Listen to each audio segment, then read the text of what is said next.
Chapter 1. The Beginning of Betrayal. In the realm of Blue Star, within the Dragon Kingdom, lies the city of Jian. As dusk descends, the warm sun casts a golden glow over the entire city. Inside a quaint and exquisite CF, Lin Xuan sits alone, glancing at the time on his phone intermittently. At the age of 25, Lin Xuan is a junior antique appraiser, dressed in simple casual attire, devoid of any luxury brands, yet his outfit is clean and comfortable. Your call cannot be connected at the moment, Lin Xuan mutters, repeatedly dialing a number. However, no one answers on the other end. A grave expression crosses his face as concern mounts. Could Warner be in trouble? Why isn't she answering my calls? The more he thinks, the more his expression darkens, anxiety consuming him. Just then, the call finally connects. Hello, Warner, are you all right? Lin Xuan inquires with genuine concern, refraining from chastising his girlfriend for her tardiness. A strange sound emanates from the other end, leaving him perplexed. Warner, what are you doing? Speak. Suddenly, a dreadful realization strikes him, and his complexion pales. He then hears a man's sinister chuckle before the call abruptly disconnects. Lin Xuan is momentarily stunned. He is not a full understands what has transpired. After a brief moment of composure, he clenches his fists and takes a deep breath. Has my girlfriend of 2 years betrayed me? Unable to contain the surging anger within, he discards the flowers he had brought and rushes towards Su Warner's apartment. He must uncover the truth of what has occurred. At 9 in the evening, Lin Xuan arrives outside Su Warner's apartment, looking up to see darkness shrouding her third-floor window. Realizing she must not be home, he squats down to wait. This apartment has been rented for 2 years and 2 months, with a monthly rent of 3,000 yuan, all deducted from Lin Xuan's salary. As night deepens, the chill of autumn envelopes him. Yet Lin Xuan remains oblivious to the cold that surrounds him. Beneath the dim light, a solitary figure stands, reluctant to depart. Your call cannot be connected as the phone is turned off. Please try again later. Lin Xuan attempts to call Su Warner again, but remains unreachable. Finally, at 11 o'clock, a sports car approaches from a distance, its blinding high beams directed at Lin Xuan. The vehicle draws nearer, coming to a stop just a few meters in front of him. With a loud bang, the car door swings open, only to be slammed shut with force. A young man clad in designer attire exits from the driver's seat, keys and a leather bag in hand. Simultaneously, a stunning woman steps out from the passenger side. It is Su Warner, strutting towards the man in high heels, her arm entwined with his. Lin Xuan watches, aghast as he takes in her heavy makeup, daring crop top, and scandalously short skirt, paired with black stockings. How could you have changed so much, Warner? Lin Xuan is filled with disbelief, for the innocent, naive girl he once knew now stands before him, brazenly linked to another man. In that moment, all illusions dissipate as he gazes at Su Warner with contempt. The fod she wore has been stripped away, leaving nothing worth clinging to. Lu Hao, the wealthy heir, notices Lin Xuan's shocked expression and approaches with a smug smile. You must be Lin Xuan. Lin Xuan ignores him, but Lu Hao misinterprets his silence as fear. From now on, Warner is my woman. You'd best keep your distance. Lu Hao boasts arrogantly, dismissing Lin Xuan with disdain. Take her, if you wish. Lin Xuan retorts coldly. How dare you speak to me like that? Lu Hao seethes, anger flaring as he values his reputation above all else. Su Warner is infuriated, her gaze fixed on Lin Xuan. Lu Xiao, don't listen to his nonsense. We have never been involved. She desperately clarifies. Lin Xuan disregards Lu Hao, turning his focus to Su Warner. Su Warner, what else do you have to say to me? Her eyes dart away, not wanting to escalate the situation. With a furrowed brow, she responds, Lin Xuan, you are a good person, but we are no longer suited for each other. Indeed, we are no longer from the same world. Lin Xuan scoffs, disdain evident in his gaze. Enough. Lin Xuan, I am now Lu Xiao's. Do not pursue me any longer. Su Warner asserts coldly. Pursue you? You overestimate your worth. Lin Xuan declares, turning to leave, that he came to confirm his suspicions, and the truth is now crystal clear. There is no need for further dialogue with this couple. Stop. Lu Hao pulls out 5 stacks of cash from his bag, tossing them at Lin Xuan's feet. Hey race, 50,000 yuan. Take the money and don't spread rumors that would tarnish Warner's reputation. Lin Xuan suppresses his rage, turning to glare hatefully at Lu Hao. What? Is it too little? Name your price. Bending down, Lin Xuan picks up the 50,000 yuan. See? I told you. I've encountered many like him. Lu Hao boasts, flaunting to Su Warner as though money could solve all issues. Just as Lu Hao basks in his arrogance, Lin Xuan hurls the money at his head. The hell with you. Does wealth make you superior? You dare to strike me. The two engage in a fierce scuffle, with Lin Xuan landing solid blows. He brings Lu Hao crashing to the ground. What's so impressive about you? He taunts, continuing to kick him. Enough. Lin Xuan, if you continue to act unreasonable, I will call the police. Go ahead. Am not afraid of the truth coming to light. Lin Xuan retorts nonchalantly, convinced that neither Lu Hao nor Su Wanner would dare involve the authorities for fear of losing face. Lu Hao, battered and bruised, glares at Lin Xuan but dares not retaliate. You're a shameless scoundrel, Su Wanner accuses, pointing furiously at Lin Xuan as she watches Lu Hao get beaten. Slap. Unashamed. Today, they'll make an exception and strike a woman. Lin Xuan steps forward, delivering a sharp slap to Su Wanner. With a cold snort, he leaves her with a parting remark before walking away. Lin Xuan, you wait. I won't let this go. Lu Hao bellows in fury that by all means, come at me. He'll be waiting. Lin Xuan responds as he departs. Boss, another bottle of white wine. 10 skewers of lamb. Sure thing. Coming right up. After leaving Su Wanner's apartment, Lin Xuan heads to a night market stall, indulging in solitary drinks. He downs a kilogram of white liquor and devours 20 skewers of lamb. Boss, am ready to settle up. 20 skewers of lamb for 60 yuan, a bottle of liquor for 20 yuan. That'll be 80 yuan in total. Scan the code. All right, payment received. Lin Xuan steadies himself as he rises and departs. The night has grown deep, and fewer people occupy the streets as he waits at a traffic light. That moment. A little girl suddenly appears in the middle of the road. 50 meters away, a large truck barrels towards her. That a woman attempting to cross the barrier to rescue the girl realizes it is too late. The little girl stands frozen in fear, tears streaming down her face. The truck nears, its horn blaring incessantly. Get out of the way. It's just 30 meters away. The truck begins to brake, but it's evident that it cannot halt in time to avoid the girl. This is bad. Lin Xuan, waiting at the traffic light, witnesses the scene unfold. Without a thought for his own safety, he rushes towards the little girl. The vehicle is now just 10 meters away. 8 meters. 5 meters. In a final moment of desperation, Lin Xuan lifts the girl and throws her safety. However, he himself is struck by the truck, sent flying 15 meters. Thud. Lin Xuan coughs up blood, succumbing to unconsciousness that a drop of blood lands on the ring in his hand. The blood swiftly merged into the ring, which gradually transformed into a wisp of white smoke, vanishing without a trace. The entire process transpired in an instant. Unbeknownst to anyone, the ring integrated into Lin Xuan's body, continuously repairing his damaged meridians and bones. Quick, save him! Someone shouted. The truck driver, pale with fright, tremblingly dialed emergency services. Soon, an ambulance arrived, transporting Lin Xuan to the hospital. Chapter 2. The Gift of Insight. On the hospital bed, Lin Xuan lay in a state of unconsciousness. Doctor, how is he? A woman, weary and anxious, implored. The doctor, reviewing the CT scan once more, wore an expression of disbelief and sighed.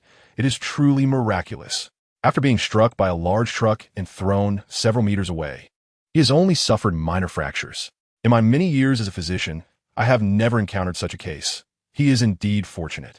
Yun Mingyao, upon hearing the doctor's words, exhaled a sigh of relief, her heart finally at ease. Gazing at Lin Xuan's handsome face, she noticed a slight abrasion and inquired, Doctor, does the wound on his forehead require a bandage? Miss Yun, that is unnecessary. It is merely a superficial injury. A simple adhesive bandage will suffice. But why hasn't he awakened?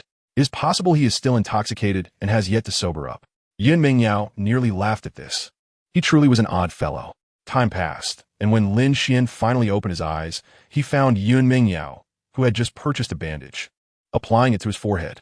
In his haze, he saw a pair of soft, white objects swaying before him and instinctively raised his hands to touch them. Were these? Lin Xuan wondered, feeling their softness. Suddenly, Yun Mingyao let out a shriek, her body jolting as if struck by electricity, and she swiftly evaded his hand. Ah, pervert! With that exclamation, Lin Xuan was fully awake. He turned to see Yun Mingyao hiding nearby, recalling that he had inadvertently touched her sensitive area, and it seemed she was not fully clothed. As he surveyed his surroundings, he was taken aback, realizing that his perception of the world had become extraordinarily clear. Even the internal structures of objects were visible to him. When he looked at Yun Mingyao, he was captivated by an enchanting sight. Yun Mingyao, why are you bleeding from your nose? She rushed to ask upon noticing the blood trickling from his nostrils. Lin Xuan quickly turned his head, steadying himself, and replied, the weather has been quite dry lately. It must be an irritation. Cough, cough. At his words, Yun Mingyao flushed with embarrassment, seemingly understanding. I am Yun Mingyao, and you're in a hospital. You were struck by a truck yesterday while trying to save my sister. She briefly recounted the events. Lin Xuan could only remember being thrown by the truck and experiencing a peculiar dream. in which he encountered the old man who had sold him a jade ring a month prior. The old man had informed him, "Congratulations. You have successfully acquired the ability of insight, but you have 3 years to reach the Tianyuan realm. Otherwise, you will be plagued by misfortune for life, losing your ability and suffering blindness and idiocy. Why are you in a daze? Speak." Yin Mingyao rolled her eyes at him. "What nonsense is this?" She mused, suspecting Lin Xuan's head had been injured. "Are you sure your mind is intact?" Lin Xuan shook his head, rose from the bed, stretched, and felt a surge of vitality coursing through him. "I assure you, I am perfectly well. Thank you for saving Ying. Here is a card with 100,000 yuan. Please accept it as a token of my gratitude." Yin Mingyao extracted a black card from her wallet and handed it to Lin Xuan. "Very well. Since this is the case, consider it a favor owed by the Yun family. Should you encounter any troubles in Jiangsheng, feel free to call me." As she spoke, Yun Mingyao presented a golden business card to Lin Xuan. He accepted the card and glanced at the details. Jiangsheng, Jihua Tianbeige, General Manager, Yun Mingyao, followed by a mobile number. "Naturally, I must keep a beauty's number," Lin Xuan thought as he tucked the card away. Upon hearing Lin Xuan's teasing, Yun Mingyao's cheeks flushed crimson, yet she chose not to retort. "I shall not keep you any longer. I have matters to attend to at my company. By the way, the medical expenses have all been settled," she added apologetically. "Very well, Miss Yun. Please do attend to your work," Lin Xuan replied, feeling an inexplicable excitement within. He was eager to explore his newfound ability of clairvoyance. After Yun Mingyao departed, Lin Xuan settled onto the bed, only to discover that the jade ring on his finger had indeed vanished. Could the scenes from my dreams have been real? If the mysterious old man gifted me the jade ring to grant me this ability, what then does it mean for my goal of reaching the Tianyuan realm in 3 years? Suppressing his confusion for the moment, Lin Xuan activated his clairvoyance at will within the confines of the hospital room. Through the wall, he sensed a red silhouette moving. As the door swung open, Lin Xuan swiftly engaged his clairvoyance. The scene revealed an elderly man, entirely unclothed, hunched over and carrying a mop as he entered. Lin Xuan hastily deactivated his ability. This was not the sight he wished to behold. "Young man, step aside. I need to clean the floor," the old man muttered, slowly dragging the mop across the tiles. At that moment, a plump nurse wheeled a cart towards Lin Xuan. "Bed 302. Lin Xuan? Yes, that's me. All right. You have 1 bottle of anti-inflammatory medication. You can be discharged after the 4 is completed." Lin Xuan found himself at a loss for words upon seeing the nurse's appearance, opting not to use his clairvoyance. Each activation of the ability left his mind throbbing, a considerable drain, so he chose to exercise caution and refrain from excessive use. While receiving the 4, his phone rang. "Hello? Xiangu, why didn't you come to work today? I heard the manager is looking to trouble you and may even fire you. Be prepared." "Oh, is that so? Thank you, little fatty. I appreciate it." Lin Xuan remained unfazed. With his clairvoyance, whether he worked or not seemed inconsequential. Earning money would not prove difficult. "Not to worry. Who asked you to be my big brother? All right, I'll hang up now. Staying too long in the restroom will raise suspicions." With that, little fatty into the call. Once the 4 was completed, Lin Xuan processed his discharge paperwork and exited the hospital. "Today is November 10th. I should send some living expenses to my sister." Suddenly remembering, he quickly transferred 2,000 yuan to her via an app. Glancing at his phone balance, he noted he had only 800 yuan remaining. With a self-deprecating smile, he mused, 3 years post-graduation, and I'm left with only 800 yuan. I vow that from this day forth, no one shall belittle me with money. I will earn and change my fate, ensuring my family lives a good life. Checking the time, Lin Xuan noted it was just past 10 a.m. The antique market should be open by now. With a heart brimming with excitement, Lin Xuan strolled towards the street lined with antiques and curiosities, hoping to unearth a genuine artifact for the modest sum of 800 yuan. He navigated through the various stalls, activating his vision to sweep over local antiques, jade, and paintings, inspecting each from south to north. Alas, he lamented, all were mere deceptions, not a single authentic piece in sight, leaving his head throbbing with frustration. Just as he was about to shake his head in resignation and depart, he suddenly halted before a second-hand stall. Noticing a dilapidated bronze wine vessel and a pebble obscured by other trinkets, relegated to a corner, Lin Xuan crouched down, reaching out to touch the bronze piece. Feigning meticulous scrutiny, this 3-legged vessel, though riddled with rust and patina, bore unmistakable signs of artificial aging. Even without his enhanced vision, he could discern that it was a counterfeit. Those acquainted with the trade knew that the chances of discovering a genuine bronze artifact at a street stall were akin to winning a 5 million yuan lottery. "Young man, do you fancy this piece?" the vendor inquired, noticing Lin Xuan's gaze fixed on the bronze vessel. Chapter 3. A Fortunate Find. As Lin Xuan examined the bronze artifact, he recognized it had clearly been corroded by strong acids and artificially aged. Being a novice appraiser of cultural relics, he possessed enough discernment to see through the ruse. Pretending ignorance, he asked, "How much for this bronze ding, shopkeeper?" The vendor scrutinized Lin Xuan with a sidelong glance. Assuming him to be a novice to be easily swindled, "This is a fine item, yours for 1,500 yuan. Upon hearing this, Lin Xuan's expression darkened, nearly incensed. As he thought to himself, "I acquired it for 80 yuan. You offer 100? How unreasonable." He replied curtly, 100 yuan is insufficient. You must add more." Lin Xuan shook his head, lingering at the stall for a while longer. "Young brother, please do not vex me further. I implore you to seek your treasures elsewhere." "There is nothing here to suit your tastes," the vendor retorted, exhibiting clear disdain and devoid of any desire to entice Lin Xuan. "Shopkeeper, this stone is rather exquisite. How much for it?" Lin Xuan inquired, picking up the pebble and activating his vision, discovering it glimmered with a faint green hue, perhaps a piece of jadeite rough. The vendor glanced at the pebble in Lin Xuan's hand. This duck egg-sized stone was merely a weight for the stall's base cloth. "I must examine this closely," he remarked, taking the pebble back to scrutinize it for a considerable time, his expression turning skeptical as he found nothing particularly remarkable about it. Finally, the vendor spoke. "This is no ordinary pebble. I brought it from a gambling stone workshop. It has never been opened. Perhaps there is jade within. If you're interested, I could part with it for the cost price of 500 yuan. Upon hearing the price of 500, Lin Xuan felt a sense of assurance, but shook his head, saying, "Shopkeeper, I can offer 100. This time, the vendor did not bristle, responding, a fixed price of 300 yuan.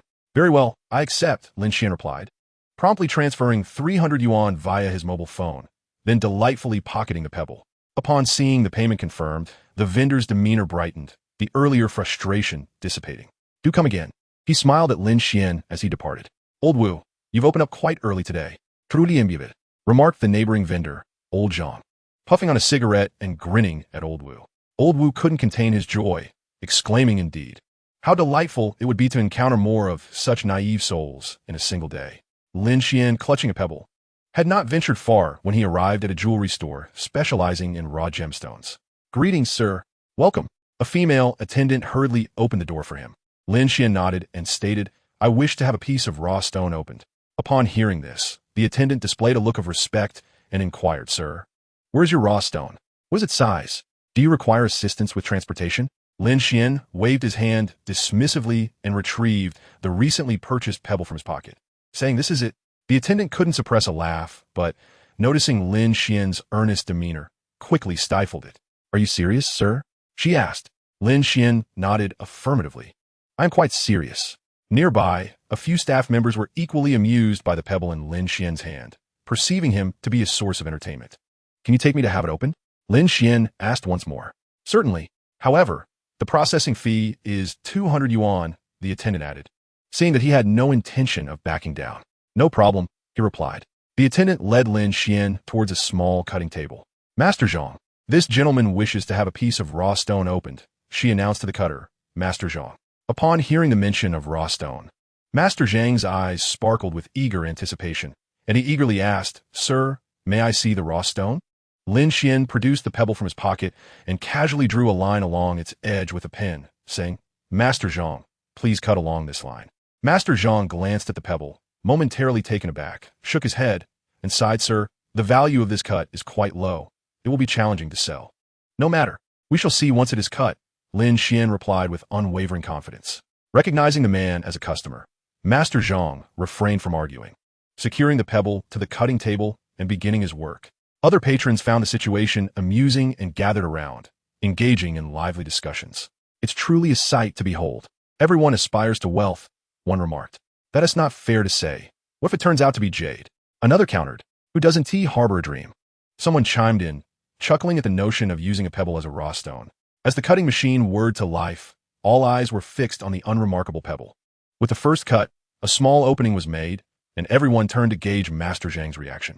His face registered shock as he exclaimed, "It's raised." He then held the raw stone up, wiped it clean, and shone a flashlight on it. This is glassy jade, with only a minor flaw. It possesses a delicate texture, a white base adorned with green, and remarkable translucency, top quality. Upon hearing Master Zhang's words, the crowd was astounded, questioning whether they had misheard. Even the attendant who had initially welcomed Lin Xuan was left in disbelief. Yet, Lin Xuan appeared unfazed amidst their astonishment. "Young man, shall we continue cutting?" Master Zhang inquired. Lin Xuan replied, "Please, Master Zhang, could you polish the outer shell for me?" "Of course." Master Zhang skillfully polished away the jade's outer shell, and half an hour later, he presented a piece of jade the size of a quail egg. This piece of jade, though slightly diminutive and bearing a minor imperfection along its edge, boasts a remarkably pure, vibrant color, a balanced emerald green hue, and a semi-transparent quality, making it a rare and exquisite specimen. Master Zhang, unable to part with it, elaborated enthusiastically to the gathered onlookers. A young man inquired of Lin Xuan, "I am uncertain if this jade is for sale, but I am willing to offer 50,000 yuan to purchase it as a pendant for my wife." Just as Lin Xuan was about to respond, another voice chimed in with a bid. "Our establishment is prepared to offer 80,000 yuan for this piece." The speaker was none other than Sun Yukai, the owner of the jewelry store. Upon hearing Sun Yutsai's offer, the crowd collectively shook their heads, perceiving the sum of 80,000 as rather excessive. Lin Xuan, too, was taken aback. He believed the jade was worth no more than 70,000, and any higher would incur a loss. "Young man, are you satisfied with the price Sun Yukai, have proposed?" Lin Xuan replied with a smile, "Boss Sun, your offer is indeed generous. I shall part with this piece for you." "Haha, excellent. May I inquire about the origin of this jade?" Sun Yukai asked curiously, as the crowd leaned in to listen intently. "I found it at an antique stall for 300 yuan. "What, 300 yuan? This is an extraordinary stroke of luck." The crowd gasped in astonishment. "Where's this stall? I wish to visit it. Would you kindly share the location with us?" Several individuals turned to Lin Xuan with eager inquiries. Lin Xuan disclosed the whereabouts of Old Man Wu's stall, prompting the crowd to rush in that direction. Meanwhile, Lin Xuan was invited by Sun Yukai to a private room to enjoy tea while awaiting the transfer of funds. Sun Yukai, a man in his 40s wearing glasses and a Zhongshan suit, with meticulously combed hair and penetrating eyes, scrutinized Lin Xuan. "What is your name, young man?" "I am Lin Xuan, a junior appraiser of cultural relics." "Oh, a connoisseur indeed, young and accomplished. Should you come across any fine jade in the future, feel free to contact me directly." With that, they exchanged contact information and engaged in further conversation. After Lin Xuan received the 80,000 yuan, he took his leave and headed to his company. Unbeknownst to Lin Xuan, news of his fortunate find at the antique stall spread quickly along the street, leading many eager individuals to seek their own treasures. Old Man Wu experienced a surge in business after Lin Xuan departed. A throng of customers arrived to search for valuable items. Even the 3 pebbles, which had been covered with a cloth at the stall, were purchased. Confused, Old Man Wu wondered what had transpired. A kind-hearted individual informed him of the situation. The very stones Lin Xuan had just acquired had fetched a high price as jade. Upon hearing this, Old Man Wu was so taken aback that he struggled to catch his breath, nearly fainting. "Oh heavens, what have I done to deserve this?" Overwhelmed by despair, Old Man Wu's spirits plummeted, leaving him dejected for the entirety of the day. Chapter 4. Begging me to work? Lin Xuan was elated. Having earned 80,000 yuan in just one morning, a sum equivalent to his annual salary. At noon, he casually dined at a fast food restaurant before making his way to Guxiangju, located on South Street. At Guxiangju, Lin Xuan typically attended to some basic clients and evaluated simple cultural relics. He quietly pushed open the door and ascended to the second-floor office, where he encountered a young man in his 20s, resembling a small mountain, fast asleep with his head resting on the desk. Droplets of glistening saliva cascaded from the corners of his mouth, resembling a small stream trickling down his plump face. This individual was none other than Lin Xuan's good brother, Zhang Wei. "Fatty, wake up. The manager's here." Upon hearing the mention of the manager, Fatty immediately sat up with a reflexive jolt. His face flushed. He struggled to open his eyes, and upon doing so, he was greeted by the sight of Lin Xuan standing beside him. "Xuan Yi, you startle me," he exclaimed, before yawning nonchalantly. "When did you become so timid?" Lin Xuan teased. "It's all because of Manager Ma's torment. By the way, Xiangu, I overheard Manager Ma on the phone with someone named Brother Hao. They want him to find a reason to have you dismissed," Fatty said with an unusual seriousness. "Brother Hao? So it's him." Lin Xuan realized immediately knowing that aside from having a confrontation with Lu Hao the previous night, he had no enemies in Jiangxun. Xiange, who did you offend? Fatty inquired curiously. Lin Xuan opted for brevity, brushing off the question as they continued their casual conversation. At that moment, Manager Ma spotted Lin Xuan and called out sternly, Lin Xuan, come my office. Xiange, it seems that this Fatty means business. I'm not sure what to say, Fatty remarked. Lin Xuan patted Fatty on the shoulder and replied with a smile, it's nothing. He then proceeded towards Manager Ma's office. Upon Lin Xuan's entrance, Manager Ma stated, Lin Xuan, why didn't you come to work this morning? After a brief pause, Manager Ma continued, well, it's for the best. I won't have to waste my breath. You are fired. The company will pay you 3 times your salary according to the contract. You may leave now. Very well. I hope you won't regret this. Lin Xuan retorted sharply before turning to exit. Regret? I have never regretted anything, Manager Ma scoffed, dismissing Lin Xuan's words as inconsequential. Lin Xuan felt no attachment to the company. Xiange, how did it go? Fatty eagerly inquired as Lin Xuan stepped out. What else? Time to pack up and leave. Lin Xuan replied succinctly, displaying minimal disappointment. After a brief moment of tidying up, Lin Xuan prepared to depart. Fatty hesitated at his side, then mustered the courage to say, Xiange, I'll leave with you. Lin Xuan glanced at Fatty and said, not yet. You hold your ground for now. I'll call you when I have a plan. Just don't forget me once you hit it big. Fatty replied with a hint of reluctance in his eyes. Enough of that. You look like a jilted lover. If anything comes up, give me a call. With that, Lin Xuan exited Guxiangju. Perhaps due to the parting or perhaps from overexerting his newfound ability, Lin Xuan felt an overwhelming fatigue wash over him. He collapsed onto his bed and soon fell into a deep slumber. In his dreams, Lin Xuan once again encountered the enigmatic old man. Where is this? Lin Xuan asked the mysterious figure. This is within your consciousness. What you are witnessing is a fragment of my essence that once resided within the Jade Ring. You have finally awakened your clairvoyant ability. I shall now impart to you a technique known as the Heavenly Eye Art. You must diligently contemplate this scripture henceforth. As the old man spoke, he pointed a finger, and the teachings of the Heavenly Eye Art were imprinted into Lin Xuan's mind. My mission has reached its conclusion. You must achieve the celestial origin realm within 3 years, or dire consequences shall ensue. Your fortune will be depleted. Having finished speaking, without waiting for Lin Xuan to inquire further, the enigmatic elder vanished from Lin Xuan's mind. Awakening from a deep slumber later that evening, Lin Xuan was roused by the incessant ringing of his phone. Hello, Xiange, it's me, Fatty. Fatty, what brings you to call? Xiange, you are surprisingly impressive. Your exploits have become the talk of the internet. I never imagined you could procure a priceless jade for merely 300 yuan. Oh, is that all? I thought it was something significant. All right, I'll hang up now. With that, Lin Xuan disconnected the call. Is that really all? Fatty exclaimed, incredulous that stumbling upon such a treasure could be so effortless. He sent Lin Xuan several screenshots from the internet. Upon opening his social media account, Lin Xuan was met with the vivid headlines sent by Fatty. Shocking. Finding treasures at street stalls could yield a daily income of 80,000 yuan. Can you believe it? A common pebble is valued at 80,000 yuan. The traffic clicks astonishingly reached 100,000. Lin Xuan was taken aback by the unexpected frenzy. He also spotted a piece of self-media news accompanied by a profile photo of himself in profile. Just as he closed his eyes again, another call came through, and upon checking, he saw it was Manager Ma. Lin Xuan promptly deleted the contact and blocked him. Then, another unfamiliar number flashed on his screen. Reluctantly, Lin Xuan answered. Hello, who is this? It's me, Manager Ma. I have resigned, so what else is there to discuss? Lin Xuan replied impatiently. The company has reconsidered and wishes to offer you another opportunity. Please return to work tomorrow morning, Manager Ma said, wiping the cold sweat from his brow. Uncertain of Manager Ma's intentions, Lin Xuan snorted derisively. Opportunity? I have no need for it, get lost. With that, he hung up, granting Manager Ma no semblance of dignity. On the other end, Manager Ma turned pale, realizing the gravity of the situation.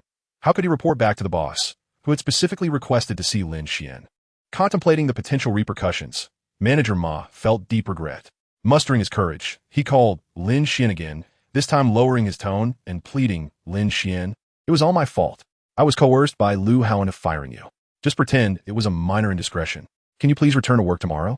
Upon hearing this, Lin Xuan sneered, you deserve it, and terminated the call. Lin Xuan then regained consciousness. realizing he had dreamt once more of the mysterious elder and had acquired the celestial eye technique. Closing his eyes, he instinctively delved into the memories within his mind and discovered a manual for the technique. Following the prescribed pathway of the technique, Lin Xuan attempted to circulate it through his meridians but felt no effect whatsoever. What could be amiss? Why was the celestial eye technique yielding no results? Lin Xuan remained oblivious to the intricacies of the cultivation process. Later that night, at 11:30, strange noises emerged from the neighboring rental room, disturbing Lin Xuan's sleep. Are they not going to let anyone rest? He sighed. I should find a new place to live. This makeshift rental has terrible sound insulation. Lin Xuan lamented. The following day, at Guxiangju, in the office of the fourth floor, Gu Yifeng glared at Manager Ma. Where's the person I asked you to summon? Manager Ma stammered. He was dismissed by me yesterday. Gu Yifeng slammed the table and exclaimed, What? A talent nurtured with great effort by the company has been dismissed just like that? Manager Ma turned pale with fright, trembling in his stance. Just yesterday, Gu Yifeng had seen the news and learned that Lin Xuan, the appraiser who had made a name for himself in street markets, was indeed the appraiser from his own Guxiangju. Elated, he had even called the media, intending for them to come for an interview today. Was this not a slap in his own face? The more he thought about it, the angrier he became, wishing he could punish this scoundrel. Xiaoma, from today onwards, you shall clean the toilets. If you perform poorly again, you shall be dismissed immediately. Boss, I was wrong. Grant me another chance. Get lost. Chapter 5. Imitated calligraphy and paintings. Lin Xuan did not fall asleep until the early hours of the morning. At 9 o'clock, he awoke, interrupted by the urgency of nature. After freshening up, he commenced his grand scheme for wealth. Previously, he had only 800 yuan to rely on, akin to searching for a needle in a haystack. Now, with 80,000 yuan at his disposal, he intended to visit a more upscale antique shop, where opportunities would be more abundant. With this in mind, Lin Xuan recalled a nearby establishment named Shangbao Ge. Unhurried, Lin Xuan took the city bus for a single stop, arriving at the entrance of Shangbao Ge. Stepping off, he proceeded directly into the shop. Upon pushing the door open, a wave of historical ambience enveloped him. The interior was elegant and serene, with a vintage chandelier casting a soft yellow glow from the lofty ceiling. The proprietor, a middle-aged man in his 50s, was impeccably dressed in a shirt and donned white gloves. Upon noticing Lin Xuan's entrance, the shopkeeper scrutinized him with keen, discerning eyes before offering a subtle smile without approaching him. Lin Xuan ventured deeper into the shop, gazing intently through the glass display case at the antiques, porcelain, and jade artifacts. Indeed, Shangbao Ge was impressive. However, Lin Xuan couldn't help but feel a tinge of regret as he fixated on a beautifully crafted jade whose spring. Shaking his head, is this not a Northern Song Dynasty Moon white glazed jade whose spring vase? The shopkeeper inquired, having taken interest upon observing Lin Xuan's reaction. Indeed, it is a prime specimen from the June kiln. The shopkeeper acknowledged with a nod. This porcelain piece boasts a simple yet grand form, with an elegant design, and the moon white glaze further enhances its classical grace. Lin Xuan articulated, offering his insights. The shopkeeper, having heard these words, felt a surge of satisfaction and pride, surprised by Lin Xuan's knowledge. Yet, Lin Xuan, reluctant to continue, chose not to delve further into the discussion, preferring to avoid unnecessary discomfort. What is the matter? The shopkeeper asked, his expression darkening. Nothing, just a feeling that something is amiss, Lin Xuan replied. One should be cautious with their words. This porcelain piece has been authenticated by several masters of ceramics, and it cannot possibly be mistaken, the shopkeeper retorted with annoyance, dismissing Lin Xuan's concerns. Lin Xuan offered a wry smile, uninterested in further argument.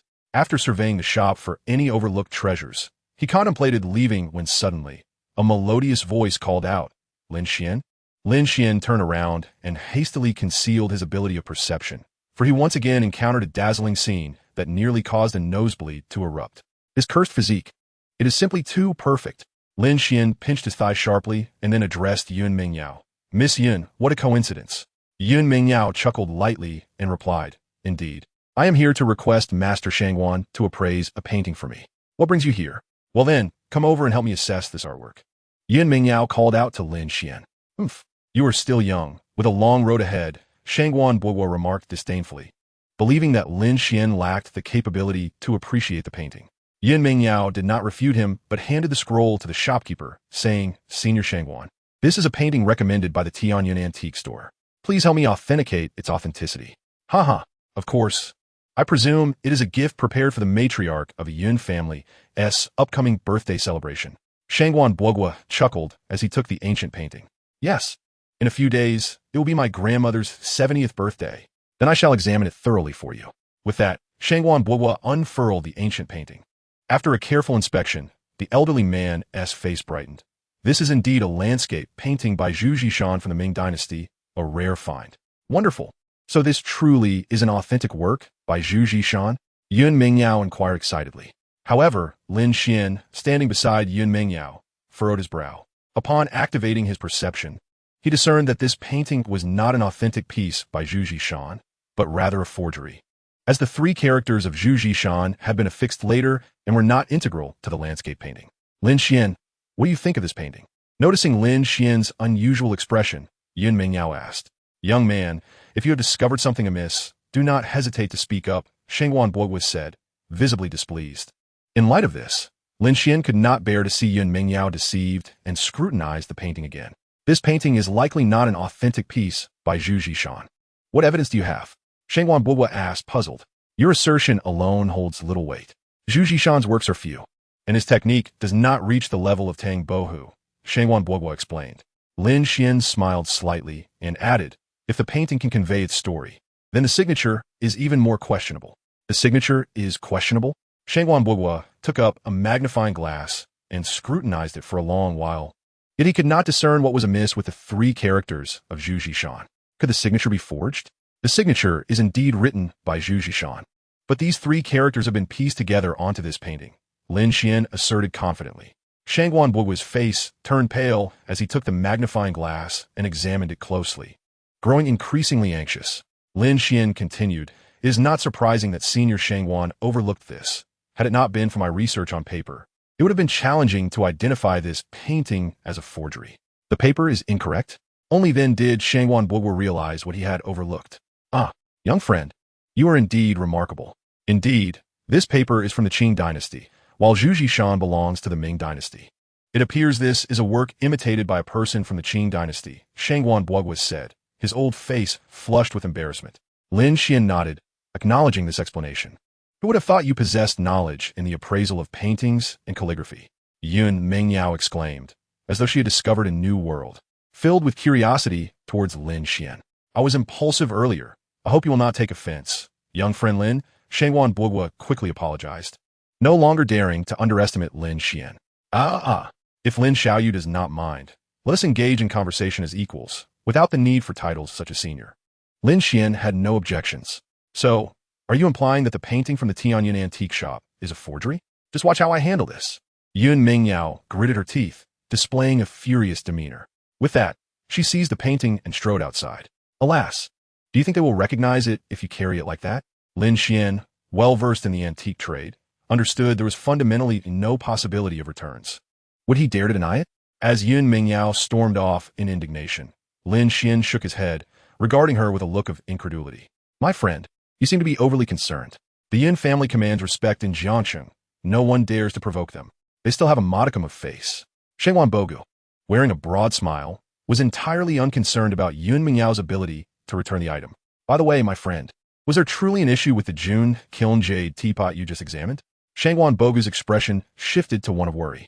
Although he posed the question, he remained skeptical that the prized possession could be a counterfeit, given that it had been appraised by several masters. Lin Xuan, not one to conceal the truth, approached the jade teapot and stated, this porcelain is undoubtedly a June kiln jade teapot. Hearing this, Shangguan Bogu let out a sigh of relief, then inquired, what issues does it have? As he spoke, he donned gloves and cautiously retrieved the jade teapot. Lin Xuan examined it closely and remarked, this piece is a combination of an old body and a new base. What? Are you suggesting that the upper part is a forgery? Lin Xuan shook his head and replied, what makes this deception clever is that both the base and the jade teapot are authentic, but they were subsequently joined together. Is it even possible? Shangguan Bogu was hearing for the first time that both components of a counterfeit could be genuine. Yet, that was indeed the case. Perhaps there were two flawed pieces, Lin Xuan speculated. Oh, how did you discern that? Shangguan Bogu inquired with curiosity. Lin Xuan scratched his head, knowing he couldn't reveal his ability to see through objects and the gap at the junction of the porcelain's base. Thus, he concocted a plausible explanation. The foot is overly thick, and the exposed clay is too uniformly smooth, lacking natural continuity. It gives the impression that they are not one cohesive piece. Shangwan Bogu exhibited a look of skepticism, perceiving some merit in Lin Xuan's reasoning. Yet the rationale seemed a tad forced. If we were to conduct a CT scan on the porcelain, we should be able to uncover the flaws. Lin Xuan suggested to Shangwan Bogu. The two engaged in further discussion, and Lin Xuan gleaned a wealth of knowledge. Upon seeing Lin Xuan there, Yun Mingyao felt a sense of relief. She shot Lin Xuan a glare. How could I possibly fail when I take the initiative? The proprietor of the Tianyan antique shop personally apologized to me, refunded my money, and even gifted me a jade pendant. As she spoke, Yun Mingyao tossed the jade pendant to Lin Xuan. Here, consider it a token of gratitude for your assistance in the appraisal. Lin Xuan hurriedly extended his hand to catch the pendant, fearful it might fall to the ground. Holding it in his palm, he examined it closely. Hetian seed material? You truly gifted this to me? He appeared incredulous. Take it. After all, it was a gift from someone else, Yun Mingyao replied nonchalantly. Well then, thank you very much. Lin Xuan toyed with the jade pendant, initially estimating its worth to be around 230,000. The pendant, held in his hand, was exquisitely smooth, displaying a milky white hue and a compact structure, indicative of fine Hetian jade. By the way, Lin Xuan, do you have time tomorrow? Yun Mingyao inquired. Lin Xuan, puzzled, responded, yes, why? Do you want to invite me to dinner? Dream on. I need your assistance, Yun Mingyao retorted, arms crossed defiantly.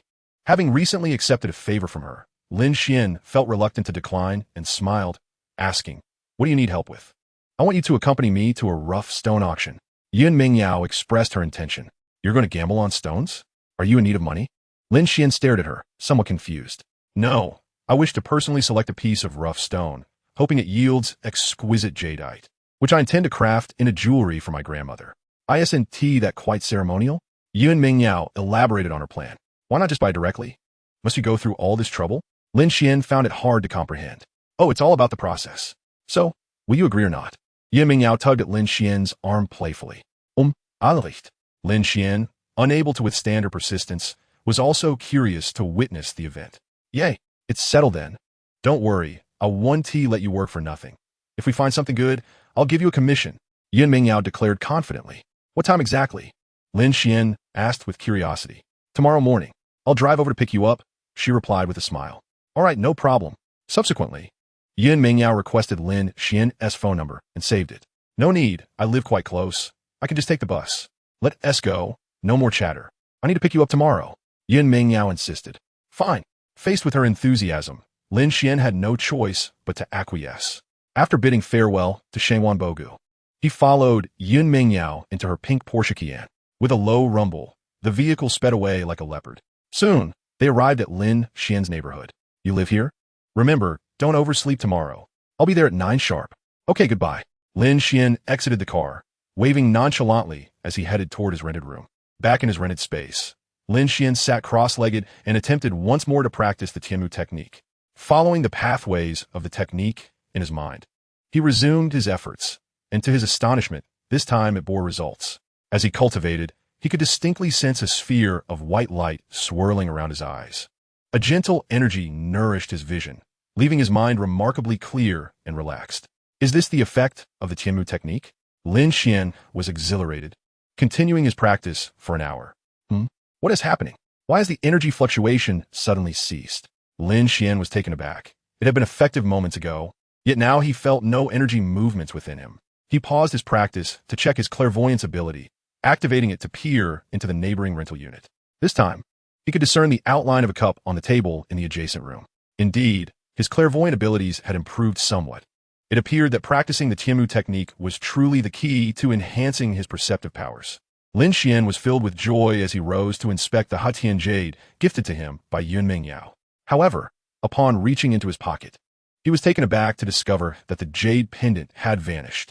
All that remained was a pile of jade dust. How could this happen? Could it be related to the cultivation of the celestial eye technique? Before his practice, everything was intact, but after the session, the pendant had been reduced to mere powder. Reflecting on his previous attempts at cultivating the technique without success, it dawned on him that wearing the pendant had enabled his practice this time. Suddenly, Lin Xuan understood. The cultivation of the celestial eye technique required a substantial amount of jade, necessitating the absorption of its energy with each session. realizing the implications. His expression darkened. Each bout of cultivation would demand significant financial resources, often amounting to tens of thousands. Who could endure such a burden? Would his plans for wealth be dashed? If he ceased to cultivate, would he truly face misfortune in 3 years? Would he become blind? Lin Xuan's expression shifted dramatically. This ability to see through was indeed a trap. That mysterious old man was no help at all. Faced with this predicament, Lin Xuan found himself with no choice but to forge ahead, relentlessly earning money and continuing his cultivation. Chapter 7. A Narrow Path for Enemies. After a refreshing slumber, Lin Xuan dressed in what he considered formal attire, a white shirt paired with a suit. Just as he finished his breakfast, he received a call from Yun Mingyao. From 100 meters away, he could clearly see the smile gracing her face. Yun Mingyao, with her fair skin and tall, slender figure, exuded elegance and grace. Clad in a turtleneck sweater on top and tight jeans below, her silhouette was accentuated to perfection.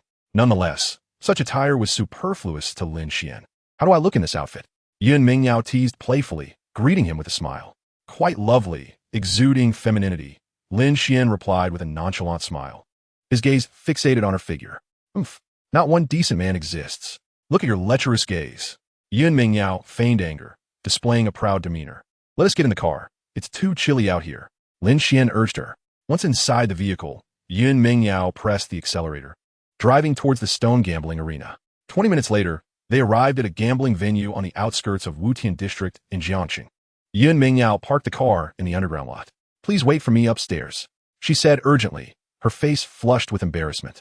What is the matter? Feeling unwell? Lin Xuan inquired, puzzled. Don't ask. It's a girl-esque thing, she replied hurriedly, rushing toward the restroom. All right then, he said, stepping out of the car and entering the elevator, pressing the button for the first floor. Ding! The elevator arrived at the first floor. As Lin Xuan exited, he unexpectedly encountered Lu Hao and Su Wan'er. What a narrow path for enemies. His expression grew cold as he thought. This couple will eventually get what they deserve. Hey, ISNT this Lin Xuan? Lu Hao approached with an air of arrogance, accompanied by Su Wan'er. What's the matter? TSK. Lost your job, I see. Now you're just a doorman? Lu Hao mocked Lin Xuan. How can he compare to young Master Lu? He.S. reduced to menial work, Su Wan'er added disdainfully, looking at Lin Xuan with scorn. Lin Xuan's expression darkened as he glanced at the receptionist at the entrance, taken aback by the uncanny coincidence of their similar attire. Without offering any explanation, he curtly commanded, step aside. Spare me your pretentiousness. I am here to attend the stone gambling auction. It was utterly amusing. Had he not mentioned his participation in the stone gambling, Lin Xuan might have believed him. After all, only individuals of considerable wealth, at least in the tens of millions, could gain entry into the hall. Someone like him was only fit to serve as a mere attendant. Lu Hao was convinced he had unmasked Lin Xuan's deception. You should leave. This is not a place for someone like you. Your falsehoods only deepen my disdain for you. Su Wan'er began to concoct a narrative in her mind, suspecting that Lin Xuan had secretly followed her upon learning of her itinerary. Lin Xuan chose to ignore them. This was not the right occasion to confront them, given the numerous security personnel present, and he had pressing matters to attend to, so he decided to let their arrogance linger for a few days. Infuriated by Lin Xuan's disdainful demeanor, Lu Hao summoned the head of security, whispering a few words to him. The head of security, with a sycophantic air, assured, Rest easy, young Master Lu. I will handle this trivial matter. With that, the head of security approached Lin Xuan accompanied by 2 guards. What are you doing here? He barked, exuding an air of authority. Waiting? I suspect you intend to sneak into the venue and steal something. He accused, unjustly attributing motives to Lin Xuan. Clenching his fists, Lin Xuan retorted, You truly are an excellent dog, but you've picked the wrong person to provoke. An imposing aura radiated from Lin Xuan, causing the security guards to hesitate. Do not intimidate me. Do you possess an invitation? The head of security inquired cautiously, wary of potential repercussions. And if I don't? Lin Xuan replied, growing impatient. If you don't, then this will be quite simple. Brothers, surround him and throw him out. The head of security, emboldened by his numbers, commanded. Do not make a fool of yourself. Lin Xuan fumed. Ding. First floor. Lin Xuan, what's the situation? Yun Mingyao emerged from the elevator and immediately spotted Lin Xuan encircled by several security guards. A chill swept over her as she turned to the guards and inquired. What is the meaning of this? They're looking for trouble. They claim I lack an invitation and intend to throw me out, Lin Xuan explained succinctly. Is this how your stone gambling venue treats its guests? If I do not receive a satisfactory explanation today, I will not let this matter rest. The guards, noticing the elegantly dressed and formidable Yun Mingyao, were momentarily at a loss, turning to Lu Hao for guidance. Feigning ignorance, Lu Hao kept his head down. Lin Xuan, it seems you found another actress. Su Wana mocked him. Who are you calling an actress? Yun Mingyao, incensed, stepped forward to confront Su Wana. I'm referring to you. Slap. Slap. Yun Mingyao delivered 2 resounding slaps to Su Wana. Watch your tongue. Speak again, and it will not end so easily. Yun Mingyao vented her frustration, having just started her menstrual cycle, and encountering insults only added to her ire. Young Master Lu, she actually hit me. Su Vanya Videt. Feigning innocence, as she turned to the cowering Lu Hao for sympathy. Realizing he could not avoid her gaze, Lu Hao raised his hand. Slap. Slap. 2 more strikes landed on Su Wana's face. Young Master Lu, why did you hit me? Su Wana was taken aback, her mind swirling with countless questions. How could Lu Xiao not assist her and instead strike her? This was Miss Yun Mingyao from the Yun family, a person beyond reproach. Lu Hao nodded towards Yun Mingyao. Miss Yun, this is all a misunderstanding. Humph. Yun Mingyao strode towards Lin Xuan, who was equally astonished. The woman possessed quite the ferocity, which he had not previously perceived. Nonetheless, he found it appealing. You 3, slap yourselves 10 times, or I shall inform your boss. I will ensure you all are dismissed. Yun Mingyao threatened the 3 security guards. The captain turned pale, realizing he had inadvertently upset a member of the Yun family, and hurriedly offered his apologies. Then proceeded to strike his own face fiercely. I am doomed. I was wrong. The other 2 guards, seeing their captain's submission, followed suit, slapping their own faces vigorously to secure their positions. Lin Xuan, are you all right? Let's go inside. I'm fine. As she spoke, Yun Mingyao took Lin Xuan by the arm and presented a golden VIP invitation card. The attendant, upon glancing at the card, bowed at a perfect 90 degrees, gesturing for them to enter. Sir, madam, please come in. This scene left Su Wana dumbfounded, finally understanding why Lu Hao had struck himself. Do not blame me for being harsh. The eldest daughter of the Yun family is not to be trifled with. The pain inflicted upon you is felt deeply in my heart. Lu Hao feigned concern, though in truth, it was his own hand that had grown numb. Wiping away her tears, Su Wana nestled against Lu Hao. It's all Lin Xuan's fault. Lu Xiao cannot let him off easily. I shall ensure he suffers. Let us go inside first. Lu Hao glared at Lin Xuan's back, attributing his loss of dignity in front of everyone to him. This debt would certainly be settled with Lin Xuan. Chapter 8. The Stone Gambling Auction. Upon entering the stone gambling venue, one was greeted by the expansive hall. Inside, a variety of rough stones of differing sizes and colors were displayed. Each stone bore a label detailing its origin, information, and number. In the center of the first-floor gambling arena stood a circular auction platform. The second floor featured regular seating alongside a few VIP sections. Let us head to the second floor to rest for a while. The auction will commence shortly. Yun Mingyao suggested to Lin Xuan. Shall we first examine the rough stones on the first floor? Lin Xuan expressed his desire to inspect the stones. Very well. Lin Xuan activated his vision, scanning the rough stones in the gambling arena. He indeed discovered several promising jade pieces. Lin Xuan particularly favored the stones numbered 13, 15, and 22. Among them, stone number 13 stood out, surrounded by several individuals examining it with flashlights, their expressions animated, clearly optimistic about this piece. Stone number 13 weighed an impressive 225 pounds. Sourced from Mowanji, and was a smooth black stone, drawing significant attention due to its oily surface and striking light effects. Brother Lin, a voice called from behind Lin Xuan. Turning around, he was greeted by Sun Yukai, who approached in a Zhongshan suit. Ah, it's Boss Sun. What a coincidence. Lin Xuan responded warmly. Ah, Brother Lin, you truly are remarkable. I should have realized that someone who could unearth a piece of glass-grade jade for merely 300 yuan at a street stall is not an ordinary person. Sun Yukai remarked with a smile, perceiving Lin Xuan as a kindred spirit. Boss Sun, you misunderstand. I am merely accompanying Miss Yun today to select raw stones. Lin Xuan replied, introducing Yun Mingyao beside him. Upon recognizing Miss Yun, Sun Yukai promptly extended his courteous greetings. Yun Mingyao nodded with a smile. Her curiosity piqued about how Lin Xuan managed to find such exquisite jade. Her gaze lingered on Lin Xuan's stern visage, increasingly intrigued by this enigmatic gentleman. Sun Yukai continued, Brother Lin, do you see any raw stones here that catch your eye? Please enlighten me. Boss Sun, do not believe his words. He is merely a novice in the appraisal of cultural artifacts, came a mocking voice as Lu Hao and Su Wanner approached from a distance. Sensing their presence, Lin Xuan felt a flicker of annoyance and retorted, "Even if I am not well-versed in raw stones, I'm certainly superior to a waste. You are the waste." "Lin Xuan, dare you wager with me?" Lu Hao challenged, his gaze provocative. Lin Xuan remained silent, for he possessed only 80,000 yuan, insufficient to purchase even a single raw stone. "Lin Xuan, accept his challenge. Just look at his arrogant demeanor. It makes me want to retch." Yun Mingyao expressed her disdain for Lu Hao. "Miss Mingyao, this is a private matter between Lin Xuan and myself. It does not involve the Yun family," Lu Hao added, eager to avoid offending the Yun clan. "Very well. I wonder what stakes you wish to wager." Lin Xuan mantanda calma exterior, yet internally rejoiced at the opportunity to compare stones. "We shall each bid on a raw stone, and the one whose stone holds greater value will emerge victorious. The loser shall kneel before the winner and bow thrice. What do you think?"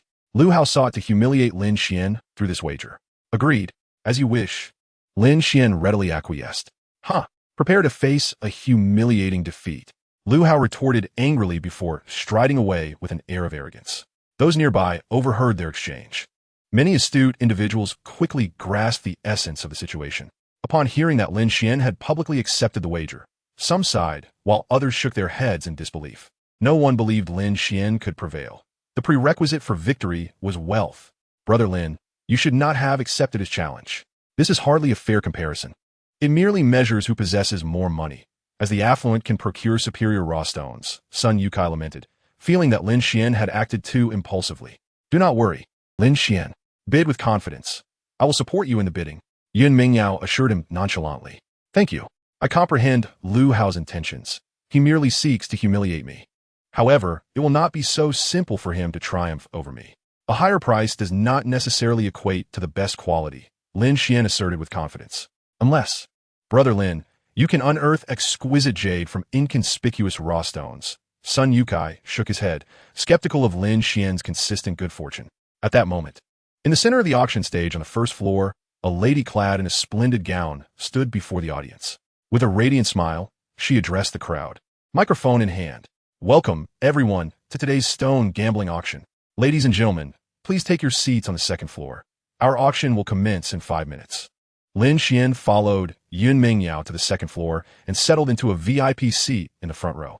From this vantage point, the entire auction stage on the first floor was clearly visible, offering a splendid view. In the 9th row, Su Wanner gazed enviously at Yun Mingyao seated in the front row. "Welcome, everyone, to today's stone gambling auction. The auction officially begins," announced the female host with a clear and powerful voice. Finally, it has commenced. Every attendee felt a surge of tension and excitement. The wheels of fate began to turn. Who would be the star of the day? Let us wait and see. Now, let us begin today's auction. Please bring up the first raw stone. The first raw stone, sourced from Myanmar's Demyukin, weighs 2 jin and features a yellow-red skin with a yellow mist.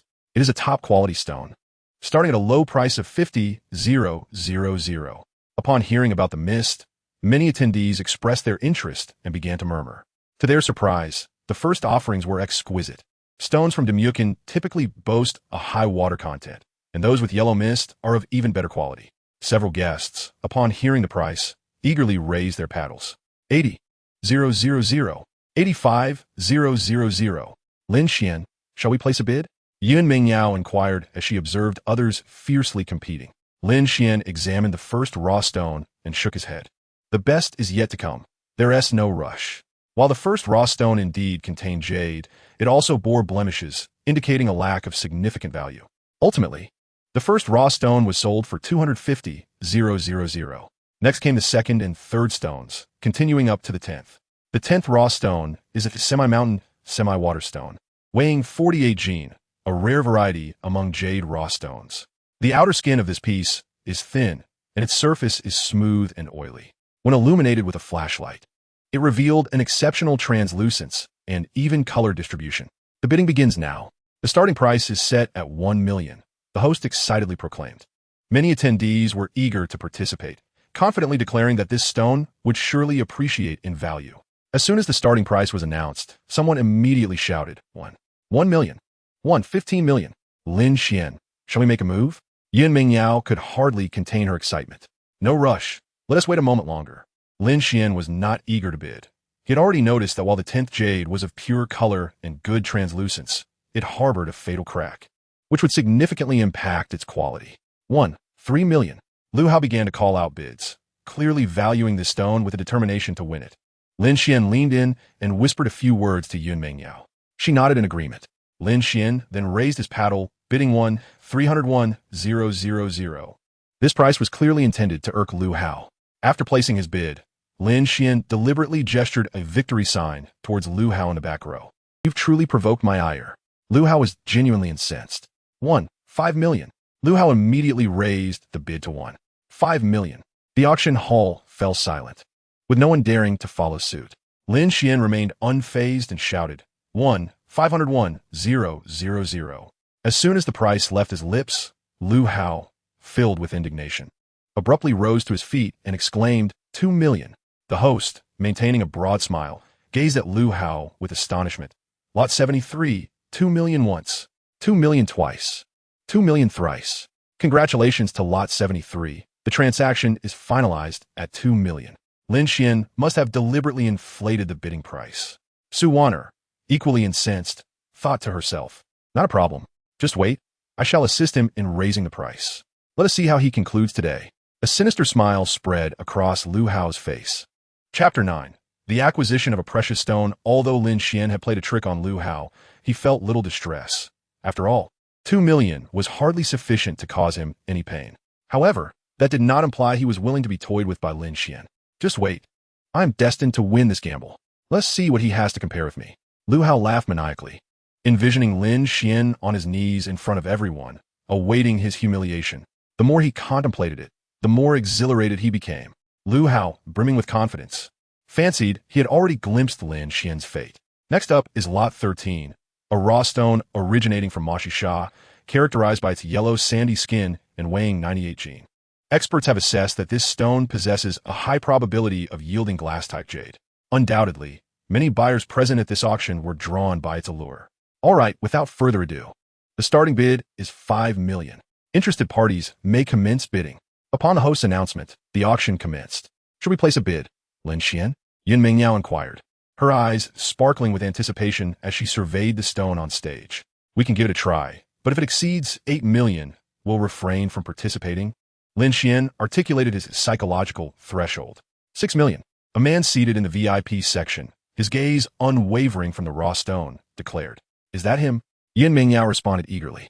Who is he? Lin Xuan queried out of curiosity. He is Jiang Zai, the third son of the Jiang family, one of the prestigious 4 families of Jiangqing. Alongside our Yun family, the Mo family, and the Qi family, Yun Mengyao explained to Lin Xuan. Lin Xuan then cast a glance at Jiang Zai, who seemed to sense his gaze and turned to look in their direction. Yun Mengyao waved her hand at him as a greeting, to which Jiang Zai nodded and offered a slight smile. 6,100,000, 615,000, 700,000. Jiang Zai, upon witnessing the bidding war, swiftly escalated the price to 700,000. At this figure, many chose to withdraw, recognizing Jiang Zai's determination. However, some were unwilling to concede and continued bidding. 710,000. Jiang Zai, still unfazed, calmly stated, 800,000. What a ruthless individual. His decisiveness is commendable. No wonder he belongs to one of the 4 prominent families. Lin Xuan remarked in admiration. Indeed, it is rumored he may be the heir of the Jiang family. Well, let's not contest this raw stone with him. Yun Mengyao appeared nonchalant. Ultimately, as Jiang Zai raised the price to 900,000, the auction room erupted in excitement. As it became evident that no one else would bid, the auctioneer, filled with enthusiasm, decisively struck the gavel. Congratulations, Lot 8, for acquiring Lot 13 for 900,000. Next up is Lot 14. The starting bid is 50,000. Lin Xuan cast a glance and promptly offered 600,000. Lu Hao, filled with elation, finally found an opportunity for revenge. You have finally made a move. I thought you intended to forfeit. Following this, Lu Hao let out a cold laugh and declared 610,000. He sought to annoy Lin Xuan, returning the sentiment in kind. Lin Xuan, taken aback by this mimicry, pondered his next move. Yun Mengyao felt a twinge of unease, fearing that Lu Hao would disrupt Lin Xuan's bidding. No worries, I have my own measures. Lin Xuan replied with a mischievous grin. 1,000,000. He gestured dismissively at Lu Hao. Unperturbed, Lu Hao countered with 1,001,000. Lin Xian's expression darkened, his teeth gritted in fury. After a moment's deliberation, he retorted with 2,000,000. The crowd buzzed with chatter, astonished that Lin Xian had adopted Jiang's eyes tactic of increasing the bid by 100,000 each time. Lin Xian's exorbitant offer caused a stir on the second floor. While his approach was audacious, many believed the price for this material far exceeded its worth. Concluding that Lin Xian had succumbed to Lu Hao's provocation and lost his composure. After placing his bid, Lin Xian shot a scornful glance at Lu Hao. Observing Lin Xian's anger, Lu Hao felt a surge of satisfaction, having deliberately set out to vex him. However, Su Waner perceived no benefit in this. A sense of conspiracy lingered in the air. Lu Xiao, perhaps you should reconsider. Could this be Lin Xian's scheme? Whose side are you on? There is no way I will let him off easily. It's merely 2,000,000. I intend for him to suffer greater losses. With that, he announced 2,001,000. Upon hearing Lu Hao's bid, Lin Xian exhaled in relief and smiled. I'm out. Was that intentional? Yin Mengyao instantly grasped the situation, covering her mouth and laughing. Lin Xian, you are quite devious. You even managed to trick me. She chided him with a roll of her eyes. How else could I outwit Lu Hao? Lin Xian refrained from further bidding. 2,001,000 once. 2,001,000 twice. Very well. For the third time, 2,001,000 sold. The auctioneer finalized the transaction. What? Why didn't he bid? Lu Hao was taken aback, completely unprepared for Lin Xian to suddenly withdraw from the auction at such a critical moment. He realized he'd been outplayed. The thought struck him that Lin Xian had purposefully feigned indignation, luring him into raising the stakes. Lu Hao's earlier excitement dissipated in an instant, replaced by a suffocating anger that left his face pale. Next up was Lot 15, a raw stone from the Thunder Strike area, with a weight of 198 pounds and an opening bid of 600,000. After the host's introduction, an awkward silence filled the room as no one placed a bid. Due to the low-quality jadeite produced in the Thunder Strike area, interest was scarce, especially since the exterior of Lot 15 offered no insight into its quality. Just as the host prepared to speak, a voice rang out, 1,000,000. Not again. Is he attempting to employ the same trick? The crowd speculated. What a fool. Still attempting to deceive me. This time, I shall not be taken in. One must select a fine raw stone for such performances, and I refuse to associate with such worthless material. Lu Hao felt that Lin Xian underestimated him. And this time, he would not fall for Lin Xian's tricks. 1 million, going once. 1 million, going twice. 1 million, going thrice. Congratulations to bidder number 2 for successfully acquiring raw stone number 15. Lin Xian breathed a sigh of relief and said to Yun Mingyao, today was not in vain. We have finally obtained a quality piece. Is that so? I see that others do not regard this raw stone highly. Are you confident? Yun Mingyao expressed her skepticism. Rest assured, this raw stone is undoubtedly worth far more than its price. With that, Lin Xian glanced towards the ordinary seating area and noticed Sun Yukai sitting in the 5th row, yet he had not made a bid. Thus, Lin Xian sent him a text message. Raw stone number 23 holds great potential. Within 3 million, it would be wise to give it a try. Upon receiving the message, Sun Yukai gestured an OK sign towards Lin Xian. Indeed, when the bidding for raw stone number 23 commenced, Sun Yukai bid 3,100,000, securing what seemed to be an ordinary raw stone. Soon, the auction approached its conclusion, with all 30 raw stones successfully bid upon. A single cut can lead to either fortune or ruin, a mere 3 parts perception and 7 parts luck. The outcome hinged on this final cut. Chapter 10. Who wins and who loses. Once the bidding concluded, Yun Mingyao successfully acquired a raw stone for 1 million. Due to the wager between Lin Xian and Lu Hao, they chose to unveil their stones on site. Outside the auction, an expansive cutting area lay before them. A crowd gathered, whispering amongst themselves as they watched each raw stone being sliced open. Lu Hao and Su Waner arrived at the cutting area, and upon seeing Lin Xian and Yun Mingyao approach, he sneered at Lin Xian, saying, Lin Xian, is there any need for a competition? My raw stone number 10 is clearly exceptional. Just a glance with a flashlight reveals its quality. You dare to compare it with a mere ordinary stone? It's truly laughable. The crowd, observing the two, believed that in the wager between Lin Xian and Lu Hao, Lin Xian was destined to lose. Those with discerning eyes compared the raw stones behind Lin Xuan and Yun Mingyao with those behind Lu Hao, concluding that Lin Xuan had no chance of victory. In terms of size and price, Lin Xian's raw stone number 15 could not possibly compete with Lu Hao's raw stone number 10. Nevertheless, Lin Xuan maintained a calm demeanor. The outcome remains uncertain. Who will win or lose is yet to be determined. Do not celebrate too early. Be cautious that joy does not lead to sorrow. Indeed, the essence of stone gambling lies in luck. If fortune does not favor you, even an exorbitant price yields nothing. Yun Mingyao chimed in to support Lin Xuan, feeling that he might bestow a pleasant surprise upon her. Lu Hao scoffed dismissively at Lin Xuan's words. The two arranged their respective raw stones in the cutting area, awaiting their turn. At that moment, the raw stone being cut was number 13, which had been auctioned for 9 million by Jiang Zai. Such a high price attracted a large crowd of onlookers. With a swift cut, the stone master exclaimed, "It has increased in value. It has revealed green." Upon hearing this, Jiang Zai relaxed, his face glowing with delight.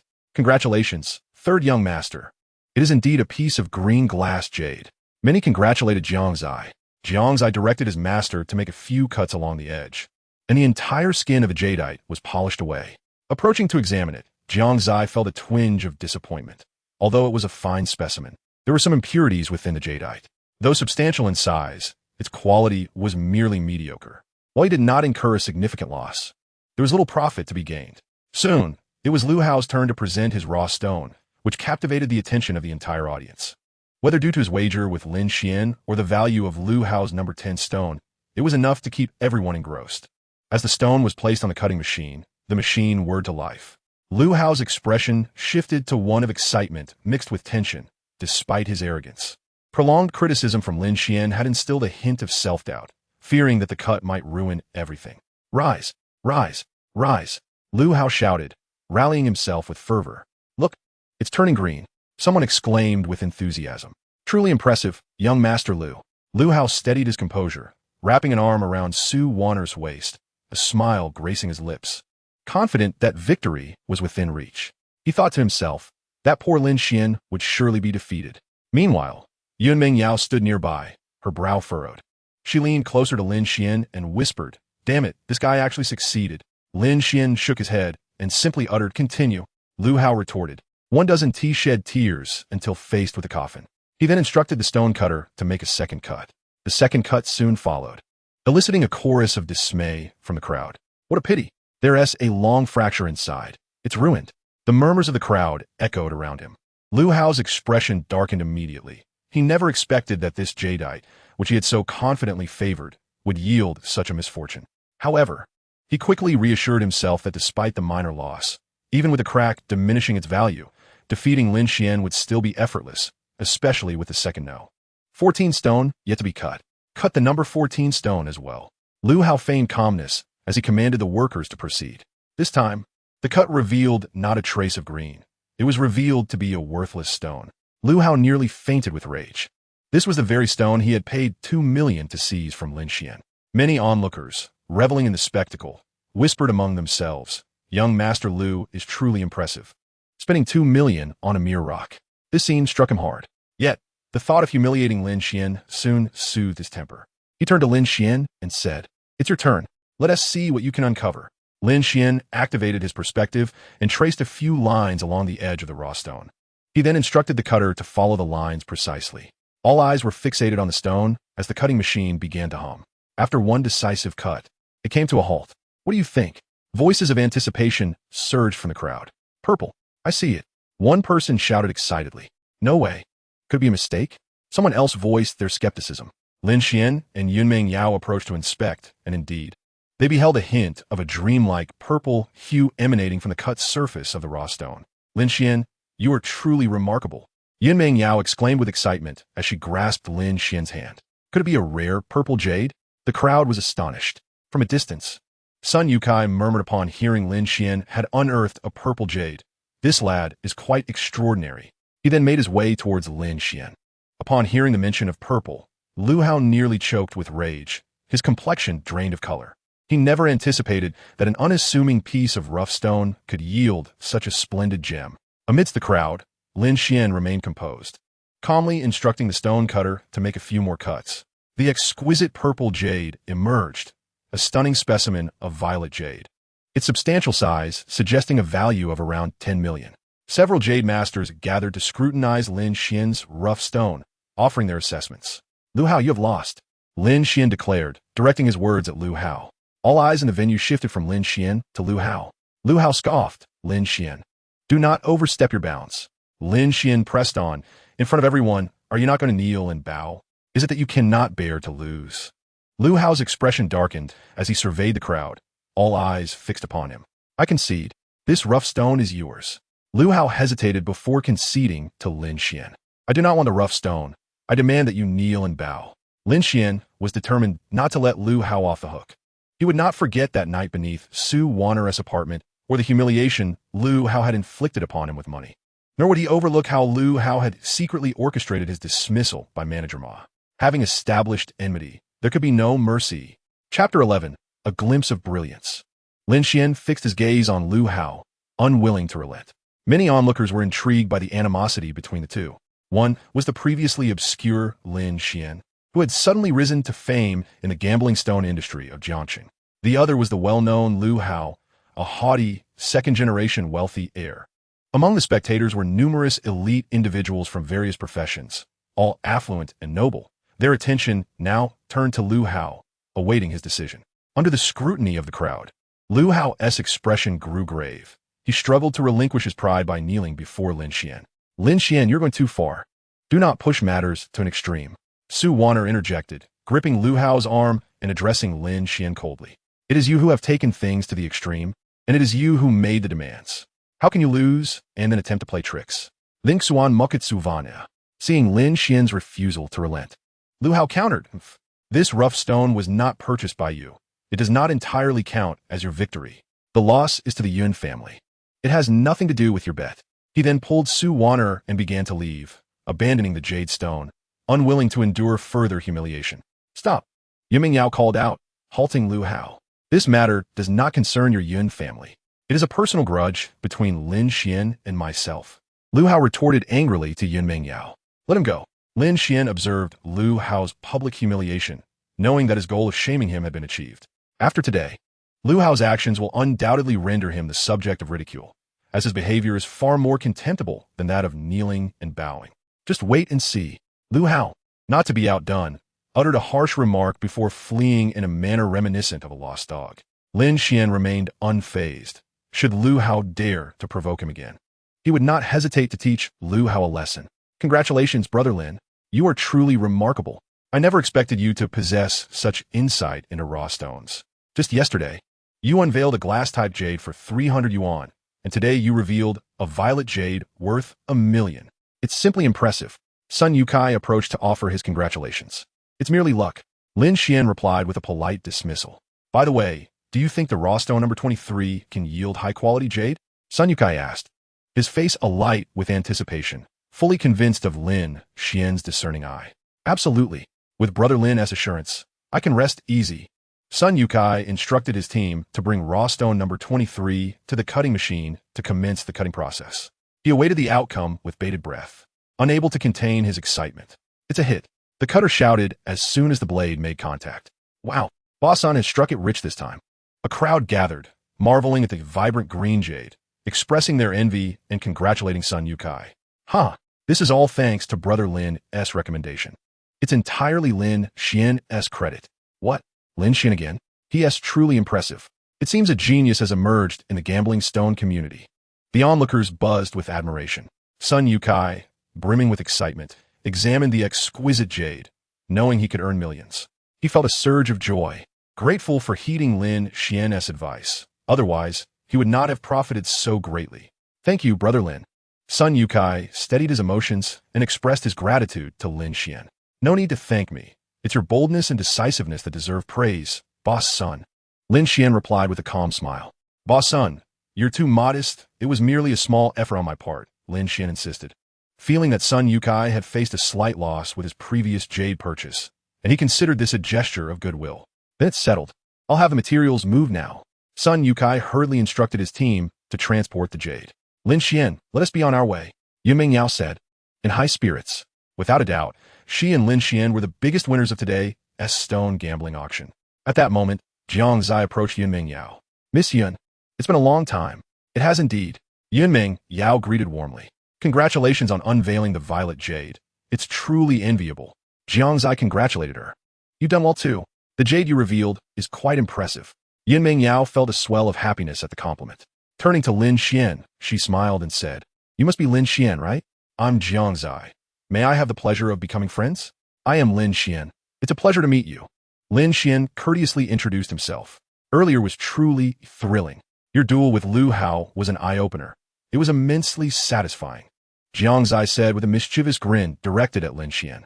"I was left with no choice. He came looking for trouble." Lin Xuan replied, feeling somewhat exasperated. "I wonder, Brother Lin, where do you currently work?" Jiang Zai finally inquired, revealing the purpose of her approach.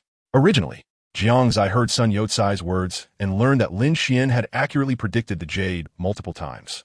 He intended to recruit Lin Xuan to his side. Without a job, having previously served as an appraiser at Guxiangju, Lin Xuan was now dismissed and had not yet begun searching for employment. Lin Xuan candidly stated that there was nothing to conceal, as this could easily be verified with a little investigation. Upon hearing this, Jiang Zai was astounded. Guxiangju was truly blind to dismiss such an outstanding appraiser as Brother Lin. It was utterly foolish. Lin Xuan appeared indifferent and chose not to elaborate further. "Brother Lin, why not join our Jiang family? I can offer you a monthly salary of 1 million. What do you think?" Jiang Zai proposed an exorbitant salary. Lin Xuan regarded Jiang Zai with seriousness, perceiving respect in his gaze. 1 million represented the salary of a senior appraiser, a figure Lin Xuan had never dared to imagine before. "Jiang Sanshao, what are you doing?" "Lin Xuan is my person. You cannot poach him." Yunming Yao pouted as she clung to Lin Xuan's arm, facing Jiang Zai. Lin Xuan chuckled. "Thank you for your generous offer, Brother Jiang, but I am not considering employment at the moment. Should I ever decide to work, I will certainly prioritize the Jiang family." "Very well. Since Brother Lin is so forthright, I shall not press the matter further. However, I do have one request," Jiang Zai continued. Lin Xuan, curious, inquired, "What is it?" Jiang Zai hastily replied, "I possess a rough stone that has been sitting at home for several years, and I have yet to cut it open. I wish to invite you to take a look at it." Upon hearing this, Lin Xuan readily agreed, "No problem." "Splendid. It is settled then. Please share your phone number with me." As they exchanged contact information, Jiang Zai said, "I shall not disturb you too any longer. Farewell." "Lin Xuan, why not come work in my company? I can offer you a base salary of 1 million as well." Yunming Yao inquired. Believing Lin Xuan was indeed qualified for such a position, Lin Xuan shook his head. "I am not considering employment at this time. Let's go. We should retrieve the jade." Yunming Yao felt dejected by the rejection. She wanted to verify whether her cultivated Timu technique required the consumption of jade energy for practice. "Isn't it heavy? 20 pounds. Why not let me take it?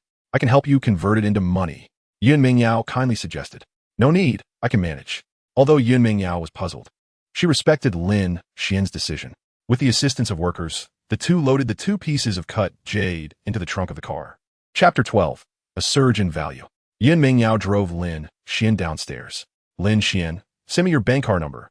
I will transfer the service fee to you shortly," she said, gripping the steering wheel.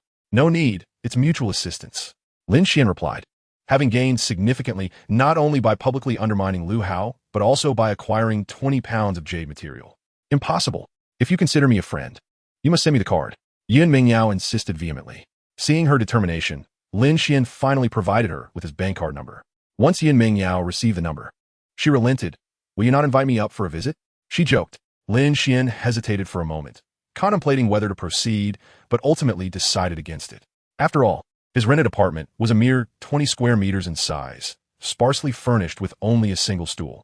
To avoid any awkwardness, he scratched his head and said, "Let me move to a new place first. It's too messy in here."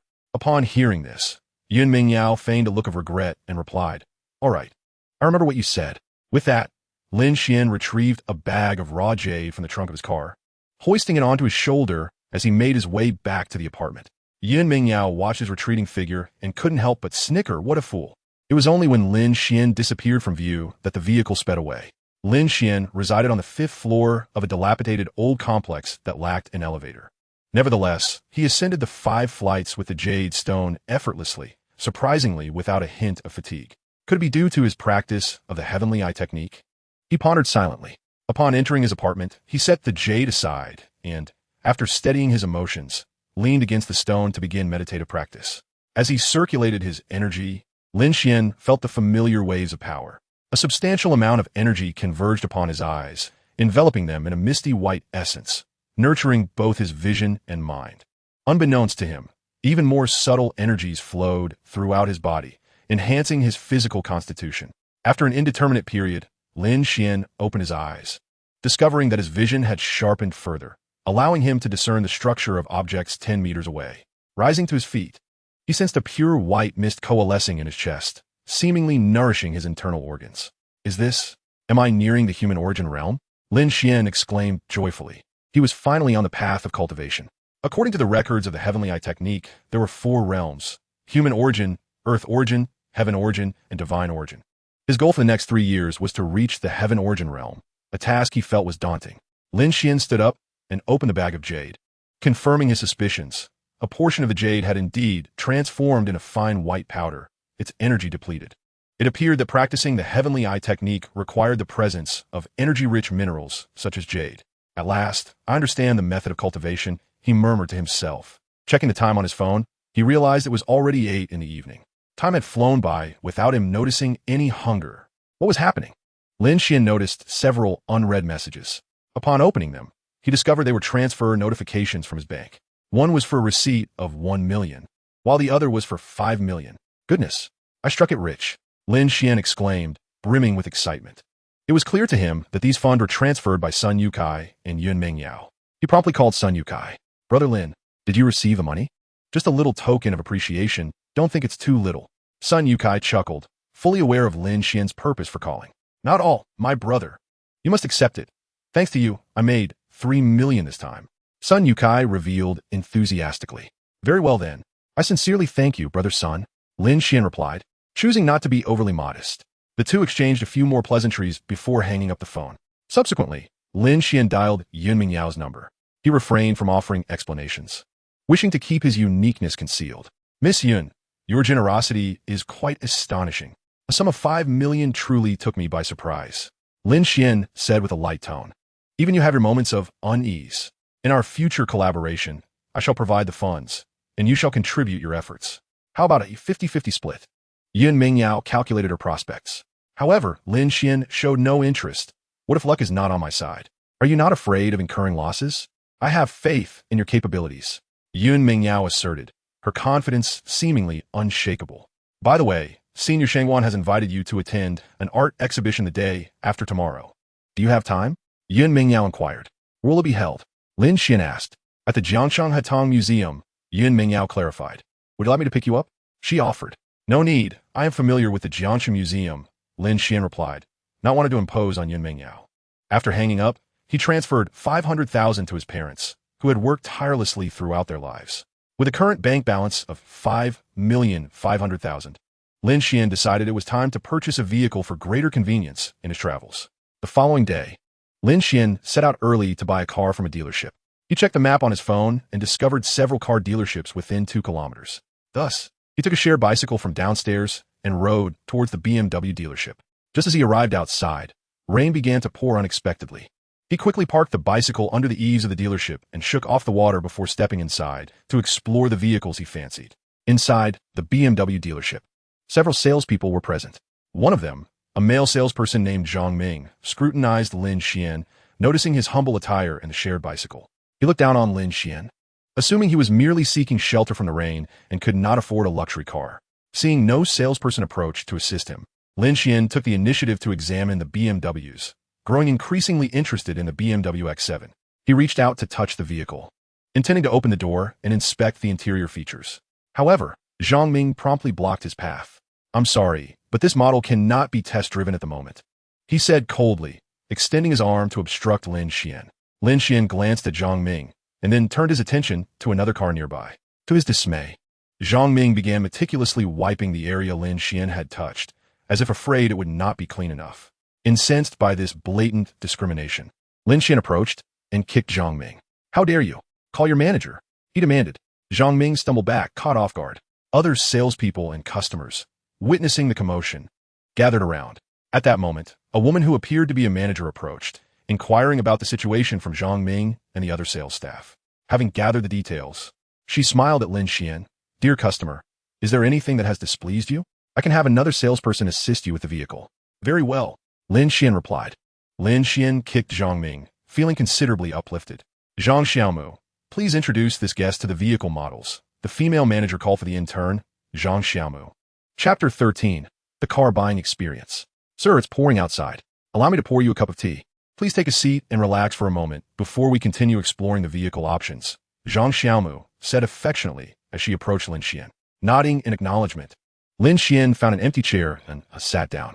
Zhang Xiaomu hurried to pour a cup of tea, carefully placing it in front of him. Curious, Lin Xuan examined Zhang Xiaomu and asked, How long have you been working here?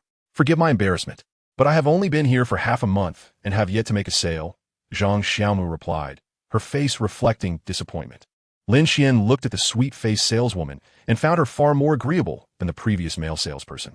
Cheer up. Don't lose heart. Everyone starts somewhere, Lin Xuan encouraged. Reminiscing about his own early internship days when he earned 3,000 yuan a month and faced numerous obstacles. Yes, I will persevere, Zhang Xiaomu nodded, motivating herself. Let's go take a look at the cars, Lin Xuan suggested. Although uncertain if Lin Xuan intended to make a purchase, she remained committed to treating every customer equally, a testament to her professionalism and an opportunity to hone her skills. Having just been kicked by Lin Xuan, Zhang Ming felt disgruntled. Observing Zhang Xiaomu leading Lin Xuan towards the X7 again, he remarked to the other salespeople, Xiaomu is still too young and not discerning. A person like this will never be able to afford a car. He had already scripted the scenario in his mind, anticipating that Lin Xuan would leave after looking at the vehicle. Upon entering the X7's cabin, Lin Xuan grasped the steering wheel, savoring the spacious interior. Moments later, he emerged. How about it, Mr. Lin? Shall we take it out for a test drive? Zhang Xiaomu eagerly suggested. It's all right. Even if you don't buy, you can still experience the test drive, she added, thinking Lin Xuan might feel awkward. Really, that won't be necessary. I'll buy this car, Lin Xuan stated directly, not wishing to waste any more time. What? Sir, this vehicle can actually be discounted. Shall I apply for a discount for you? Zhang Xiaomu exclaimed in surprise. In her half-month of experience, no customer had ever been this straightforward without discussing the price first. No need, just swipe the card. Lin Xuan, surprised by Zhang Xiaomu's naivety, decided to assist her, hoping her first month's performance would be commendable enough for a decent commission. All right, Mr. Lin, please hold on for a moment. I'll go get the contract, Zhang Xiaomu said excitedly as she walked toward the office. What did I tell you? It fell through. They were never going to buy a car, Zhang Ming remarked, observing Zhang Xiaomu's departure, convinced Lin Xuan had lost interest. However, the female salesperson beside Zhang Ming looked puzzled. Wait, why is Xiaomu so happy? Could it be a sale? Happy? She always looks like that. You're reading too much into it, Zhang Ming dismissed, still unconvinced that Lin Xuan could afford a car. But the reality would soon contradict his disbelief. Zhang Xiaomu, holding the contract, walked alongside the manager towards Lin Xuan. Lin Xuan briefly reviewed the contract and the accompanying vehicle insurance, noting that the total amount was 980,000. Without a moment's hesitation, he signed the document with unwavering composure. Rising to his feet, he declared, Let us proceed to the payment. Certainly, right this way, replied the manager. With palpable excitement, Zhang Xiaomu, along with the female manager, led Lin Xuan to the payment area. Upon entering the finance office, Lin Xuan produced a bank card and entered his password, revealing a substantial balance of 5.58 million. The female manager, witnessing this scene, was taken aback, her expression reflecting astonishment. She regretted not having personally attended to Lin Xuan, instead delegating the task to Zhang Xiaomu. Soon, several invoices were printed. Mr. Lin, here is the invoice for your vehicle purchase. Please keep it safe, the manager said with an ingratiating smile as she handed over the purchasing documents. Thank you. What is the process for registering the vehicle? Lin Xuan inquired about the registration procedure. It's quite simple. You just need to choose a license plate number via a mobile app, and I will arrange for someone to take the car for registration.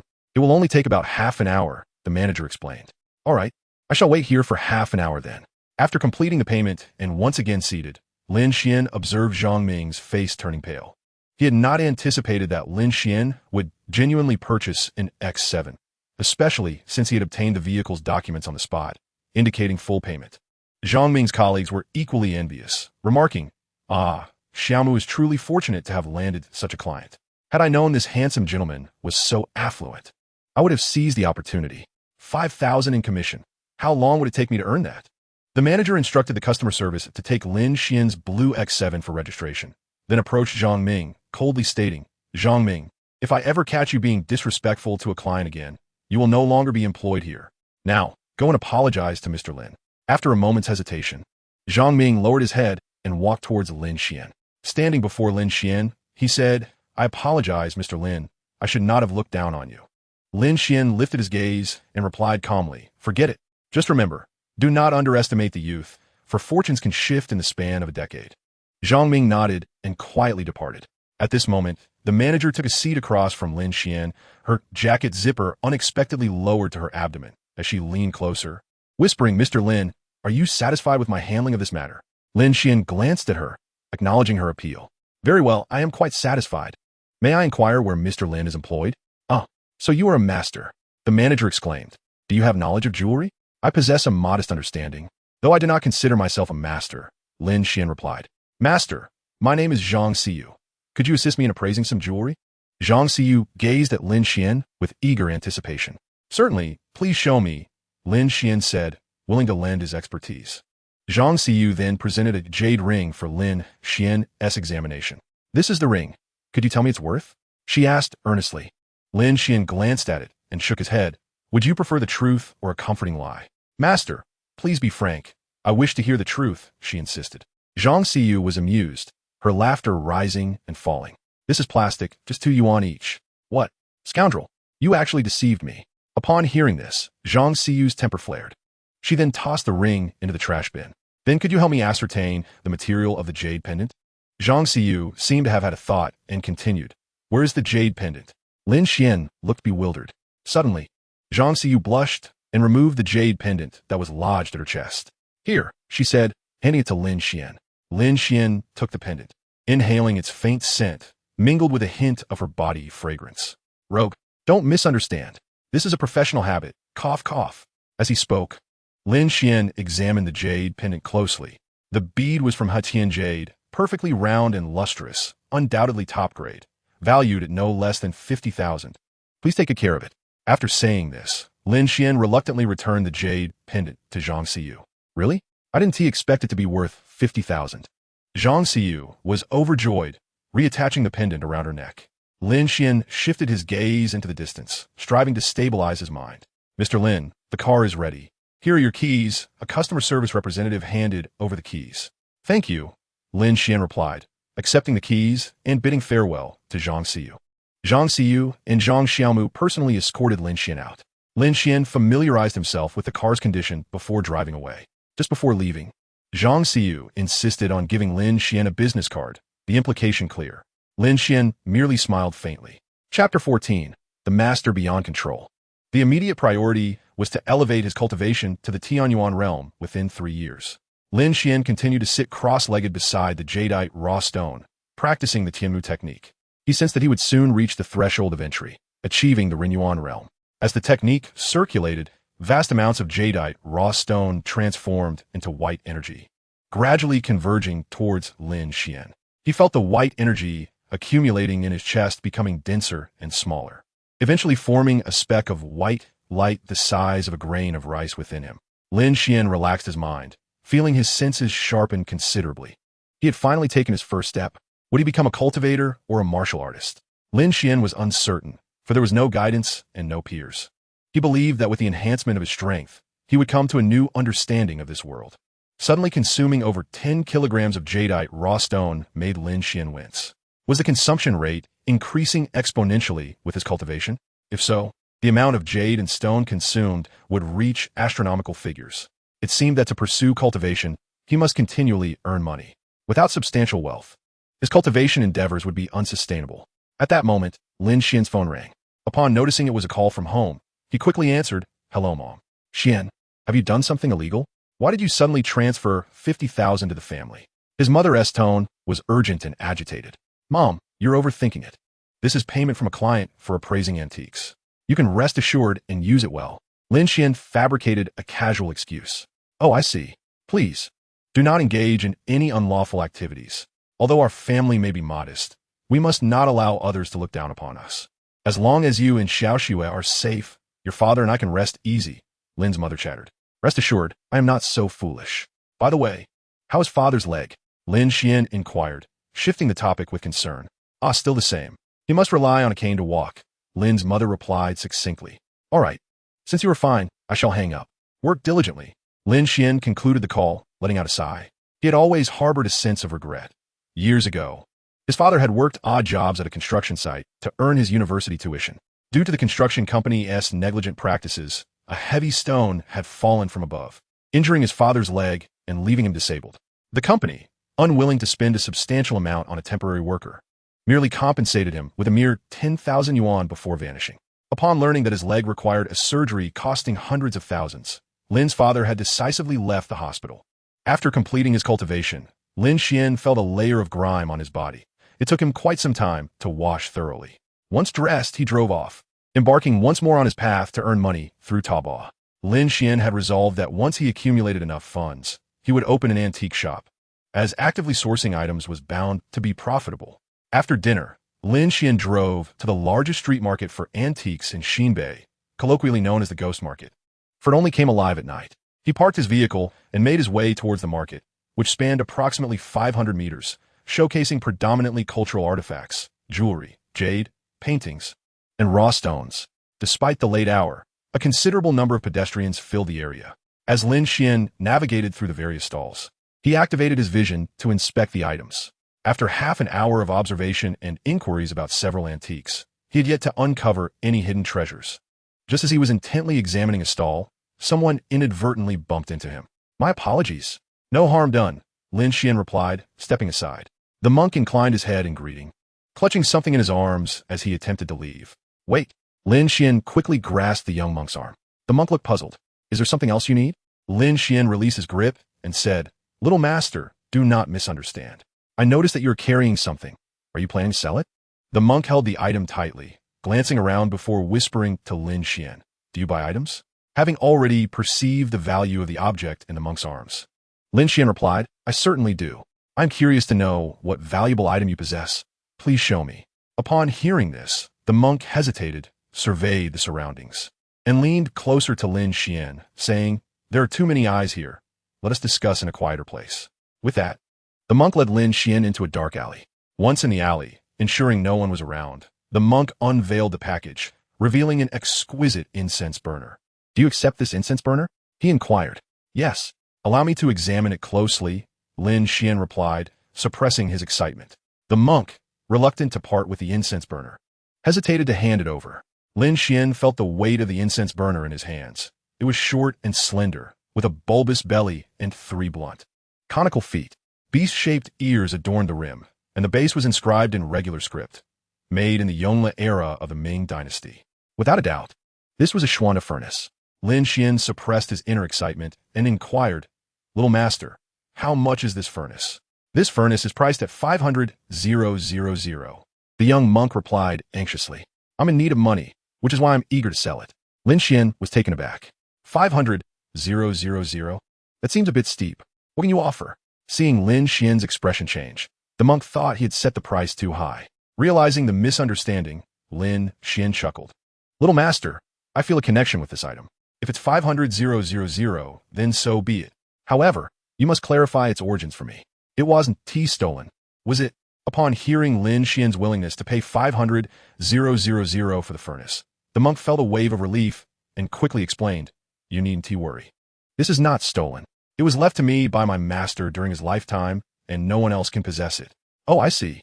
But why are you selling it? Lin Xuan couldn't help but wonder why the monk was in such dire need of money. The monk's face flushed a deep red, and he stammered, struggling to articulate his response. All right, since it's a private matter, I shall not pry further. Do you have a bank card? Lin Xuan asked. Yes. Please add me as a friend, and I will send it to you, the monk replied. Your nickname is Unable to Resist. Lin Xuan couldn't help but smile wryly. Yes, that's me. I'll send you my card number, the monk confirmed with a nod. Lin Xuan promptly transferred 500,000 through the app. You should receive it in a minute. Great. The monk's face lit up with excitement. It's arrived.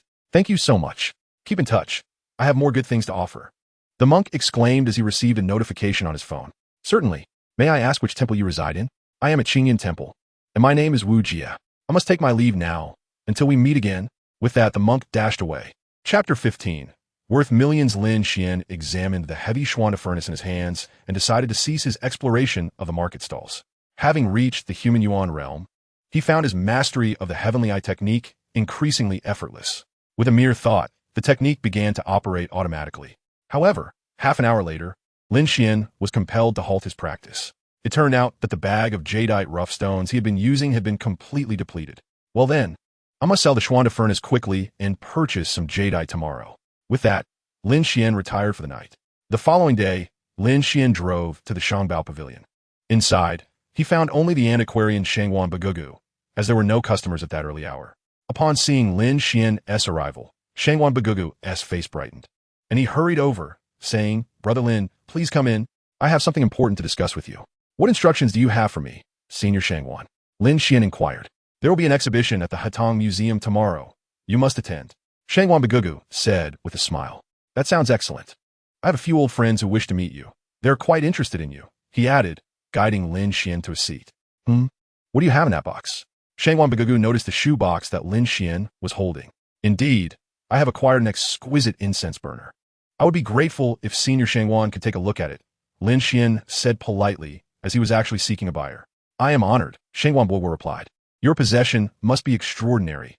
Please allow me to behold it." Shangwan Bagugu was equally eager to discover what antique Lin Xuan had procured. Lin Xuan promptly opened the shoebox, revealing a magnificent incense burner that exuded an air of antiquity and elegance. Shangwan Bagugu was immediately captivated by the burner. Before even handling it, he sensed its remarkable nature.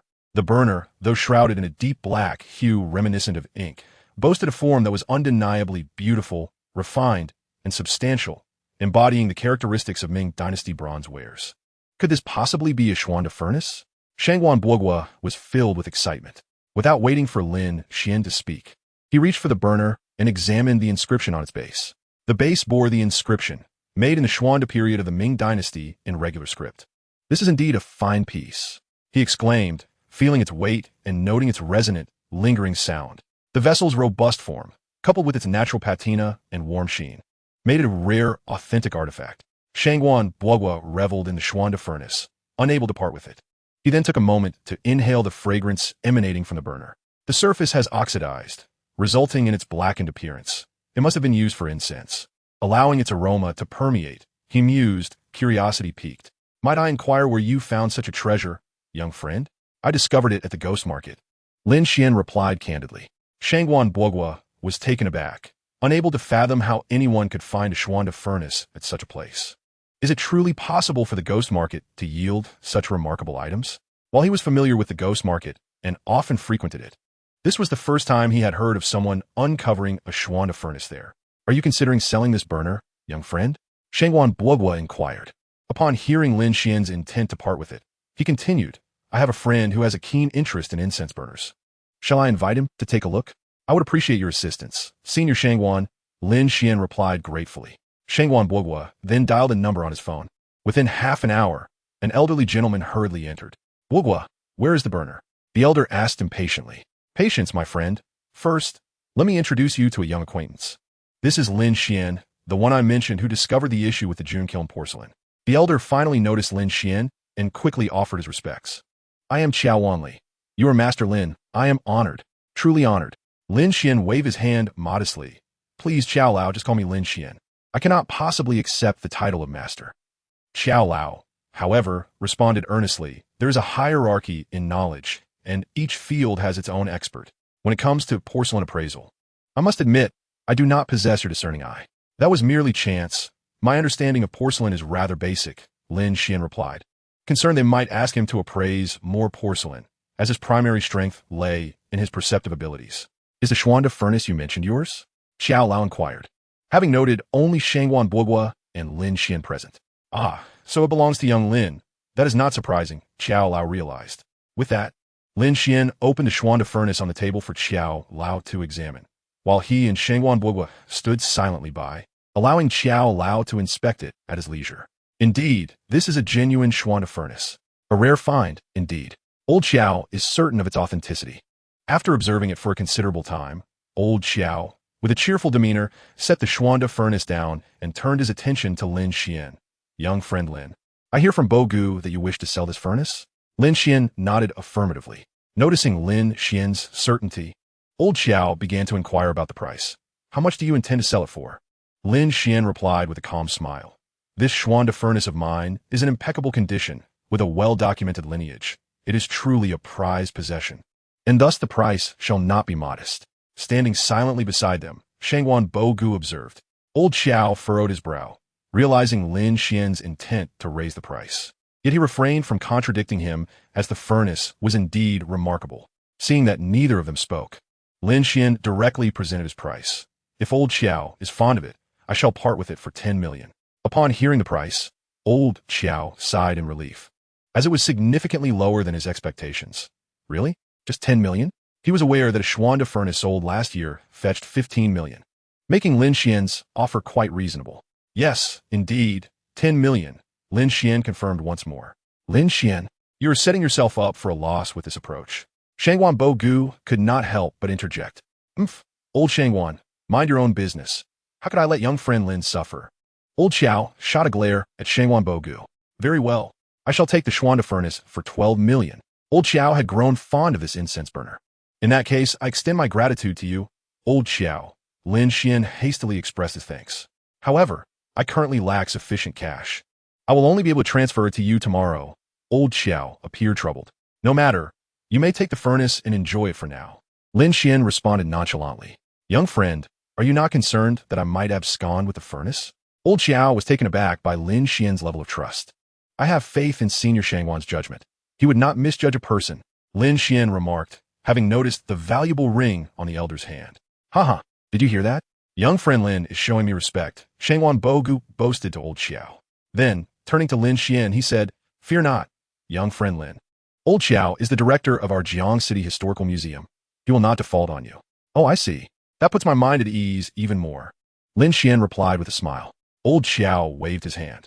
Since you place such trust in me, I will transfer 5 million to you now, and the remaining 7 million will follow tomorrow.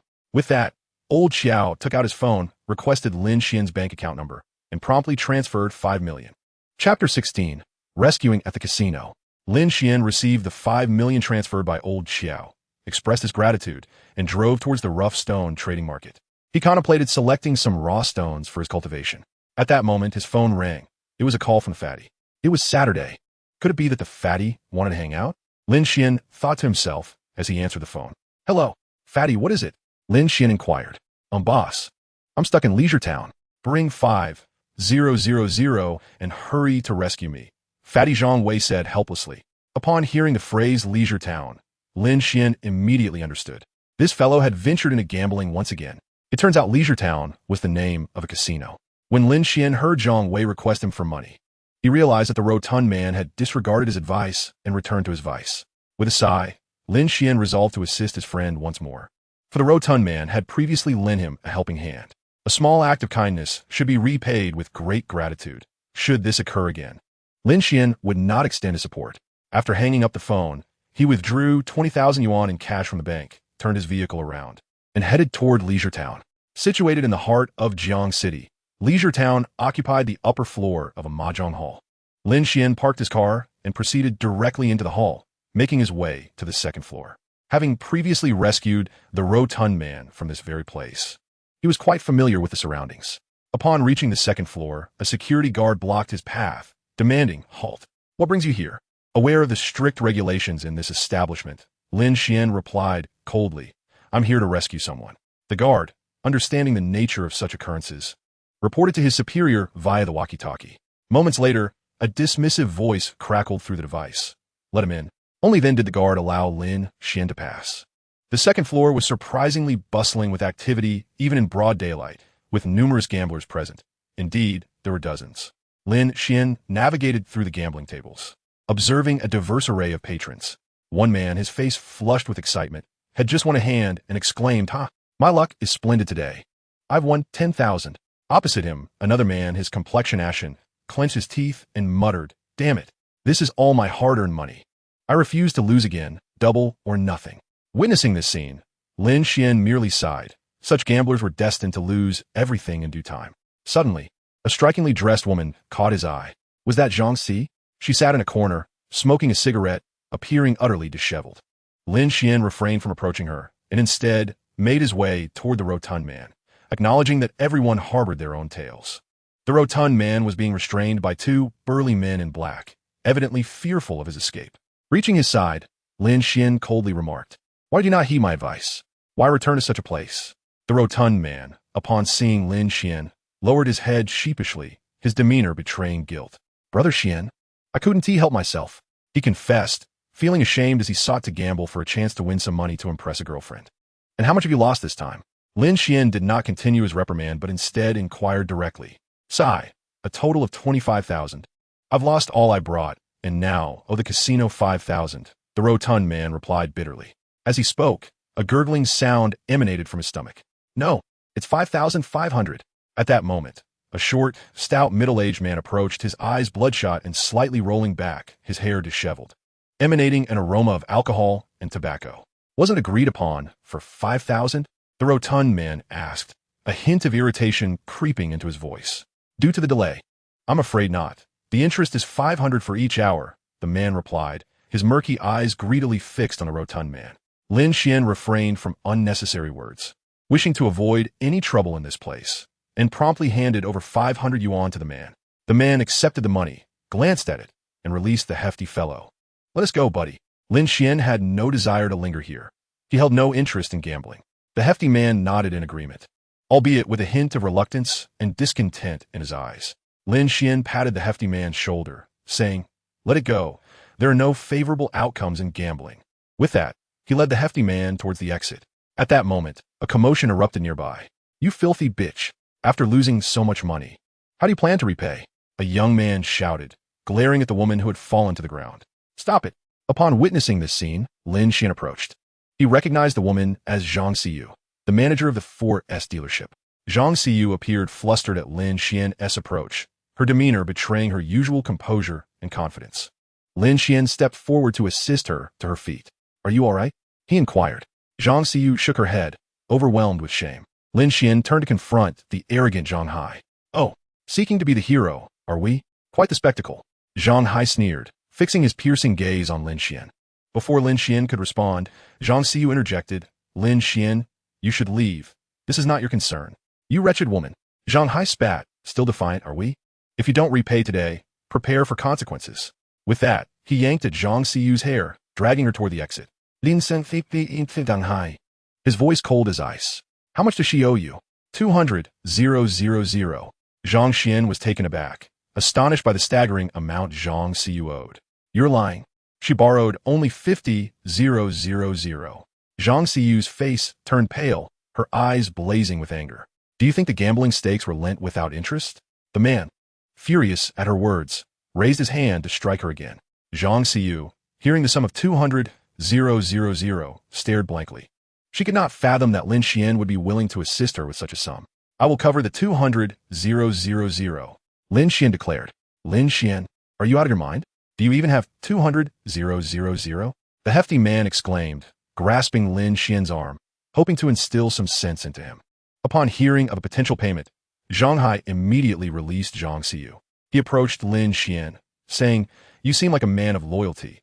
This girl is quite attractive. Spending some money here is worth it.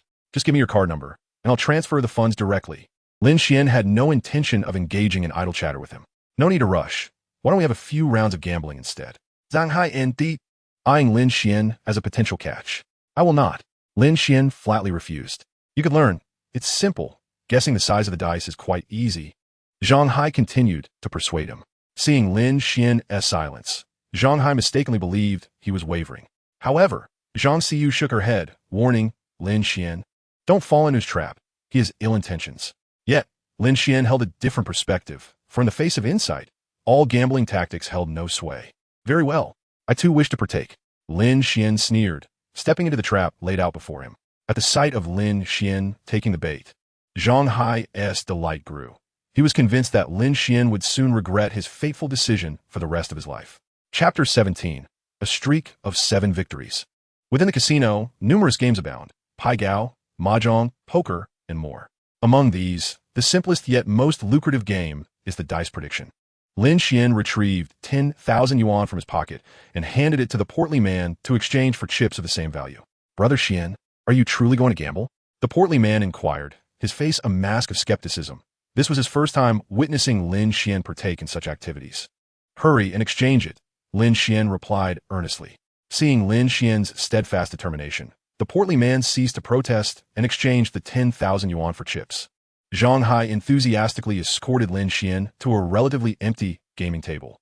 The dealer, upon noticing Zhang Hai's arrival with Lin Xuan, understood immediately and regarded Lin Xuan as an easy target. Just follow my lead, and I assure you, you'll strike it rich. Zhang Hai insisted with fervor, eager to have Lin Xuan place his bets alongside him. Very well, I shall observe and learn. Lin Xuan feigned the demeanor of a novice. The dice game was straightforward. The objective was to predict whether the sum of the 3 dice would total 318 points. A sum of 310 points or less was deemed small, while 1118 points or more was considered large. The odds for small and large were set at 2 to 1, with the house taking a 5-point commission per round. Surrounding the table were 4 to 5 gamblers, excluding Lin Xuan and Zhang Hai. The dealer was an alluringly beautiful woman. Her makeup exquisitely applied, her features striking, and her skin fair. Her skirt flowed gracefully as she moved, her eyes sparkling and her lips curved into a playful smile, exuding an air of temptation with every gesture. Once she noticed the collective gaze of the gamblers upon her, she elegantly bent down and swiftly placed the dice cup on the table. Betting begins. As soon as the dealer's words fell, several gamblers commenced placing their bets. Some wagering on large, others on small. Without hesitation, Zhang Hai pushed a stack of chips forward, betting 1,000 yuan. Brother Lin, trust me, bet on large. This round is a sure win, Zhang Hai proclaimed with utmost seriousness. Lin Xuan activated his perception ability, glancing into the dice cup to see 456. Indeed, it was large. He then feigned uncertainty as he looked at Zhang Hai. Are you certain? Rest assured, I am betting on large myself, Zhang Hai replied, thumping his chest. Upon hearing this, Lin Xuan decisively wagered his entire 10,000 yuan on large. What? Why have you gone all in at once? Zhang Hai exclaimed in astonishment, having expected Lin Xuan to merely follow his bet, not to stake everything. Once the bet is placed, it is final, the dealer remarked with an indifferent air, directing her gaze towards Lin Xuan. Haha, what a true novice going all in. The other gamblers at the table mocked Lin Xuan. The portly man and Zhang Xiyu stood behind Lin Xuan, their expressions filled with concern. Before long, all 6 players at the table had placed their bets, fervently shouting, large, large, large, small, small, small. In the next moment, the dealer lifted the dice cup with her right hand and announced, 456, a total of 15 points, large.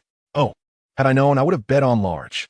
Indeed, I never anticipated this fellow would be so fortunate, winning on his very first bet. The other gamblers expressed their astonishment and regret in unison. Brother Xuan, incredible, what luck you have. The portly man sighed in relief, brimming with excitement. See, betting alongside me was a sound choice. Zhang Hai feigned confidence in his intuition. Lin Xuan, on the other hand, feigned immense excitement. Indeed, who would have thought I would profit so handsomely? Let's continue. The female dealer thought little of it, attributing Lin Xuan's success merely to good fortune. The chips were distributed to the victors, and the dice were placed once again into the shaker, which the female dealer twirled gracefully in her hands. The shaker was then inverted, signaling the commencement of betting. The dealer called out once more. Lin Xuan, with his keen insight, perceived it would be a high roll. Without hesitation, Zhang Hai wagered another 1,000 yuan, declaring, it will surely be high. I trust in this. Lin Xuan, emboldened by the declaration, decided to go all in again. Goodness, he is going all in again? The portly man stared in astonishment at Lin Xuan. Zhang Hai, secretly hoping for Lin Xuan's downfall, nevertheless cautioned. Playing this way entails significant risk. But he is merely a newcomer, overwhelmed by a small win. One cannot expect to triumph every single time. I'll play it safe this round. An experienced gambler doubted Lin Xuan's continued luck. That's uncertain. If fortune favors him, I shall bet high alongside him. Another player, who was more inclined to trust in luck, wagered 2,000 yuan in tandem with Lin Xuan. Once all bets were placed, the dealer promptly unveiled the dice. 4, 4, 6, 14 points high. Victory was declared once more, eliciting exuberant joy from the portly man, who danced with delight behind Lin Xuan. Zhang Hai's expression fluctuated between uncertainty and composure, quickly settling into a neutral demeanor. The dealer, accustomed to such occurrences, remained unfazed. The probability of someone accurately guessing 2 rolls consecutively was reasonably high. So she dismissed the matter. The casino does not fear your winnings. Rather, it fears you walking away with your gains. In the third round, Zhang Hai opted not to place a bet, yet Lin Xuan boldly went all in on a low roll. He emerged victorious again, causing the chips on the table to multiply several times over. Winning 3 consecutive rounds, particularly with all-in bets, could not help but draw the casino's attention. The dealer glanced meaningfully towards the camera, her suspicion regarding Lin Xuan's prowess growing. She believed he might discern the number she rolled. Consequently, she approached the next round with utmost seriousness, shaking the dice for a full minute before lowering her weary arm. With Lin Xuan's 3 consecutive victories, a multitude of seasoned gamblers began to follow his lead, filling the table with eager players, most aligning their bets with Lin Xuan. At that moment, he became the focal point of the entire casino, every gesture capturing the attention of both gamblers and the establishment. Lin Xuan surveyed the scene and boldly declared another all-in bet on high. He betting high. Quickly, follow his lead. As he placed his wager, a throng of players echoed his decision. Observing Lin Xuan's audacity, the dealer's expression shifted dramatically. She was acutely aware of the number she had rolled. What are you waiting for? Reveal the outcome. As the other gamblers, perplexed by the dealer's hesitance, grew impatient, she began to sweat profusely, compelled to unveil the shaker. Wow, it truly is high.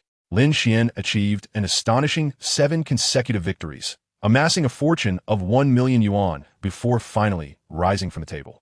Boss, you are truly remarkable.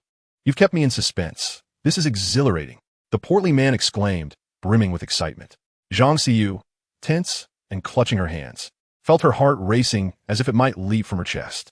Yet Lin Xuan remained the most composed, fully aware of the wisdom in knowing when to walk away, recognizing that the casino's money is not easily acquired. With that, he produced 200,000 yuan in chips and handed them to the Zhang Hai. This is the 200,000 yuan that Zhang Xiyu owes you. It's all right to exchange it for chips. I assent it. Zhang Hai's expression fluctuated, yet he accepted the chips with a smile. No problem. Zhang Xiyu gazed at Lin Xuan with a heartfelt expression. Thank you. Let us convert our chips into cash. Lin Xuan said to the chubby man and Zhang Xiyu. Just then, an elderly gentleman obstructed their path. Young man, I see you possess remarkable gambling skills. Might you indulge an old man in a game? The elder called out to Lin Xuan with a benevolent countenance. Lin Xuan sensed trouble. It was evident that the elder was affiliated with the casino and possibly a seasoned expert. He glanced at the elder and replied, "What if I choose not to play?" Upon hearing this, the elder displayed a look of regret. Young man, please do not misunderstand. I merely wish to engage in a friendly contest of skills, and I would not impede your departure. After a moment's hesitation, Lin Xuan inquired, "How do you propose we compete?" Quite simply, we shall play dice, but this time, it will be a guessing game. The one who guesses correctly wins. We shall play best 2 out of 3. What do you think? The elder explained the rules succinctly. Let us not complicate matters. I propose a single round. You roll, I guess. If I guess correctly, I win. If not, I lose. Lin Xuan articulated a more favorable arrangement for himself. Very well, I have no objections. Are you certain I will be the one rolling the dice? The elder responded without a hint of hesitation. What an intriguing young man. It has been years since anyone has discerned the sound of my dice. The elder mused as he scrutinized Lin Xuan. Lin Xuan did not bother to argue. He was never one to listen to the dice. He relied solely on his ability to see through them. I am Fu Sheng, and it is the first time in many years that I have encountered such an interesting young individual, the elder remarked with a hint of nostalgia. What? He is none other than Fu Sheng, the Southern Gambling King. Within the casino, numerous gamblers took notice of the elderly gentleman. Upon hearing that the Gambling King Fu Sheng was about to face Lin Xuan, patrons swiftly gathered around them. The chubby man and Zhang Xiyu stood behind Lin Xuan, their expressions immediately darkening upon hearing others discuss the elder's prestigious title. Xuan Yi. This elder is the Gambling King. Perhaps we should refrain from betting. The chubby man whispered anxiously. Lin Xuan remained unfazed. Having accepted the challenge, he was determined to play a round. Do not worry. The outcome remains uncertain. Lin Xuan assured him as he followed Fu Sheng to an empty gaming table and took a seat. Youth, what stakes do you wish to wager?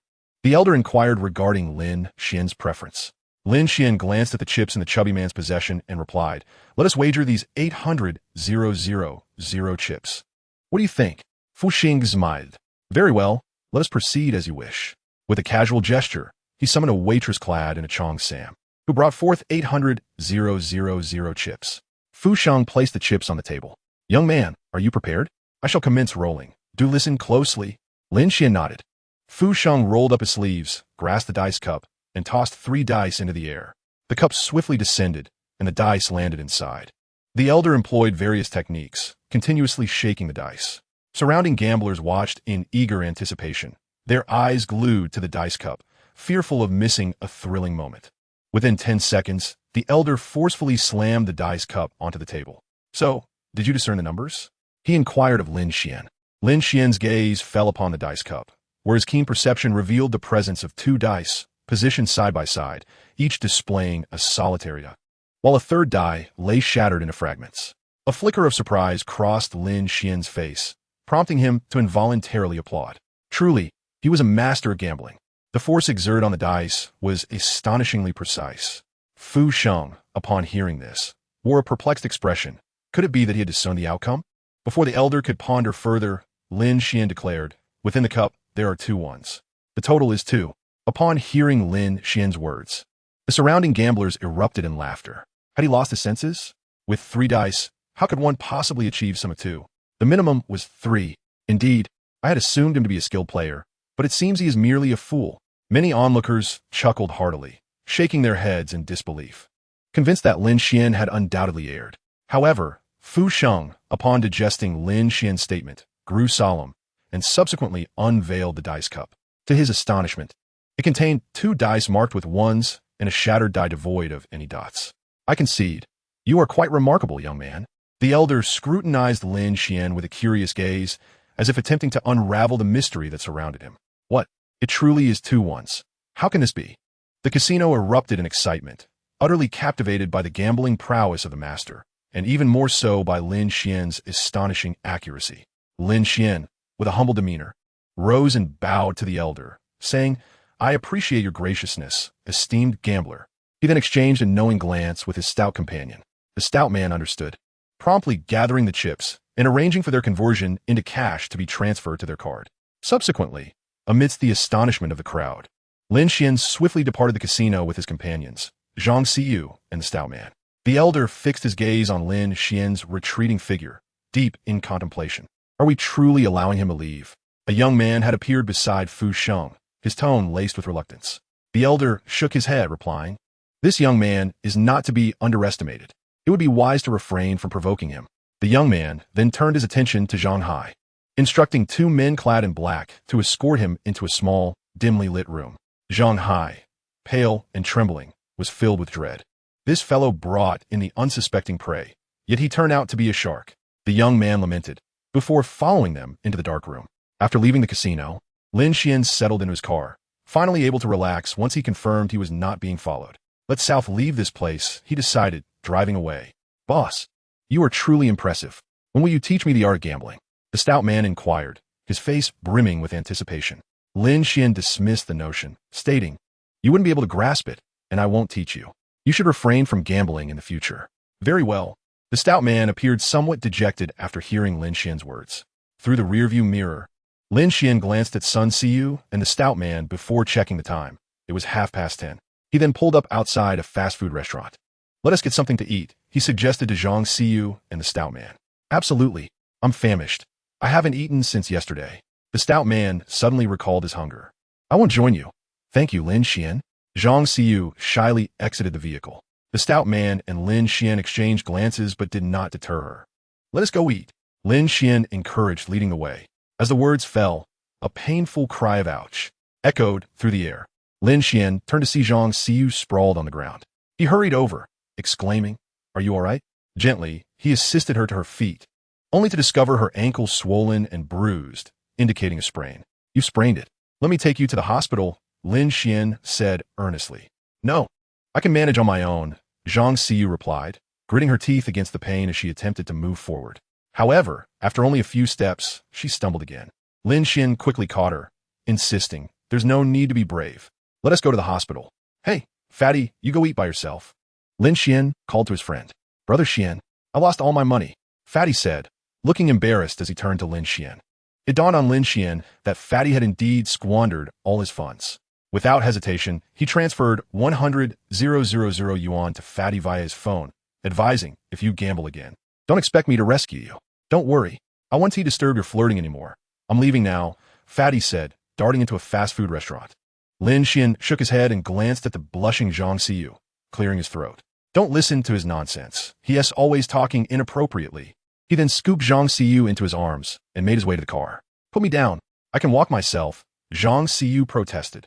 Feeling embarrassed, as this was her first experience being held by a man, Lin Xuan ignored her reluctance, stating, stop being stubborn.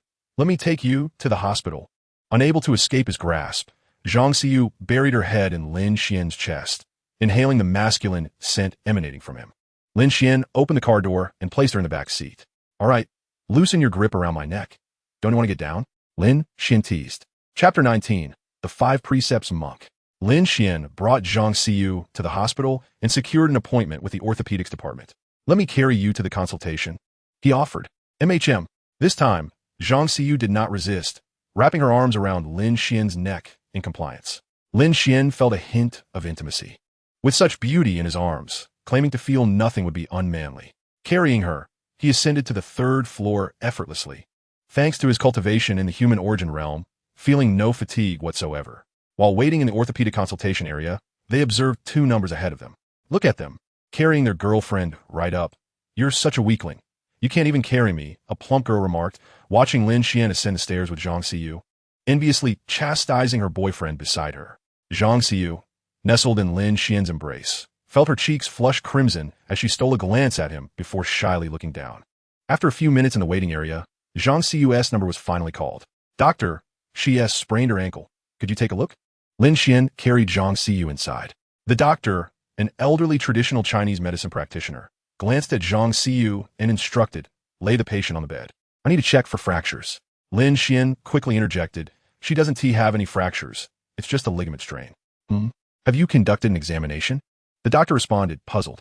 No, I just felt it earlier, and since there were no fractures, Lin Xuan explained, concocting a reason. Let me take a look first. The doctor said. As he spoke, the seasoned physician removed Zhang Xiyu's shoes to examine her ankle. Her condition was not serious. There were no fractures, merely a slight ligament strain. I shall prescribe some pain relief and anti-swelling medication. A few days of rest will suffice, he assured her. Thank you, doctor. Zhang Xiyu replied, gratefully. Following this, Lin Xuan gently carried Zhang Xiyu towards the payment counter on the 1st floor. Upon reaching the ground level, a familiar figure caught Lin Xuan's eye. It was the monk, Wu Jie. He carefully placed Zhang Xiyu onto a nearby chair. Please wait here while I fetch the medication, he instructed before making his way toward the monk. Approaching Wu Jie from behind, he patted the monk on the shoulder. Master, what brings you here? Lin Xuan inquired with curiosity. Wu Jie turned to see Lin Xuan and breathed a sigh of relief. You startled me. I thought you were someone else, he exclaimed. Holding up an ultrasound report, he lamented, alas, it appears she is indeed pregnant. Huh, who is pregnant? Lin Xuan momentarily pondered before dismissing the thought, reasoning that monks are supposed to be devoid of worldly ties. A netizen, the monk replied flatly. Oh, master, you are truly benevolent. A netizen is pregnant, and you come to assist her, Lin Xuan expressed, filled with admiration for the monk's altruism. I had no choice. The key issue is that the female netizen has become quite attached to me, Wu Jie replied, shaking his head in resignation. Lin Xuan felt as though his mind was reeling, casting a bewildered gaze upon the monk. Are you implying? He ventured, still struggling to comprehend. Yes, it is precisely as you think, Wu Jie affirmed with a nod. This entire situation was an accident, he confessed with deep remorse. Lin Xuan, upon hearing this, was rendered speechless.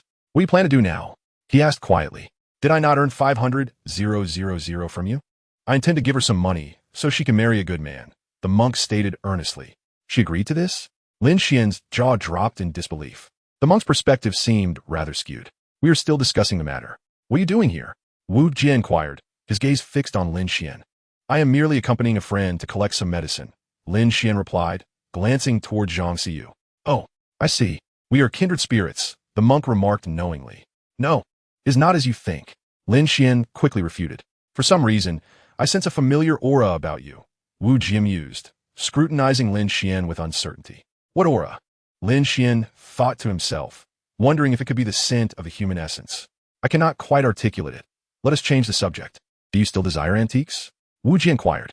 Indeed, I wish to acquire anything of value, Lin Xuan responded eagerly. The Xuan furnace he purchased from Wu Jie had garnered him over 10 million, and seeing the monk was akin to encountering a deity of wealth. Once I resolve this matter, I shall contact you. I must take my leave now, Wu Jie declared before swiftly departing. What an odd monk, Lin Xuan mused. Hurrying to the payment window, after settling the bill and collecting the medication, he made his way back to Zhang Xiyu. She offered no protest, acquiescing to his assistance. Following her directions, Lin Xuan drove into a luxurious villa district. You reside here? He exclaimed in disbelief. It was my father who purchased it, not I. Zhang Xiyu hastily clarified, fearing that Lin Xuan might misunderstand. Is that so? Then you must not be short on money, Lin Xuan remarked, perplexed. Those who reside here are either affluent or of noble descent. How could such a situation have arisen this morning? I had a dispute with my family, and my card was frozen. Zhang Xiyu explained the reason. Very well, I shall escort you inside. Lin Xuan lifted Zhang Xiyu and made his way towards the villa. Zhang Xiyu pressed the key, and the grand entrance of the villa slowly creaked open. Lin Xuan carried Zhang Xiyu to a bedroom on the second floor. Gently setting her down, he had no intention of lingering. Having witnessed her humiliation at the casino that morning, he had intervened solely to rescue her. Thank you, Lin Xuan. Zhang Xiyu suddenly stood up and embraced him, catching him off guard. Wait, Lin Xuan.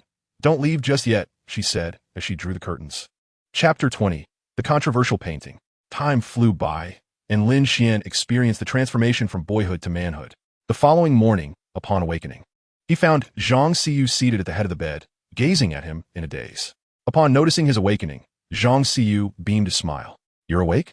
Lin Xuan felt a tinge of awkwardness. He was not a heartless individual, but he was unsure how to navigate the sudden surge of emotions he felt for her. As a man, he believed he ought to assume responsibility. I will take responsibility for you. Zhang Xiyu chuckled at Lin Xuan's dazed expression, her enchanting smile restoring her former confidence. Dream on. Who said I needed you to take responsibility? Forget about it. Yesterday was a bargain for you, she said, gazing tenderly at him. Zhang Xiyu felt a pang of disappointment. Her family had arranged a marriage for her, and she ultimately chose to acquiesce. Can't you stay? Lin Xuan blurted out, desperately wanting to hold onto Zhang Xiyu. She approached him and softly said, I hope you one tea forget me in the future. With that, she bit down hard on his neck, leaving a deep mark, reminiscent of a strawberry. All right, you should go now. If fate allows, perhaps we shall meet again. Lin Xuan felt a wave of reluctance wash over him as he softly replied, I will always remember you. Ultimately, Lin Xuan departed the villa. Zhang Xiyu watched as his figure faded from view, sitting in silence. As Lin Xuan exited the villa, his heart was heavy with complexity. Yet he found solace in the thought of facing an uncertain fate 3 years hence. Today marked the exhibition day at the Jiangcheng Hatong Museum. Lin Xuan had already promised Yunmeng Yao and Shangwan Boga to attend, so he headed straight for the museum. The exhibition at Hatong Museum was open to the public today, attracting numerous enthusiasts and media personnel early in the morning. After parking his car, Lin Xuan entered the museum. The exhibition hall was expansive, featuring over 100 artifacts, including books, relics, garments, jade, and porcelain. Upon entering the exhibition hall, Lin Xuan immediately spotted Shangwan Bogu and Xiao Lao. They were engaged in a heated discussion with several elderly gentlemen. Lin Xuan approached to greet them. Good morning, Xiao Lao, Senior Shangwan. It is you, Lin Xiaoyu. Gulme. I have a few friends I wish to introduce to you. As Shangwan Bogu raised his head, he was greeted by the sight of Lin Xuan, who he quickly beckoned over.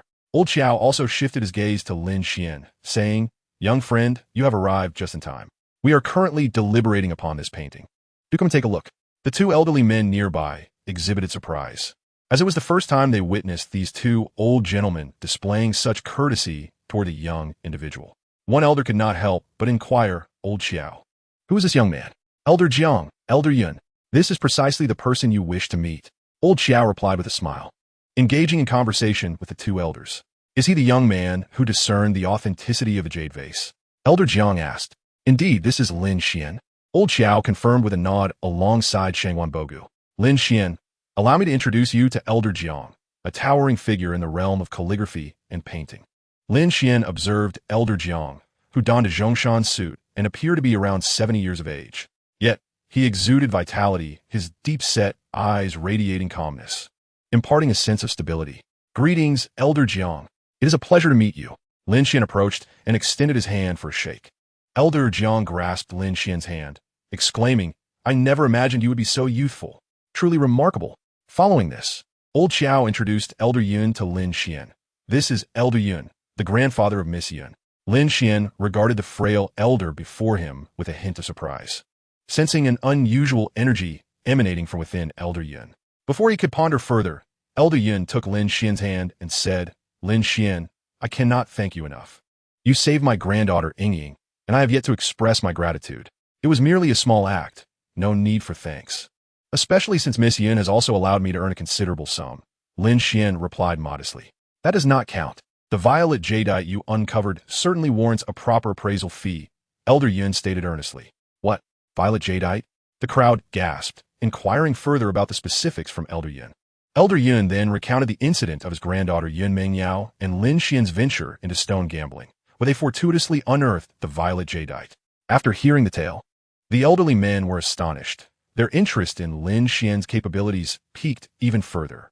Lin Xian stood by, silent and unperturbed, exuding an air of nonchalance.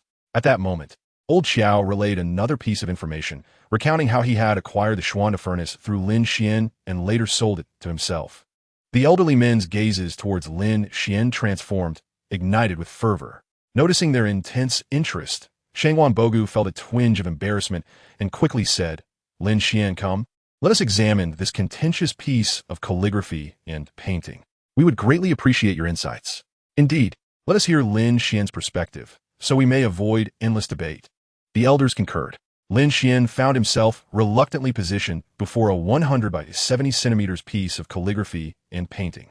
He steeled himself and activated his vision to scrutinize it closely. It was undoubtedly an ancient painting from the Song dynasty, and the scroll was also from that era.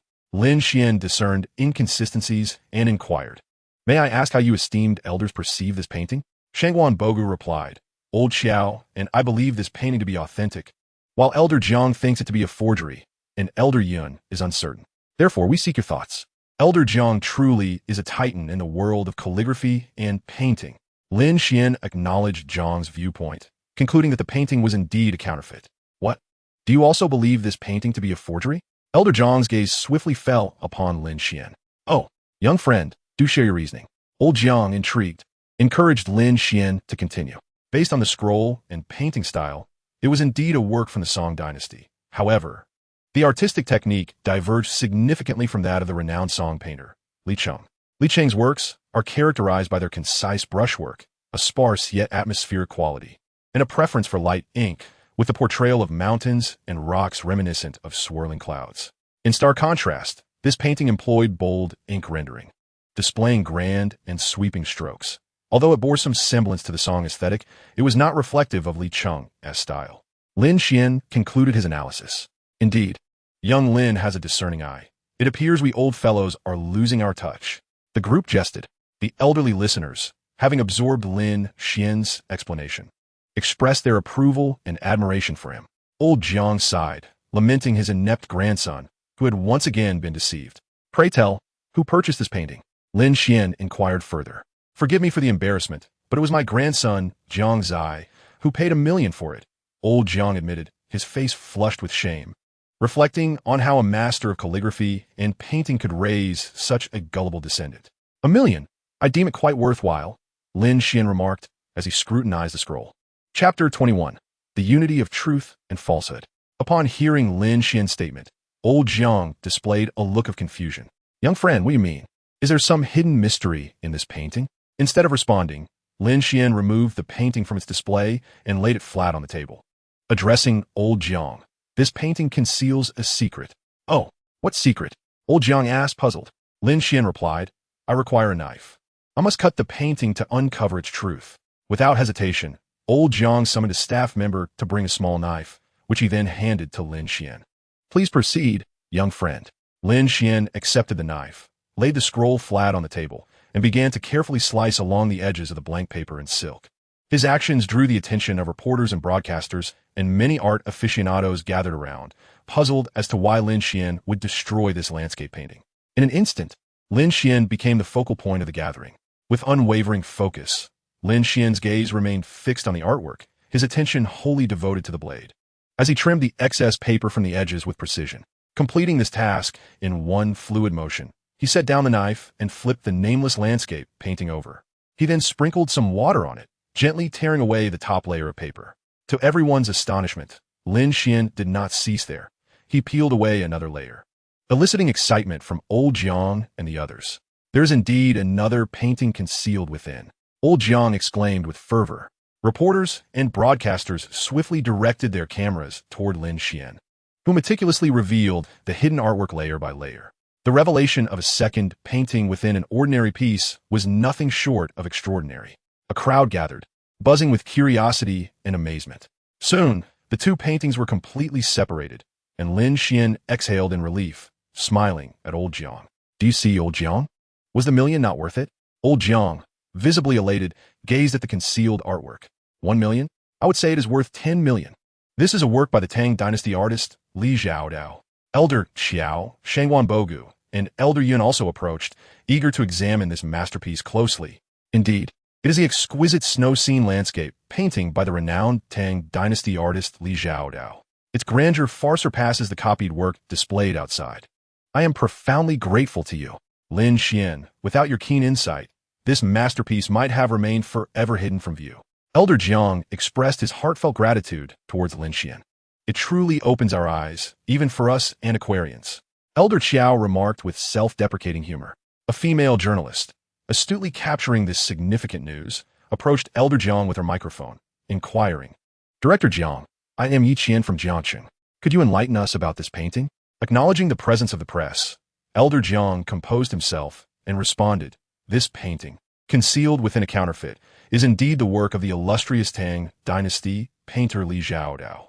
His artistry has had a profound influence, establishing a solid foundation for the evolution of Chinese painting.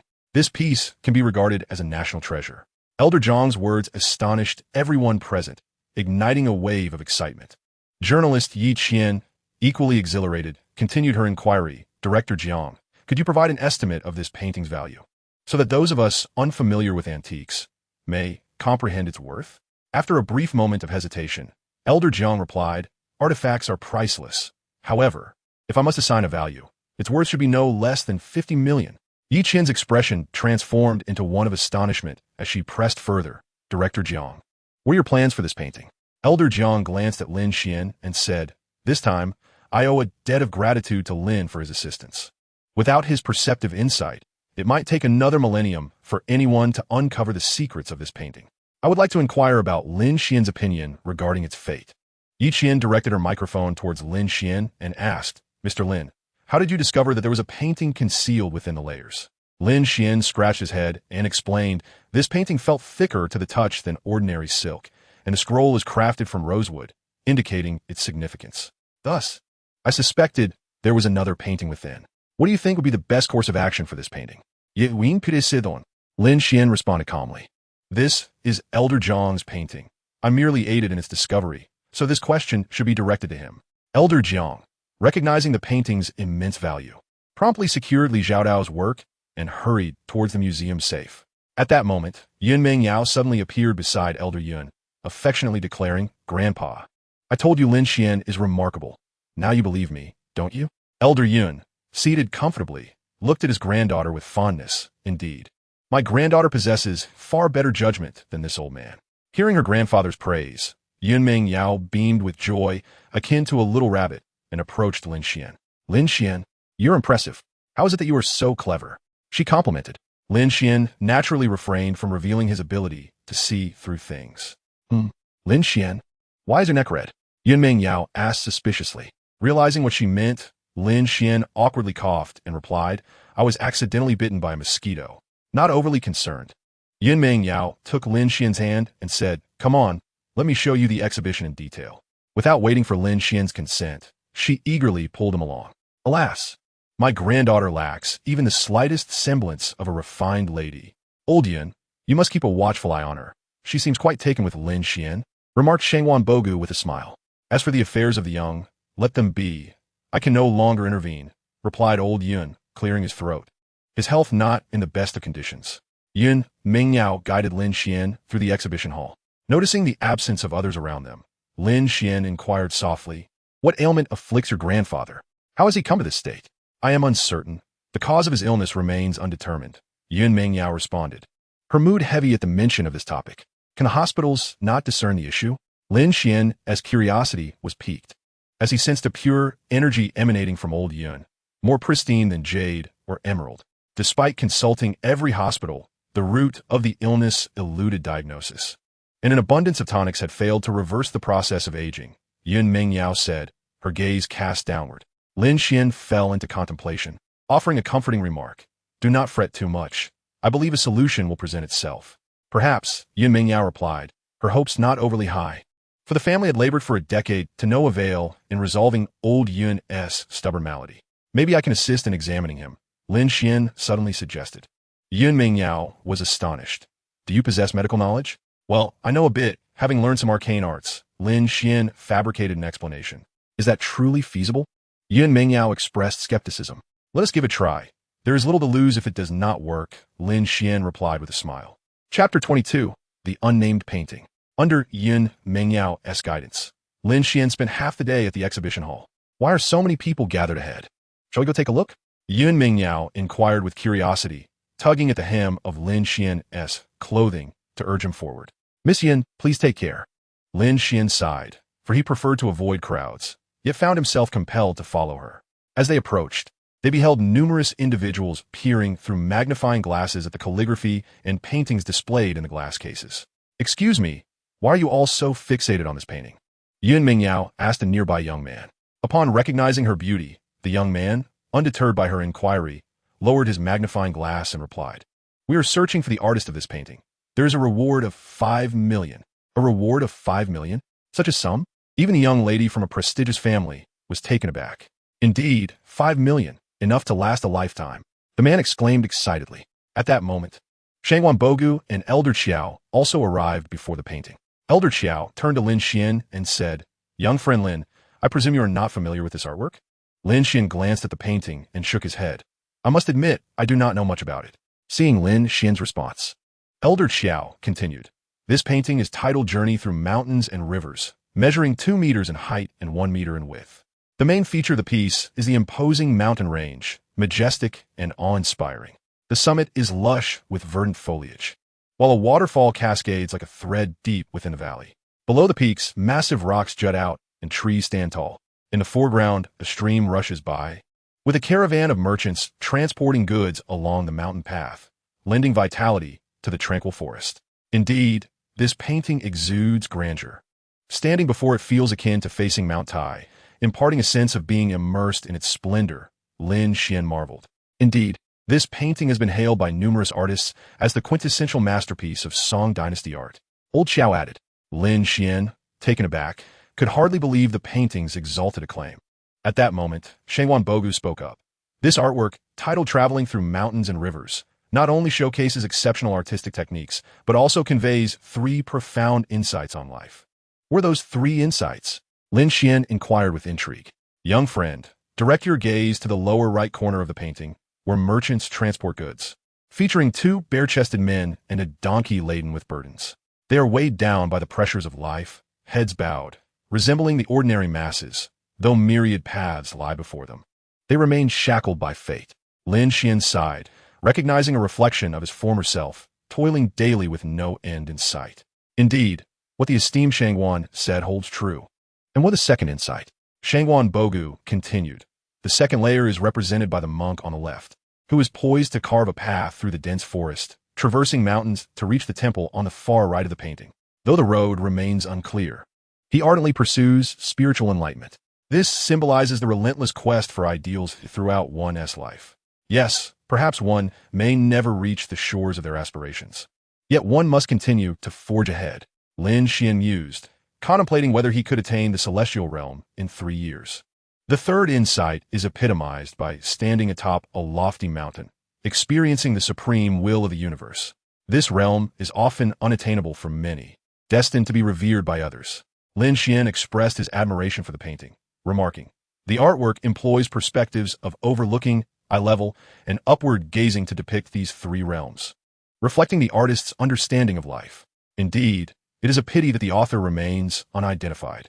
Shangwan Bogu revealed his regret. Has there been no hint regarding the artist after all these years? Lin Xuan voiced his confusion. This painting has always been a subject of contention. Elder Jiang and many art experts believe it may have been created by the Song Dynasty artist family, while other so-called experts attribute it to Zhang Quan of the same era. Shangwan Bogu elucidated to Lin Xuan. In my view, this painting was indeed crafted by Fan Li. Lin Xuan offered his perspective. No sooner had Lin Xuan spoken than a discordant voice resonated from behind. Lin Xuan refrained from feigning knowledge here without basis, spouting empty words. The speaker was Lu Hao, who swaggered in behind an elderly man. Lin Xuan smirked, a cold smile gracing his lips. I wondered who it was. Turns out it is you, the insufferable loser. Loser? In my Lu family's presence, you are nothing but an ant easily crushed. Lu Hao, avoiding the topic of defeat, redirected his attack towards Lin Xuan. The elderly man accompanying Lu Hao regarded Lin Xuan with disdain, haughtily inquiring, "Are you Lin Xuan?" Lin Xuan, perceiving the man's arrogance, provocatively responded, "Yes, I am." "What of it?" "Grandfather, this is the Lin Xuan who humiliated me last time." Lu Hao exclaimed towards the elder, Lu Zhong. Lu Zhong's expression darkened, condescendingly addressing Lin Xuan. "Young man, do not be overly arrogant, lest you meet an unfortunate fate." Upon hearing this, Lin Xuan burst into laughter. If not arrogant, how could one still be called young? Enraged, Lu Zhong's countenance shifted dramatically. Old Xiao and Shangwan Bogu, concerned for Lin Xuan's welfare, approached Lu Zhong and remarked, "Is it truly appropriate for you, Elder Zhong, to engage in a battle of wits with a junior?" However, Elder Zhong seemed unfazed by the criticism, responding, "There is nothing inappropriate about it. Just moments ago, I heard this young man boastfully claim that this painting was created by Fan Li, when in fact it was crafted by the renowned Song Dynasty artist, Zhang Quan. What evidence do you possess?" Lin Xuan retorted disdainfully. "My assertions serve as evidence. I have dedicated 5 decades to the study of calligraphy and painting, traversing more bridges than you have walked roads." Lu Zhong chuckled, adopting an air of superiority. "Humph, you have the audacity to declare 50 years of study? If you haven't grasped the essence in that time, you might as well have lived like a dog." Lin Xuan continued his mockery. "How dare you speak so insolently? Do you understand the meaning of respecting your elders?" Lu Zhong was visibly infuriated by Lin Xuan's words. "And you, do you even have the right to say such things?" With that, Lin Xuan spat into a nearby garbage bin, eliciting laughter from the onlookers. Lin Xuan is truly audacious. Well said. This Lu fellow is no paragon either, often posturing as an expert while spouting absurd opinions, whispered the crowd, with journalists capturing the entire scene. "Old fool, dare you wager with me?" Lin Xuan boldly challenged. Enraged by the insult, Lu Zhong clenched his teeth, finally managing to respond. "What are the stakes?" Seizing the moment, Lin Xuan proposed, "If I can prove that this painting is indeed by Fan Li, you shall donate 5 million to the Jiangqing Charity Fund. If I fail to prove it, I will donate the same amount to the fund in your name." Lin Xuan, do not act rashly. This painting has remained an enigma for a millennium. Do not engage in this gamble. Old Xiao and Shangwan Bogu attempted to intervene. "Old Xiao, Shangwan, do not interfere. I accept this wager. I am eager to see how you will substantiate your claim." Lu Zhong hastily agreed, fearing Lin Xuan would retract his words. At that moment, reporters documented the unfolding drama, while the surrounding antiquities enthusiasts eagerly anticipated Lin Xuan's next move. Only Yunmeng Yao, standing behind Lin Xuan, maintained a serene demeanor, watching him with keen interest. "In that case, let the friends present bear witness," Lin Xuan proclaimed with a confident smile. "Hurry up." The crowd was filled with anticipation. Grandfather, could he truly have discovered something? Lu Hao felt a pang of anxiety at Lin Xuan's confidence. What is there to worry about? This painting has been scrutinized by experts for decades without yielding evidence. How could a mere novice like him uncover anything? Lu Zhong reassured Lu Hao, with the expectant gazes of the crowd upon him.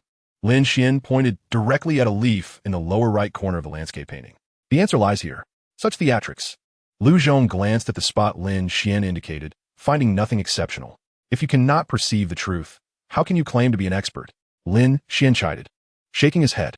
"But a mere rock. What can it possibly prove?" Lu Hao scrutinized the area Lin Xuan pointed to for some time, without discerning anything of note. However, Shangwan Bogu, aware of Lin Xuan's credibility, picked up a magnifying glass to examine the painting closely. "There is indeed a hidden mark here," Shangwan Bogu exclaimed, his face alight with excitement. He clearly discerned 2 characters resembling leaves beside the stone tree. Fan Li. As his words fell, a throng of onlookers gathered to investigate. Indeed, it was family. I can't believe it. I searched this corner twice and failed to uncover these two characters. I scrutinized the painting for ages with a magnifying glass and found nothing. The crowd was astonished. Lin Xuan, without a magnifying glass, had spotted such minuscule characters. What? This is impossible. Lu Zhong's expression shifted dramatically as he hastily requested a magnifying glass from someone and pushed through the crowd to examine the artwork. After a minute of scrutiny, Lu Zhong's complexion fluctuated, realizing the embarrassment he faced, with the entire ordeal being documented by journalists. Grandfather, are you all right? Lu Hao quickly supported the faltering Lu Zhong. With a pale face, Lu Zhong inhaled deeply. Lin Xuan, this time I concede. This afternoon, I will donate 5 million to the Jiangxing charity organization. Having said that, he left in a huff. Lin Xuan, congratulations. You have unraveled a riddle that has persisted for a millennium. Xiao Lao and Shengwan Bogu gazed at Lin Xuan with gratitude, their expressions shifting from excitement to admiration. Soon, Zhang Lao and Yuan Lao arrived in response to the news. Lin Xuan, you have made a significant contribution to the realm of calligraphy and painting. I thank you on behalf of the nation. Zhang Lao clasped Lin Xuan's hand with immense gratitude. It was but a trivial effort. Lin Xuan thought it essential for everyone to recognize that this painting was indeed created by the artist family as a mark of respect for the painter. How did you discover the signature here? Zhang Lao inquired, puzzled as to why so many had overlooked it while Lin Xuan had spotted it at a glance. Lin Xuan smiled, having prepared his explanation. Firstly, there is no doubt that this painting is from the Song dynasty. And artists of that era seldom signed their works or opted for hidden signatures. However, this piece is substantial, embodying the artist's aspirations, and is a rare masterpiece.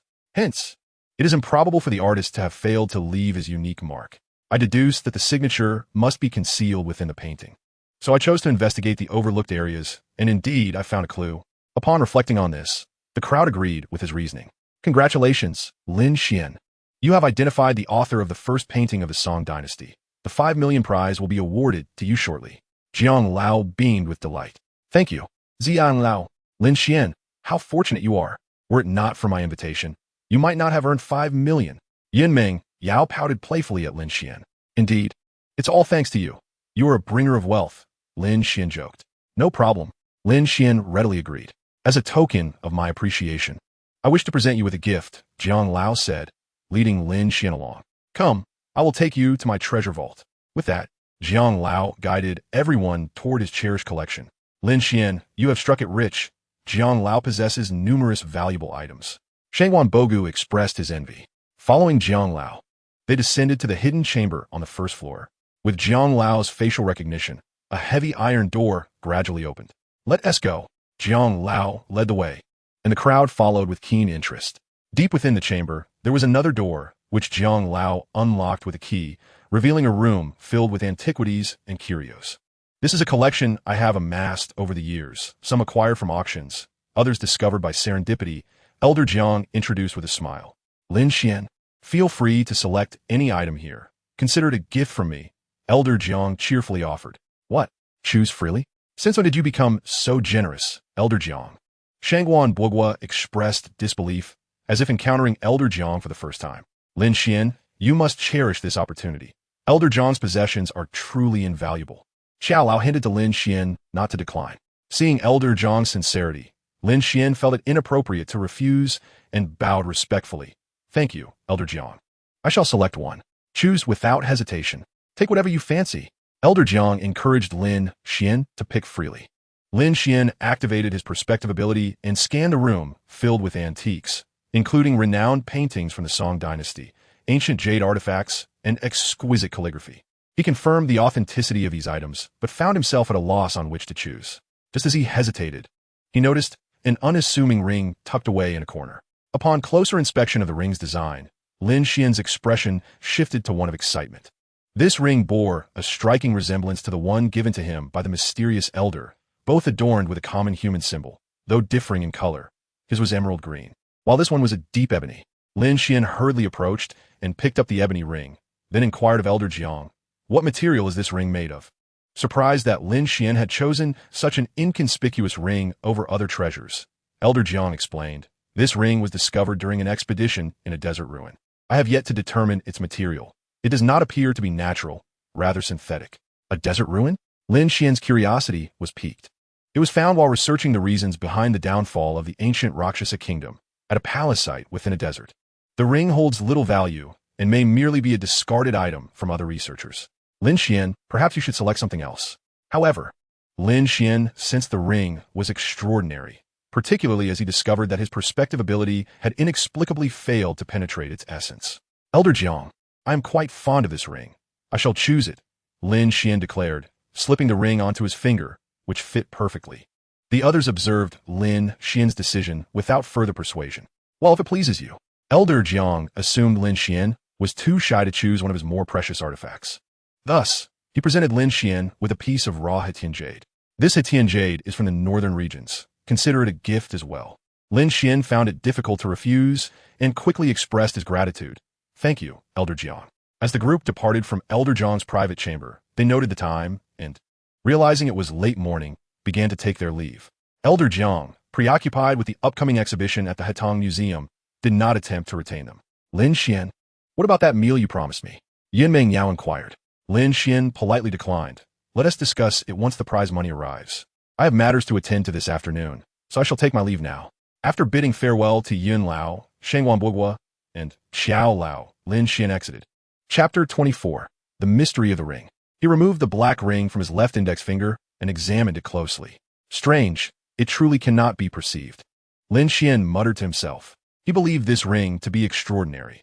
The previous jade ring had granted him the gift of insight, and he wondered what this new ring might bestow upon Lin Xuan. Currently, Lin Xuan's cultivation was at the human origin realm, and he held a thread of energy in his palm, attempting to probe the ring. After much effort, the ring remained utterly silent. Could it require a drop of blood to acknowledge its master? Lin Xuan pondered, recalling how he had inadvertently awakened the jade ring after a car accident. With this thought, he fetched a small knife and gently drew it across his fingertip. A drop of blood fell onto the ring. Instantly, the ring emanated a radiant glow before returning to its original state. Indeed, it was effective. Lin Xuan focused his consciousness on the ring, sensing a connection forming between them. To his astonishment, it was a spatial ring.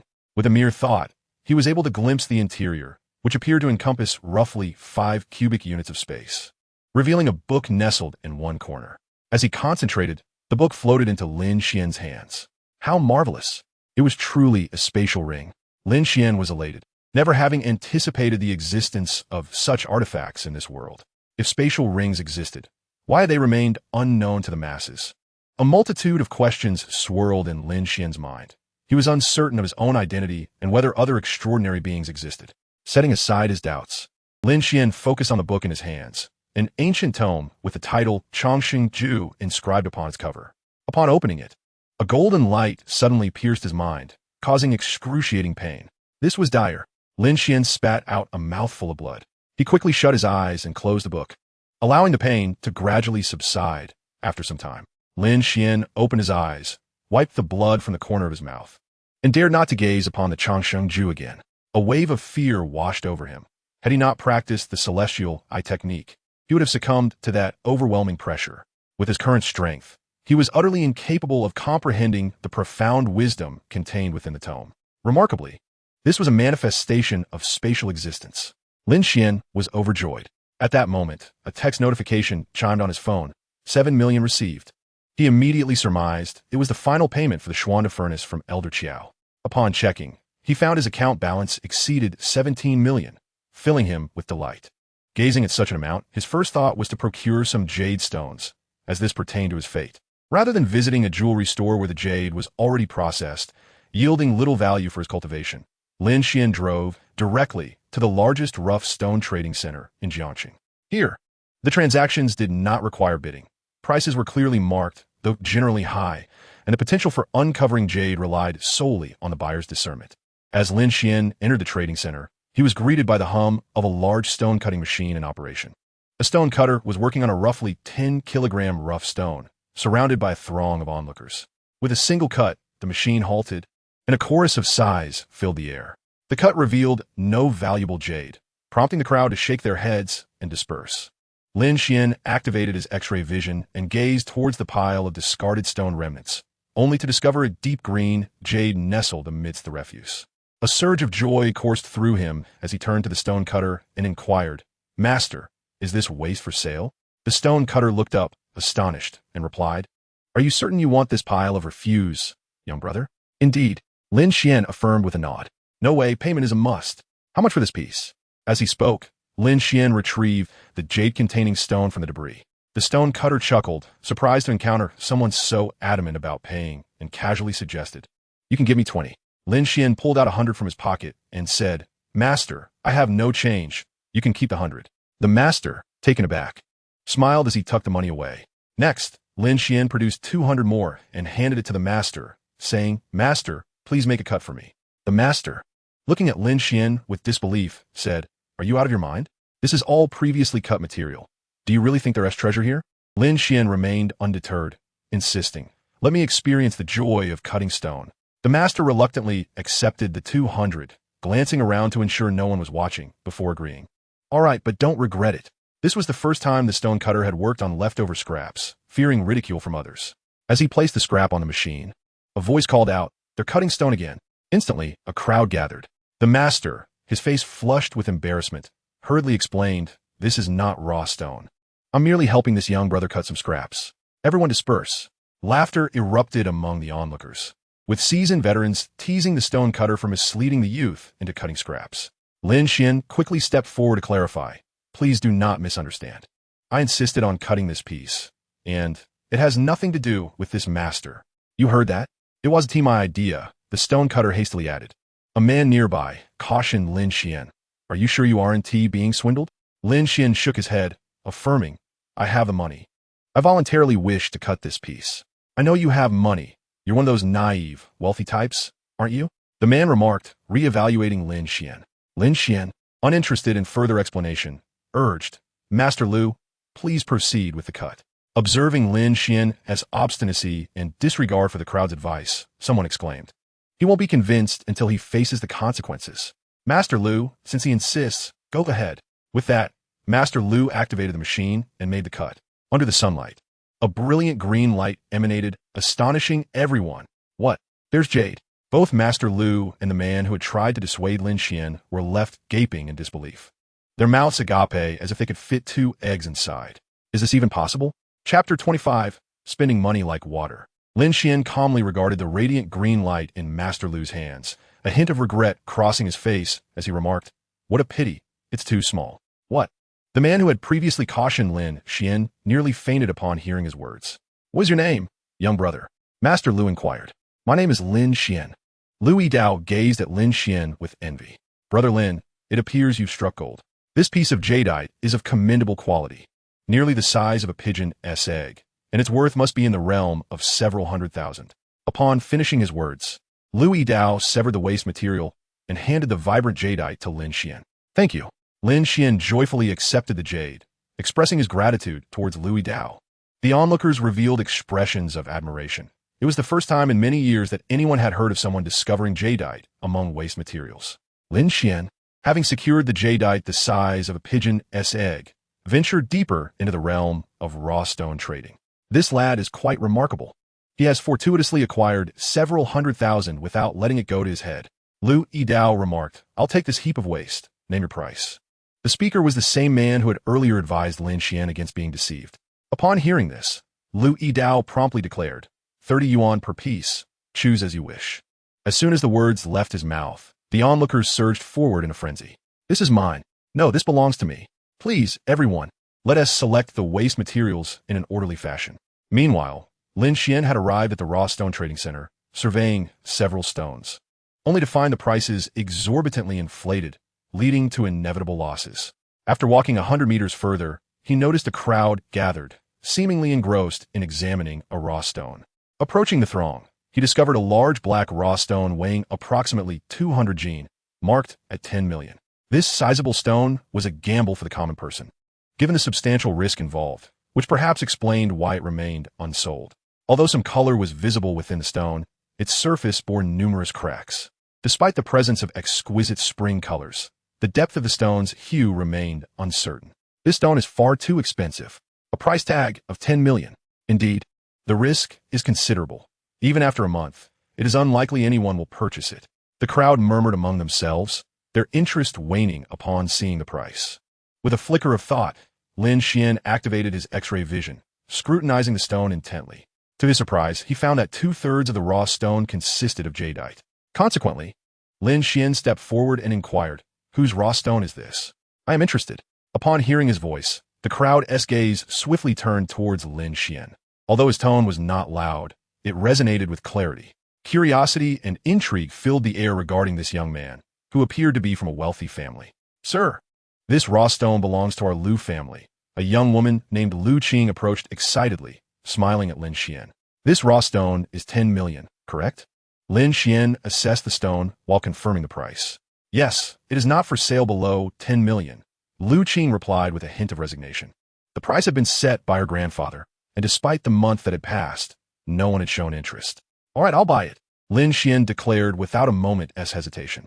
Lu Qing thought she misheard and asked again, "Are you certain?" Lin Xuan nodded earnestly. "Absolutely. We can commence the transaction now." "Very well. I will provide you with my account number," Lu Qing responded excitedly, sending her account details to Lin Xuan. After verifying the information, Lin Xuan promptly transferred 10 million to Lu Qing. The funds have been transferred. Lin Xuan revealed the transfer records on his phone. Upon reading it, Lu Qing's face lit up with excitement, and she simultaneously received a text notification. "Wonderful. I am so grateful to you. This raw stone is now yours." With that, Lu Qing removed the price tag from the raw stone. Indeed, someone had purchased it. Could he possibly be a wealthy heir? This scene was witnessed by Su Wan'er, who was discreetly selecting jewelry from a distance. Upon seeing Lin Xuan calmly swipe 10 million, she felt an immediate sense of imbalance. How could he possess such wealth? Su Wan'er stood frozen, her expression one of disbelief. Lin Xuan felt he had profited from this transaction. Should he sell the jadeite? It would undoubtedly yield several times the investment. Due to the considerable size of the raw stone, Lin Xuan found it impractical to carry it away. Thus, he requested a forklift to assist in transporting it to Lu Yidao. Upon returning to Lu Yidao's establishment for stone cutting, Lin Xuan noticed that what had once been a large heap of waste had now dwindled to a small pile, with individuals still engrossed in selecting pieces. "Brother Lin, you're back." Lu Yidao greeted him with a smile. "Yes, could you assist me in opening another raw stone?" Lin Xuan replied courteously. "I hope it's not just more waste." Lu Yidao jested, although he would harbor no complaints even if it were. Lin Xuan shook his head. "This time it's a raw stone, but it is rather large. Is the handling fee still 200? Lu Yidao chuckled. "The price remains the same regardless of size, 200 yuan. With that, Lin Xuan gestured for the forklift to place the raw stone down. "My goodness. Brother Lin, did you purchase this raw stone?" Lu Yidao's expression turned animated. He recognized this particular piece. "Yes, I just acquired it," Lin Xuan replied nonchalantly. "How much was it?" Lu Yidao inquired further. "Not much, just 10 million. Lin Xuan's demeanor suggested indifference. At this proclamation, the atmosphere became instantly hushed, with many onlookers rendered speechless. Even those sifting through scrap materials felt deflated upon hearing Lin Xuan's words. Truly, comparisons can be disheartening. Without a frame of reference, others found themselves at a loss for words. Lu Yidao, too, felt a wave of helplessness as he quietly secured the raw stone to the cutting table. "Just split it down the middle. That will make it easier to transport," Lin Xuan stated with utmost seriousness. "Brother Lin, are you serious? Cutting it directly down the middle? Aren't you concerned about damaging the jadeite?" Lu Yidao had never encountered someone so bold in stone cutting. "Fear not. I'm working with smaller pieces. Larger jadeite must be divided." Lin Xuan reassured him. "You said it. I'm making the cut." Lu Yidao began to slice the raw stone. With one decisive cut, vibrant green hues were revealed within. "It's rising. It's rising," Lu Yidao exclaimed. A crowd quickly gathered to congratulate Lin Xuan. "Brother Lin, shall we continue cutting?" Lu Yidao expressed a desire to make a few more cuts to assess the quality of the material. Afterward, Lin Xuan divided the raw stone into 2 portions and swiftly loaded them into his vehicle before driving away. "His name is Lin Xuan. That name sounds familiar," Lu Yidao pondered, as if he had heard it somewhere before. "Indeed, it has come to my recollection that during the last auction in Jiangsheng, the individual who unveiled the violet jadeite was also named Lin Xuan. Could it be that they are the same person?" Lu Yidao suddenly rose to his feet. After Lin Xuan departed, news of his astounding purchase of jadeite worth 10 million spread like wildfire throughout the Jiangsheng stone trading market, becoming even more embellished with each retelling. Upon hearing that Lin Xuan had procured the jadeite for 10 million, Su Wanner instantly became despondent, as if her very soul had been lost. Her thoughts adrift in a sea of confusion. Chapter 26. Enormous Consumption. Lin Xuan parked his vehicle near the parking lot by his rented accommodation. He retrieved the recently acquired jadeite stone from the trunk and placed it within his spatial ring, allowing him to proceed effortlessly towards his dwelling. Halt! A chilling voice echoed from behind him. Lin Xuan turned to find several menacing thugs approaching. The one in the center, clad in a leather jacket, sporting bleached hair, and smoking a cigarette, appeared to be the leader. Lin Xuan felt perplexed and queried, "Are you calling for me?" "You must be Lin Xuan," the bleached-haired thug declared, striding towards him with a contemptuous glare. Realizing he was indeed the target, Lin Xuan's mind filled with questions as he believed he had not wronged them. "Yes, that is me. What is it?" "We have a matter to discuss, a favor to ask." The thug gestured for his underlings to encircle Lin Xuan. With a cold smirk, Lin Xuan replied, "What is it? Speak. We would like to borrow one of your legs." The thug's eyes glimmered with malice. Lin Xuan, disinterested in further discourse, charged forward, delivering a powerful kick to the thug's chest. In an instant, the thug was sent flying 5 meters, coughing blood and wearing a look of disbelief. The other 4, witnessing their leader's flight, rushed to his aid. "Brother, are you all right? Do not move. I think it's broken. Go and break this kid's legs." The thug commanded his subordinates to deal with Lin Xuan. "Brothers, let us unite to avenge our leader." The 4 thugs brandished steel pipes angrily as they advanced on Lin Xuan. Sensing impending danger, Lin Xuan swiftly activated his perception, clearly discerning their movements. Instead of retreating, he pressed forward, effortlessly dodging the oncoming pipes and landing a punch on one thug's arm. The sound of a crack filled the air as the thug staggered, only to be sent flying by Lin Xuan's kick. Lin Xuan felt his strength had multiplied several times over.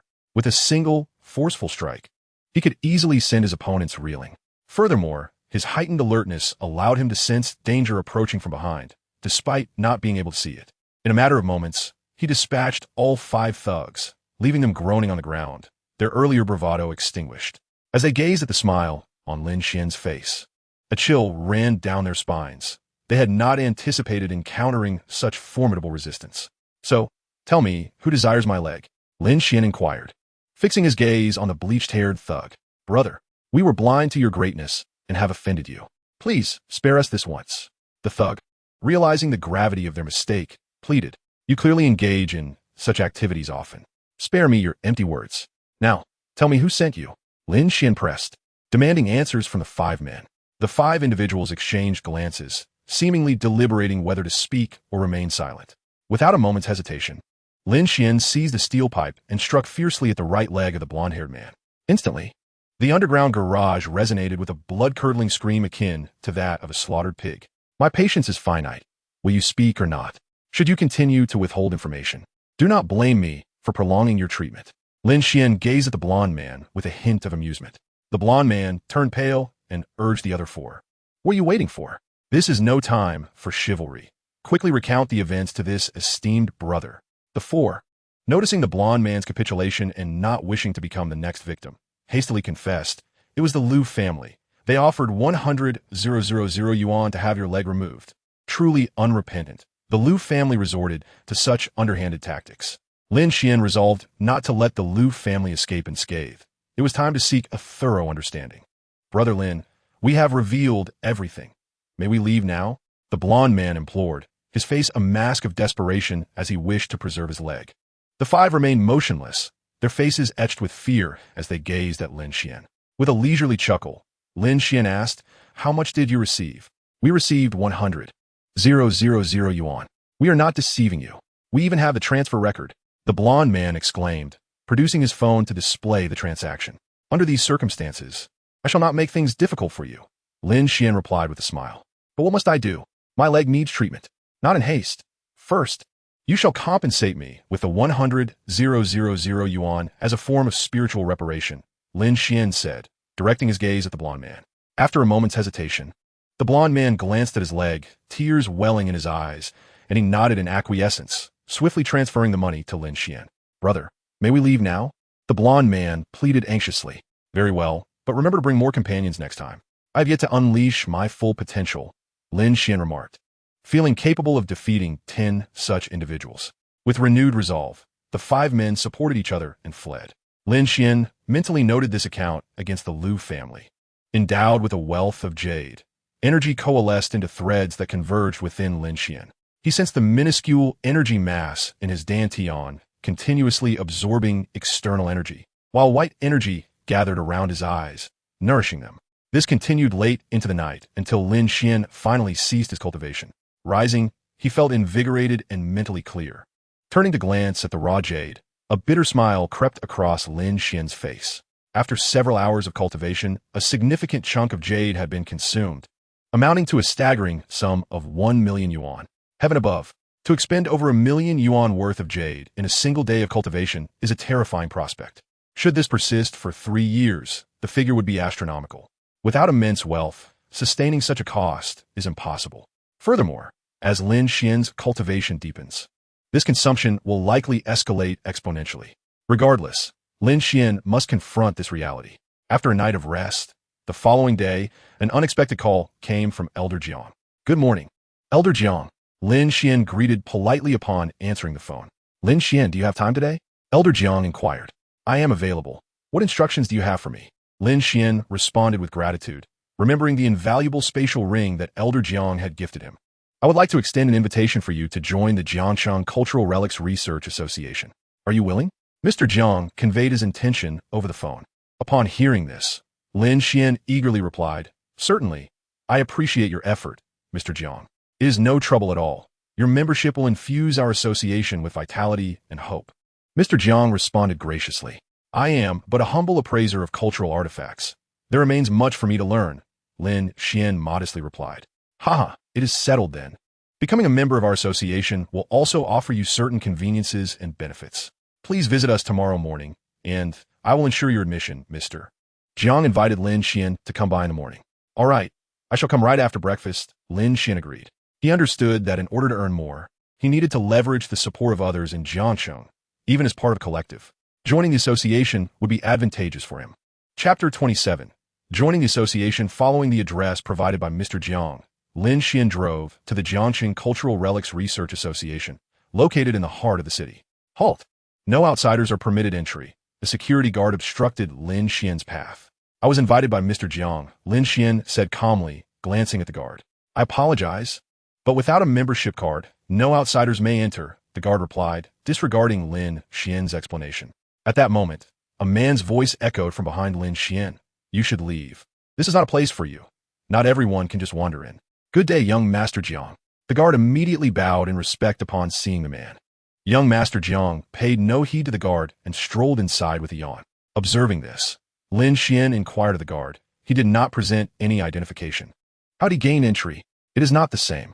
He is a young master, someone I cannot offend," the guard retorted with a dismissive glance before turning away. Feeling helpless, Lin Xuan dialed Mr. Jiang's number. "Lin Xuan, have you arrived?" Mr. Jiang asked on the other end of the line. "Yes, Mr. Jiang, I am here, but the security guard has stopped me. Could you please send someone to assist me?" Lin Xuan explained the situation. "All right, I will be there shortly, Mr. Jiang replied before heading downstairs. Lin Xuan did not have to wait long before seeing Mr. Jiang approach. "I apologize, Lin Xuan. I completely overlooked this matter. It is entirely my fault," Mr. Jiang expressed with sincere regret. "It is of no consequence. It was but a minor inconvenience," Lin Xuan reassured him. Noticing that Lin Xuan was not upset, Mr. Jiang took him by the arm and led him toward the building. The security guard, relieved that Lin Xuan had not expressed his grievances, felt a wave of anxiety wash over him. Had Lin Xuan mentioned the guard's rudeness, his job would have been in jeopardy. "Mr. Jiang, what is the occasion today? I noticed several people in the conference room on the first floor." Lin Xuan inquired with curiosity. "You arrived at a fortuitous time. Today marks our association's event, and we plan to visit the street market for some treasure hunting. You are welcome to join us," Mr. Jiang replied as he guided the way, with Lin Xuan following closely behind. Upon entering the first-floor hall, several individuals approached to greet them. "Good day, Mr. Jiang." "Good day, Mr. Jiang." Mr. Jiang smiled and nodded, leading Lin Xuan toward the second floor, where his office was located. Lin Xuan stood in the photo area as Elder Jiang snapped a picture of him, which was then directly printed. Suddenly, a young man stormed in, his face marred by anger. He shot an incredulous glance at Lin Xuan before turning to address Elder Jiang. "Grandfather, on what grounds does he get to join the association? I refuse to accept this." Lin Xuan was taken aback to encounter this individual, who was none other than Jiang Ziming, the grandson of Elder Jiang, as mentioned by the security guard. Elder Jiang regarded Jiang Ziming with a look of disappointment, his voice cold as he admonished, "How dare you? This is not a place for you to speak." He then turned kindly to Lin Xuan, saying, "Well done, Lin Xuan. Congratulations on joining our association. In the future, should you come across valuable items, you may bring them directly to us for sale, alleviating the burden of searching for buyers yourself." I refuse to accept this. He is younger than I am. How can he join the association so easily? I have waited 2 years and still have not been accepted. Jiang Ziming's discontent towards Lin Xuan was palpable. Elder Jiang shook his head, expressing his resignation. "Ziming, your experience is lacking and your abilities insufficient. You need to hone your skills for another 2 years. Lin Xuan's capabilities far surpass yours. It is best you cease this argument and leave." "No, I must challenge him. Otherwise, I will not depart," Jiang Ziming insisted, disdainfully eyeing Lin Xuan.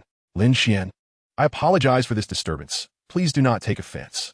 This is my inept grandson, Jiang Ziming," Elder Jiang said kindly to Lin Xuan. "It is of no consequence.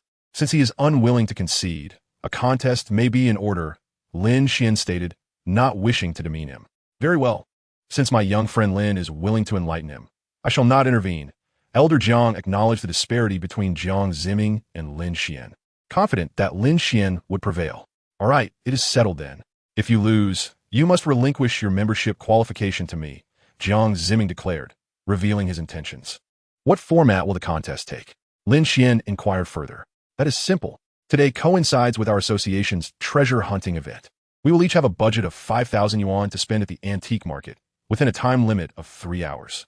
Whoever finds the more valuable treasures will win," Jiang Ziming exclaimed, eager to commence. Upon hearing this, Lin Xuan smiled. This was precisely his forte. He nodded decisively. "Let's proceed." Jiang Ziming urged Lin Xuan onward. "Why are you so eager? Are you looking forward to your defeat?" Elder Jiang reprimanded, observing Jiang Ziming's impulsive nature. "Grandfather, you underestimate my abilities. Just wait and see," Jiang Ziming retorted, oblivious to any unique qualities in Lin Xuan. He was determined to prove his capabilities. "Then, let us head to the first floor." Elder Jiang guided Lin Xuan and Jiang Ziming downstairs. Upon reaching the first floor, Elder Jiang introduced Lin Xuan to a dozen members present, saying, "Today, I would like to introduce our association's new member, Lin Xuan. Furthermore, I invite both Lin Xuan and my grandson Jiang Ziming to participate in a time competition of 3 hours during our street market event. I ask all of you to witness this." With Elder Jiang's announcement, the room erupted in applause, and the other members extended their congratulations to Lin Xuan, who graciously expressed his gratitude in return.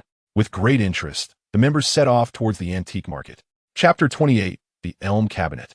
At 9:30 in the morning, a group of individuals arrived at an open-air market.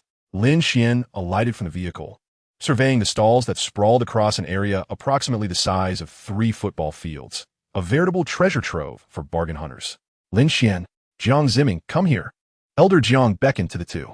Lin Xuan and Jiang Ziming approached, joined shortly by other members of the association, eager to partake in the thrill of the hunt. Elder Jiang glanced at the time and declared, "It is now 9:43. Everyone among us may participate in the competition, which will last for 3 hours, with a budget of 5,000 yuan. The final deadline is 12:43. The victor shall receive a jade pendant." With that, he announced the commencement. "All set?" Upon Elder Jiang's words, Jiang Ziming dashed forward, eager to secure his advantage. Lin Xuan found this amusing.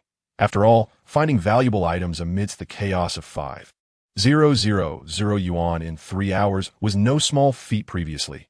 Lin Xuan had discovered that 90% of the antiques in such markets were forgeries. 9% were genuine, yet overpriced, leaving only 1% as potential treasures. "Lin Xuan, let us team up," suggested Shengwan Bogu, who was indifferent to winning or losing and simply wished to enjoy a leisurely stroll. He held high expectations for Lin Xuan, rather than for the hunt itself. "All right, let's go together," replied Lin Xuan as they made their way toward the stalls. They ambled along the rows of vendors, carefully inspecting each item. Lin Xuan activated his perspective vision, scanning through the array of goods. An hour passed, yet Lin Xuan refrained from making any purchases as nothing suitable caught his eye. Meanwhile, Jiang Ziming seemed to have struck gold, having purchased an abacus for 500 yuan. After presenting it to Elder Jiang and the others, it was confirmed to be an abacus made of Wang Wali from the Ming dynasty, appraised at around 30,000 yuan. Overjoyed at the prospect of victory, Jiang Ziming boasted, "Grandfather, you must honor your word. If I win, you cannot deny it. Do not celebrate prematurely. There are still 2 hours left." And Lin Xuan has yet to make a move, Elder Jiang cautioned, glancing toward Lin Xuan in the distance. Lin Xuan was taken aback by Jiang Ziming's unexpected prowess. Having spent 500 yuan on a Ming Dynasty Wangwali abacus. "Are you feeling the pressure, Lin Xuan?" Shangwan Bogu inquired with a smile. "There is still ample time. No need to rush," Lin Xuan replied as he continued onward. Another hour slipped by, yet Lin Xuan remained empty-handed. As they neared the end of the market, he suddenly spotted a wooden cabinet. "Excuse me, how much for this cabinet?" Lin Xuan inquired of the vendor. The vendor, noticing the interest, eagerly responded, "This cabinet is 500 yuan. Lin Xuan studied the cabinet intently, lifting the lid to find it devoid of contents, save for a few cobwebs. "Are you considering purchasing this elm cabinet?" Shangwan Bogu asked with curiosity, examining the cabinet closely. He saw nothing remarkable about it. Indeed, it was made of elm and held no collectible value. He could not fathom why Lin Xuan would be drawn to this wooden cabinet. The stall owner, upon hearing Lin Xuan identify the wood as elm, remarked, "Since you're an expert, let us settle on 4,000 yuan. I traveled a great distance to procure this from the countryside, and the shipping costs were substantial. You must allow me a modest profit." Lin Xuan countered, "A firm price of 3,000. If you find it agreeable, I shall take my leave." After quoting his price, he observed the vendor's indecision. With a look of regret, Lin Xuan turned to depart. The owner, seeing Lin Xuan's intent to leave, quickly called out, "Hey brother, don't go. 3,000 it is. This cabinet is yours." Without further ado, Lin Xuan handed over 3,000 yuan, secured the cabinet, and carried it away with both hands. The stall owner, elated to receive the money, secretly considered Lin Xuan a naive buyer, having acquired that elm cabinet for merely 500 yuan, with a market value of around 1,000. To his astonishment, Lin Xuan was willing to pay 3,000, which delighted him immensely. "Is there something special about this cabinet that you would spend 3,000 yuan on it?" inquired Shangwan Bogu, trailing behind Lin Xuan, his face a mask of confusion. Lin Xuan replied with a smile, "This cabinet is not particularly special. Its worth is hardly significant." "Then why the purchase?" Shangwan Bogu pressed, even more perplexed. "You will understand soon enough," Lin Xuan responded, withholding the reason. With 20 minutes remaining until the competition, Elder Jiang spotted Lin Xuan approaching with the cabinet and assumed he had found something remarkable. Curiosity piqued, Elder Jiang gathered around, asking, "Lin Xuan, what have you acquired?" "It's satisfactory," Lin Xuan replied confidently. "Oh, let me take a look," Elder Jiang said, moving closer with several members to inspect the cabinet. They scrutinized the piece inside and out, but shook their heads in disapproval. Elder Jiang's expression turned serious as he inquired, "Lin Xuan, is there something unique about this cabinet?" Noticing the curiosity of those present, Lin Xuan explained, "The cabinet itself holds little value, merely over 1,000 yuan. "Then that means I've won." Jiang Ziming, who had just finished his meal, rushed over upon hearing about Lin Xuan's cabinet. Upon learning that it was valued at just 1,000 yuan, his face brightened, and he called out to Lin Xuan. The other members shared this sentiment, believing that Lin Xuan's reliance on this cabinet would undoubtedly lead to defeat. "I haven't finished speaking yet. This cabinet dates back to the Qing dynasty and is unlike ordinary cabinets," Lin Xuan added. "Even if it is from the Qing dynasty, elmwood is quite common and would not fetch a high price, perhaps only a few thousand," Jiang Ziming rebutted, asserting his decade of experience in the antiques trade had honed his discernment. The other attendees concurred with Jiang Ziming's perspective. However, Elder Jiang suspected Lin Xuan had deeper insights, prompting him to inquire, "Lin Xuan, what makes this cabinet extraordinary?" "This cabinet may appear simple, merely a rectangular box, yet upon closer examination, one can observe that the walls facing the observer are thicker than those on the other 3 sides. Additionally, the base of the cabinet is also notably thick." Lin Xuan elucidated, "Regardless of thickness, it's still elm wood, which is not valuable." Jiang Ziming retorted, "Are you suggesting it has a hidden compartment?" Elder Jiang was the first to grasp this notion and inquired of Lin Xuan. Indeed, there was a hidden compartment. Lin Xuan held Elder Jiang in high regard. He was the only one who understood Lin Xuan's implication. Subsequently, Lin Xuan procured a long iron nail and pried open the top of the wooden cabinet, examining the thicker inner wall of the cabinet, where he discovered a slender hole. He then pressed the iron nail into it. To everyone's astonishment, a portion of the thick wood unexpectedly bulged outward. This piece was not a single entity. It was a clever design. The onlookers were taken aback. Lin Xuan pulled the protruding section of wood upward, then crouched down to grasp the edges of the cabinet's base, pulling with all his might. To the amazement of the crowd, he managed to extract a low drawer from beneath the cabinet. Who would have thought that there was a hidden drawer below the cabinet? The spectators leaned forward, watching as Lin Xuan gradually pulled the drawer free. Chapter 29. Victory in the Contest. Lin Xuan slowly revealed the drawer from the hidden compartment. The crowd gasped as they beheld a collection of over a dozen yuan shirkai silver dollars and a string of 5 emperor's coins, along with scattered copper coins. They were astounded to discover such a wealth of currency concealed within the drawer. Excitement surged among the onlookers, their eyes fixed intently on the drawer in Lin Xuan's hands. Lin Xuan extended the drawer towards Elder Jiang, inviting him to inspect its contents. Elder Jiang was surprised by the swift revelation of another treasure brought forth by Lin Xuan. He accepted the heavy drawer and began to meticulously count its contents. A string of 5 emperor's coins valued at 1,000 yuan, 24 yuan shirkai dollars valued at 30,000 yuan, and a single Daowang Tongbao worth 100,000 yuan. What? A Daowang Tongbao worth 100,000 yuan? Grandpa, are you mistaken? Jiang Ziming expressed his disbelief. That 100,000 yuan is still an undervaluation. Even without this coin, you would still be at a loss. Elder Jiang snorted lightly, casting a glance at Jiang Ziming. Noticing Jiang Ziming's silence, Elder Jiang continued, This Daowang Tongbao is a mother coin. In ancient times, coins were first meticulously crafted into mother coins, which were then used to mint ordinary copper coins. Thus, the valuation of this mother coin at 100,000 yuan is merely conservative. Upon hearing that it was a mother coin, the crowd gasped in unison. Such items were exceedingly rare, and those that had survived through the ages were even scarcer. Undoubtedly, in this contest, Lin Xuan had triumphed once more, leaving the other members utterly impressed by his capabilities. They had not anticipated that Lin Xuan possessed such extensive knowledge, even regarding antiquities from the Qing dynasty. It seemed he had discerned the presence of hidden treasures within the cabinet merely by hearing the sounds it made. Mr. Lin, is this mother coin for sale? I am willing to pay 400,000 yuan for it. An elderly gentleman, after examining Lin Xuan's coin, was filled with excitement and expressed his intent to purchase it on the spot. Lin Xuan, this gentleman is Elder Gu Qiani. He has a particular fondness for coins, and if you find it agreeable, you might consider selling it to him, as he offers a generous price, introduced Shangguan Bogu to Lin Xuan. Lin Xuan, having little interest in ancient coins, bowed to Elder Gu and said, Elder, if you desire it, I am willing to part with all the coins. What do you think? Upon hearing Lin Xuan's words, Elder Gu's face brightened, and he expressed his gratitude. Thank you, young friend. I assure you, I will not let you suffer a loss. After concluding the evaluations of the ordinary copper coins and the yuan de two, Lin Xuan promptly transferred 450,000 yuan. The elderly gentleman joyfully stored away the copper coins, fondly caressing the mother coin. Mr. Jiang then examined the items of the other members, finding their gains to be rather modest.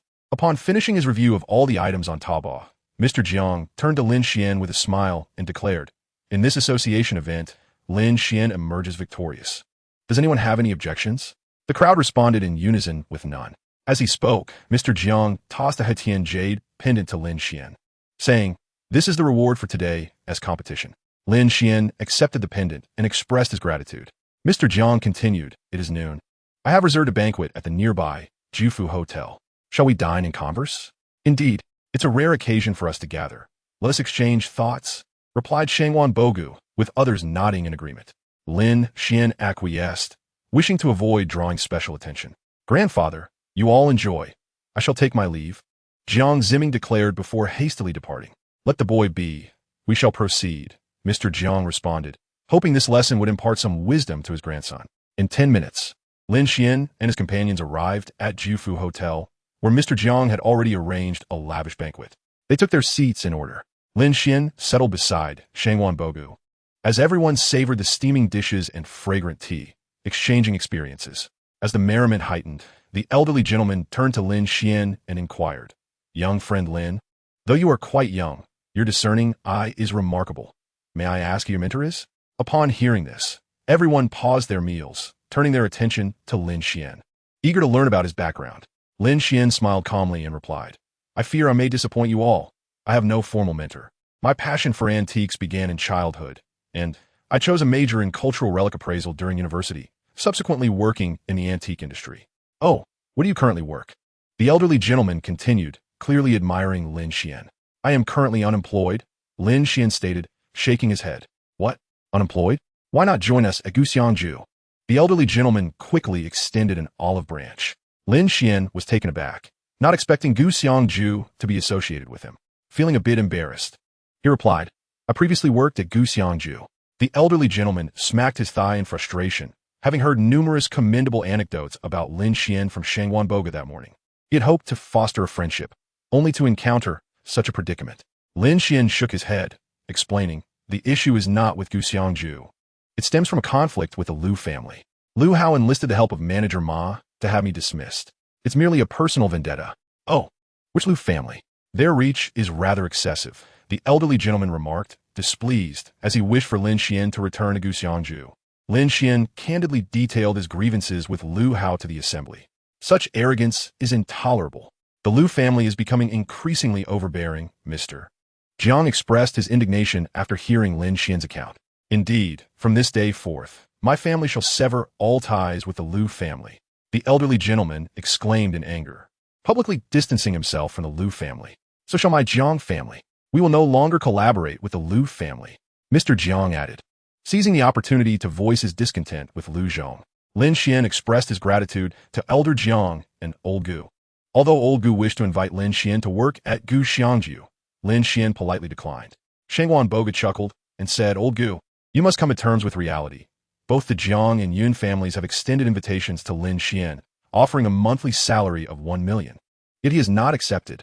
Upon hearing this, everyone was taken aback, realizing that both the Yun and Jiang families held Lin Xuan in such high regard, which undoubtedly elevated Lin Xuan's status even further.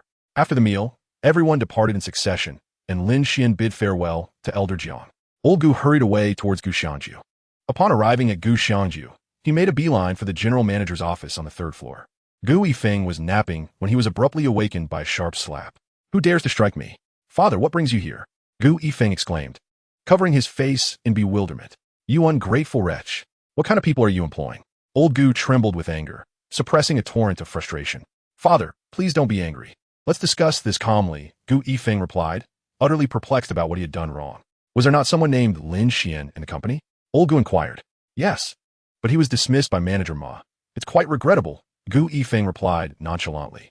Regrettable? Lin Xuan, at such a young age, has already become a member of the Jiangsheng Cultural Relics Research Association, and yet you let such talent slip away. Old Gu's ire grew with each word. Gu Yifeng's astonishment was palpable. He had assumed Lin Xuan was a rare talent, but the reality was far more astounding. What? It's too late. The Yun and Jiang families have offered a staggering monthly salary of 2 million, yet they could not entice Lin Xuan. Sigh. Lin Xuan's future prospects are immeasurable. The Gu family must cultivate a good relationship with him and sever all ties with the Liu family, Old Gu stated earnestly. Only then did Gu Yifeng comprehend what he had overlooked, nodding in agreement with his father's demands. And where is that manager Ma now? Old Gu inquired. Expel him from Guxiangju. Such a scoundrel is more trouble than he is worth, he added before turning to leave. Gu Yifeng hurriedly summoned security to throw manager Ma out. Having spent the past few days cleaning toilets, manager Ma had lost all dignity. Yet he persevered for the sake of an income. Just moments ago, he was dismissed for colluding with the Liu family in the expulsion of Lin Xuan. Before he could protest, he was unceremoniously ejected from Guxiangju, now reduced to an unemployed individual.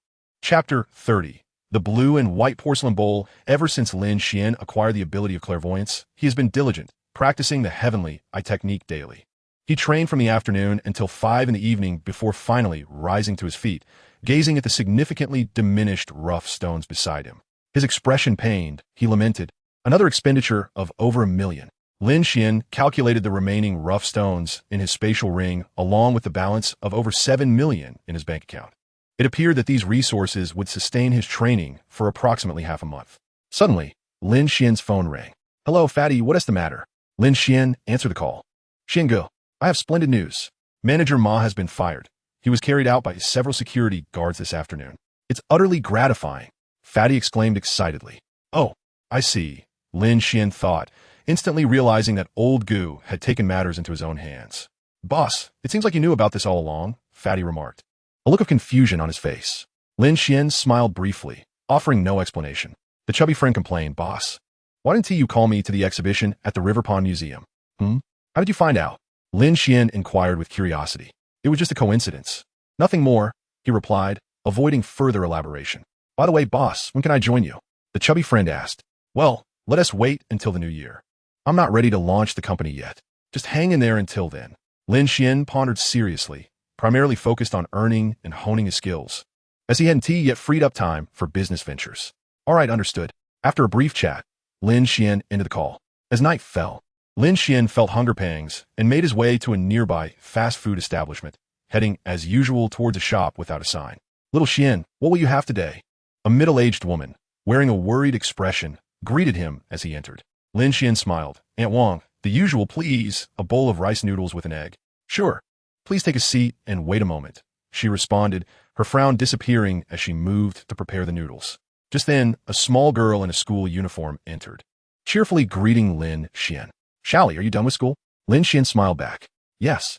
I scored 100 on my exam today," Shally exclaimed, proudly displaying her test paper and sticking out her tongue playfully. Lin Xuan chuckled and encouraged her. "That's fantastic. In a few years, you'll be able to attend a good high school." At that moment, Aunt Wang placed a steaming bowl of rice noodles in front of Lin Xuan and called out to Shally, "Shally, go into the back to do your homework, and don't disturb your brother Lin Xuan while he eats." Obediently, Shally dashed off to the back room. Aunt Wang sighed as she watched her daughter leave. "Aunt Wang, what's the matter? You seem troubled," Lin Xuan asked. "Oh, Shally's father is in the hospital. He needs surgery that costs tens of thousands, and I'm worried about it," Aunt Wang confided, realizing that Shally was not present to overhear. Lin Xuan suddenly understood that Uncle Zhang was hospitalized, and he inquired with concern, "What illness does he have? Is it serious?" "Gallstones. He is currently receiving conservative treatment at the hospital," Aunt Wang replied, her eyes glistening with tears. "We need to treat him quickly. We can't delay," Lin Xuan stated earnestly, recalling how his own father had suffered due to a lack of funds for medical care, which had left him disabled. However, Aunt Wang lamented, "But we can't afford the hospital fees." "Ah, I'm sorry for burdening you with my troubles," she added, unable to hold back her tears. Lin Xuan, rising silently, took out his phone and scanned the QR code of the shop, sending a sum of 100,000 yuan. Suddenly, the speaker announced, "Payment of 100,000 yuan successful." Aunt Wang was taken aback, thinking she had misheard. Upon checking her phone, she confirmed the transaction, astonished to see Lin Xuan's profile as the sender. "Lin Xuan, this isn't appropriate. I can't accept your money. You earned it with great effort," she protested, preparing to return the funds. Lin Xuan grasped Aunt Wang's hand, preventing her from transferring the money back, and smiled gently. "Aunt Wang, this amount is not significant to me. Please accept it." Under Lin Xuan's insistence, Aunt Wang's face softened with gratitude, and she attempted to bow in thanks. Lin Xuan hurriedly stopped her, urging her to use the money for the medical expenses and to expedite the surgery. Aunt Wang, overwhelmed with joy, tightly grasped her phone, contemplating that once she earned some money, she would repay Lin Xuan. After finishing their meal, Lin Xuan departed the restaurant under Aunt Wang's watchful gaze. He recalled a time shortly after his graduation when he had forgotten his wallet, and Aunt Wang had not hesitated to assist him, even gifting him an egg, which made him feel the warmth of society. Now, with a mere 100,000 yuan, he could transform the fate of this household, and Lin Xuan found it truly worthwhile. Casting another glance at the beggar, Lin Xuan approached him.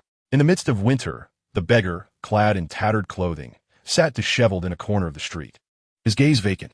Lin Xuan crouched down, noticing that the beggar's bowl was empty, devoid of even a single cent. "Are you cold?" Lin Xuan inquired. The beggar remained silent.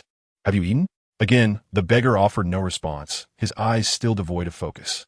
Lin Xuan draped his coat over the beggar and placed a meal in front of him, but still, there was no reaction. Were it not for the faint warmth and breath emanating from the beggar, Lin Xuan might have thought he was lifeless. After waiting in vain for some time, Lin Xuan discreetly picked up the grimy bowl from the ground to examine it closely. It was a small bowl adorned with Ming Dynasty blue and white patterns of ochre. Wiping away the grime, with his clothing revealed its pristine white base and blue floral design, and upon further inspection, he discovered it was indeed a fine piece of blue and white porcelain. Lin Xian's heart soared with excitement. He activated his perspective to scrutinize it multiple times, confirming beyond doubt that this was a Ming dynasty artifact. Overjoyed, Lin Xian concocted a plan to acquire this treasure. He purchased an iron bowl from a nearby stall and placed it before the beggar, tossing in 2 coins from his pocket. As he prepared to leave, he felt a lingering unease and tore off a note, writing a message. "The coat is a gift from me. No need to thank me. Wear it with ease." Signed, Good Samaritan Lu Hao. Chapter 31. Taoist Wu De, unable to contain his exhilaration. Lin Xian retrieved the blue and white porcelain bowl from his ring and delicately washed it with clean water. "I'm rich now. This must be worth a fortune," he murmured to himself, envisioning the myriad of jade and gemstone purchases it could afford him. Just as he was delighting in the beauty of the porcelain, the beggar on the street suddenly awakened. Stretching his body and yawning, he murmured, "Ah, how comfortable! Why is it so warm?" Upon opening his eyes, the beggar exclaimed, "Who is so kind as to drape a coat over me? There are still good people in this world." As he pondered this, a sudden tension seized him, and he sprang to his feet, his expression darkening. "Where's my blue and white porcelain?" he exclaimed, anxiously pacing in place. "Which scoundrel has stolen the Taoist porcelain? This is infuriating." The beggar, Wu De, was consumed with anger. Truly, the world has declined, and the hearts of men have grown cold. They have wronged me terribly. Wu De appeared utterly distraught. In that moment, he noticed a note on the ground, hurriedly picking it up to read. "The coat is a gift from me. No need to thank me. Good Samaritan Lu Hao." Upon perusing the inscription, Wu De was seized by a fit of rage. "You old rascal! Should Taoists find you, Lu Hao, he would undoubtedly bring about your demise." Wu De cast a glance at the iron bowl on the ground, which still contained 2 coins. "Blast it! This has led to my ruin," he exclaimed, kicking the bowl away with disdain. He then inhaled deeply, sensing the surroundings, and with a swift motion, vanished around the street corner, only to reappear outside Lin Xian's residential complex. At that moment, Lin Xian had already stowed the blue and white porcelain into his ring and was engrossed in his cultivation. The following day, at 6:30 in the morning, Lin Xian arose with the intention of practicing in the park and simultaneously assessing his progress. Before he could descend the stairs, he spotted the beggar from the previous day. As a passerby approached, the beggar trailed behind, sniffing the air. Just then, Lin Xian observed a woman passing by the beggar. Wu De, clad in tattered clothing, craned his neck to sniff nearer. The woman, visibly displeased, exclaimed, "Pervert," before hastily walking away. Lin Xian was taken aback, puzzled as to how the beggar had found his way here. Pretending not to recognize Wu De, he walked past him. "Achoo! Wu De is nasiv." Lin Xian, startled, quickly dashed away. "Stop!" Wu De called, directing his gaze at Lin Xian. Lin Xian halted, displaying a friendly smile. "Did you call for me?" In an instant, Wu De appeared beside him, with Lin Xian sensing a subtle disturbance in the air behind him. He turned to find Wu De standing before him. Lin Xian's expression shifted as he perceived a familiar energy emanating from Wu De. "You know, ordinary fellow." At the initial stage of the human yuan realm, Wu De assessed Lin Xian with keen interest. Lin Xian was astonished upon hearing the term initial stage of the human yuan realm, realizing that this beggar might indeed possess remarkable abilities.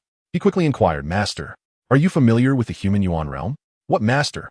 Call me Taoist," Wu De retorted, rolling his eyes and puffing his chest with an air of importance. Wu De, however, had little interest in conversing with Lin Xian and pressed on with his inquiry. "Have you seen a small white porcelain bowl?" Lin Xian denied this, knowing full well he could not admit to it. Should this Taoist learn the truth, would he release him easily? Lin Xian pondered. Wu De looked perplexed, scrutinizing Lin Xian before scanning him with his spiritual sense, yet found no trace of the bowl. With a furrowed brow, Wu De murmured, "Could it be that the bowl has taken flight?" "Taoist, it's merely a porcelain bowl. I can take you to the supermarket to purchase a new one. Choose whichever you like," Lin Xian said, not hastily departing, but instead engaging Wu De in light banter. "Don't try to trick me, you scoundrel. Is it not you who stole my precious ceramic?" Wu De fixed Lin Xian with a suspicious gaze. Lin Xian shook his head. "Taoist, why would I steal your bowl?" Wu De, having failed to locate the bowl, felt despondent. After all, it was a treasure he had labored a month to acquire, now seemingly whisked away. "Heavens, what fate have I, Taoist?" Wu De lamented, as if bearing an unbearable grievance. After a moment, Wu De recalled something and turned to Lin Xian, asking, "What is your name? Do you know Lu Hao?" Lin Xian scratched his head in contemplation. "Which Lu Hao? The young master of the Lu family in Jiangshan?" "I believe his name is indeed Lu Hao. As long as it is Lu Hao, Where is he? Wuda asked anxiously. I do not know, but I am aware that the Liu family is a prestigious clan in Jiangcheng, engaged in the trade of antiques and gambling stones, Lin Xuan relayed, shifting the blame onto the Liu family. After pondering for a moment, Wuda's demeanor improved as he looked at Lin Xuan, then glanced at his disheveled appearance, saying, Well, I see potential in you, young man. Allow me to offer some guidance. Upon hearing this, Lin Xuan was filled with excitement, hurriedly bowing and respectfully replying, Please, esteemed master, enlighten me. Very well, this is not an appropriate place for conversation. Go and procure yourself a proper outfit. We shall find a suitable location to discuss matters in detail. Wuda said, resuming his composed demeanor. Lin Xuan, not daring to delay, responded, This is simple. Master, I will drive you to acquire the attire you desire. With that, Lin Xuan led Wuda to a nearby shop specializing in Taoist robes. Wuda, upon seeing the robes, expressed his displeasure. Young man, why have you brought me to a Taoist robe shop? I do not wear such garments. Oh, then, esteemed master, what type of clothing do you prefer? Lin Xuan inquired. Something grand and luxurious, of high quality and expense. Wuda contemplated for a moment before responding. To cater to this esteemed guest, Lin Xuan guided Wuda to a high-end suit store. Welcome. Sir, beggars are not permitted inside. Wuda was halted at the entrance, incensed. Lin Xuan quickly interjected. It is a misunderstanding. This is a Taoist master, freshly emerged from his training, here to purchase clothing. The staff, albeit reluctantly, allowed Wuda to enter. Wuda selected several shirts and suits, and once he donned them, his entire demeanor transformed, though the only flaw was his long hair, obscuring his face. How do I look? Not too shabby, right? Lin Xuan smiled. Wuda, satisfied, replied, Not bad. Sir, the total comes to 58,000 yuan. The sales assistant smiled at Wuda. Why are you looking at me? This young man is wealthy. Wuda directed his gaze towards Lin Xuan. Lin Xuan promptly retrieved his phone to complete the payment. We look forward to your next visit. Lin Xuan, pinching his nose, carried Wuda's shabby clothing and nearly retched. He hurried to a nearby trash bin and disposed of the garments. Look at you, unable to endure even the slightest odor. I see you are not as promising as I thought. With that, Wuda vanished from the street. Master, do not leave. Wait for me. You have yet to guide me. Lin Xuan called out, but Wuda's figure was nowhere to be found. He then heard a voice nearby. We shall meet again if fate allows. The master has pressing matters to attend to. After calling out for some time, with no sign of Wuda, Lin Xuan could not help but curse under his breath. Wretched Taoist, what a dog. You have deceived me for so long. Chapter 32, Preparations. Observing that Wuda had departed, Lin Xuan surmised that the Taoist must be seeking Liu Hao. An idea struck him. He was determined to sell the blue and white porcelain to Liu Hao. Lin Xuan took up his phone and called Yun Mingyao. Lin Xuan, what prompted you to call me? Yun Mingyao asked cheerfully. Miss Yun, could you share with me the location of Liu Hao's residence? Lin Xuan inquired with a smile. Are you referring to that good-for-nothing Liu Hao's home? Yun Mingyao expressed her surprise. Yes, that is indeed the one. Am I not aware of where he resides? Lin Xuan clarified. What do you want with Liu Hao? Please do not act recklessly. Yun Mingyao initially presumed that Lin Xuan sought vengeance against Liu Hao. You overthink. I am not a reckless person, Lin Xuan clarified. Very well, I shall send it to you shortly. Thank you. After ending the call, Lin Xuan swiftly received the location of the Liu family. He needed to sell the Qinghua porcelain to Liu Hao before that insufferable Taoist arrived. Lin Xuan pondered how to facilitate the sale to the Liu family. He could not reveal his identity, as that would expose him to potential repercussions. He sifted through the candidates in his mind and decided to text Master Wujia. Are you available, Master? A message promptly appeared on his phone. Yes, what is it? Soon after, Lin Xuan received another message. What the hell? Wait for me. Where shall we meet? He composed himself and drove towards the ghost market. Upon arriving, he noticed the daytime crowd was sparse, with many stalls closed. Lin Xuan found a suitable spot to park and proceeded to the alley where he had previously traded the Xuanda furnace with Master Wujia. After waiting for 10 minutes, he spotted a figure swiftly approaching, stirring up a cloud of dust behind. From a distance, the monk waved cheerfully at Lin Xuan. Brother, can you truly help me strike it rich? Master Wujia inquired, his eyes gleaming with excitement. Lin Xuan nodded, absolutely, but you must assist me in staging a little performance. Of course, as long as there is profit to be made, I would even sell myself. The monk replied without hesitation. What is the situation? Are monks truly struggling this much nowadays? Lin Xuan remarked incredulously. Brother, hurry and tell me. I can hardly contain my anticipation, Master Wujia urged, his eyes darting with eagerness. Lin Xuan explained, I possess a treasure that I urgently need to sell to the Liu family. It is worth over 100 million, and I require you to personally market the porcelain dam. Oh, I see. So it's stolen goods, is it? Master Wujia responded, wearing an expression that suggested he understood. Ahem, it is not stolen, but it is somewhat similar. This item is coveted by a skilled individual, and if I do not act swiftly, it may be seized from me. Thus, it must be sold today, Lin Xuan clarified. What if he refuses to buy it? The monk questioned, uncertain about the item's desirability. Rest assured, this is something that many would wish to acquire. It is authentic Qinghua porcelain, Lin Xuan declared, producing a delicate Qinghua porcelain bowl from his pocket. Upon hearing Qinghua porcelain, the monk seemed somewhat uncomprehending, yet Lin Xuan's cautious demeanor left no doubt regarding its value. What must I do to assist? He inquired. Simply take the Qinghua porcelain to the Liu family and sell this exquisite piece to him. You can offer it a 30% discount for 70 million. He could easily make tens of millions from it. Would he not be tempted? Lin Xuan elaborated to Master Wujia. Oh, understood. You can count on me. The monk replied, grasping Lin Xuan's intent. Very well. I shall first procure a card with no spending limit for convenient payment later. With that, Lin Xuan led Master Wujia to a nearby royal bank. As they entered the bank, Master Wujia followed closely behind Lin Xuan. At that moment, the lobby manager approached and inquired, Sir, what business do you wish to conduct? Lin Xuan smiled faintly, playing with his car keys, and replied, Summon your bank president. I intend to deposit several tens of millions. Upon hearing this, the lobby manager promptly smiled and said, Sir, please follow me. Lin Xuan nodded and followed the manager directly to the office of the bank president. Without knocking, the manager entered the room. President, this gentleman has urgent matters to discuss. The female president furrowed her brow, expressing her displeasure. What is so important? Speak. Before the lobby manager could utter a word, Lin Xuan calmly interjected. I wish to deposit several tens of millions today. Upon hearing this, the president rose with excitement, her face beaming with delight. Please have a seat. May I ask your name? I am Lin Xuan, and I require an unlimited black gold card. If this is feasible, we may proceed. If not, I shall leave immediately. Lin Xuan, with no time to waste, stated his purpose directly. Certainly, certainly. Manager Wang, please prepare some tea for this gentleman, the president instructed the lobby manager. Turning back to Lin Xuan, she inquired, the black gold card is possible. When do you intend to make the deposit? Lin Xuan replied, I assure you it will be today. If you have any doubts, I can immediately transfer 7 million to this card. Mr. Lin, may I ask what industry you are engaged in? I need to understand your profession, the president asked warmly. I am currently unemployed. My profession is an antique appraiser. Lin Xuan disclosed. This might be somewhat challenging. The president hesitated. However, I am a member of the Jiangsheng Cultural Relics Research Association. Lin Xuan stated, producing his credentials. Ah, Master Lin, had I known sooner, we could have saved your precious time.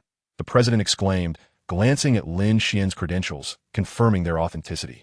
She promptly proceeded to create an anonymous black gold card for him on her computer. Mr. Lin, here is your black gold card. Please keep it safe. The president was surprised by Lin Xuan's youth and his membership in the Cultural Relics Research Association, recognizing the immense potential he possessed. Lin Xuan cast a satisfied glance at the president, took the black gold card, and expressed his gratitude. Thank you. It is our duty to provide such service, she replied. Finally, the president personally escorted Lin Xuan out, watching as he drove away in his BMW. The monk, Wu Jia, looked at Lin Xuan with admiration. Brother Lin, did you see the longing in the president's eyes? Lin Xuan chuckled lightly. What are you thinking? We have pressing matters at hand. Once accomplished, I shall give you 10 million. Do as you please. No problem. Leave it to me. Duya Suret. Lin Xuan and Wu Jia exited the bank, navigating directly towards the Liu family, heading in that direction. Chapter 33. The Entry of Liu Zhong. During the drive, Lin Xuan recounted the general circumstances of the Liu family to Wu Jia, advising him to act wisely. Lin Xuan parked the car about 500 meters from the Liu family villa. Let us go. Lin Xuan and Wu Jia alighted from the vehicle, making their way toward the villa. Upon reaching the Liu residence, Lin Xuan activated his vision to assess the villa situation. What do you see? Is anyone home? The monk inquired softly. Lin Xuan smiled reassuringly. Rest assured, Liu Zhong is certainly at home. I conducted some investigations prior to arriving. Great. I'm heading over now. The monk replied eagerly. I await you outside, as long as the price exceeds 70 million. Lin Xuan has presented the minimum offer. Rest assured. The monk, Wu Jia, appeared resolute as he spoke and proceeded towards Lu Zhong's villa.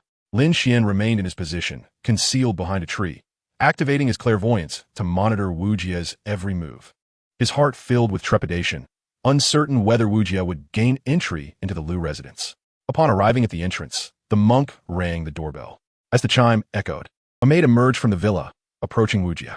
Observing the monk, she courteously inquired, "Master, how may I assist you?" Wu Jie, with hands clasped together, replied, "Ba, is the benefactor Lu Zhong at home?" The maid, recognizing the monk's respectful gesture, refrained from being dismissive and asked, "The master is at home. What business do you have with him?" Wu Jie calmly responded, "The esteemed master and benefactor Lu are old acquaintances. I have come at the request of my master to pay a visit. Please wait a moment. I shall inform the master," said the maid, darting towards Lu Zhong's study. Knock, knock. The maid rapped on Lu Zhong's study door. "Gumin." Lu Zhong, engrossed in examining antiques, glanced up upon the maid's entrance and asked, "Li Saw, what is the matter?" "Master, a young monk has arrived outside, claiming to have an old connection with you," the maid replied, her gaze fixed on Lu Zhong, awaiting further instructions. "A monk, an old connection?" Lu Zhong's expression shifted, his mind racing. Over the years, he had offered prayers and made offerings, yet he couldn't recall any significant relationship with a monk. Nevertheless, he thought, since the monk had come, it would be prudent to invite him in and avoid any offense. "Bring him in," Lu Zhong instructed. Soon, the maid escorted the young monk into the room. The monk approached Lu Zhong, bowing respectfully. Wu Jie, with hands joined, lowered his head at a 45-degree angle and said, "I have come to pay my respects, benefactor Lu." Lu Zhong noted the monk's dark robe and composed demeanor, and he promptly rose, respectfully saying, "Young master, please take a seat." Wu Jie expressed his gratitude with another bow before sitting down, exuding an air of solemnity as he smiled at Lu Zhong. "Benefactor Lu, do you recall many years ago when the esteemed master enlightened you?" Lu Zhong's face displayed confusion. He seemed to recall a moment like this and asked, "Was the esteemed master a high monk from Biju Temple?" Wu Jie nodded with a smile. "You have an excellent memory. Benefactor Lu, the master is indeed a high monk from Biju Temple." Lu Zhong smiled and sighed, "I see. I wonder how the esteemed monk is faring now." Wu Jie replied calmly, "My master attained enlightenment last year and passed away. Before his departure, he instructed me to step into the mundane world and cultivate my heart." "Oh, I understand. Young master, what brings you here? What is your request?" Lu Zhong inquired. Wu Jie calmly drew from his sleeve a blue and white porcelain bowl and said softly, "Firstly, I have come to pay my respects to benefactor Lu. Secondly, to seek a fated person and fulfill my master's wishes." As Wu Jie unveiled the porcelain bowl, Lu Zhong's gaze became transfixed, unable to avert his eyes from the exquisite piece in Wu Jie's hand. "Young master, may I have a closer look at the bowl you hold?" Wu Jie smiled serenely. "Please, benefactor, feel free." With that, he placed the small bowl upon the desk. Lu Zhong picked up the exquisite blue and white porcelain bowl from his desk, filled with excitement as he meticulously examined the bowl's inscription and shape, confirming it to be a Ming Dynasty Chenghua blue and white porcelain piece. Master Wu Jie exuded an air of tranquility that transcended the mundane, his eyes reflecting a serene composure. 100 meters away, Lin Xuan observed this scene, his heart leaping with joy, surprised at how convincingly the young monk portrayed his role. Lu Zhong, unable to part with the small porcelain bowl, implored, "Little master, would you consider selling this bowl to me? I am willing to pay any price." Wu Jie shook his head, firmly stating, "This bowl is not for sale." Hearing this, Lu Zhong felt a wave of disappointment wash over him. He certainly couldn't resort to force. Just as he was about to persuade him further, Wu Jie continued, "As a disciple of Buddhism, we speak not of money, but of destiny. Indeed, destiny.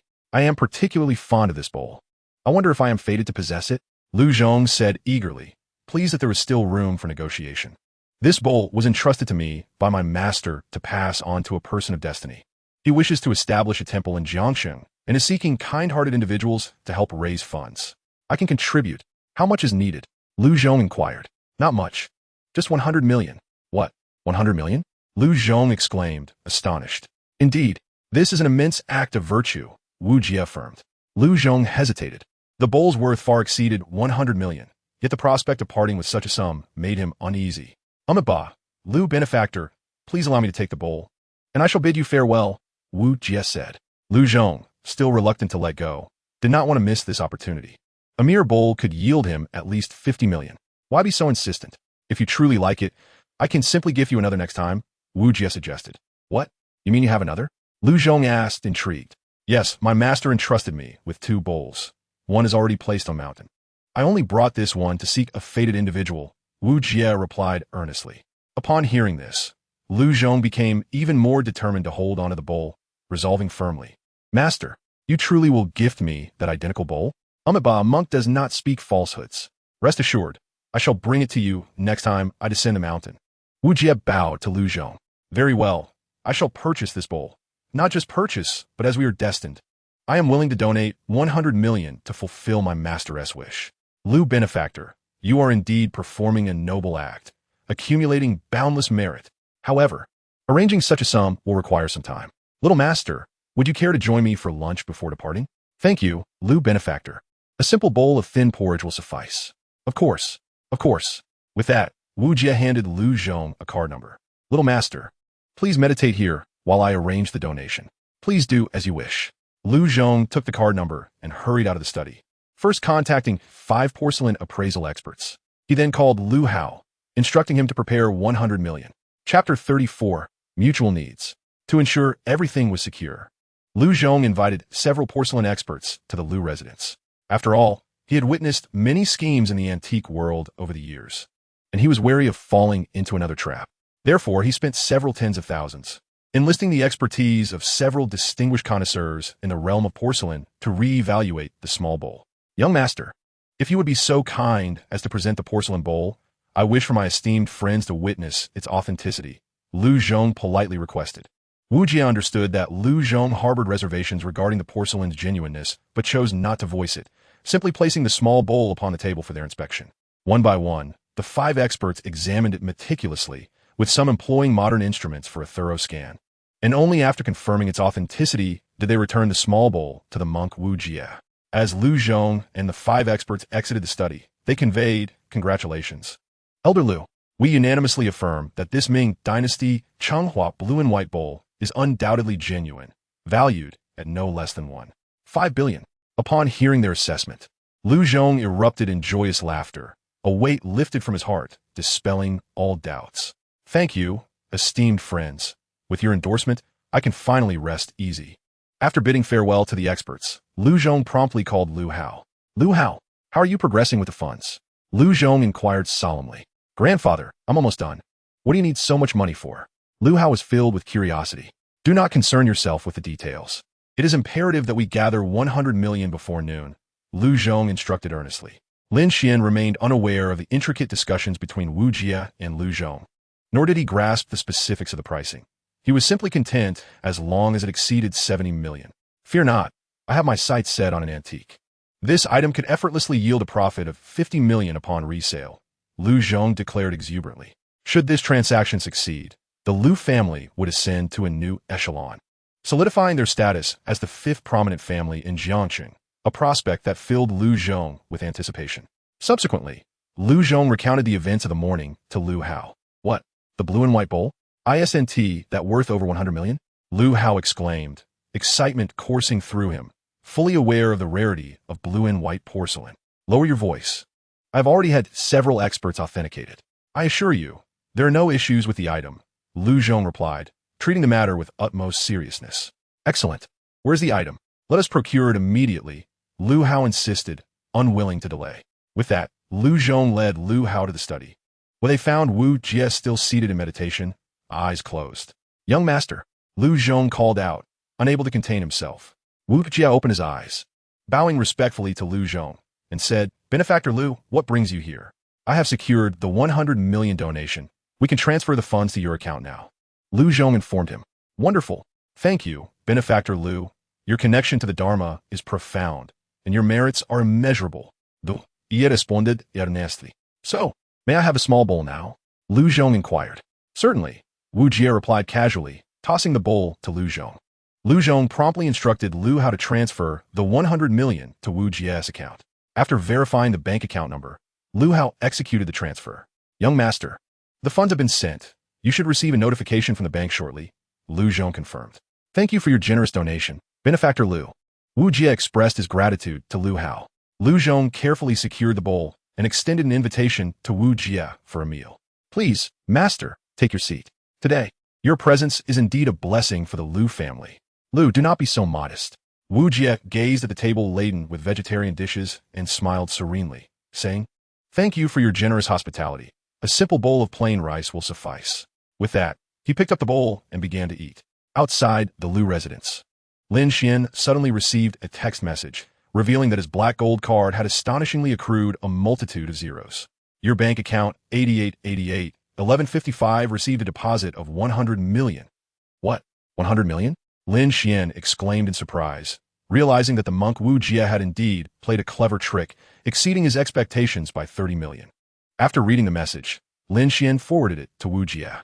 Having finished his porridge, Wu Jie set down his bowl and chopsticks to check his phone, which revealed a new message. Lin Xuan had forwarded the transaction record. Instantly, a radiant smile graced his face as he bowed respectfully to Liu Zhong, saying, "Thank you for your hospitality, benefactor. I am full now and must take my leave." "Master, won't you stay a little longer?" Liu Zhong inquired politely. "Alas, I walk 50 miles daily. I still have my practice to attend to, and I have already overstayed my welcome," Wu Jie replied, preparing to depart. "Wait, master. I have a fondness for porcelain bowls. I wonder when you might bring me another one," Liu Zhong expressed, still thinking of the other bowl. "Then I shall rest easy." "Safe travels, master." Liu Zhong and Liu Hao escorted Wu Jie to the door, watching his retreating figure. Liu Zhong sighed. He truly is an enlightened monk. Heaven has favored the Liu family, haha. Inside the car, Lin Xuan played music as he awaited Wu Jie. In a flash, a figure appeared beside Lin Xuan's car. Wu Jie opened the door, exhaling a sigh of relief, revealing a mischievous grin. "You've received the money, right? We struck it rich." Upon seeing Wu Jie enter the car, Lin Xuan hastily drove away. Half an hour later, the two found themselves in a private room at a tea house, both elatedly staring at the messages on their phones. "I've transferred 10 million to you. Thank you, elder brother. I'm truly touched. In the future, if you come across such fortunate events, do remember to seek me out." The monk was deeply moved, never expecting to earn 10 million in a single day. "By the way, about those antiques you mentioned from your temple." Lin Xuan began to ponder an idea involving Wu Jie. Wu Jie, now more familiar with Lin Xuan, whispered, "There are quite a few, but my fellow monks are quite strict and my skills are lacking. I cannot steal them." "You lack skills? I saw you run quite swiftly. What martial arts do you practice?" Lin Xuan inquired, intrigued by the monk's abilities. "This is the ground flight technique. It is the only one I know." "Oh, have you heard of a human origin realm?" Lin Xuan asked, unsure. "It seems my master mentioned it before, but I cannot recall," Wu Jie replied nonchalantly. "What? And what do you master?" "He's deceased," Wu Jie remarked casually. Lin Xuan was left speechless, realizing that Wu Jie was not a practitioner after all. "Well then, remember to seek me out next time you find something valuable. I will offer you a high price." "Need you even say? I shall definitely seek you out next time." After conversing, the two departed from the tea house. Chapter 35, Returning Home. As always, the practice continued. However, for reasons unbeknownst to him, ever since Lin Xuan attained the initial stage of the human origin realm, he felt that his cultivation was progressing at a glacial pace. Previously, due to financial constraints, his family was unable to afford the exorbitant medical fees, which led his father to refrain from treating his leg injury. Now that Lin Xuan had come into wealth, it was time to rectify this regret. Outside the Lanyuan market in Jingzhou City, a middle-aged woman sat in the cold breeze, tending to a few dried goods stalls beside her. Lin Xuan parked his car nearby and gazed at the familiar figure in the distance. It was none other than his mother. "Mom," Lin Xuan called out as he approached and embraced her, complaining, "Didn't I send you money? Why are you still out here selling goods?" His mother smiled and replied, "It's nothing. Your father is at home and is doing fine.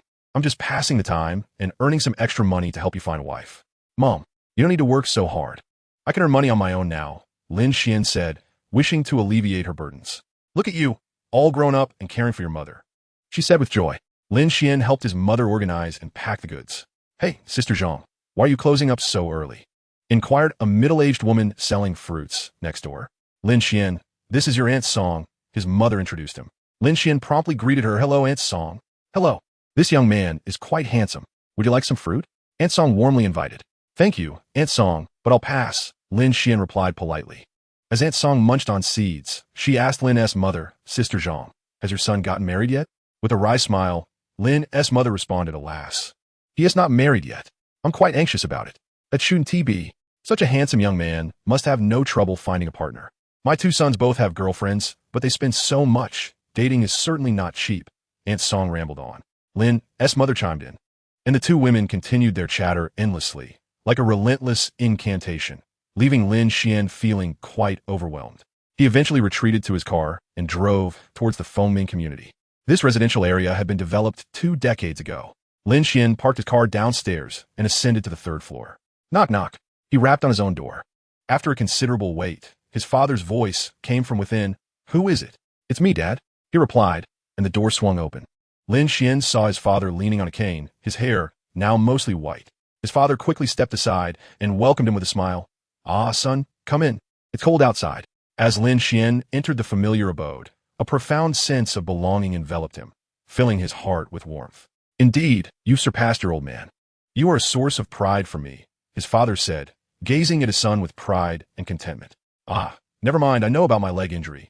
There's no need to waste money on it, his father sighed, reluctant to become a burden to his son, as Lin Xuan would have many expenses for marriage and home buying. Dad, you must listen to me this time. I truly have money.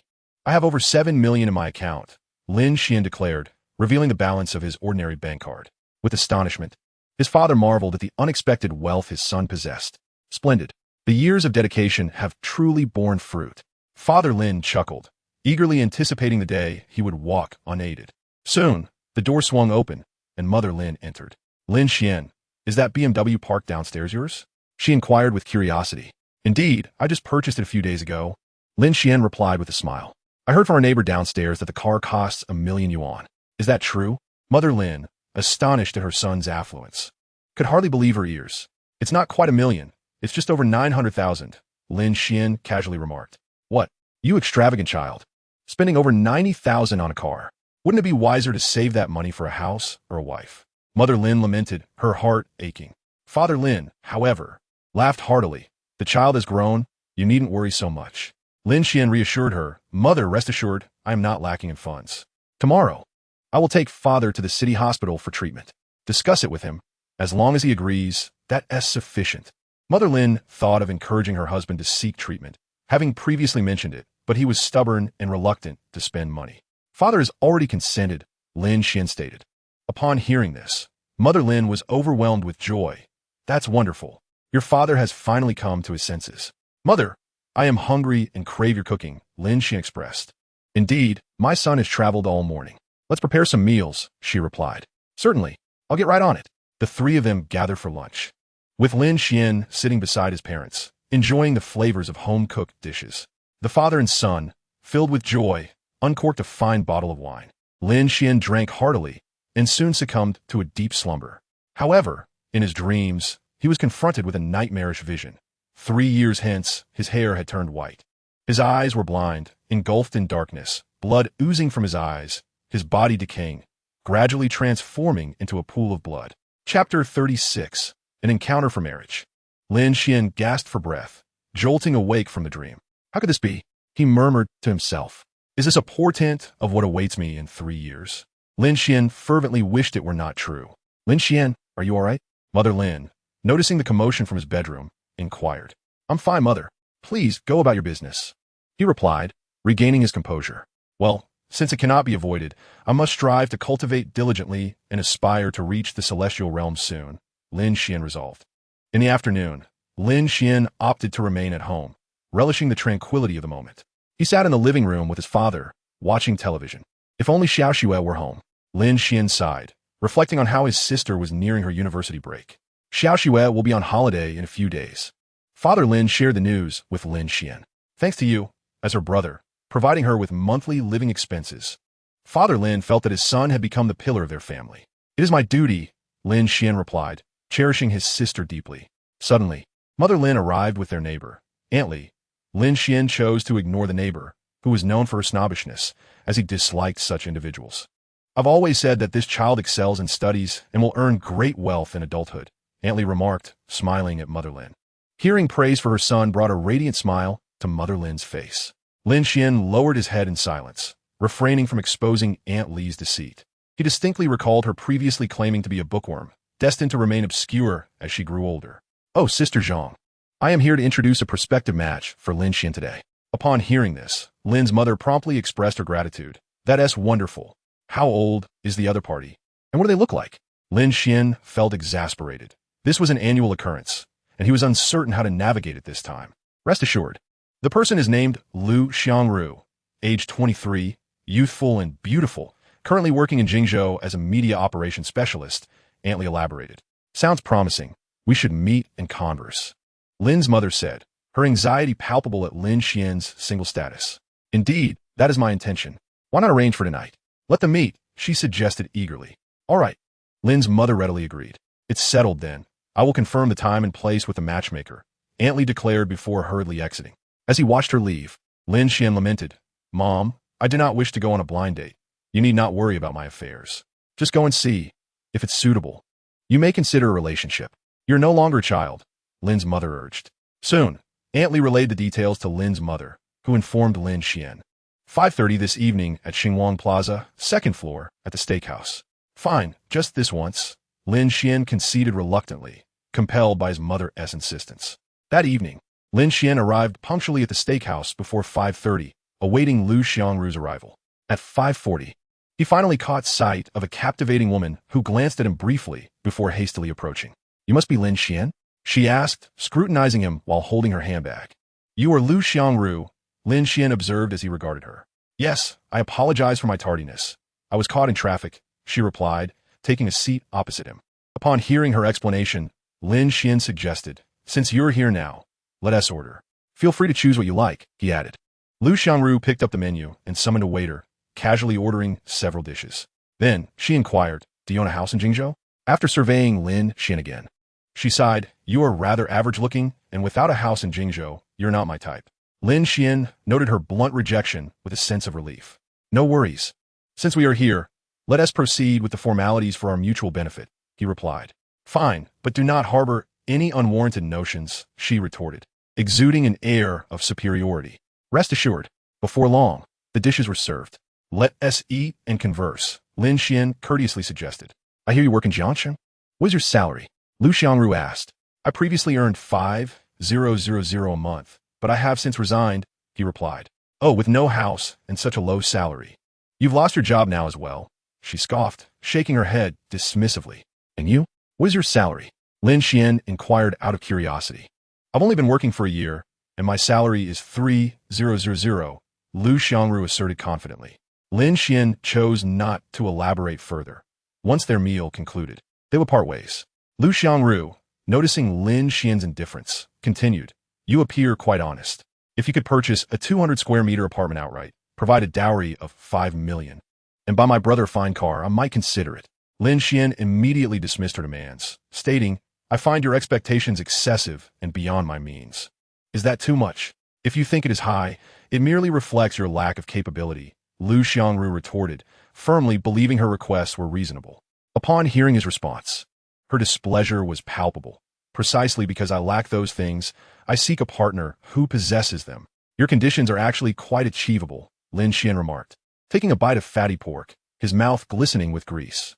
Indeed, my criteria are quite favorable. Suitors line up to pursue me. Lu Xiangru exuded confidence.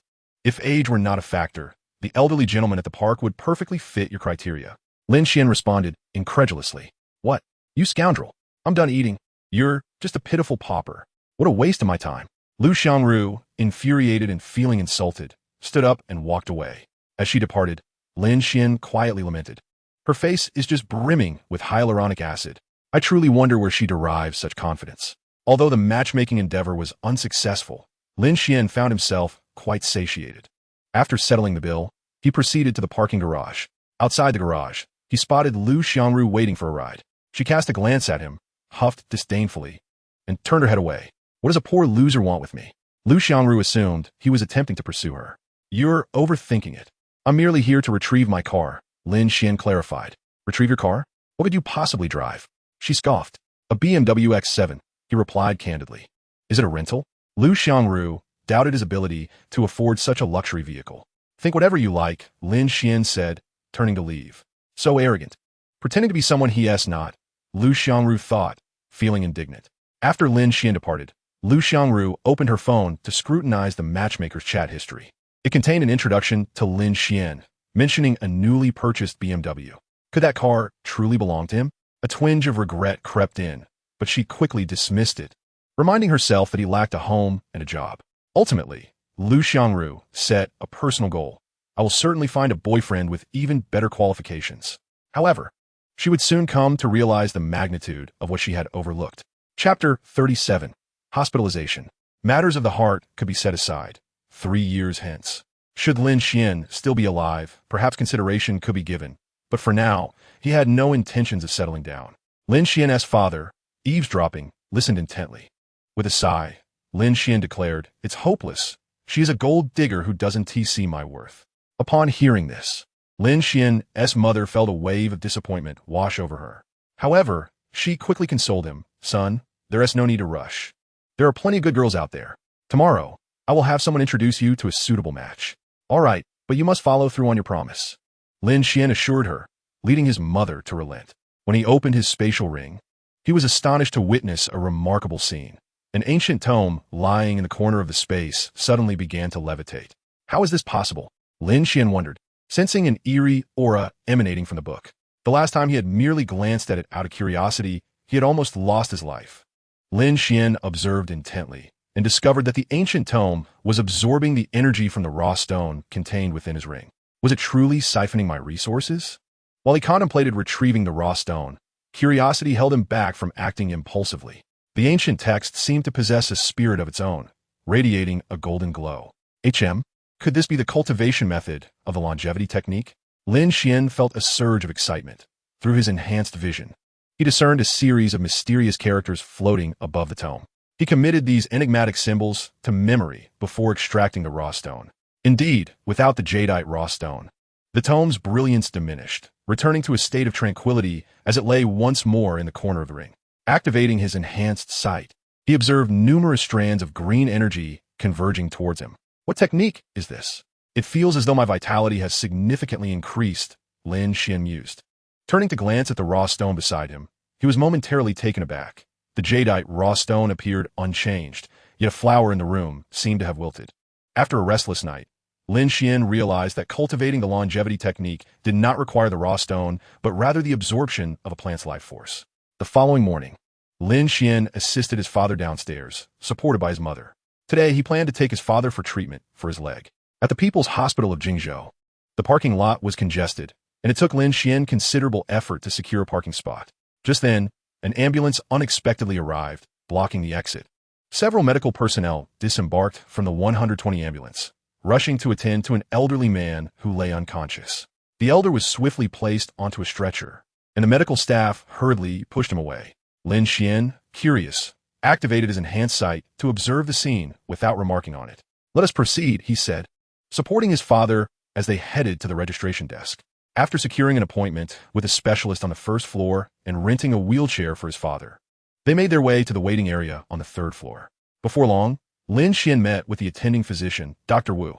After a brief examination of his father's leg injury, Dr. Wu suggested, "Let us perform some tests. A CT scan will clarify the condition of the leg." "Very well. Thank you, Doctor," Lin Xuan replied. Following this, Dr. Wu issued a billing statement and instructed Lin Xuan to accompany his father for the CT scan. After settling the payment, Lin Xuan waited outside the CT room for his father's examination to conclude. At that moment, he unexpectedly spotted the elderly man who had been wheeled in from the ambulance. The elder remained unconscious, with head injuries that had been hastily bandaged. Beside the stretcher stood a young woman who appeared to be the elder's daughter. Her face etched with concern as she watched her father being taken into the examination room. The woman paced anxiously outside. Before long, the elder was brought back out. "Dr. Wang, how is my father? Is he in serious condition?" The woman inquired, tears staining her cheeks as she addressed the medical staff nearby. Dr. Wang, clad in a white coat and exuding confidence, feigned a serious examination of the CT scan in his hands. "Miss Gu, rest assured, I've reviewed the CT scan. There are no significant concerns. He has sustained minor head trauma with slight intracranial bleeding, but the patient has regained consciousness. I recommend a few days of hospitalization for observation." The young woman visibly relaxed, her eyes shimmering with gratitude as she replied, "Thank you, Dr. Wang." Lin Xuan listened to Dr. Wang's words, his brow furrowing slightly. Sensing that the doctor was being deceitful, through his keen insight, He had clearly discerned the truth of the elder's condition. The old man was not merely unconscious from a simple fall. Rather, a tumor had formed in his brain, exerting pressure on neural pathways and causing the collapse. Although the elder had regained consciousness, the root of his ailment remained undetected by the medical professionals. Choosing to remain silent, Lin Xuan knew that no one would believe his perspective. Shortly thereafter, the door to the examination room where his father was located swung open, and Lin Xuan hurried in to assist his father. After a brief wait, he obtained the CT scan and returned to Director Wu's office. Director Wu was an esteemed gentleman in his 50s, renowned for his exceptional medical skills and extensive experience in orthopedics. He examined the CT scan with a serious demeanor and remarked, "There is a deficiency in the tibia with tendon retraction, and the bone may be necrotic. This surgery will require the removal of the shattered bone, the excision of the surrounding dead tissue, and the insertion of steel pins to draw the bone ends together, facilitating gradual healing." "Doctor, what is the success rate of this surgery?" Lin Xuan inquired earnestly. "The probability of recovery primarily depends on the vitality of the bone. As it stands, the chance of rehabilitation does not exceed 50%, Director Wu stated, drawing from his years of experience. At that moment, Lin's father interjected, "Doctor, how much will the surgery cost?" "If you are certain and wish to proceed, the total will be around 200,000, Director Wu replied, believing that such a steep fee would deter the patient from surgery. "Doctor, I am determined to have the surgery," Lin's father declared resolutely, as he felt he could manage the cost. He did not wish to live a life of disability. Lin Xuan then asked, "Is it possible to enlist the top expert team from Long Country for the procedure?" Director Wu glanced at Lin Xuan and replied, "There is indeed a top-tier expert team.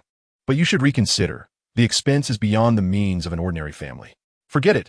A regular expert will suffice," Lin's father and mother urged Lin Xuan. Unfazed, Lin Xuan insisted, "What would it cost to engage them?" With a reluctant sigh, Director Wu disclosed, "Only a major conglomerate can afford the top-tier team.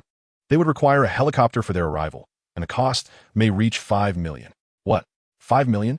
Then let us stick with an ordinary expert," Lin's father hastily interjected, not wanting Lin Xuan to make an imprudent financial decision. Lin Xuan, however, was undeterred by the expense, as his father's well-being was paramount to him.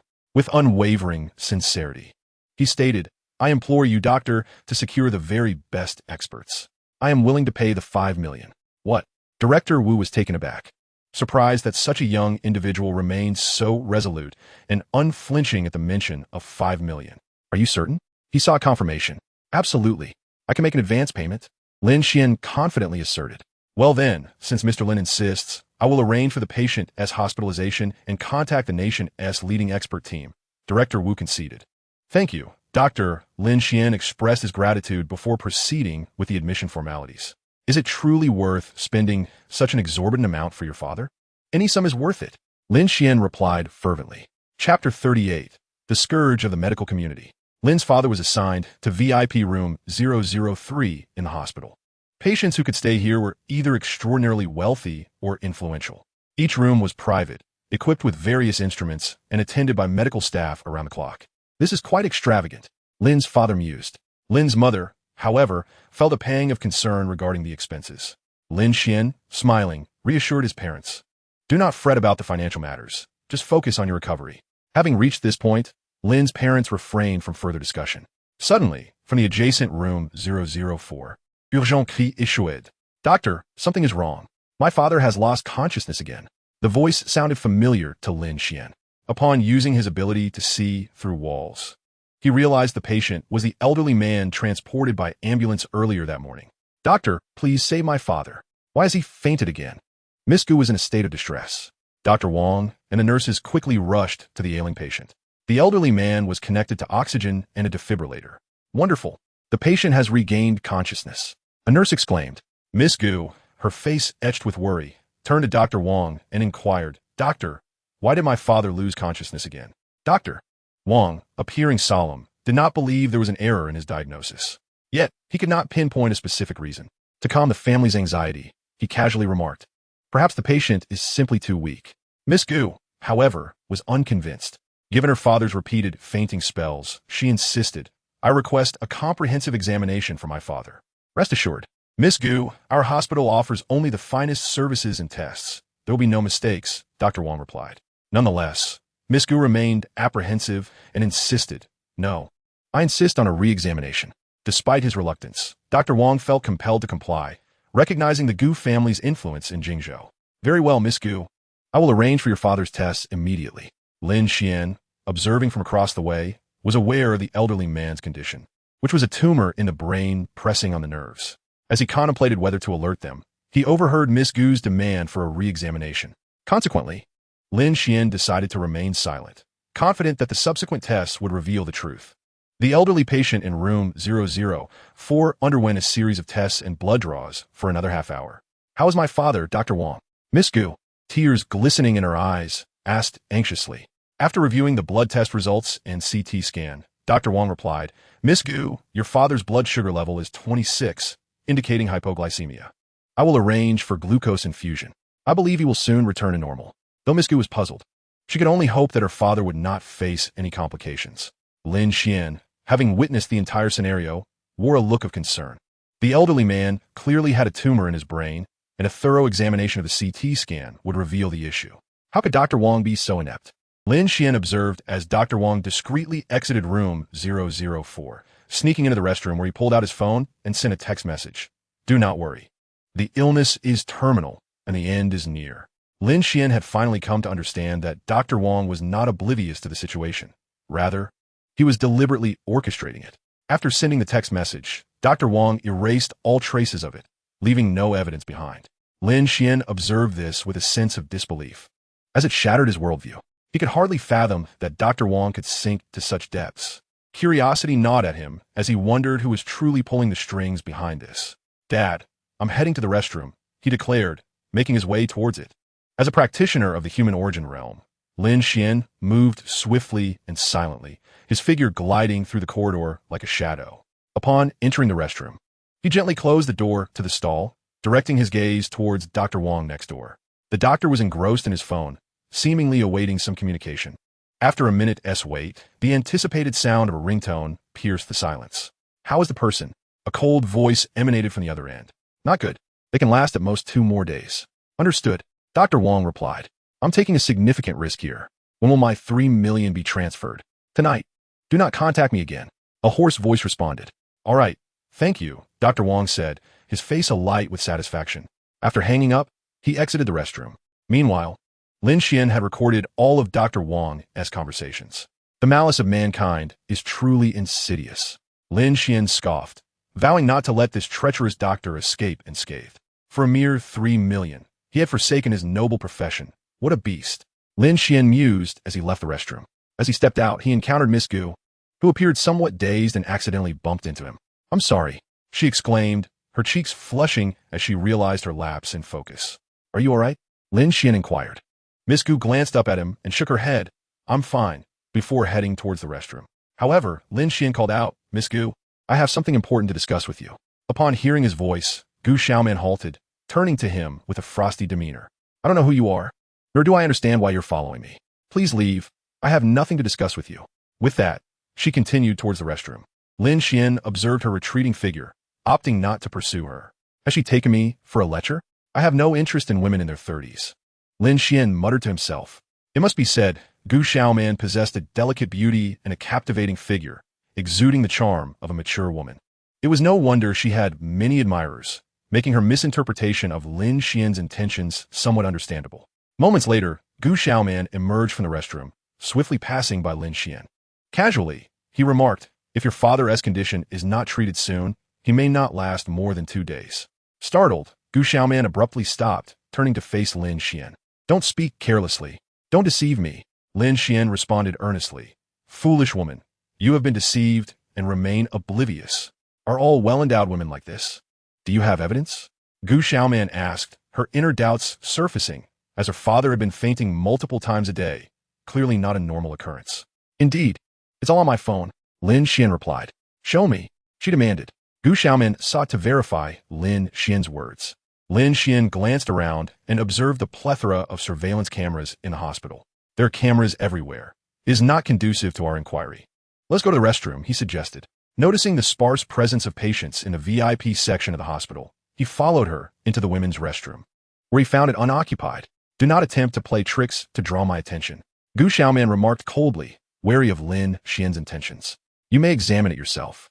Lin Xuan replied, producing the audio recording he had clandestinely captured in the men's restroom. Chapter 39, The Final Frenzy.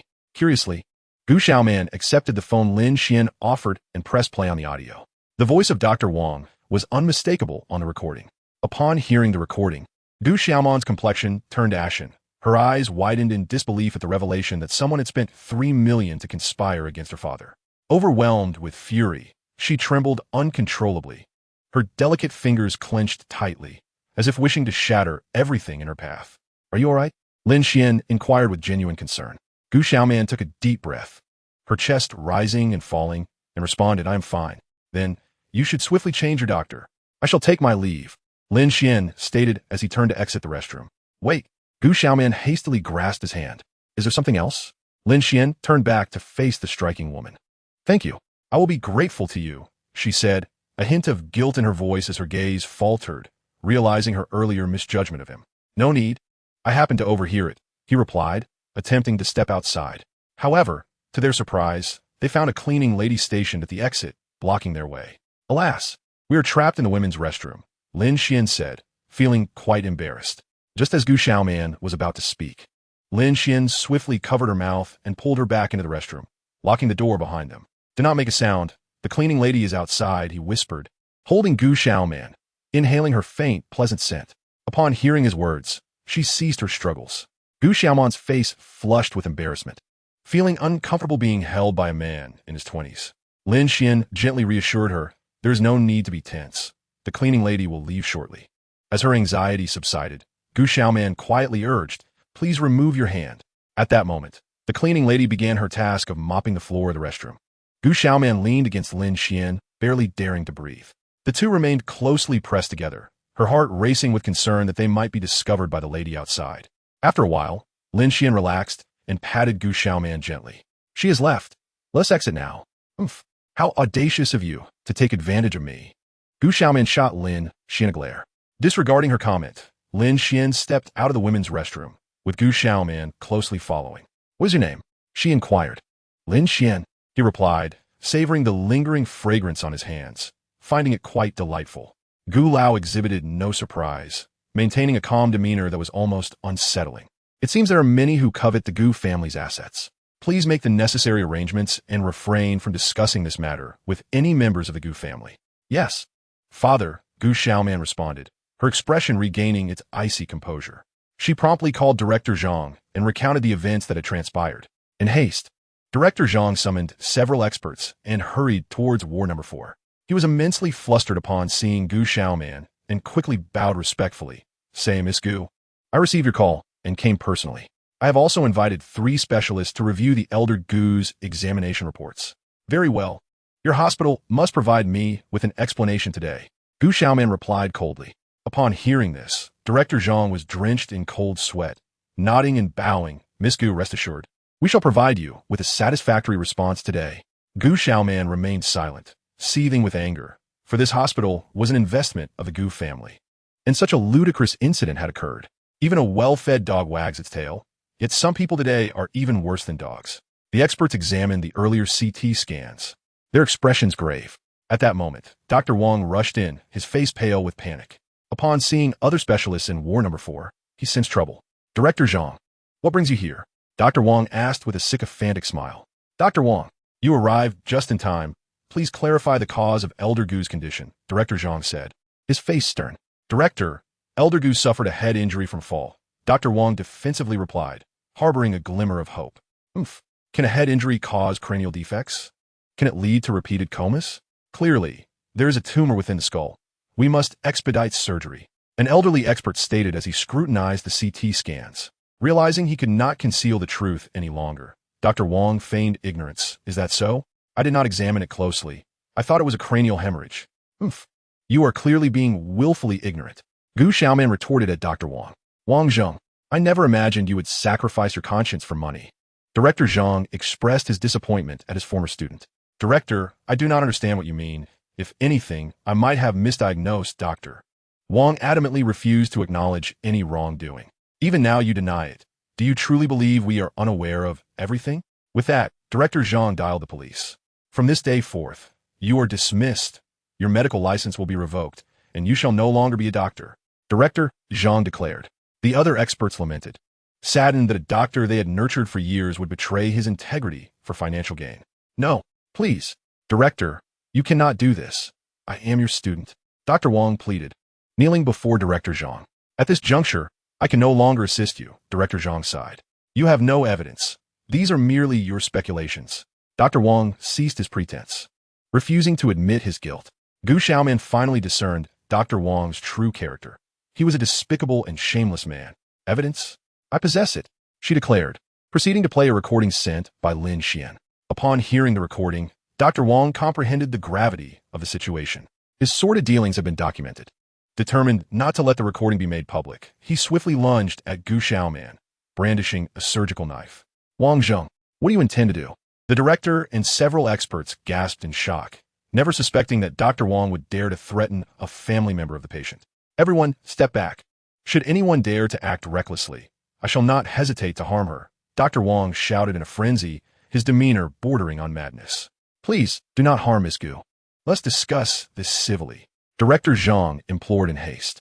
Dr. Wang snatched the phone from Gu Xiaoman's hand and deleted the recording. "Now there is no evidence," he chuckled. "Can we release Miss Gu now?"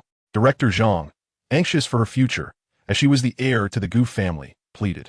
Dr. Wang, with a twisted smile, gazed at Gu Xiaoman's face and coldly warned, "Do not move. Otherwise, I shall mar your beauty with a scar. Now, tell me, who sent you the recording?" His anger boiled over. "If you do not speak, do not blame me for my ruthlessness." Suddenly, a voice echoed from outside. "The person you seek is me. Release her." Chapter 40, A Heroic Rescue. Lin Xuan pushed open the door to room 4, calmly striding toward Wang Zheng and Gu Xiaoman. "Who are you?" Wang Zheng seethed, glaring at Lin Xuan. "My identity is of no consequence. What matters is that I have recorded your phone conversation." Lin Xuan taunted, locking eyes with Wang Zheng. "I bear you no grudge. Why do you wish to harm me?" Wang Zheng raged, brandishing a scalpel at Lin Xuan. "Harm you? You are merely walking a path of your own demise," Lin Xuan replied coolly. "If it weren't for you, no one would know." Wang Zheng seethed with hatred toward Lin Xuan. "But now that I do, I must intervene." Lin Xuan remained unflinching, observing Wang Zheng's every move, ready to act at any moment. At that moment, 2 police officers arrived, spotting Wang Zheng wielding a knife while holding a hostage. "Do not move," they commanded, aiming their weapons at the assailant. Upon seeing the police, Wang Zheng grew tense, pressing the scalpel against Gu Xiaoman's neck, capable of inflicting harm with the slightest pressure. This action startled the onlookers. Gu Xiaoman trembled, tears welling in her eyes, yet she fought to keep them from falling. "Everyone, clear the way. Otherwise, I shall take her life," Wang Zheng threatened, desperate to escape imprisonment. The crowd, fearing for Gu Xiaoman's safety, retreated into the corridor. However, Lin Xuan remained steadfast, refusing to back down. "Get out of my way," Wang Zheng bellowed at Lin Xuan. "How about this? Let Miss Gu go, and I shall become your hostage," Lin Xuan proposed. Observing Lin Xian's less-than-imposing stature and Gu Xiaoman's unsteady state, Wang Zheng hesitated, contemplating the situation. "Kid, do not try to trick me. I will not be merciful," he warned, raising his hands. Wang Zheng motioned Lin Xuan to approach, swiftly pressing the scalpel against Lin Xian's throat. Gu Xiaoman was shoved aside, and the police hurried to assist her. "Everyone, step back, or I shall kill him," Wang Zheng threatened coldly. The officers, fearing for Lin Xian's life, complied and retreated to the corridor. "Do not panic. Everything will be fine," Lin Xuan reassured with a smile. "You truly believe I wish to escape? I owe a debt and face death either way. It is better for us to perish together." Wang Zheng's scalpel glided menacingly toward Lin Xian's neck. Lin Xuan leaned back, swiftly raising his arm to block the surgical knife. He crouched down and then swept his right leg, sending Wang Zheng sprawling to the ground. The entire movement flowed like water, executed flawlessly. Upon seeing Wang Zheng fall, Lin Xuan delivered a follow-up kick, causing him to cough up blood. 2 police officers hurriedly subdued Wang Zheng, pressing him to the ground and restraining him with handcuffs before escorting him away. "Are you all right?" Gu Xiaoman inquired with concern for Lin Xuan. He smiled lightly. "It's nothing." "Oh no, your arm is bleeding." Gu Xiaoman gazed at Lin Xuan with a look of distress. "It's nothing, just a superficial wound," Lin Xuan replied with a smile. "Thank you, sir, for assisting us in apprehending the criminal," said one of the officers. "It's no trouble. It's the duty of an ordinary citizen," Lin Xuan responded. As the police took Wang Zheng away, A lengthy prison sentence awaited him. A doctor who could have had a bright future chose to take shortcuts and ended up with nothing. Hearing the commotion, Lin's mother rushed in and was alarmed to see Lin Xuan's injured arm. "Son, what happened? How did you get hurt?" "I was saving a damsel in distress and accidentally got scratched by the villain," Lin Xuan explained. Through his perspective, he noticed a green energy enveloping the wound on his arm, continuously repairing the damaged skin. Could this be the effect of the longevity technique? Lin Xuan pondered. Activating the technique, a sphere of green energy, visible only to him, appeared in his palm, and he wrapped it around the wound, accelerating its healing. He then asked the nurse for a band-aid to cover the injury discreetly. That evening, Mr. Gu was scheduled for brain tumor removal surgery, the specifics of which remained unknown. Later, Lin Xuan personally washed his father's feet, continuously channeling the longevity technique, allowing waves of green energy to envelop his father's feet, gradually enhancing the vitality of the bones in his left foot. Afterward, Lin Xuan bid farewell to his parents and booked an upscale business suite at the nearby Jinyuan Hotel. As there was only one family bed available in the hospital room, making it inconvenient for Lin Xuan to cultivate. After parting from his parents, Lin Xuan walked to the Jinyuan Hotel on foot. "Welcome, sir. Do you need a room reservation? I've already booked a business suite." "All right, sir. Please present your purchase order." Lin Xuan displayed the order on his phone, and after a series of operations, the front desk staff handed him a room key. "Welcome, Mr. Lin, to Jinyuan Hotel. Your room number is 309. A male attendant then led Lin Xuan to the third floor. Upon entering room 309, Lin Xuan closed the door and retrieved a piece of jade rough from his spatial ring, beginning to practice the heavenly eye technique. However, just half an hour into his practice, he heard a knock at the door. Forced to interrupt his cultivation, Lin Xuan went to open it. As he swung the door open, he was met by a stunning woman. Dressed in avant-garde fashion, she said nothing and charged into Lin Xuan's room. "Excuse me? Who are you?" Lin Xuan exclaimed in surprise. "Stop pretending. Enough chit-chat. Let's go," the woman said, pulling Lin Xuan's arm and dragging him inside. "Wait a moment. Clarify your intentions," Lin Xuan thought to himself, wondering if this was a setup. "Isn't this room 306? The woman wore a perplexed expression as she gazed at Lin Xuan's door number. It was not 306, but 309. Lin Xuan mused to himself, realizing that she had mistakenly sought the wrong person. Yet, she insisted, "This is clearly 306. Looking again at the door number, Lin Xuan noticed that the digit 9 had somehow flipped to resemble a 6.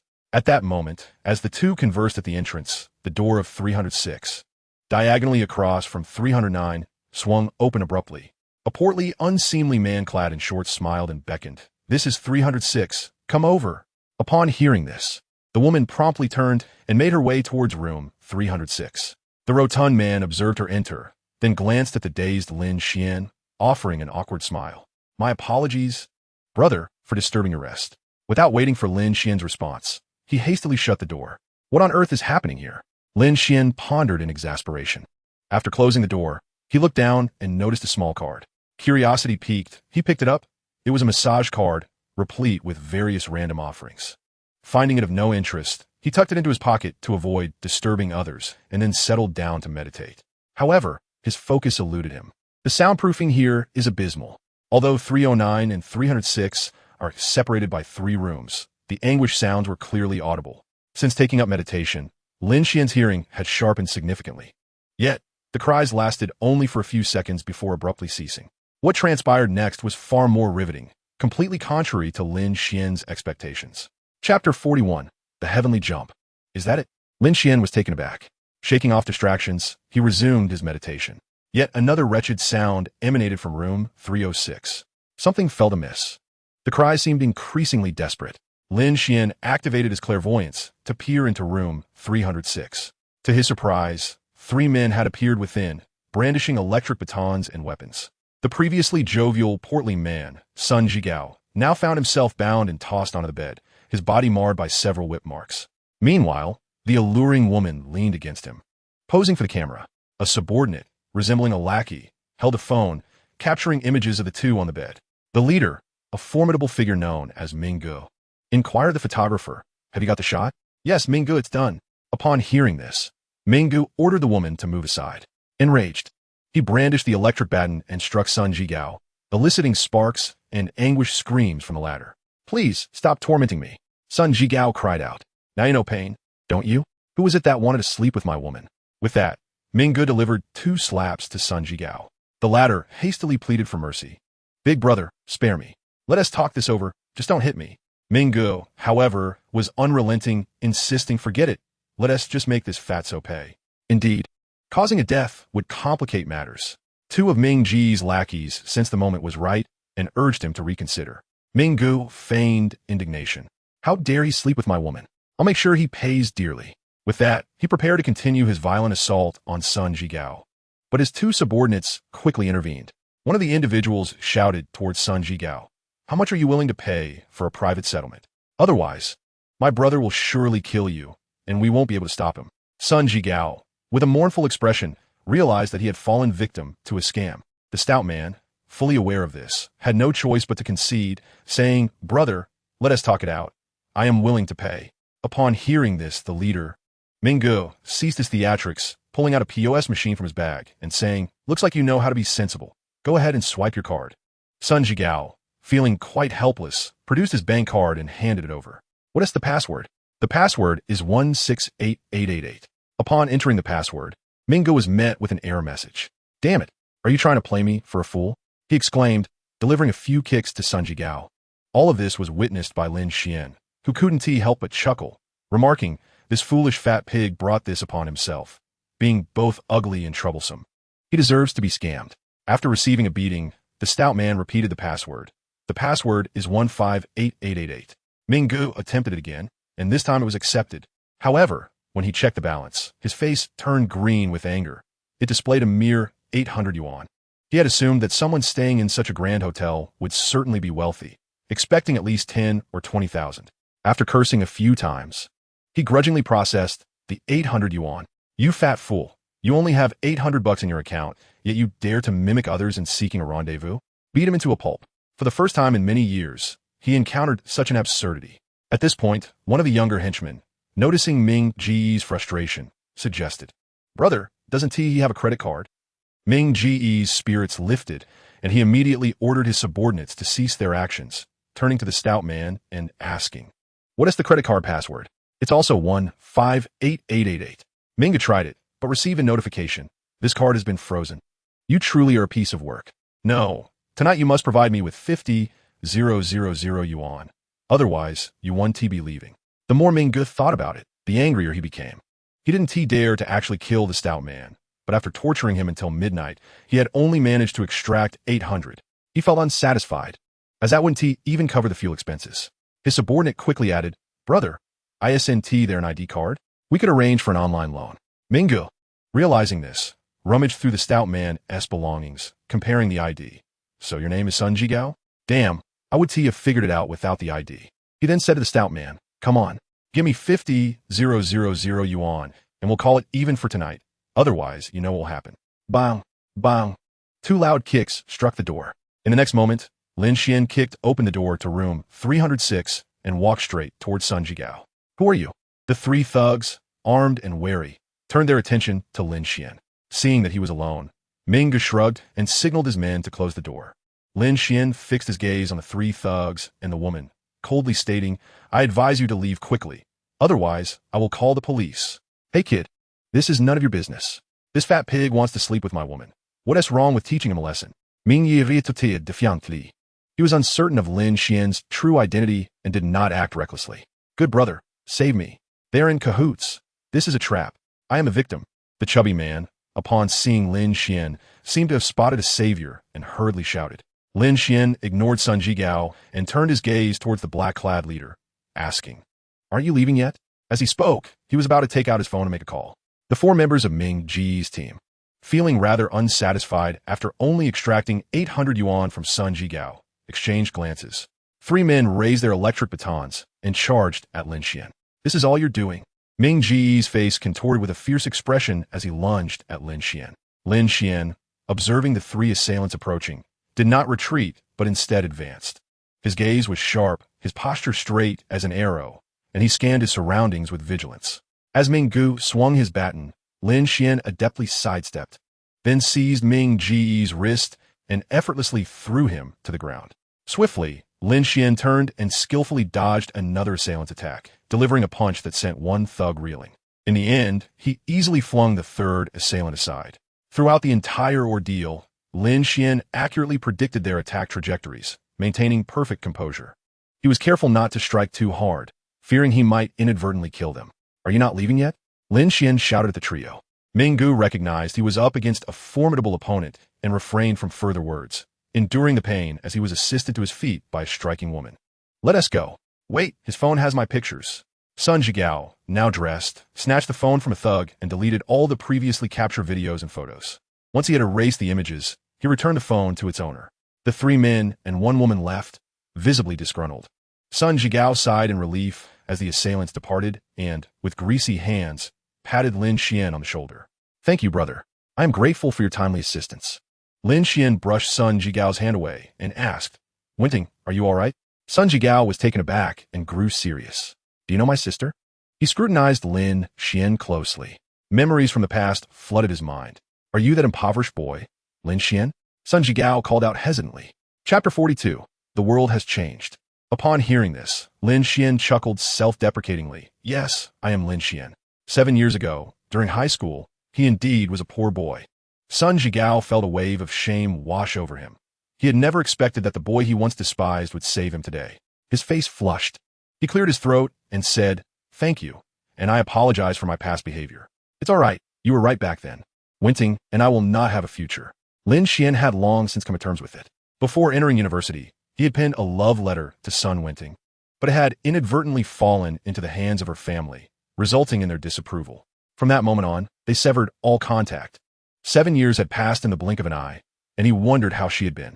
Lin Xuan gazed intently at Sun Jigao, unable to fathom that he was once the dashing young heir of yesteryears.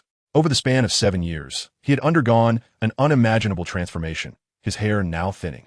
Perceiving Lin Xuan's scrutiny, Sun Jigao spoke with a hint of resignation. "Alas, I am no longer the affluent young master of the Sun family. I have become the subject of ridicule. What could have brought about such a change?" Lin Xuan inquired, curiosity piqued. "The Sun family fell victim to a scheme orchestrated by the Du family and has long since gone bankrupt," Sun Jigao lamented, his expression one of utter despondency. Upon hearing this, Lin Xuan fell silent for a moment before asking, "Is she well?" Sun Jigao's countenance darkened. "Not at all. My sister has lost her sight."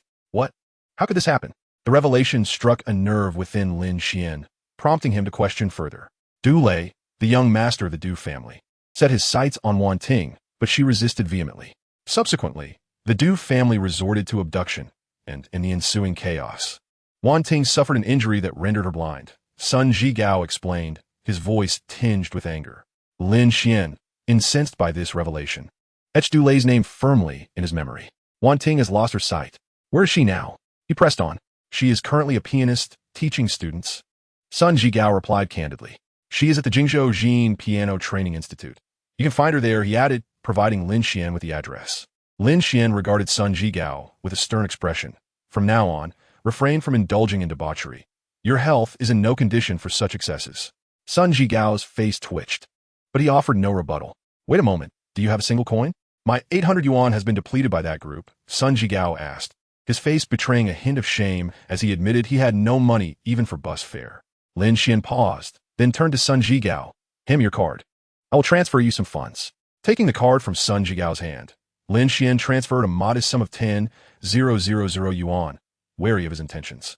"The transfer is complete. Do not squander it recklessly." Sun Jigao stared at the balance on his phone, his jaw dropping in disbelief. He had not anticipated such generosity from Lin Xuan.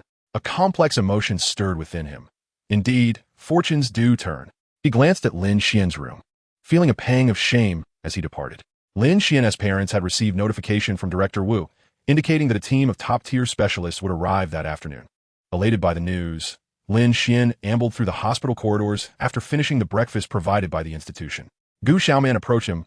"Lin Xuan, how is your arm healing?" Lin Xuan had long since dismissed the injury from his mind. Any trace of yesterday's scratches had vanished. "It's all healed. By the way, how did your father's surgery go?" he inquired. "Thank you. He has temporarily escaped danger, and the tumor has been removed. However, it may have already metastasized," Gu Xiaoman replied, her eyes glistening with tears and her expression somber. This was a truth Lin Xuan had already discerned, through his ability to see beyond the surface. He had noted the tumor cells surrounding her father's brain. Do not despair. Perhaps there are alternative methods. Fortune favors the worthy, Lin Xuan reassured Gu Xiaoman, who took his words as mere comfort. By the way, have they identified the person who contacted Dr. Wang? Lin Xuan asked, his curiosity rekindled. Upon hearing this, Gu Xiaoman spoke up, not yet. The police said the other party was contacted online and they have never met in person. Now, the other party's phone number is unreachable. However, I believe they will be found soon. Gu Xiaoman resolved not to let the mastermind behind this slip away. By the way, Lin Xuan, here's my business card. You can contact me if anything arises. She retrieved a business card from her pocket and handed it to Lin Xuan. He accepted it and placed it in his pocket, saying, "Thank you. What about your card?" Gu Xiaoman inquired, requesting Lin Xian's card in return.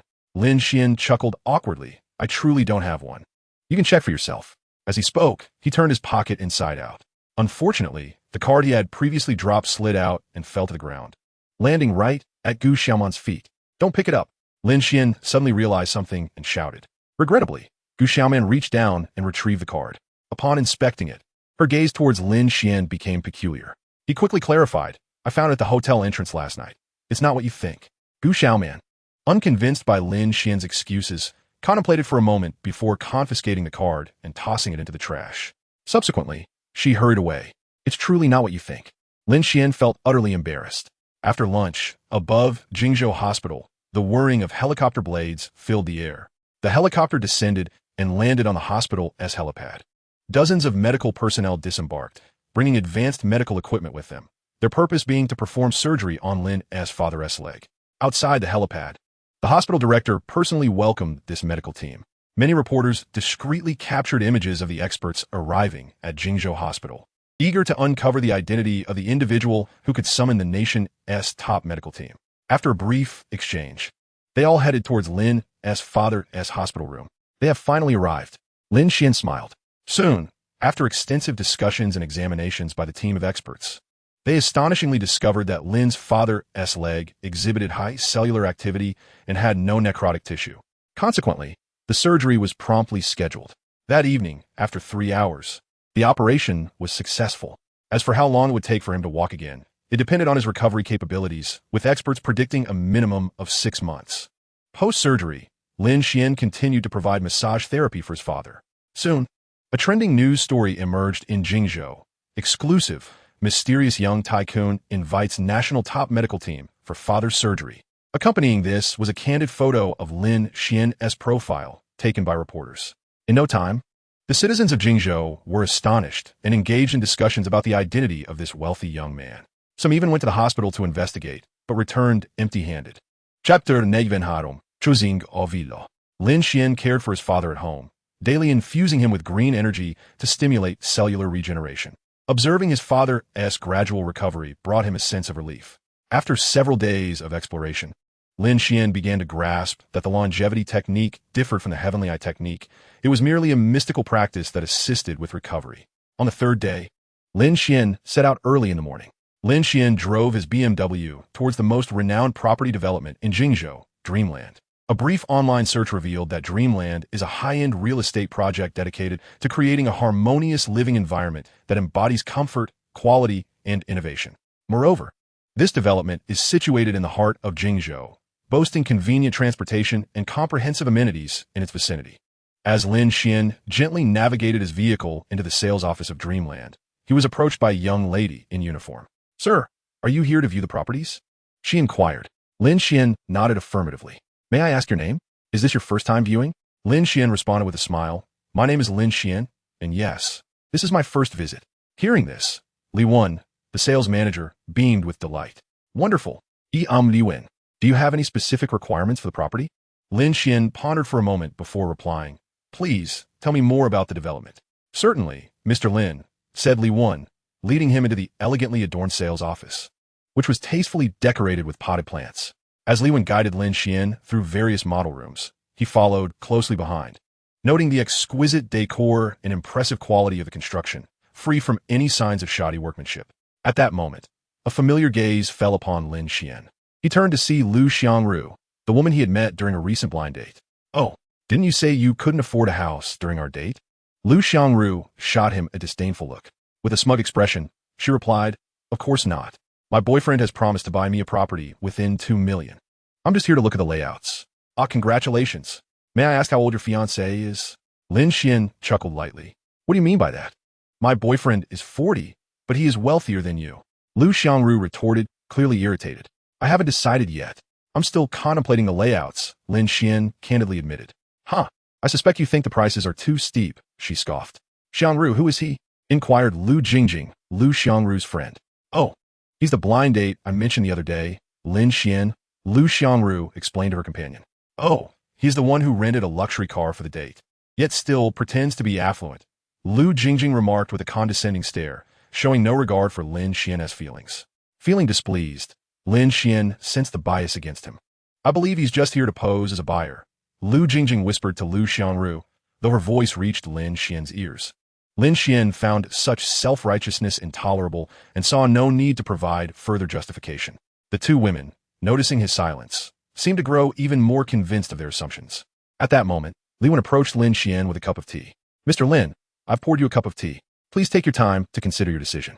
Lin Xuan accepted the cup and replied, Thank you, but there's no need for further contemplation. I have made my decision. I would like villa number 1. What? I must have misheard you, Li Wen exclaimed in astonishment, unable to believe her ears. Let us go.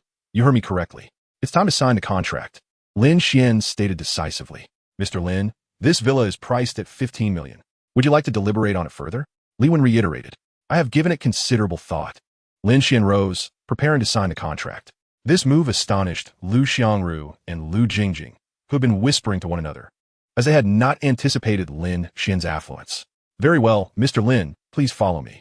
With that, Li Wen led Lin Xuan towards the signing area. Xiaoru, this doesn't seem right.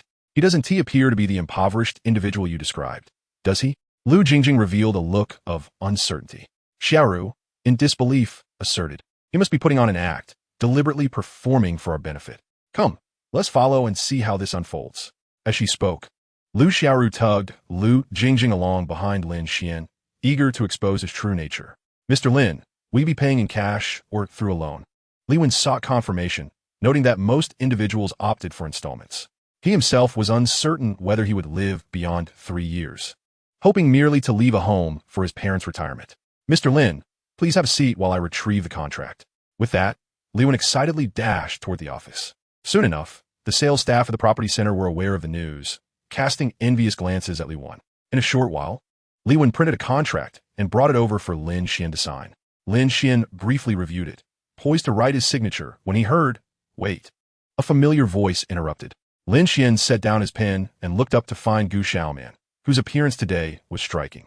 Dressed in a professional outfit that was both simple and chic, with a slightly open collar revealing her alabaster neck, her form-fitting attire accentuated her graceful curves, igniting endless imagination. Paired with black high heels, she stood tall and elegant. What brings you here? Lin Xuan was taken aback by the coincidence. This is my family's property. What do you think? Gu Xiaoman replied with a flirtatious glimmer in her eyes. Ah, that explains it. Lin Xuan finally understood the situation. Lin Xuan, are you buying a house? Gu Xiaoman inquired, glancing at the contract on Lin Xian's table. Indeed, I have made up my mind to purchase Villa No. 1 for 15 million. Lin Xuan stated candidly. How about this? Since you seem to like it, I'll offer it to you for 10 million.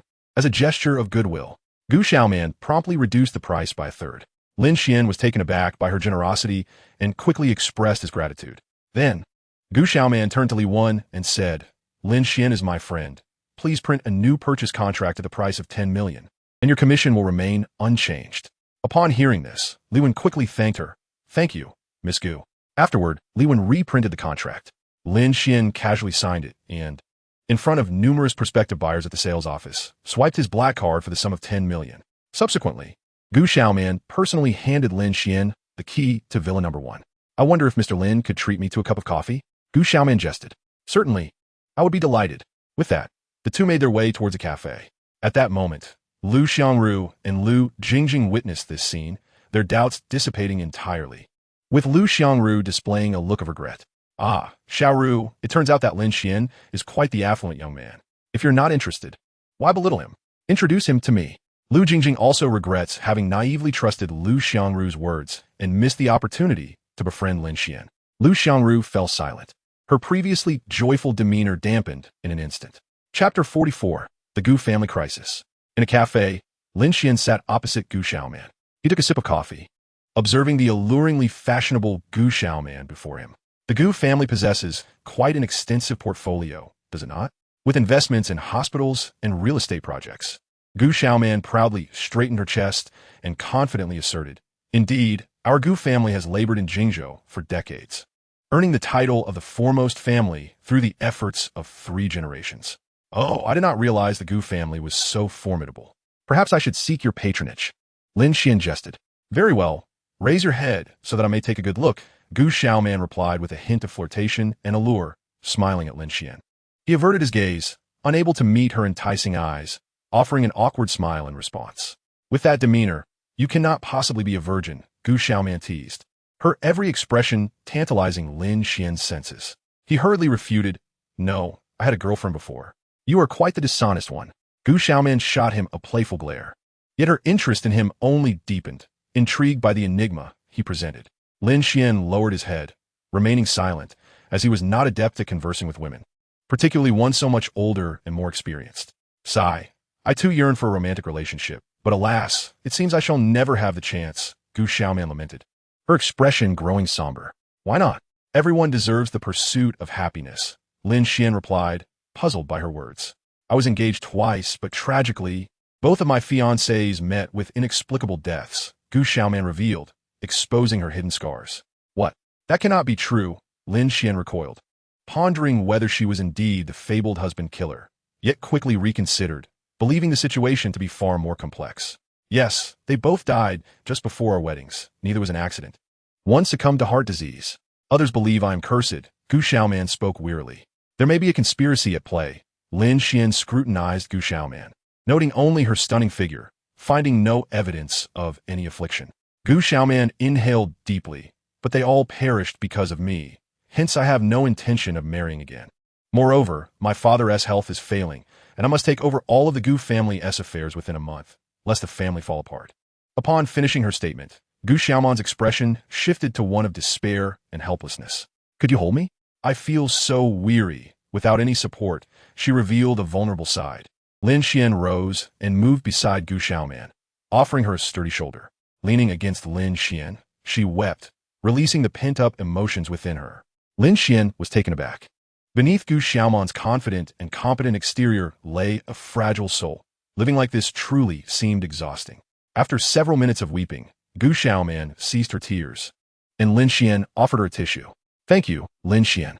I'm sorry for the spectacle," Gu Xiaoman said, dabbing her tears away. Lin Xuan inquired, "Does the Gu family not have any other men?" Gu Xiaoman sighed. The Gu family still has uncles and cousins, yet they are not focused on uniting the family. Instead, they collude with outsiders, seeking to carve up the Gu family's assets and devour what remains of our industry.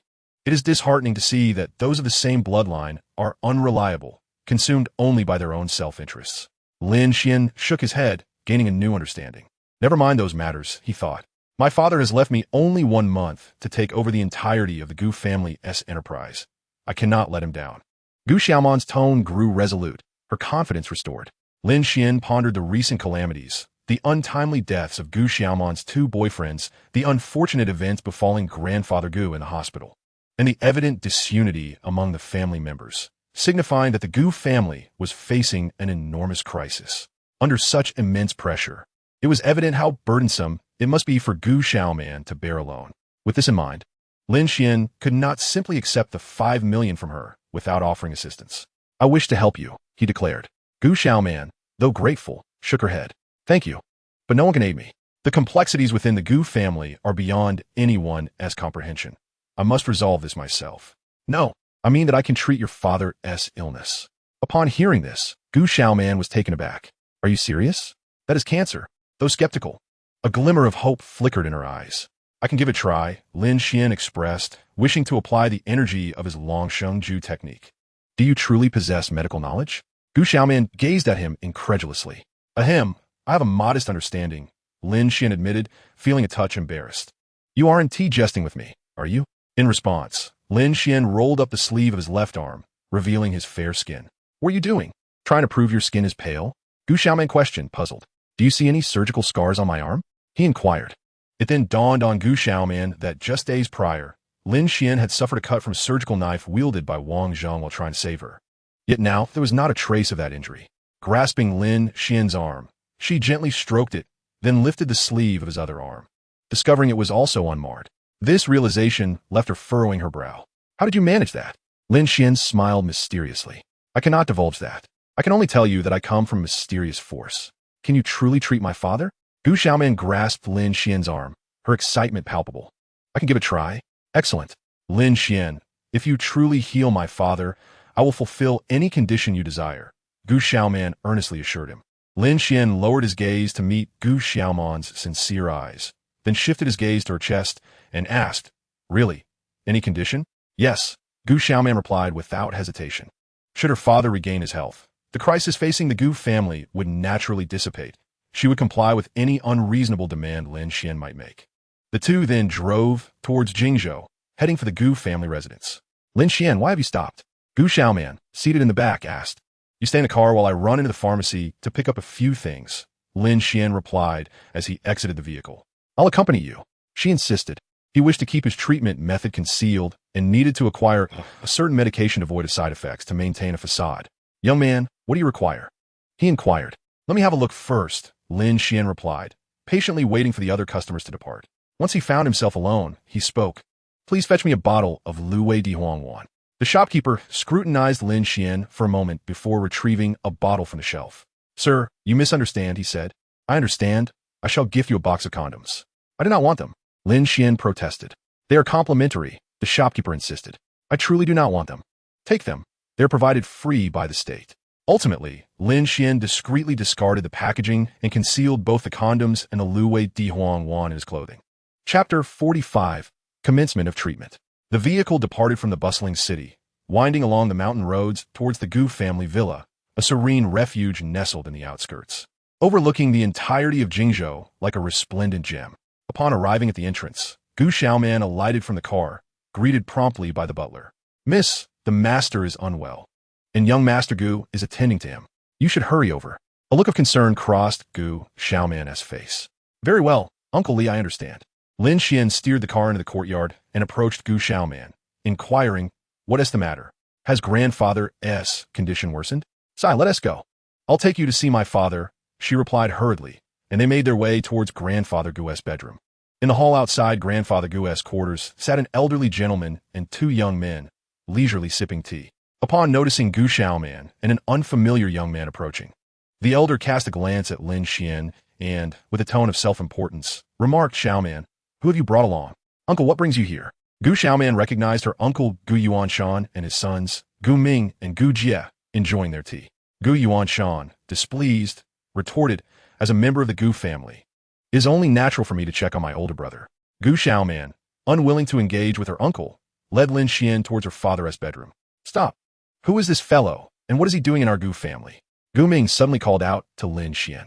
Gu Xiaoman scoffed. Gu Ming, mind your own business. This is my friend. I have asked him to examine my father.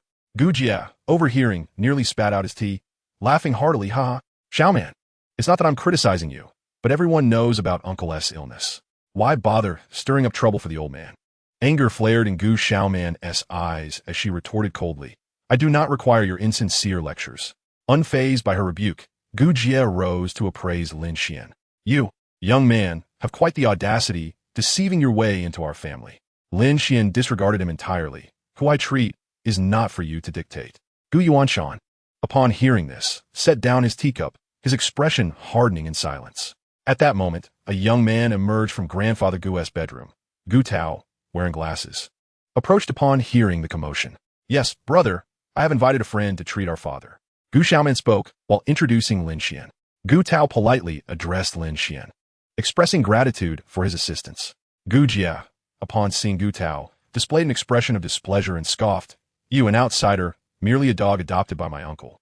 Truly believe you belong to the Gu family? Gu Tao chose to disregard this remark, letting out a cold snort. Gu Xiaoman, incensed by his words, had always regarded Gu Tao as an elder brother, and her temper flared instantly. Gu Jie, get out. You are not welcome here. Gu Jie, unimpressed, shook his head and said, Sister, why do you show favoritism towards an outsider? Do you truly intend to entrust the Gu family's assets to to someone not of our blood? Enough. Let us speak less. My elder brother is still alive. Please allow him some days of peace. Lin Xuan slammed the table, adopting a posture befitting an elder. Xiaoman refrained from further argument and led Lin Xuan toward the old master's bedroom. Brother, let him stir trouble. Come, let us continue our tea, Gu Ming said to Gu Jia. The two took their seats and resumed sipping tea. Indeed, I have invited Mr. Lin to treat you, Gu Xiaoman informed the old master. A glimmer of brilliance flickered in the old master's eyes as he turned to Lin Xuan. I remember you. You saved Manor in the hospital and diagnosed my condition. Precisely. I am here to provide treatment, Lin Xuan affirmed. Mr. Lin, how is my father's condition? Gu Xiaoman inquired anxiously. I cannot guarantee a complete remedy. Please step outside. I need to examine the old master alone, Lin Xuan replied earnestly. Gu Xiaoman hesitated momentarily. Leave, it's fine, the old master interjected. Once Gu Xiaoman exited, Lin Xuan locked the door and drew the curtains. Young man, what is your true intention? Why are you approaching the Gu family? The old master asked, his demeanor vigilant. He had never trusted that Lin Xuan could heal him, nor did he naively believe that Lin Xuan could restore his health. Lin Xuan assisted the old master to a sitting position and said, Rest assured, I seek nothing. The Gu family holds nothing I desire. I am here today solely thanks to your daughter. The old master looked perplexed, sensing Lin Xuan did not seem to be lying. Please close your eyes. I am about to begin treatment, Lin Xuan instructed. Observing no malice in Lin Xuan's demeanor, the old master concluded that if Lin Xuan intended to harm him, he would not have refrained from acting until now, and so he closed his eyes. Lin Xuan activated his perspective ability, examining the old master's cranial region. Through this vision, he discerned a proliferation of cancer cells within the old master's brain. Lin Xuan then activated the longevity technique, enveloping his hands in a green energy. He placed this green energy against the old master's head, continually channeling it, initiating the repair of the damaged cells.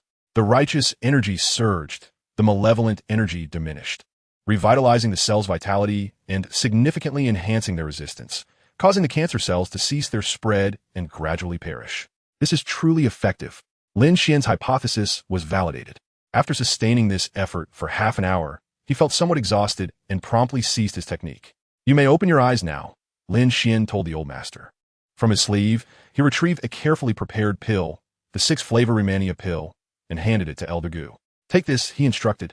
Elder Gu consumed the pill handed to him by Lin Xuan and felt a surge of clarity, his fatigue dissipating. What have you given me, Lin Xuan? He inquired with curiosity. An exclusive formula, not to be disclosed, Lin Xuan replied with a mysterious smile. Do you not feel considerably more invigorated? After 2 more treatments, you shall be completely healed, Lin Xuan stated wearily. What? You're not deceiving me, are you? Elder Gu trembled with hope, yearning for Lin Xuan's words to be true. If you doubt it, you may verify it at the hospital, Lin Xuan replied calmly. Very well, thank you, Elder Gu said as Lin Xuan opened the door, restoring its original state before stepping outside. By this time, Gu Yuanshan and his son had already departed. Outside, only Gu Xiaoman and Gu Tao remained. Upon noticing Lin Xuan's emergence, Gu Xiaoman hastily inquired, How is it? Elder Gu's condition has improved significantly. With 2 more treatments, he will recover fully. No sooner had he spoken than Elder Gu appeared, his complexion radiant and his spirits high. Father, you truly seem much better, Gu Tao exclaimed with a smile. Elder Gu nodded. I feel as though I have regained 10 years of youth. Thank you, Lin Xuan. Gu Xiaoman expressed her gratitude towards Lin Xuan before heading outside, accompanied by Gu Tao to see him off. Indeed, outside the villa, Lin Xuan drove away. Gu Tao watched the vehicle, a glint of ruthlessness flashing in his eyes before he reverted to a smile. However, this fleeting expression was captured by Lin Xuan through the rearview mirror. This adopted son is not as simple as he appears, Lin Xuan mused as he made his way to the Jin Piano Training Institute. He wished to see that girl from his past before leaving Jingzhou. Chapter 46, Son Wanting. After Lin Xuan's departure, a medical team arrived swiftly at the Gu family villa. Elder Gu underwent another round of examinations. What are the results, Dr. Zhang? Gu Xiaoman asked, her face a mixture of anticipation and anxiety. Dr. Zhang examined the test results, astonished and unable to believe his eyes. It is truly remarkable. The cancer cells have ceased to spread, and it appears the condition has been brought under control. This is nothing short of a medical miracle, he exclaimed, bewildered, as it shattered his previous understanding. So, the treatment was effective? Elder Gu, though seated steadily, felt his fingers tremble unable to contain his inner excitement, his eyes sparkling with renewed hope. Hearing this, Gu Xiaoman wept tears of joy, the weight upon her heart finally lifting. Indeed, the treatment has proven highly effective. What advanced method did you employ, Elder Gu? Dr. Zhang, a leading expert in Western cancer treatment, was keen to know the specifics. Just as Gu Xiaoman began to speak, Elder Gu interjected, recalling Lin Xuan's request to keep his treatment methods confidential. Thus, Elder Gu replied, I apologize, Dr. Zhang, but that esteemed individual instructed me not to disclose any details. Dr. Zhang refrained from further inquiries, and the medical team departed from the Gu residence. With a serious expression, Elder Gu turned to Gu Xiaoman. You must keep matters regarding Master Lin confidential. Do not speak of it recklessly. From now on, show respect to Master Lin and refrain from any impulsive actions. Upon hearing her father refer to Lin Xuan as Master Lin, Gu Xiaoman found it quite amusing. However, seeing her father's demeanor, she promptly agreed. Please, elaborate on everything you know about Master Lin. Gu Lao earnestly inquired of Gu Xiaoman. With no other option, Gu Xiaoman recounted in detail her encounters and understanding of Lin Xuan. After listening, Gu Lao became even more convinced of his assessment. Master Lin must be an extraordinary individual, one who had likely discerned the gravity of his illness long ago. His intervention this time was undoubtedly to repay the favor of 5 million. In a city like Jingzhou, there were hardly any young men capable of casually offering 5 million to hire a top-tier medical team or spend 15 million on a house. Gu Lao was filled with emotion, contemplating that the next time Lin Xuan visited, he must cultivate a good relationship with him. Gu Xiaoman was taken aback by her father's high regard for Lin Xuan. Surely, he is just an ordinary young man, not some extraordinary sage. Xiaoman, you must heed your father's words. You must forge a good connection with Lin Xuan. He will be a significant opportunity for you, Gu Lao asserted with unwavering conviction. All right, I understand, she replied. Outside the Jin Piano Training Institute, a BMW was parked by the roadside. Lu Xian closed his eyes in meditation, beginning to cultivate the longevity technique. Instantly, green energy from the surrounding flora began to converge towards Lin Xuan. After an hour of practice, he reached a state of saturation, brimming with vitality. Glancing at the time, it was 11:30. The doors of the Jin Piano Training Institute slowly opened, and many students emerged. Lin Xian's heart raced with anticipation as he awaited the appearance of that girl. After what felt like an eternity, he finally spotted a graceful figure leading a guide dog out of the courtyard. The young woman, holding a bag, walked along the roadside with the dog guiding her. Lin Xian cautiously drove behind her. Half an hour later, he observed Sun Wanting entering a residential community. He parked his car to the side and followed. Unexpectedly, Sun Wanting was confronted by 2 ruffians.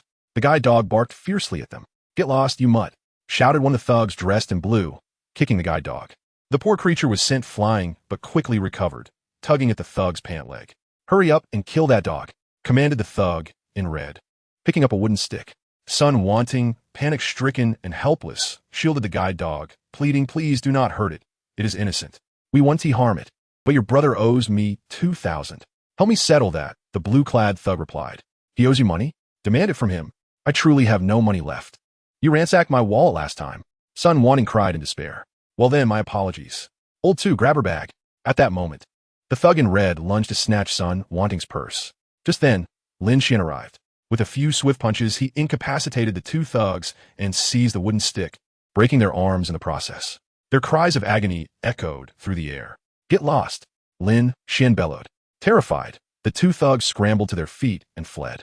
Lin Xuan helped the fallen Sun Wanting to her feet, reassuring her, fear not, I have chased away those 2 ruffians. Sun Wanting wiped away her tears, revealing her delicate features, and expressed her gratitude to Lin Xuan with a simple, thank you. However, Lin Xuan, unable to restrain himself, stepped forward and embraced her tightly. Taken aback, Sun Wanting instinctively attempted to push him away. It's me, Wanting, Lin Xuan said hoarsely, imagining how she had endured all these years. Sun Wanting ceased her struggles, surrendering to her emotions as she wept openly. Lin Xuan held her quietly. Eventually, she dried her tears, smiled through her sorrow, and gently pushed him away. Lin Xuan, I never expected to encounter you here. Oh, Sun Wanting said, not elaborating further. Will you not invite me to your home for a visit? Lin Xuan inquired. At that moment, Sun Wanting remembered Xiao He. Is Xiao He unhurt? Lin Xuan petted Xiao He, checked its body, and infused it with a bit of energy. Xiao He is fine. Nothing serious, he assured her. Hearing this, Sun Wanting breathed a sigh of relief. The two then proceeded towards her home. Upon reaching the 5th floor, Sun Wanting knocked on the door. A middle-aged man in his 40s answered.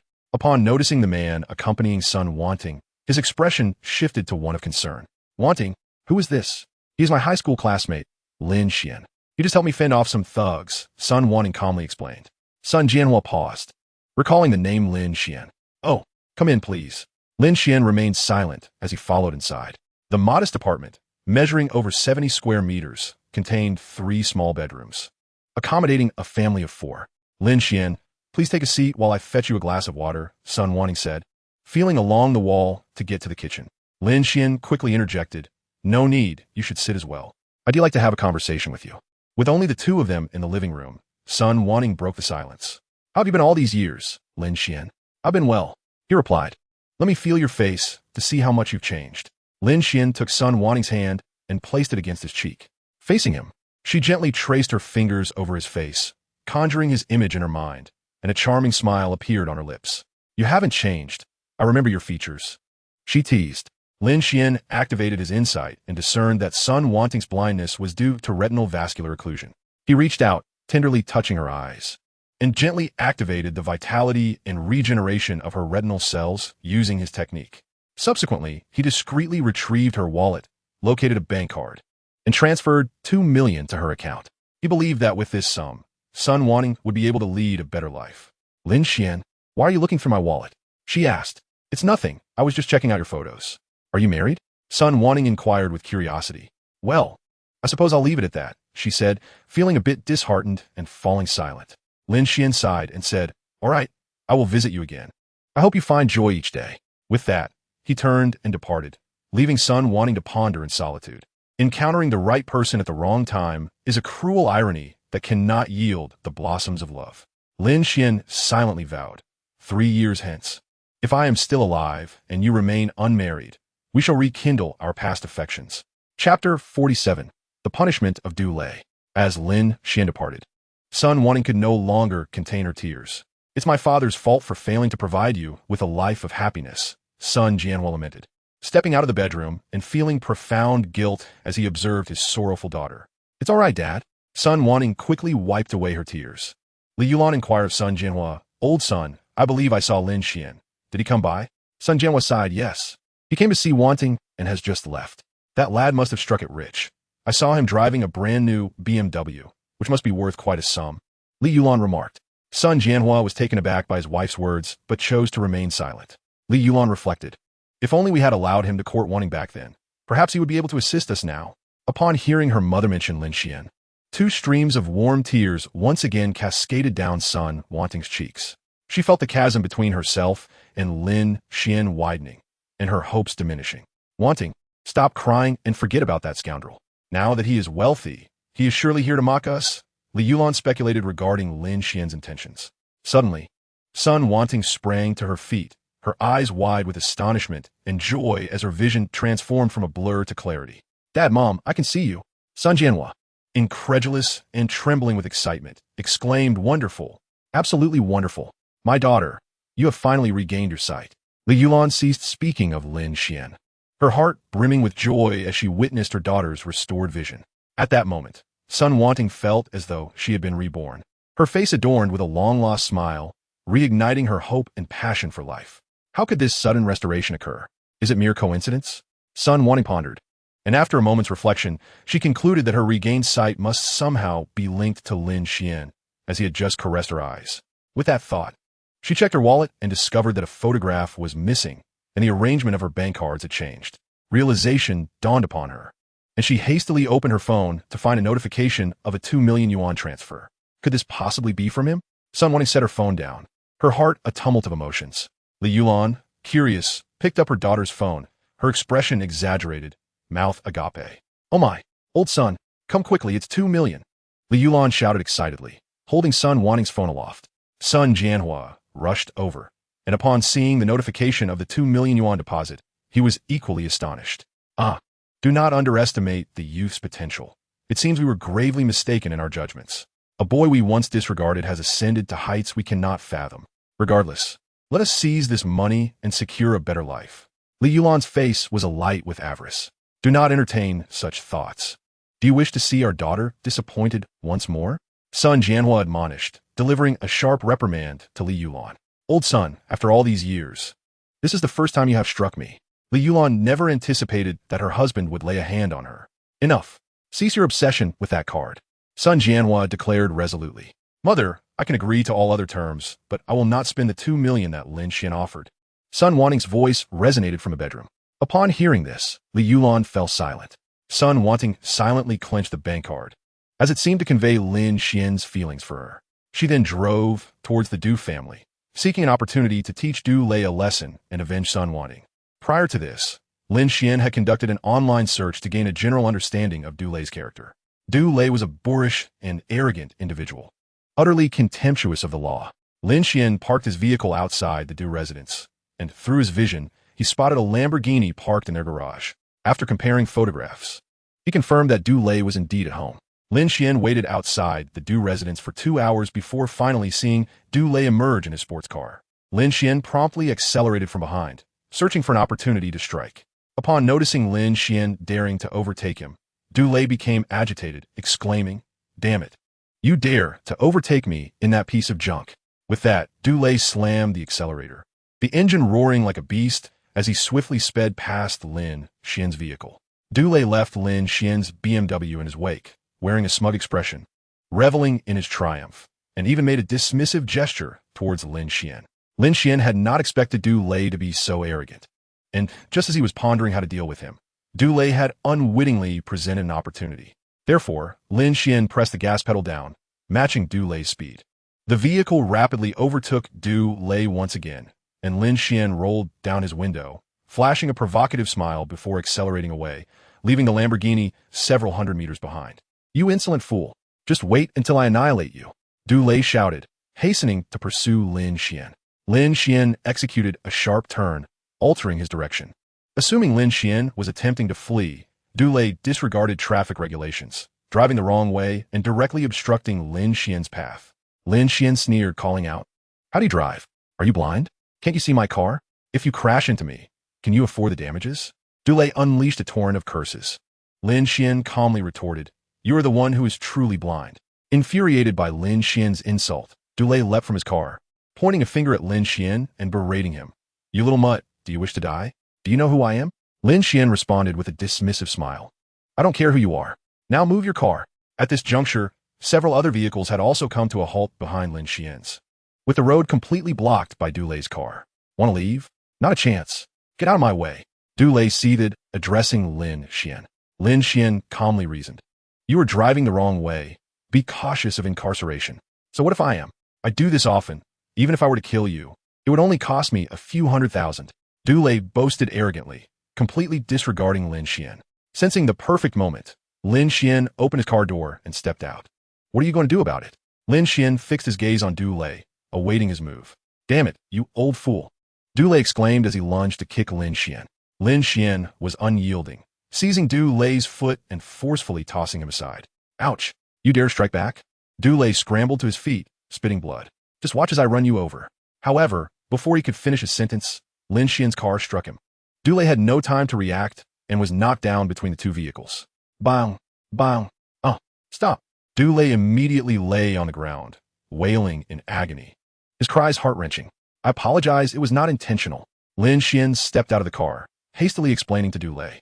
As Du Lei writhed in pain, Lin Xian, with misguided kindness, delivered 2 more kicks to his head.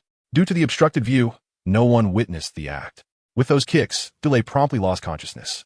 After completing this, Lin Xian remained composed and calmly called for an ambulance. Chapter 48, Rescuing a Person. After dialing 120, Lin Xian parked the car aside. Shortly after, 3 luxury vehicles arrived with great urgency, from which 5 men in black swiftly emerged, surrounding Lin Xian in broad daylight. Lin Xian remained unfazed, recognizing these black-clad figures as likely members of the Du family. For him, there was little apprehension. He almost welcomed their aggression. An elderly man exited the first vehicle and hurried towards Du Lei. Seeing Du Lei unconscious and pale, he shouted to his subordinates, "Has the ambulance arrived?" "Yes, my lord. The ambulance is on its way," replied a servant-like figure. The elder, Du Kuei, turned to Lin Xian with a face of fury. "You brat! You ran over my son. Are you seeking death?" Du Kuei bellowed, and as he spoke, several men in black advanced towards Lin Xuan. Old fool, it was your son who crashed into me. Lin Xuan retorted. Your son crashing into you is your own misfortune. Can your worthless life compare to my son's? Du Kuei regarded Lin Xuan as nothing more than an insect, showing no regard whatsoever. Men, kill this little bastard. Let him know what the Du family represents in Jingzhou. As Du Kuei's words fell, the 5 men in black launched their attack on Lin Xuan. Unfazed, Lin Xuan was taken aback by Du Kuei's blatant disregard for honor, brazenly attacking in broad daylight. Surrounded by 5 assailants, a confrontation became inevitable. The onlookers at the scene regarded Lin Xuan with pity, anticipating a grim fate for him. However, the next moment, events unfolded contrary to their expectations. Since reaching the human origin realm, Lin Xuan's power had significantly increased. His senses sharpened, agility heightened, and strength incomparable to that of an ordinary person. He took the initiative, lunging at the 5 men in black, skillfully evading the incoming blows. He seized one of their iron rods, twisting it forcefully to disarm an assailant. With a swift punch, he sent another crashing to the ground. Just as Lin Xuan prepared to strike the remaining 4, a voice called out, "Stop." Lin Xuan tossed the iron rod aside, awaiting Wang Dong's intervention. What transpired in the accident? Wang Dong inquired of Lin Xuan. Wang Dong observed as Du Lei was lifted onto the ambulance, unconscious and presumably gravely injured. He turned to Du Kuei and inquired who was struck. Du Kuei contemptuously responded, "It was my son, the heir of the Du family. You must ensure this scoundrel faces severe punishment." Wang Dong, well aware of Du Kuei's reputation as a prominent energy developer in Jingzhou, felt the weight of his words and refrained from offending him. "Very well. Both parties must accompany me to the police station to provide statements. The vehicle has been impounded." Lin Xuan was taken to the police station for questioning. "Notify your family. The circumstances are not in your favor. You are suspected of hitting a pedestrian," a police officer informed him. Reluctant to disturb his parents for fear of causing them distress, Lin Xuan contacted Gu Xiaoman instead. Upon hearing Lin Xuan's call, Gu Xiaoman's face filled with concern and anxiety. "Xiaoman, who called?" Gu Lao, noticing her unease, inquired. "It was Lin Xuan. He has been taken to the police station." Gu Xiaoman relayed. "What? Such an incident has occurred," Gu Lao exclaimed, rising in shock. He needed Lin Xuan to attend to his illness and could not bear the thought of him in trouble. It seems the young master of the Du family was driving against traffic when Lin Xuan collided with him, Gu Xiaoman explained. "Ah, I see. As long as he did not cause a fatality, it should not be grave," Gu Lao sighed in relief, recognizing that Lin Xuan had not committed a serious transgression. "Someone, prepare the vehicle. I shall go to the police station myself," he commanded the butler. "Yes, sir," the butler replied, promptly arranging for a driver. Still uneasy, Gu Lao picked up the phone to call the chief of police, clarifying the situation. Shortly thereafter, Gu Lao and Gu Xiaoman swiftly made their way to the police station. Outside the interrogation room, Du Kuei glared menacingly at Lin Xuan. "You're doomed, kid. Prepare for prison," he spat. "What? Is this police station owned by your family? Be careful not to trip over your own tongue," Lin Xuan retorted, unfazed, for he had faith in the law. "Lin Xuan, you are free to leave," a police officer suddenly announced, hanging up the phone. Lin Xuan, bewildered, realized that matters had resolved, likely thanks to Gu Xiaoman's influence. "What is happening? You cannot let him go. He has struck someone," Du Kuei exclaimed, his jaw dropping in disbelief, convinced that the police had erred in their judgment. As Lin Xuan stood to depart, Gu Lao entered and, upon spotting Lin Xuan, approached him. Du Kuei also noticed Gu Lao advancing toward him and hastily greeted him. "Head of the Gu family, it has been a long time. What an honor." However, Gu Lao and Gu Xiaoman disregarded Du Kuei, focusing solely on Lin Xuan. Du Kuei felt a wave of embarrassment, but dared not show any displeasure.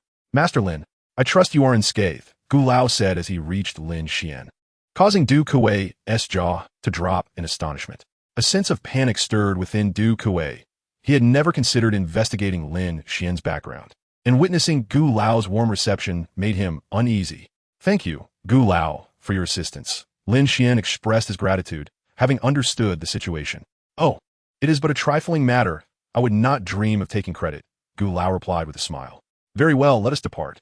"This is not a suitable place for conversation," Lin Xuan suggested. "Indeed, Master Lin, please lead the way." Reluctantly, Lin Xuan took the lead. As I passed by Du Kuei, I cast a cold smile in his direction and remarked, "In the future, refrain from making overly confident statements. The Du family is merely this." At these words, Du Kuei was rendered speechless, his anger palpable. From that moment forth, The Gu family ceased all interactions with the Du family. Elle de Gu approche du cri, coldly delivering a terse remark. Du Kuei, bewildered and anxious, never anticipated that the Gu family would forsake their business ties with the Du family for the sake of Lin Xuan. Chapter 49. The Shattered Spirit Stone. Accompanied by Elder Gu and Gu Xiaoman, Lin Xuan exited the police station. Subsequently, he called the after-sale service of the 4S shop to arrange for a tow truck to transport his vehicle for repairs. Lin Xuan, your car is broken. Why not allow me to give you a ride? Gu Xiaoman waved at him. Lin Xuan shook his head, replying, it's no trouble. I can easily find a nearby hotel to stay for the night. Hearing this, Elder Gu recognized an opportunity and quickly interjected, that would be inappropriate, Master Lin. Why not stay at our Gu family residence for the night? I happen to have a matter I wish to consult you about. Lin Xuan did not decline, knowing he would need to treat Elder Gu's ailment the following day. Then I shall impose upon you. Elder Gu's face lit up with joy. Not an imposition at all. Master Lin, please get in the car. Elder Gu, please call me Lin Xuan. Treat me as a friend of Xiaoman. Lin Xuan replied with a gentle smile. Elder Gu glanced at his daughter and Lin Xuan, chuckling, very well, I shall not be modest any longer. As night fell, Lin Xuan once again arrived at the Gu family villa. Elder Gu had arranged a sumptuous dinner to welcome Lin Xuan. Lin Xuan, please take a seat. These are merely home-cooked dishes. I hope they suit your palate. Elder Gu warmly ushered Lin Xuan to the table. Lin Xuan surveyed the exquisite array of dishes, rich in flavor and presentation. There was steamed base, snowflake beefsteak, steamed scallop egg, crab roast soup, and cheese-baked pumpkin, among a dozen other delicacies. Lin Xuan took his seat, with Elder Gu and Gu Xiaoman also settling beside him. Lin Xuan, don't be polite. Feel free to enjoy the dishes. Elder Gu insisted with enthusiasm. By the way, where is Gu Tao? Lin Xuan inquired, suspecting that Gu Tao was the one behind the doctor, Wang Zhong. Oh, I see. I just felt his voice was quite familiar, reminiscent of the person who called Dr. Wang in the recording. Lin Xuan subtly warned Elder Gu. What? That can't be true. My elder brother is not that kind of person, Gu Xiaoman exclaimed, disbelief etched across her face. Haha, I merely mentioned it in passing. Believe it or not, it's up to you, Lin Xuan replied, leaving his statement ambiguous. Elder Gu's expression shifted through various emotions before settling into a composed demeanor, choosing not to elaborate further. As long as Elder Gu remained in good health, Gu Tao would not dare to act recklessly, thus concealing his ulterior motives. Under Elder Gu's warm hospitality, Lin Xuan enjoyed a hearty meal. After dining, Elder Gu finally broached a significant matter. Lin Xuan, have you ever heard of Tianmen? I have not. What is Tianmen? Lin Xuan inquired, genuinely puzzled, as he was unaware of what Tianmen referred to. I'm not entirely certain what Tianmen is either. It may be an organization or perhaps a location. Elder Gu sighed, his interest in Tianmen evident. Before Lin Xuan could respond, Elder Gu retrieved a stone box from behind him, carefully placing it on the table and slowly pushing open the lid. Within lay a fragment of shattered red jade, marred by several fissures. Lin Xuan, do you recognize this object? Elder Gu inquired, lifting the red stone towards him.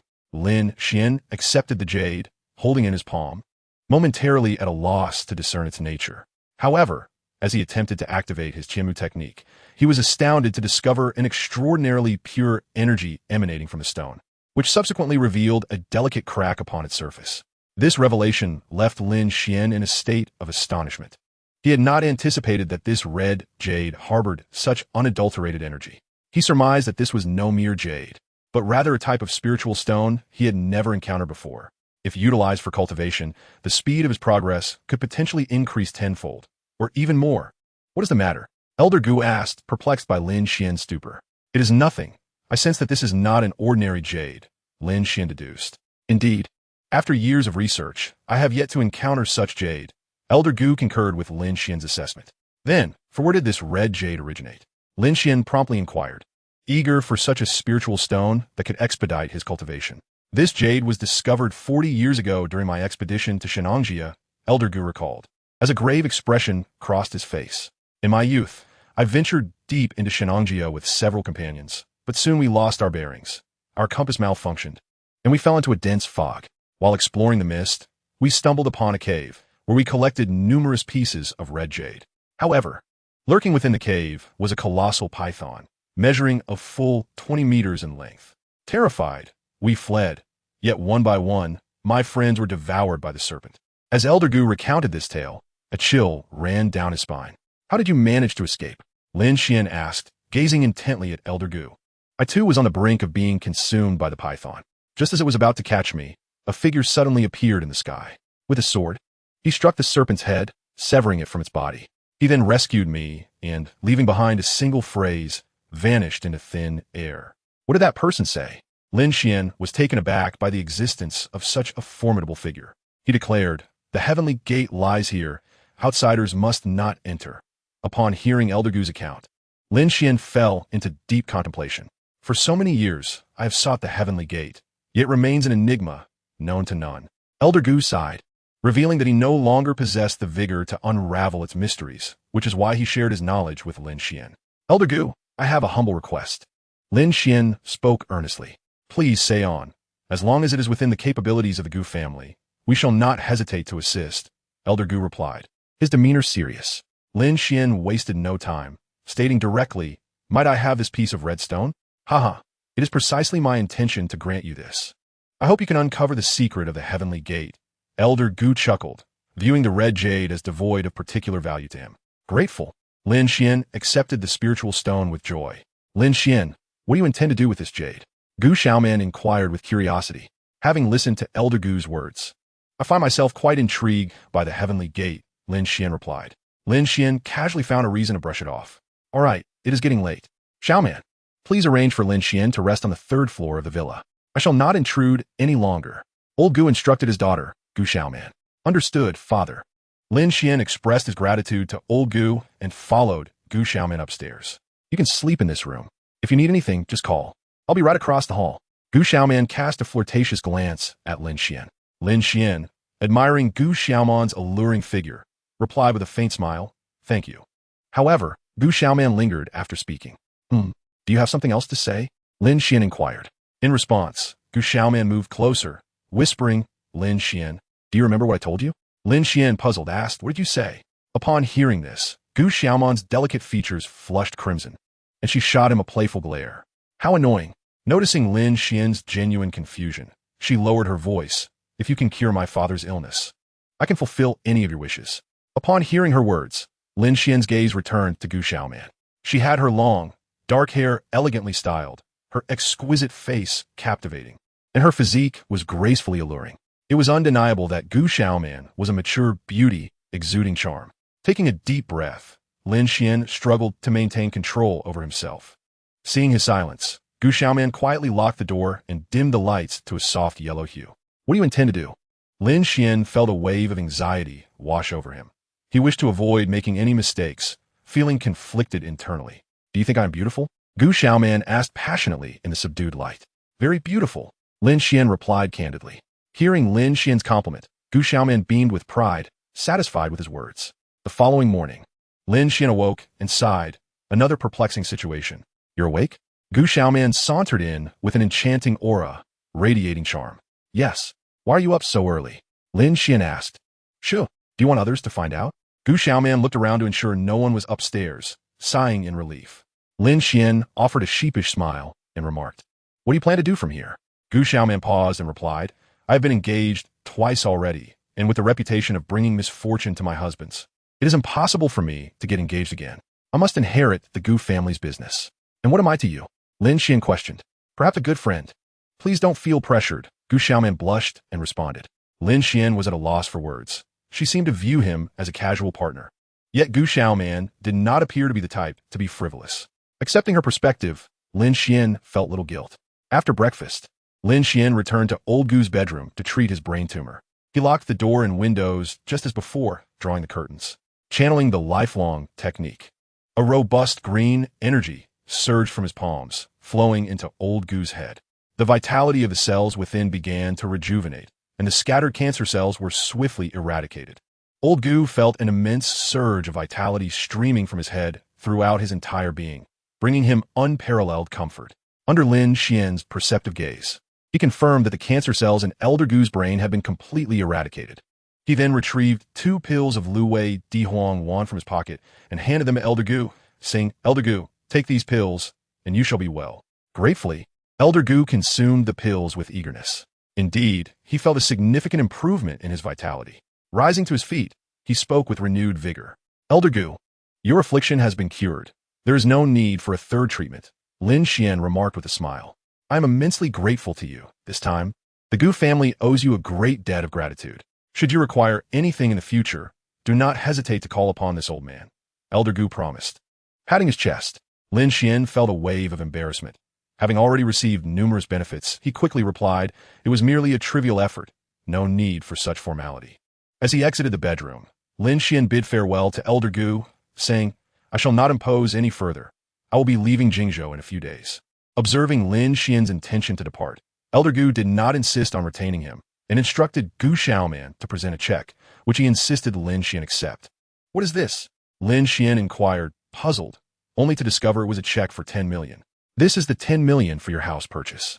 I cannot possibly accept this, Lin Xuan protested. You have cured my ailment. Consider the villa a gift from me to you, Elder Gu said with a hearty laugh. For him, 10 million was trivial.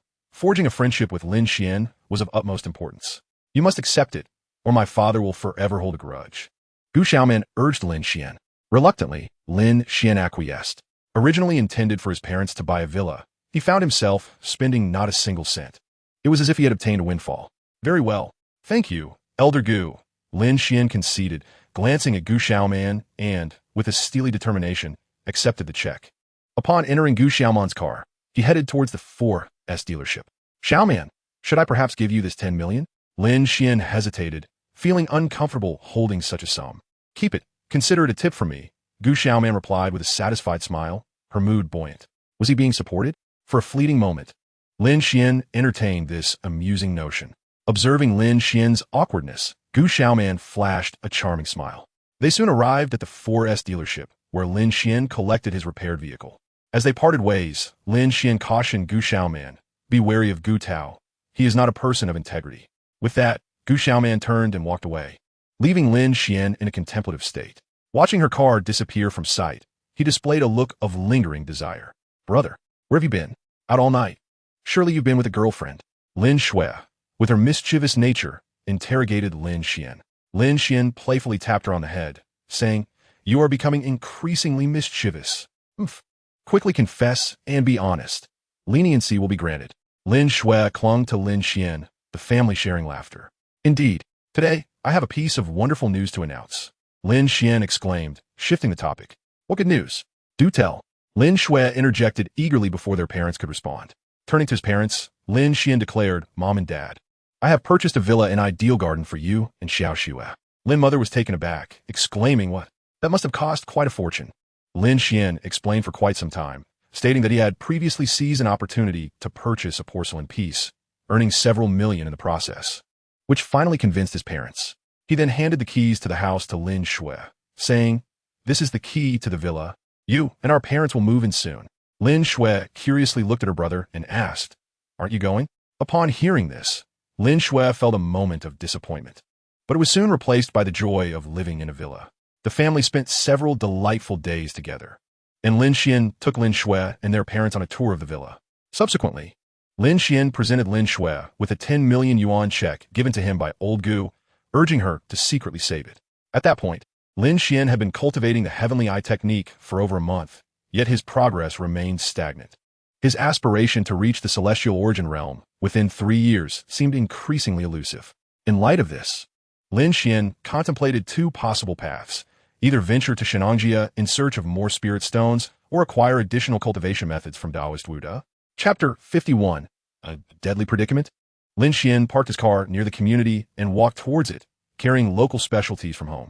After being away from Jiang City for 9 days, he pondered about the mysterious Taoist Wuda, wondering if he had located the Liu family.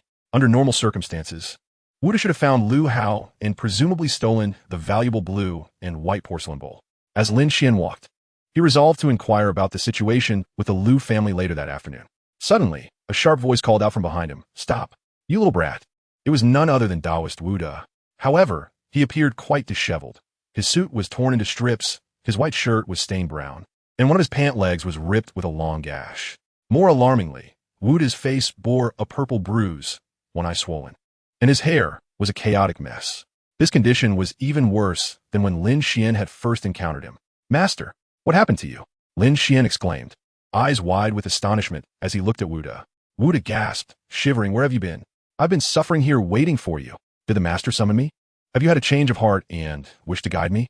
Lin Xuan quickly responded with courtesy. It's all your fault. I nearly got beaten to death because of you. How could this be my fault? What happened? Lin Xuan asked, utterly perplexed as to who could have reduced the Taoist to such a state. Wu Da took a long while to respond, his face reddening before he finally said, Forget it. I want to hold it against them. You arrived just in time. I'm starving. Hurry and get me something to eat. Lin Xuan did not refuse. Seizing this opportunity to inquire about cultivation, he led Wu Da to Aunt Wang's rice noodle shop. Upon entering the shop, which was empty before noon, Lin Xuan noticed a middle-aged woman staring blankly. He approached her and greeted, Aunt Wang, good morning. Upon seeing Lin Xuan, Aunt Wang immediately brightened up. She hurriedly rose and excitedly approached Lin Xuan, saying, Lin Xuan, it has been so many days since you last came to dine. I cannot thank you enough for the 100,000 yuan you provided last time. It truly saved old Zhang's life. There's no need to mention it, Lin Xuan replied, concerned. By the way, how is Uncle Zhang's health? Old Zhang has completed his surgery and has returned to normal. He can now engage in some light tasks. Aunt Wang remarked with a hint of relief. Aunt Wang, my friend is hungry. Could you please prepare us 2 bowls of noodles? Lin Xuan indicated towards Wu Da, who was seated nearby.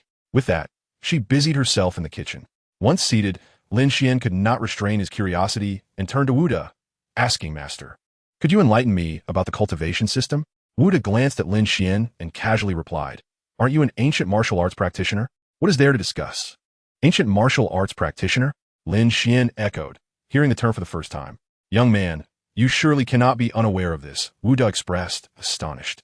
Lin Xuan shook his head and admitted, To be honest, I really do not know. Is that so?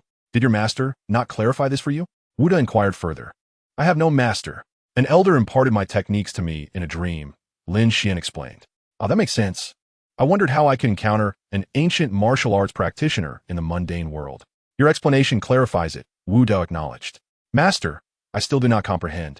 Lin Xuan replied, his expression one of confusion. It is like this. You are indeed an ancient martial arts practitioner, cultivating your essence through the energies of heaven and earth. However, the spiritual energy in the mundane realm is sparse, making cultivation exceedingly difficult, Wu Da elucidated. At this juncture, Wu Da paused, staring intently at Lin Xuan, and continued. But wait, how did you manage to reach the initial stage of human origin? By all accounts, this world lacks spiritual energy. Lin Xuan responded. I cultivated by absorbing jadeite, raw stones. You are not being honest, Wu Da exclaimed, his expression turning serious. This is the first time I have heard of cultivating through jade stones, unless you have practiced some forbidden technique. As he scrutinized Lin Xuan, Wu Da noted, You seem fine. I do not see any signs of aftereffects. Hearing this, Lin Xuan nearly shed tears, suddenly realizing that the Tianmu technique was indeed a forbidden practice, requiring 3 years to attain the Tianyuan realm, or else one would suffer dire consequences. With a bitter expression, he recounted the events to Wu Da, explaining that the forbidden aspect of his technique mandated reaching the Tianyuan realm within 3 years, where he would not only risk blindness, but also face ominous outcomes. After listening to Lin Xuan's account, Wu Da finally believed him, his gaze now filled with pity. Oh dear, you are doomed. 3 years to reach the Tianyuan realm? You are merely dreaming. Prepare for your demise, Wu Da remarked, seeing no glimmer of hope in Lin Xuan. Fearing that Lin Xuan might cling to false hope, he added, Even if you were to cultivate with spiritual stones, it would take at least a decade to reach the Tianyuan realm. Upon hearing Wu Da's words, Lin Xuan felt as if he had plunged into an icy abyss. The noodles are ready. Please enjoy your meal, Aunt Wang announced, as she brought over 2 large bowls of noodles. Lin Xuan nodded, but his appetite had vanished entirely. Wu Da lifted the large bowl of noodles, slurping them with delight. Not bad, not bad. These noodles are perfectly chewy. He devoured the noodles voraciously, and soon, the bowl was completely emptied. He then turned to Lin Xuan, saying, Hey, I see you cannot finish your meal, so allow me to help you. Without waiting for Lin Xuan's response, he seized the bowl in front of Lin Xuan and continued to gulp down the noodles. Ultimately, both bowls were consumed entirely, leaving not a drop of broth behind. Refreshing, Wu Da stretched lazily, relishing the satisfaction of a full stomach. Taoist, is there truly no way to solve this? Lin Xuan asked, unwilling to accept the situation. There is certainly a way, but I cannot divulge it just yet, Wu Da teased with a hint of mischief. What conditions do you have, Taoist? Lin Xuan inquired. Well, Cough, cough, if you could help me steal that blue and white porcelain bowl from the Liu family, I will share the secret with you, Wu stated brazenly.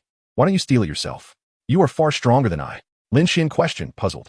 If I could steal it, would I have been beaten like this? Wu replied, his face contorted with anger. What? You were beaten by the Liu family? Lin Xuan expressed disbelief, for he was well aware of Wu's capabilities, capable of moving effortlessly and unnoticed. To tell the truth, my cultivation has been erratic, sometimes present and sometimes absent. At this moment, Wu finally revealed the truth. He sought Lin Xuan because he recognized Lin Xuan's cultivation level and believed he could handle a few ordinary individuals. Are you certain you are not deceiving me? Lin Xuan asked skeptically. Do I have any reason to deceive you? Just look at my face, so sincere, and now it's bruised and battered from Liu Hao's kicks. Veuillez respondit in exasperation. Excellent. Since you have lost your powers, I must apologize, Lin Xuan said with a mischievous grin. You rascal, what are you planning? Wu asked. Uncertainty etched on his face, and he attempted to flee. Chapter 52, Seeking a Way Out. As Wu stood to escape, Lin Xuan swiftly moved to block his path. Lin Xuan, let us talk this through. Wu pleaded nervously. All right, don't run. I simply wish to know if there is a method to cultivate to the Tianyuan realm within 3 years, Lin Xuan pressed. Let me think. Wu feigned deep contemplation, his eyes darting around as if lost in thought. Seeing Wu's demeanor, Lin Xuan suspected he was not being forthcoming. Consequently, he discreetly retrieved a pill from his spatial ring and, seizing the moment while Wu was about to speak, forcefully shoved it into his mouth. Lin Xuan, what do you make me eat? Afterward, he quickly pressed his fingers against his throat, retching for a long while without producing anything. Finally realizing the gravity of the situation, Lin Xuan let out a sigh of relief, coldly remarking, Taoist, what I just gave you is poison. If you're not afraid of its effects, feel free to run. No. I refuse to believe that. Wu's face turned pale, suspicion written all over him as he scrutinized Lin Xuan's expression, hoping to discern the truth. Lin Xuan did not argue, but calmly stated, believe it or not. That is entirely up to you. I do not believe it. With that, Wu fled again, and Lin Xuan did not pursue him. Seeing that Lin Xuan did not follow, Wu felt a pang of anxiety. Could it be that I, a Taoist, have been tricked by a mere boy today? Alas, where's the antidote? Wu called out to Lin Xuan.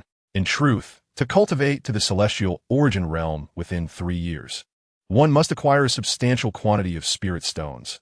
Only then might there be a glimmer of hope, Wu remarked. Where can one obtain spirit stones? Lin Xuan inquired. Where can they be purchased?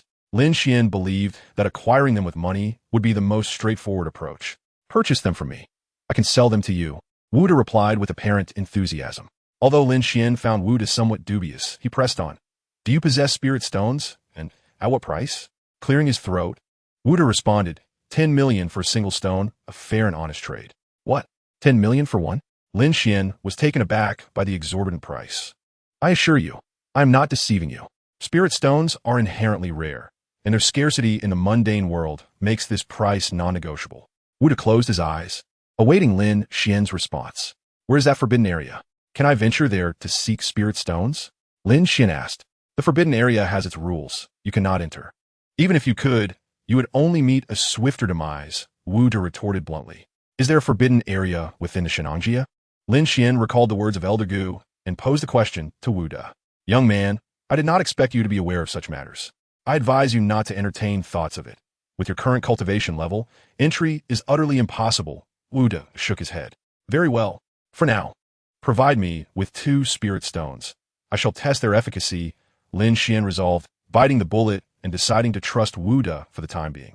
Do you truly possess 20 million? Wu was momentarily stunned, not having anticipated Lin Xuan's affluence. If so, transfer the funds to me, and in a few days, I shall procure 2 spirit stones for you, Wu stated. Do not deceive me, or you shall suffer dire consequences. Lin Xuan warned ominously. Rest assured, I, the Taoist, am a man of my word.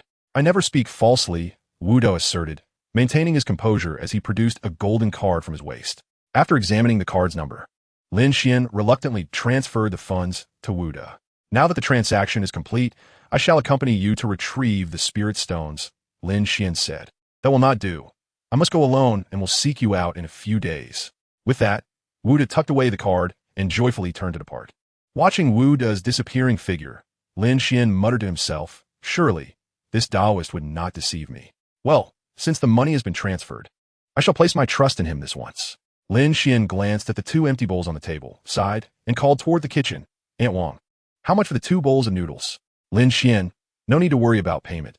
You may dine here any time. Once I have earned enough to repay you, I shall do so, for making money is no easy task. Aunt Wang replied with a beaming smile. Aunt Wang, it is quite all right. Do not trouble yourself with a matter of money. I must take my leave now, Lin Xuan said as he turned to exit. Wait a moment. I have something for you, Aunt Wang said, returning from the backyard with a string of Bodhi beads to present to Lin Xuan. Lin Xuan accepted the string and examined it closely. It consisted of 108 meticulously selected Bodhi seeds, each uniform in size, with a warm, lustrous hue. From the thick patina on the surface, it appeared to date back to the Qing dynasty. Aunt Wang, this string of beads is from the Qing dynasty. It is a fine treasure that I cannot accept, Lin Xuan stated honestly. Very well, thank you. After expressing his gratitude, Lin Xuan departed, donning the Bodhi seed bracelet. He activated the Tianmu technique, entering a state of cultivation. This time, Lin Xuan entered a state of profound cultivation, reaching an ethereal realm where his surroundings became indistinct. As if he had detached himself from the world, his consciousness transcended into a unique state, delving deeper into the comprehension of his techniques. Unbeknownst to him, Lin Xuan practiced for an entire day and night, only opening his eyes when the raw stones beside him had completely turned to dust. How could this be? A surge of joy filled Lin Xuan as he realized his cultivation had significantly advanced. He had unlocked a form of clairvoyance that allowed him to perceive the structural details of objects within 100 meters. Why had this phenomenon occurred? Lin Xuan pondered. Having never experienced such a sensation before, could it be the bracelet? Upon careful reflection, he deduced that the only distinction was the bracelet on his wrist, which might indeed have been the Bodhi bracelet that enabled him to eliminate distractions and enhance his understanding and insight, leading him to that ethereal state. Through exploration and experimentation, Lin Xuan confirmed that the influence was indeed from the Bodhi seed bracelet. He speculated that this might have been a relic once worn by a venerable monk, bestowing such a remarkable enhancement to his cultivation. Putting aside these contemplations, Lin Xuan recognized that to acquire spirit stones, his immediate priority was to earn money. Chapter 53. Antique Scams. In the morning, Lin Xuan received a call from Yun Mengyao. Lin Xuan, where have you been lately? You promised to treat me to a meal. Her voice was sweet and gentle. Lin Xuan's previous polite remark had evidently lingered in her mind. Stretching lazily, he smiled. Don't worry. Once I receive the 5 million prize from the museum, I will definitely treat you to a grand feast. Oof. A promise is a promise. Yun Mengyao retorted playfully, not pursuing the matter further. Miss Yun, is there anything else? Lin Xuan quickly shifted the topic. Tomorrow is my grandmother's 70th birthday. I represent the Yun family in inviting you to attend. You cannot refuse. Just showing up is sufficient. Yun Mengyao extended her invitation. Upon hearing Lin Xuan's acceptance, her voice brimmed with joy. You have a good sense. Remember, do not be late. You must arrive before 10 in the morning. With that, she hung up. It would be inappropriate to go empty-handed to gift Mrs. Yun, Lin Xuan contemplated. To procure a respectable birthday gift, he planned to visit the antique market, hoping to uncover a hidden treasure. Since he had a car, he chose a somewhat distant location, the Wenmiao Antique Market in Gula District. At 9 in the morning, Lin Xuan arrived at the Wenmiao Antique Market. After parking his vehicle, he strolled leisurely into the antique street, activating his clairvoyance to search for valuable items.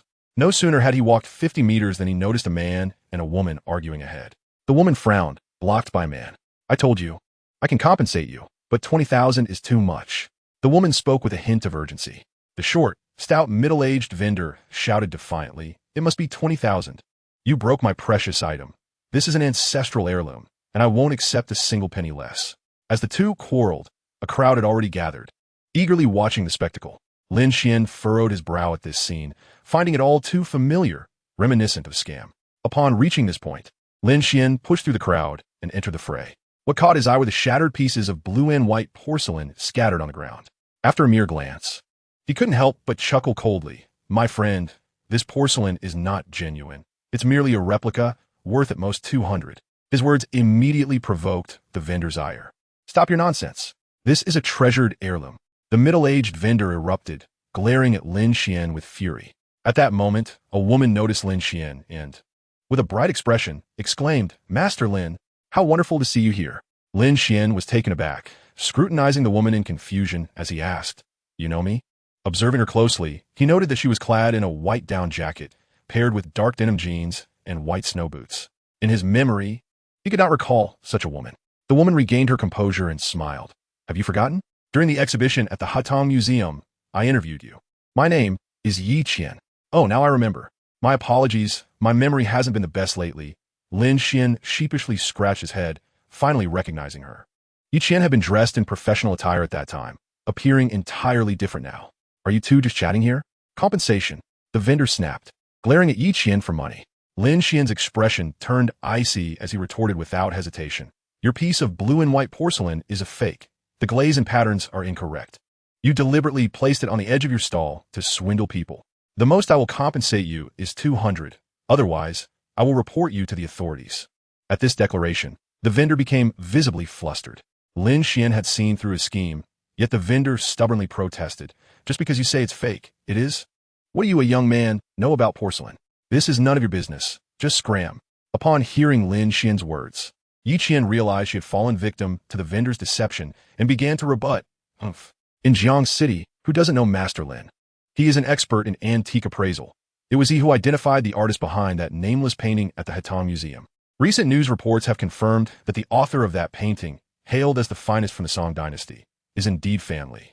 The onlookers, now aware of the young man's significance, began to chastise the vendor for his unscrupulousness.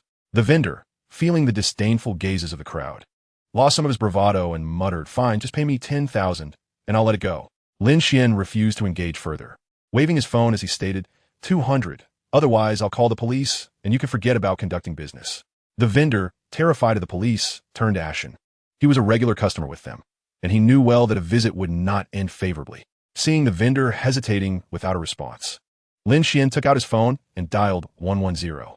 The vendor, realizing Lin Xian was serious, hurriedly called out, all right, 200 it is. Just don't call. Only then did Lin Xian put away his phone and said to Yi Qian, please transfer him the 200.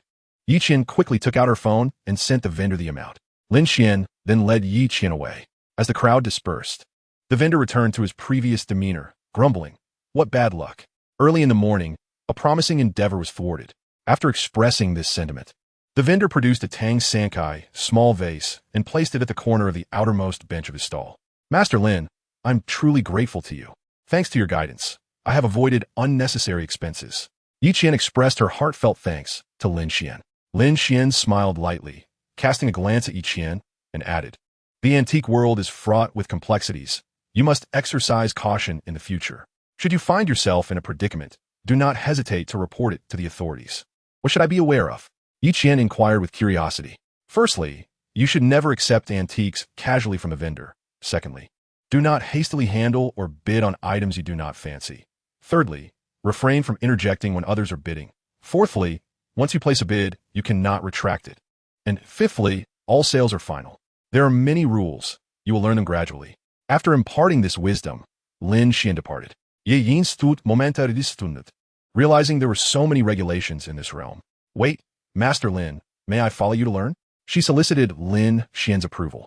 He, not opposed to her presence, acknowledged her ignorance of antiques and welcomed her to accompany him to prevent further deception. Of course. Wonderful.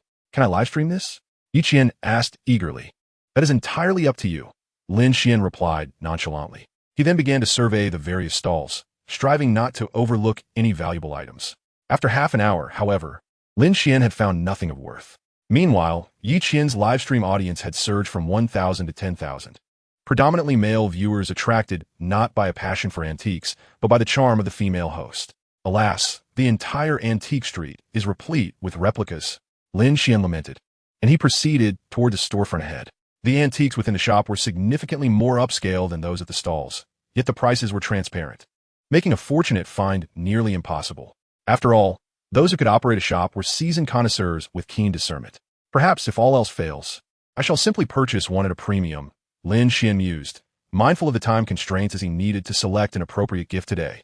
After inspecting 3 shops along the street without success, either the items were too expensive or unsuitable for gifting to old Lady Yun. He felt perplexed. However, upon entering the 4th antique shop, Lin Xian's expression brightened as he finally spotted a piece that captured his interest. Chapter 54, The Clay Buddha. Upon entering this particular antique store, Lin Xuan was greeted by a dazzling array of antique items displayed on the shelves. At first glance, his attention was drawn to a clay Buddha statue nestled in the corner. Yet, he refrained from approaching it immediately, as revealing his interest to the shop owner would significantly hinder his chances of acquiring it at a favorable price. Yi Qian, live streaming and trailing behind Lin Xuan, directed the camera towards the antiques, showcasing each piece in her broadcast. In the previous shops, Lin Xuan had merely glanced at a few items before turning to leave. To Yi Qian's surprise, Lin Xuan lingered in this shop, seemingly in no hurry to depart, allowing her to relax and examine the antiques within. The shopkeeper, a middle-aged man, refrained from introducing himself, observing that Lin Xuan and Yi Qian appeared quite youthful, likely drawn by mere curiosity rather than a genuine interest in antiquities. Lin Xuan ambled around the store, nonchalantly inspecting several trinkets. He decided to take a peripheral approach, avoiding an immediate focus on the clay Buddha statue. "How much for this large bowl?" Lin Xuan inquired, picking up a sizable bowl with a casual demeanor. Yi Qian quickly aimed her phone at him. The atmosphere of the live stream shifting dramatically as numerous viewers began commenting on the bowl in Lin Xuan's hands. Upon hearing Lin Xuan's question, the shopkeeper scrutinized him closely, smiling as he approached to examine the bowl. After a moment of contemplation, he stated, "This is a large bowl from the Ding kiln, priced at 100,000. He then elaborated, "This white porcelain bowl with a floral rim is a genuine piece from the Ding kiln, crafted during the Five Dynasties period when such floral rims were in vogue. The body and glaze are quite refined, and while the overall condition is commendable, the price should not reach 100,000. The market value is around 30,000. The shopkeeper, surprised, regarded Lin Xuan with renewed interest, chuckling, "I did not expect this young fellow to be knowledgeable. How about this? If you genuinely wish to acquire it, I'll let you take it for 50,000. Just enough for my labor." The viewers in the live stream, intrigued by Lin Xuan's appraisal, began to type furiously. "Who is this? What he says seems quite reasonable." Lin Xuan turned and, standing next to the clay Buddha statue, picked up a brush wash, asking, "How much for this Ru kiln brush wash?" After a moment of hesitation, the shopkeeper replied, "This piece is priced at 80,000. Lin Xuan examined the brush wash intently before stating, "The Ru kiln is the premier of the 5 famous kilns from the Song dynasty, characterized by its fragrant gray body, sky blue glaze, crackle pattern, and foot rim, often displaying 3 or 5 support nail marks on the base." The shopkeeper, intrigued by Lin Xuan's astute analysis, sought his opinion. "What do you think of this brush wash?" Lin Xuan set the piece down and continued, "This brush wash is somewhat oversized, and its color lacks the luster typical of genuine Ru kiln pieces. Additionally, the 5 support nail marks on the base are misaligned, indicating it is not from the Song dynasty Ru kiln. However, judging by the patina, it does appear to have some age."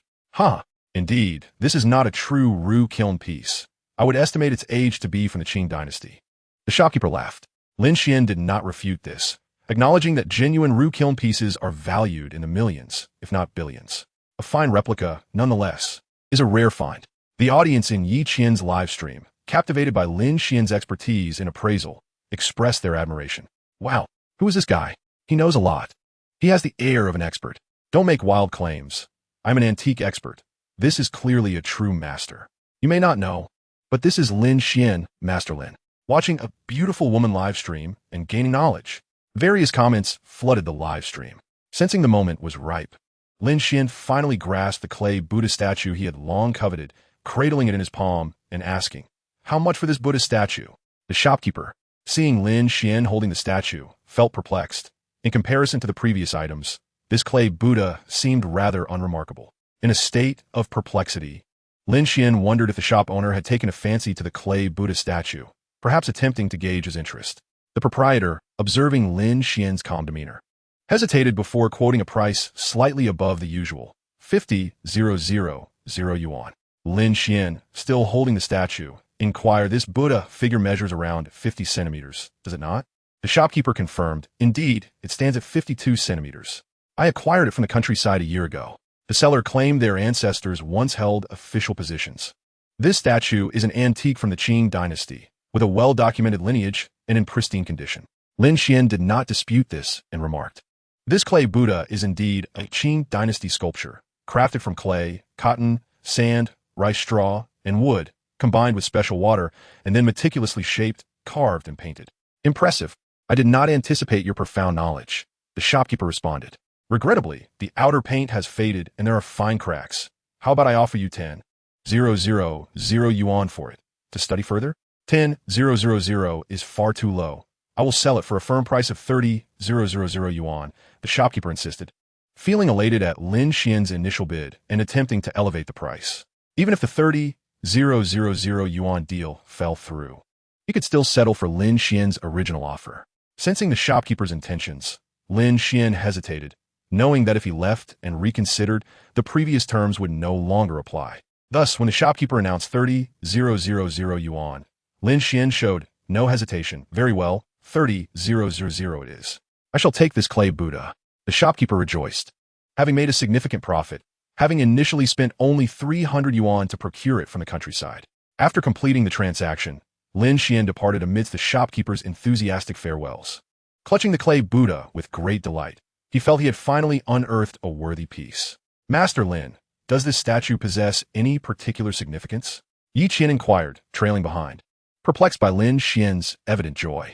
Lin Xuan replied with a smile, this is no ordinary statue. It is a priceless work of art. Then what is your intention behind purchasing it? Yi Qian asked, her curiosity piqued. Tomorrow marks the 70th birthday of the matriarch of the Yuan family, and this is the gift I intend to present. How wonderful! I have also received an invitation from the Yuan family, and will be attending tomorrow, Yi Qian exclaimed, surprised by the coincidence. The audience in Yi Qian's live stream erupted in excitement upon hearing this. Isn't giving a clay Buddha as a gift rather inappropriate? Perhaps there exists a grudge against the Yuan family. How shabby! Such critics abound. The statue symbolizes peace and good fortune. In the bustling live stream, with thousands of viewers, comments flew across the screen. Yi Qian too felt that the faded clay Buddha might not be the most suitable choice and cautioned. Wouldn't this look unappealing? Surely, purchasing a proper piece of art would be better. Understanding Yi Qian's implication, Lin Xuan decided to test the Yuan family's disposition with this Buddha statue. This Buddha figure harbors profound mysteries. It is far from simple on the surface. The Buddha has no form, merely to wipe away the dust, he declared. This statement incited a flurry of criticism in Yi Qian's live stream. This lad is not only adept at appraising treasures, but is also quite the braggart. You are correct. Perhaps refrain from speaking next time. I understand the need to show off in front of a goddess. He hastily addressed the live stream. Today's broadcast concludes here. Thank you for your generous gifts, and I shall return tomorrow. Farewell. Although the live broadcast has concluded, Yi Qian's fan base continues to grow, with messages accumulating to a count of 99. Many individuals have left comments expressing their eagerness to witness how Lin Xuan's story will unfold tomorrow. Yi Qian shared the comments from the live stream with Lin Xuan, who offered no elaborate explanations. After bidding farewell to Yi Qian, Lin Xuan concluded his ventures at the street market. Chapter 55. The Yuan family's birthday celebration. The following day, as Lin Xuan awakened from his cultivation, he realized it was already 9:30. A wave of panic washed over him. He was bound to be late. Hastily, he donned his attire and scooped up the clay statue of the Bodhisattva Avalokiteshvara before dashing downstairs. He drove swiftly, following the navigation system towards the Yuan residence. Today marks the 70th birthday of the matriarch of the Yuan family. High-profile figures from Jiangsheng are expected to attend, including some families that have not received invitations. Outside the Yuan villa, the expansive parking lot was filled with luxury vehicles, creating a grand spectacle. Lin Xuan hurriedly parked his car and glanced at the time, 10:05. Thankfully, it wasn't too late. He took a deep breath and noticed a text message from Yun Mingyao. Lin Xuan, have you arrived? After straightening his outfit, he made his way towards the Yuan villa. Upon reaching the entrance, he observed others presenting their invitations to gain entry.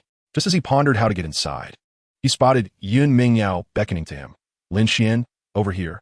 She rushed over to him and guided him inside, bypassing the queue. I told you, there's no need for gifts. Your presence is enough, Yun Mingyao smiled. It's all right. It didn't cost much anyway, Lin Xuan replied casually. Their interaction caught the attention of Mo Yichen, the second young master of the Mo family.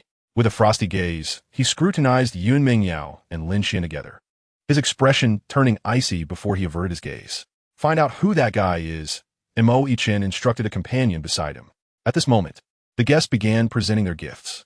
Jiang family's third son, Jiang Zai, offered a Qing dynasty jade rui, wishing the matriarch of the Yun family prosperity and happiness.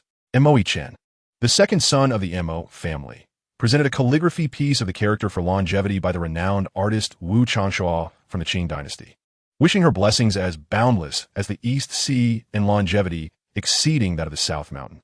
Qi family's fourth son, Qi Yun, gifted a pair of glass-grade jade bangles, wishing the matriarch good fortune and smooth sailing in all endeavors. Lu Hao, representing the Lu family, presented an exquisite Hetion jade carving, wishing her health and enduring happiness. The various families took turns offering their well wishes and placing their gifts on a large table to the side. The matriarch of the Yun family sat at the center of the hall, flanked by her children, greeting the guests who came to celebrate and guiding them to their seats. Today, the matriarch wore a joyful expression, beaming as she welcomed her guests for an entire hour. Finally, it was Lin Xuan's turn. A voice rang out, reading from the guest list.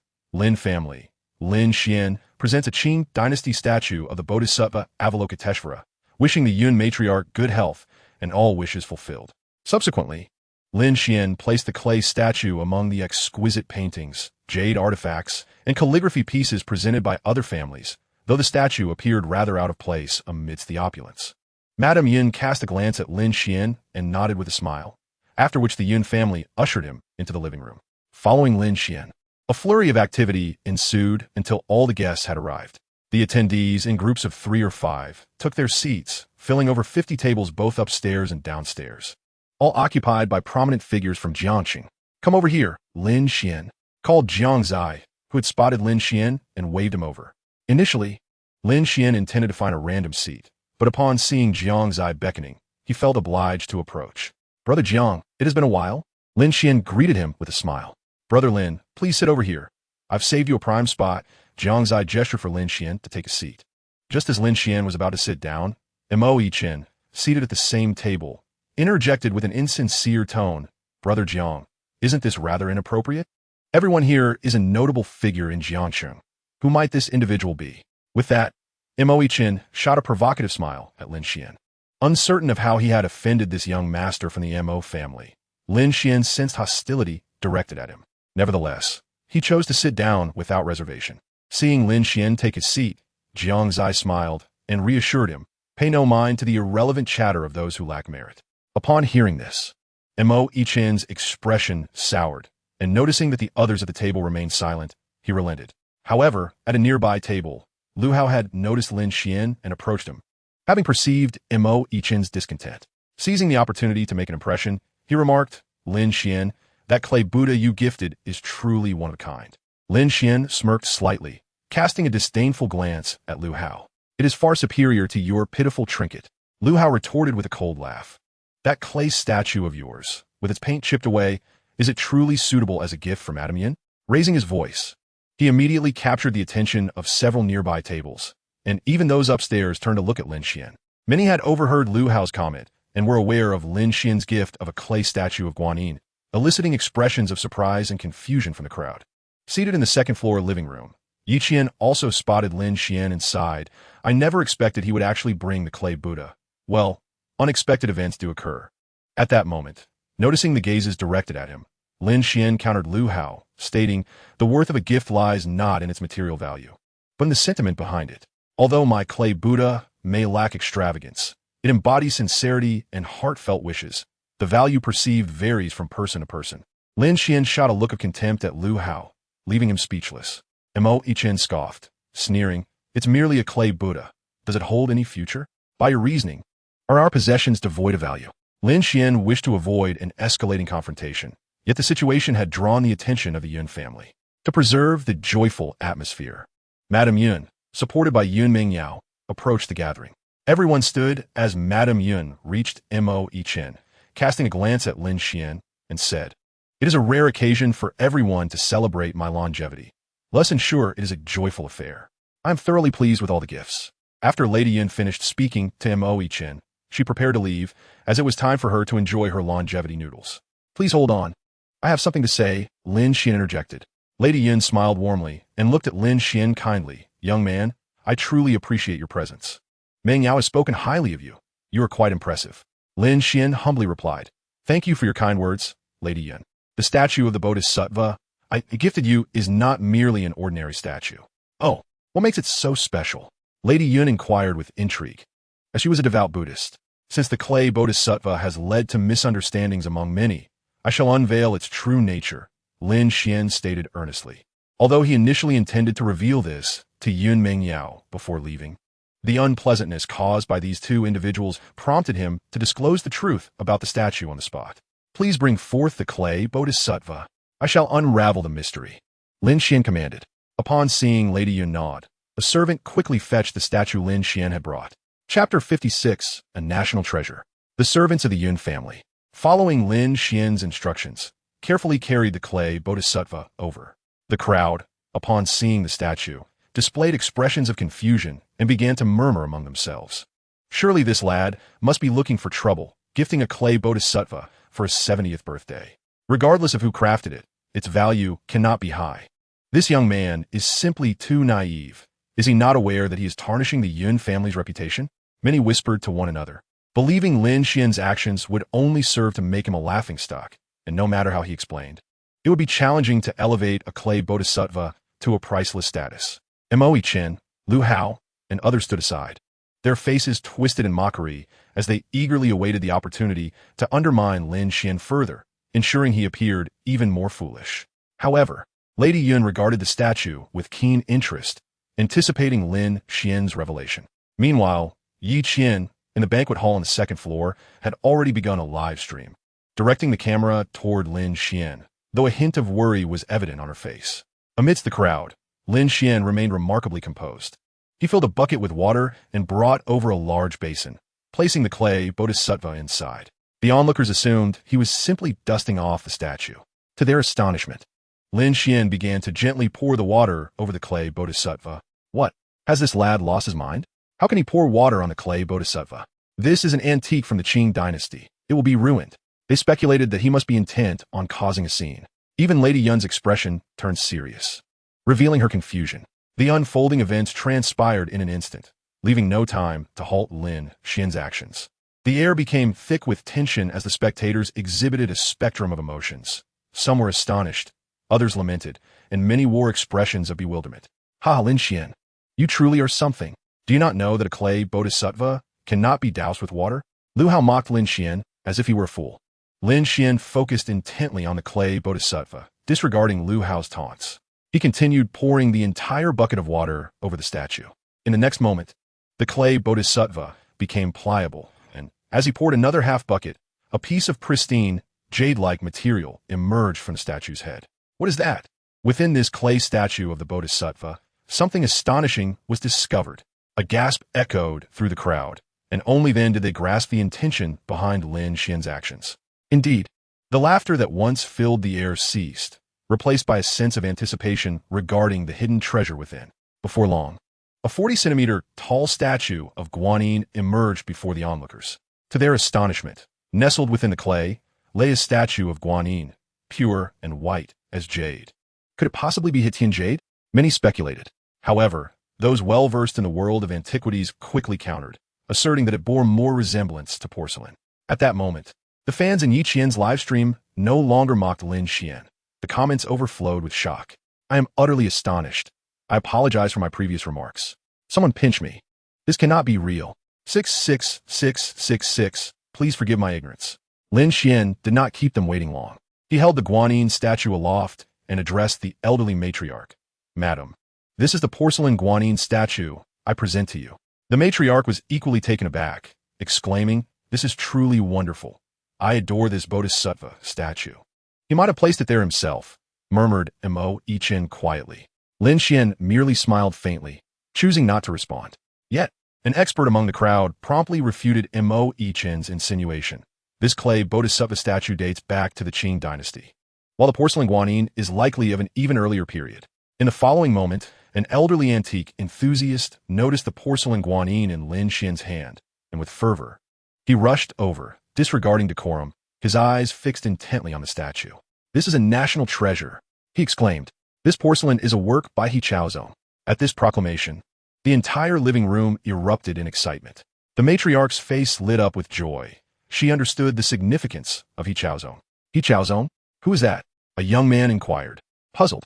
The elder, steadying himself, responded, "He Chaozong was a master of Dehua porcelain during the Ming dynasty. revered as the saint of porcelain by posterity. His works are sought after by museums worldwide, each piece valued in the millions. This Guanyin statue is a rare gem. Even the Longwu Museum possesses only 3. This revelation further elevated the crowd's perception of the porcelain Guanyin. Upon hearing this, Yun Mingyao was elated and hurriedly took the porcelain statue from Lin Xuan's hands. "Mingyao, be careful," the matriarch cautioned, fearful that her granddaughter might inadvertently shatter the precious statue. The matriarch laughed heartily. "Lin Xuan, thank you immensely. This Guanyin statue is truly invaluable." Lin Xuan replied with a smile, "It is but a token. I am glad you appreciate it." "Certainly, I shall visit when time permits," he readily agreed.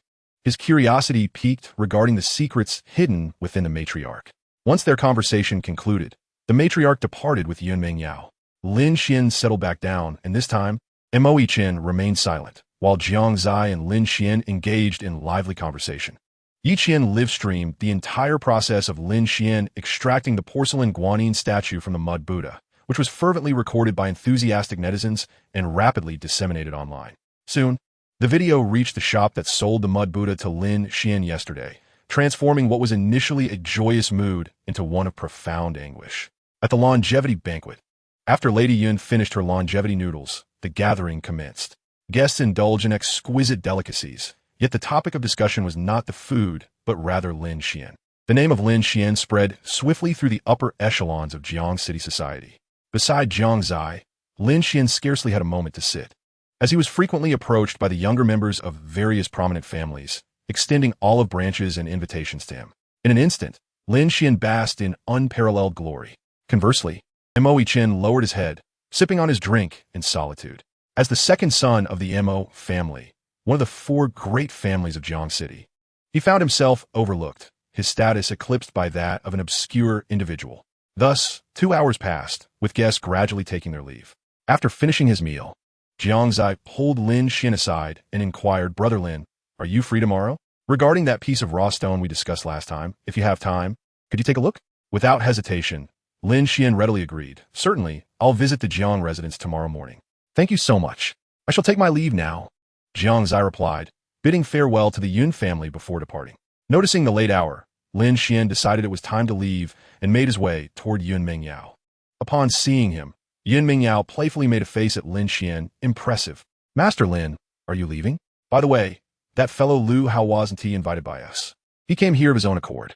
Since it's Grandma's birthday, we didn't chase him away," she clarified, recalling how the Jiang and Yun families had severed business ties with the Lu family for Lin Xuan's sake. "Don't give a second thought. He doesn't concern me at all," Lin Xuan remarked, genuinely unbothered. "I shall take my leave now," he said before departing. In the parking lot, Mo Yichen warned Lin Xuan, "Lin Xuan, it would be wise for you to keep your distance from Miss Yin." Lin Xuan paused, suddenly comprehending why Mo Yichen had been targeting him. He harbored feelings for Yun Mingyao. Upon realizing this, Lin Xuan let out a cold laugh. "And what if I refuse?" Mo Yichen glared at Lin Xuan, stating icily, "In Jiang City, no one dares to defy the Mo family. You will come to regret this." With that, he turned and walked away. Chapter 57. The peculiar raw stone to Lin Xuan's surprise. The ancient text Chongxing Ju no longer absorbed the energy from the jadeite raw stone. Its brilliance subdued, it quietly settled in a corner of the space ring. Lin Xuan sensed a change in the space ring and, upon closer inspection, discovered that its capacity appeared to have expanded significantly. How could the space increase? Lin Xuan pondered, realizing that what was once a 5 cubic meter space had now swelled to 7. After contemplation, Lin Xuan deduced that perhaps the ancient text, by absorbing the energy from the jadeite raw stone, had somehow facilitated the expansion of the ring S space under certain conditions. Now that the space had been expanded, it returned to a state of tranquility. What a peculiar ancient tome, Lin Xuan mused, managing to rein in his curiosity, hesitating to open the book for fear of encountering another unexpected misfortune that had nearly cost him his life. Having reached a conclusion, he refrained from further contemplation and retrieved the fragment of the crimson spirit stone he had acquired from Shenanjia. He then adorned his wrist with a string of Bodhi seeds, once worn by a venerable monk. Subsequently, Lin Xuan activated the celestial eye technique and commenced his cultivation, hoping for an early breakthrough. As the technique unfolded, wisps of red spiritual energy flowed from the stone into Lin Xuan's body, enveloping him in a gentle crimson aura. Immersed in his practice, he lost track of everything around him. 3 hours later, the cracked crimson spirit stone disintegrated into dust, its energy completely absorbed by Lin Xuan. He reflected on the experience, realizing that utilizing the spirit stone was far more efficient than employing raw stones. A flicker of hope ignited within him. Should he acquire a sufficient number of spirit stones, perhaps he could indeed expedite his cultivation progress. He whispered to himself, I hope that insufferable Taoist keeps his word and brings me the spirit stones. Yet, an inexplicable sense of doubt lingered regarding the Taoist's reliability. The following day, adhering to his agreement with Jiang Zai, Lin Xuan ventured to the Jiang family estate to appraise a raw stone. Curiosity consumed him as he pondered the nature of the raw stone that had remained unopened for years. He parked his vehicle in a vacant spot across from the Jiang residence and alighted. As he approached the entrance of the courtyard, he was met by Jiang Zai, who rushed over and instructed the butler to open the gate. Lin, brother, I've been waiting for you. Please come inside, Jiang Zai welcomed, ushering Lin Xuan into the Jiang household. Following closely behind, Lin Xuan cut to the chase, inquiring, Jiang brother, where's the raw stone? Lin brother, why not take a moment to sit and rest? Jiang Zai suggested courteously. Lin Xuan shook his head, asserting, let us attend to business first. I am not weary. Very well, but do refrain from touching the raw stone. You may only observe, Jiang Zai cautioned with a serious expression, though Lin Xuan harbored doubts. He nodded in agreement as they proceeded toward the storeroom in the backyard. Suddenly, a voice filled with curiosity interrupted them. Lin Xuan, what brings you to my home? Both Lin Xuan and Jiang Zai halted, turning to face Jiang Ziming, who had spoken. Brother, do you also know Lin brother? Jiang Zai inquired of Jiang Ziming. With a yawn and an air of indifference, Jiang Ziming replied, I do.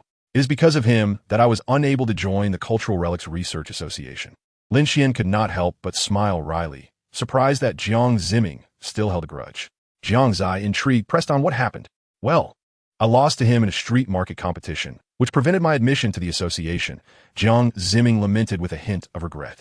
Hearing his brother's words, Jiang Zai consoled. There is no shame in losing to Lin, brother.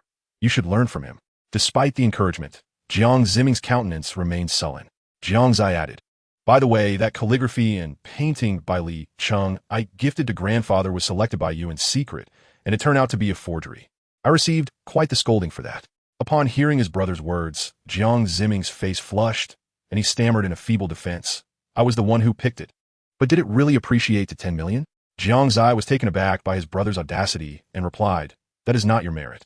It was brother Lin who discerned the secret within the painting and thus uncovered the true artifact of Li Zhaodao.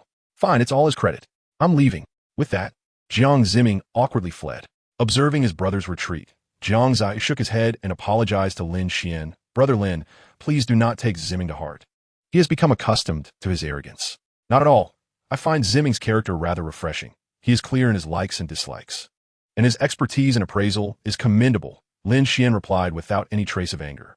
As they approached the warehouse, Lin Xuan's expression turned serious. Brother Lin, please do not touch that raw stone. It could cause frostbite. Jiang Zai reiterated the precautions. Lin Xuan nodded in understanding. Once he was assured of Lin Xuan's comprehension, Jiang Zai slowly opened the heavy warehouse door. Upon entry, Lin Xuan was immediately greeted by a rush of cold air.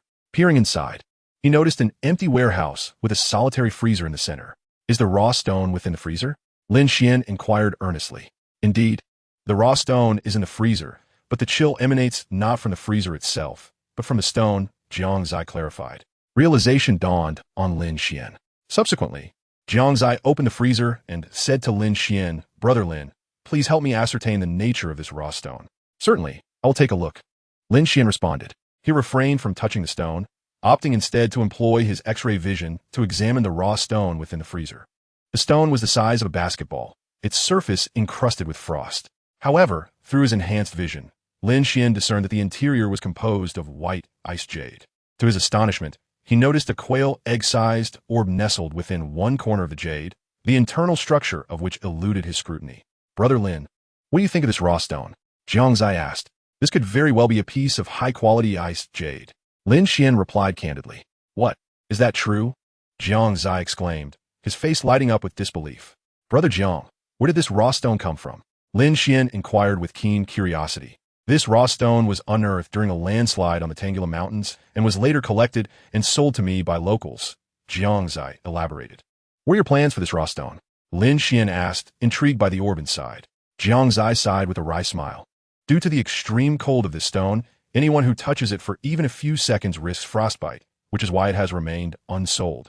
How much did you purchase this raw stone for? Lin Xuan queried regarding the price. It cost me 2 million, Jiang Zai replied. That is a worthy investment. You should consider cutting it open, Lin Xuan suggested. Encouraged by Lin Xuan's words, Jiang Zai expressed his eagerness to see if there truly was ice jade within. Very well. I was thinking the same, he agreed. Chapter 58, The Sturdy Raw Stone. Jiang Zai summoned several assistants along with 2 stone-cutting masters. He instructed 2 assistants, adorned with heavy industrial protective gloves, to place the rough stone onto the cutting machine. Then, Jiang Zai inquired of Lin Xuan, Brother Lin, "From where should we cut this rough stone?" After a moment's contemplation, Lin Xuan marked a line on one corner of the stone with his pen, suggesting, "It would be best to cut from this edge." "Excellent. We shall proceed as Brother Lin advises," Jiang Zai declared to the cutting master. The Jiang family's cutting master, also wearing gloves, cautiously adjusted the position of the rough stone, securing it firmly before activating the machine. Lin Xuan and Jiang Zai, along with their companions, stood attentively by, their eyes fixed on the stone. However, after merely 5 seconds, the cutting machine emitted a spark, followed by the shattering of the blade, resulting in the machine ceasing its operations. Third young master, it seems the cutting machine has encountered a malfunction. The cutting master was experiencing such a failure for the first time. Upon hearing this, Jiang Zai furrowed his brow and replied, "Please adjust and bring a better cutting machine." Indeed, third young master. As soon as the words left his lips, the masters hurriedly set about procuring a new cutting machine. Lin Xuan remained silent, lost in thought, as it was also his first encounter with a cutting machine failure. "Brother Lin, I apologize for the inconvenience," Jiang Zai remarked. "It is of no concern. Unexpected events are bound to occur," Lin Xuan replied nonchalantly. Soon, the cutting master and several assistants wheeled in a new cutting device. Third young master. This one should not encounter any issues. It is a professional-grade cutting apparatus, equipped with a diamond blade and ample power, the cutting master explained in detail. "Well done." Jiang Zai nodded in satisfaction at the cutting master's description. The rough stone was once again secured onto the cutting platform, and the machine was restarted for a second attempt. This time, the cutting machine appeared to operate more smoothly. However, before Jiang Zai could breathe a sigh of relief, the machine faltered again after nearly 10 seconds. Black smoke billowed from the device, prompting the cutting master to swiftly cut the power. "Young master, I truly do not understand." The cutting master wore an anxious expression. His earlier bravado now diminished. "It is not the machine's fault. The rough stone is simply too hard." Lin Xuan's eyes sparkled with insight. Through his perspective, he discerned that the icy energy emanating from the gem within the stone was likely the cause. "Brother Lin, have you discerned something?" Jiang Zai humbly inquired, directing his gaze toward the partially cut rough stone. "I suspect this is related to the cold energy within the stone," Lin Xuan replied. "What shall we do then?" Jiang Zai pressed further. "There is no other option but to persist. If we can make this cut, the issue should resolve itself," Lin Xuan stated, lacking a better solution. Once more, Jiang Zai's voice rang with determination. He commanded the procurement of another cutting machine, and to prevent further malfunctions, he ordered 3 machines to be brought in. With the concerted efforts of the 3 machines, they finally managed to slice off a corner of the rough stone. "What is the verdict?" Jiang Zai asked the cutting master. The cutting master looked down, his excitement palpable. "It's a success. Ice-type jade. The quality is exceptional, completely devoid of impurities." Hearing this, Jiang Zai beamed with joy and praised Lin Xuan. "Brother Lin, you truly are a master of the stone gambling realm.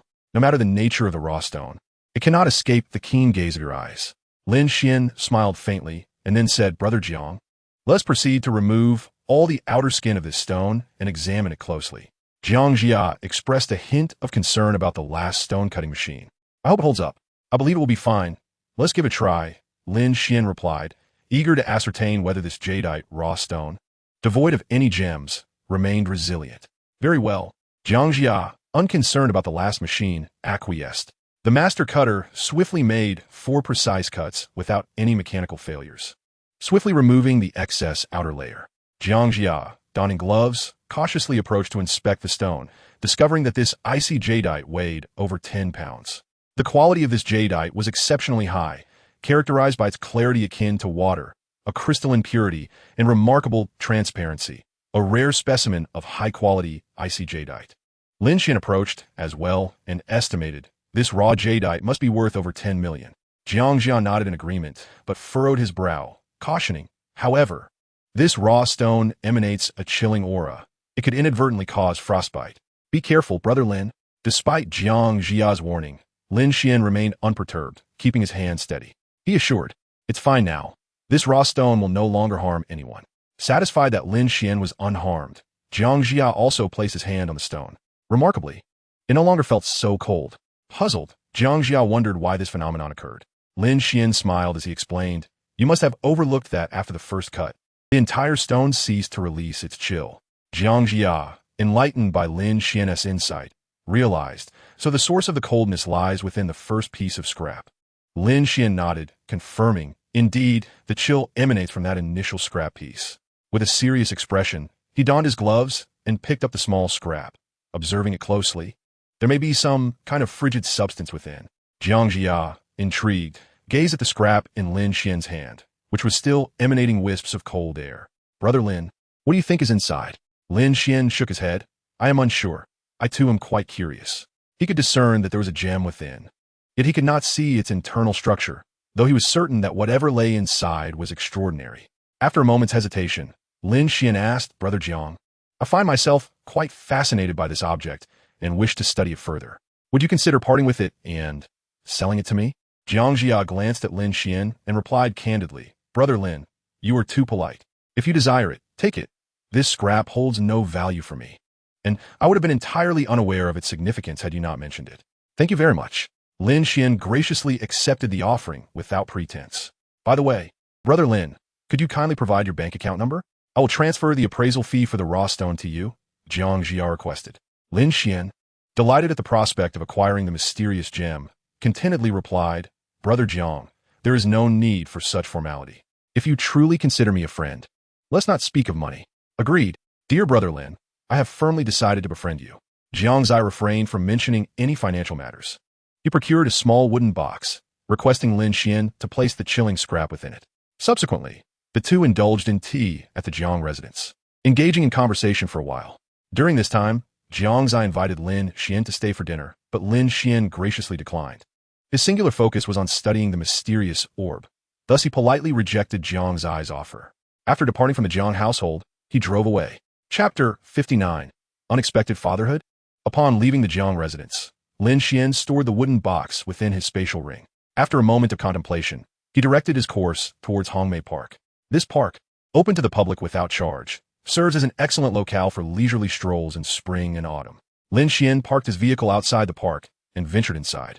In the winter chill, with the biting wind, no one remained foolish enough to linger there. However, since mastering the heavenly eye technique, Lin Xuan had experienced a significant enhancement in his overall prowess, rendering him impervious to the frigid weather. He found himself alone in the entire park. Scanning his surroundings, Lin Xuan noted the absence of any other souls within a 100-meter radius. Thus he retrieved the wooden box from his spatial ring. He reached in and grasped the raw stone fragment.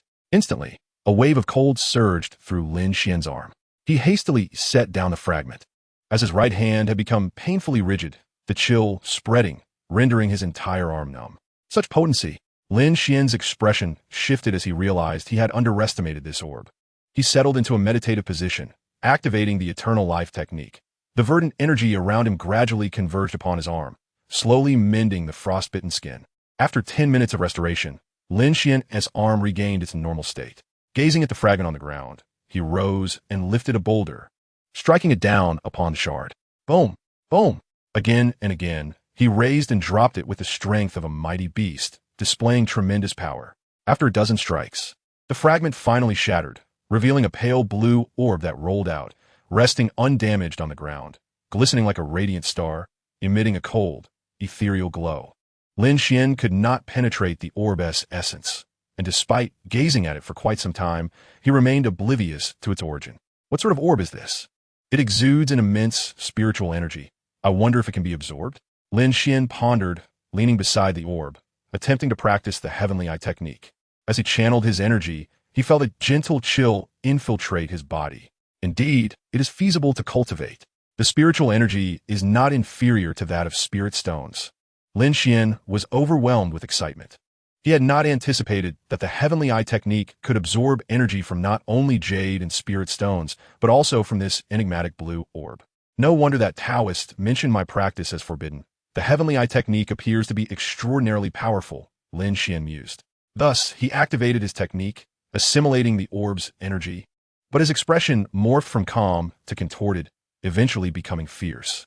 At that moment, the energy within him surged tumultuously as he was on the brink of advancing to the mid-stage of the human yuan realm. With sufficient absorption of spiritual energy, Lin Xuan could elevate his cultivation level. At this moment, Lin Xuan silently lamented his recklessness. He should not have been so impulsive as to absorb the energy of the pearl during such a critical moment of breakthrough. The piercing spiritual energy invaded his body like needles, while the frigid essence was wreaking havoc upon his flesh. Lin Xuan persevered second by second, nearly losing consciousness. Upon withdrawing from his cultivation, he found himself enveloped in a layer of white frost.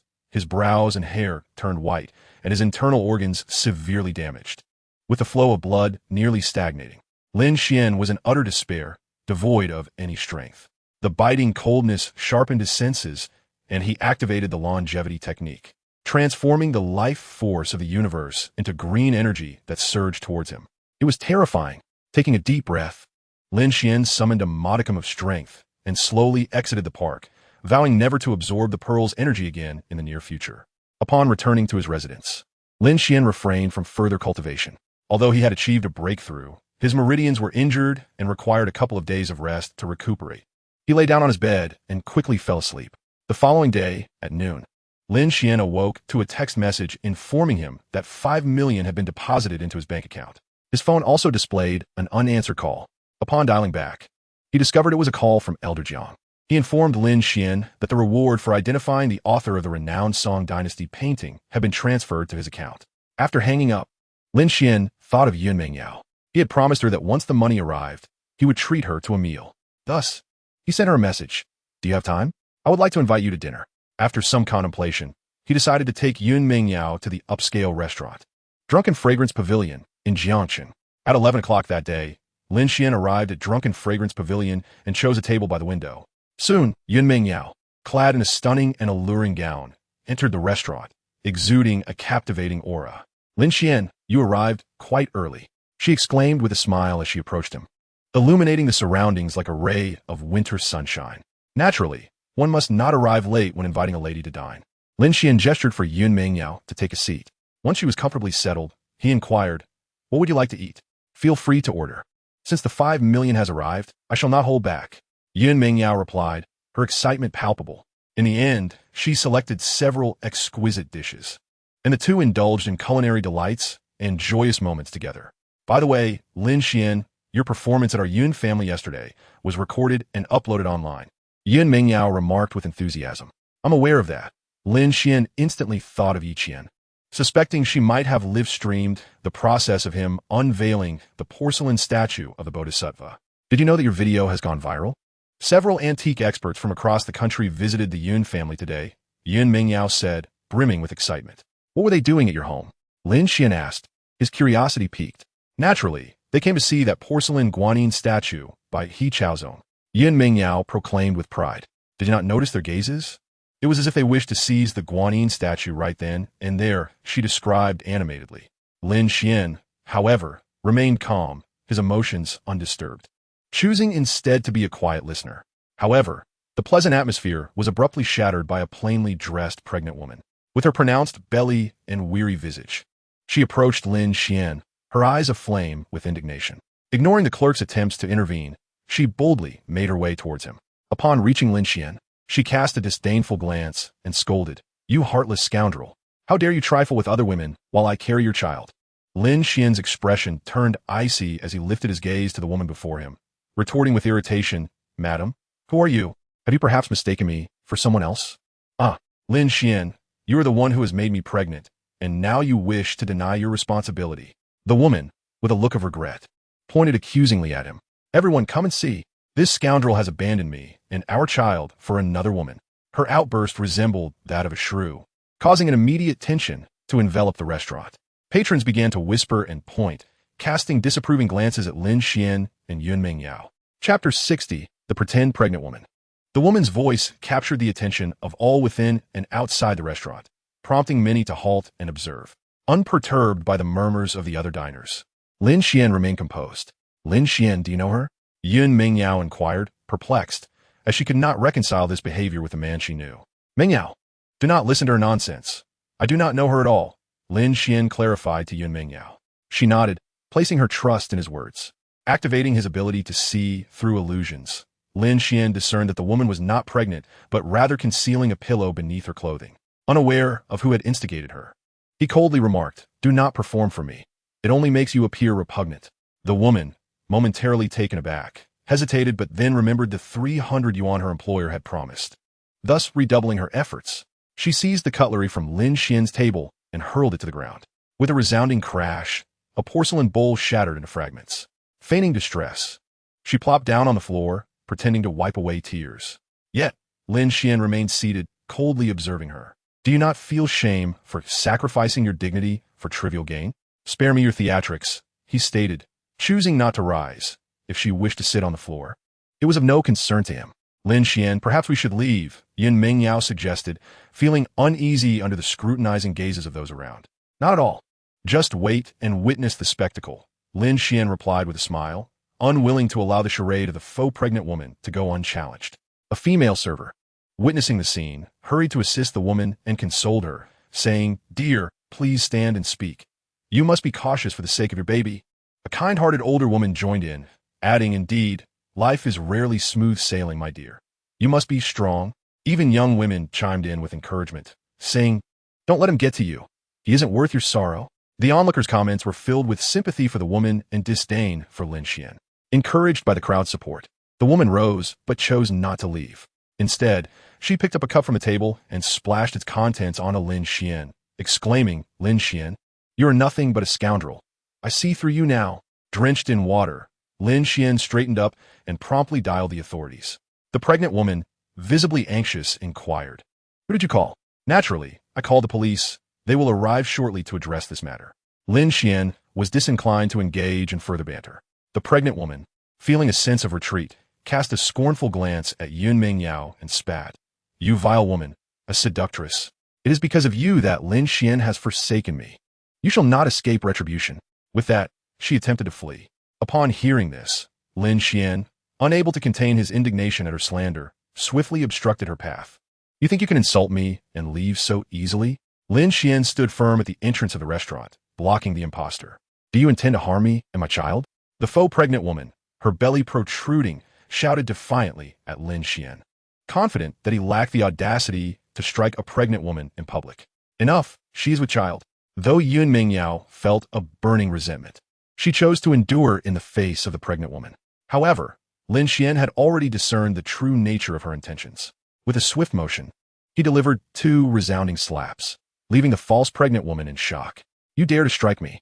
The onlookers were equally incensed, casting scornful glances at Lin Xuan.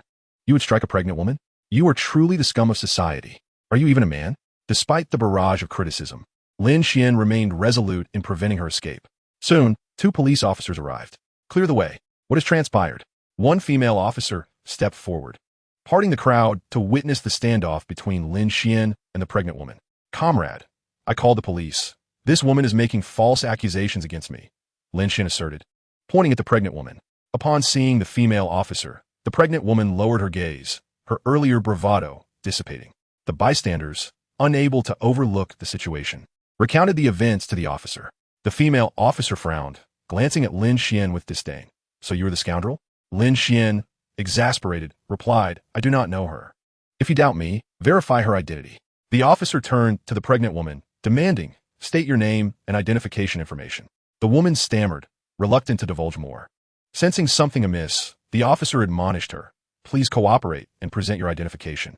Finally, the pregnant woman produced her ID, and the officer entered the details, her expression shifting to one of surprise. "Zhang Cuifeng, 38 years old. Isn't your husband named Li Han? Why accuse Lin Xuan falsely?" Realizing she could no longer conceal the truth, Zhang Cuifeng confessed, "I'm sorry. I was hired for 300 yuan. I did not expect him to call the police." The crowd, now enlightened, felt a wave of embarrassment for their earlier rashness. Yet, some clung to their beliefs, asserting that a man who strikes a woman is no better.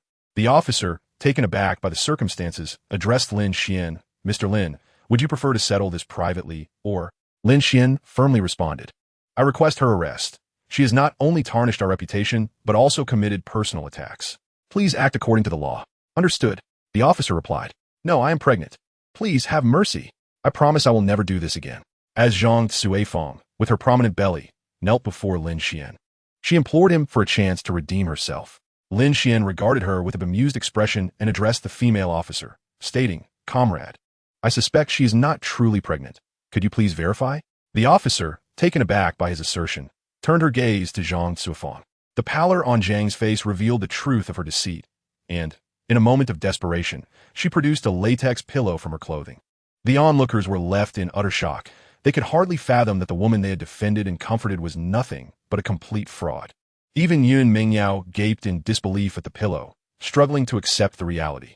Anger brewed among the crowd as they hurled insults at the deceitful woman. Shameless! You wretched liar! Are you worth 300 yuan?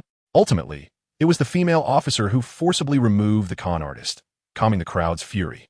As the onlookers dispersed, Lin Xuan turned to Yun Mingyao, expressing his apologies. I'm truly sorry for the inconvenience. A delightful lunch has been spoiled. Yun Mingyao regained her composure. It's all right. I find you increasingly enigmatic, yet I steadfastly believe in your words. Shall we explore another venue? With that, Lin Xuan proceeded to the cashier to settle the bill. Sir, your total expenditure is 500 yuan. What?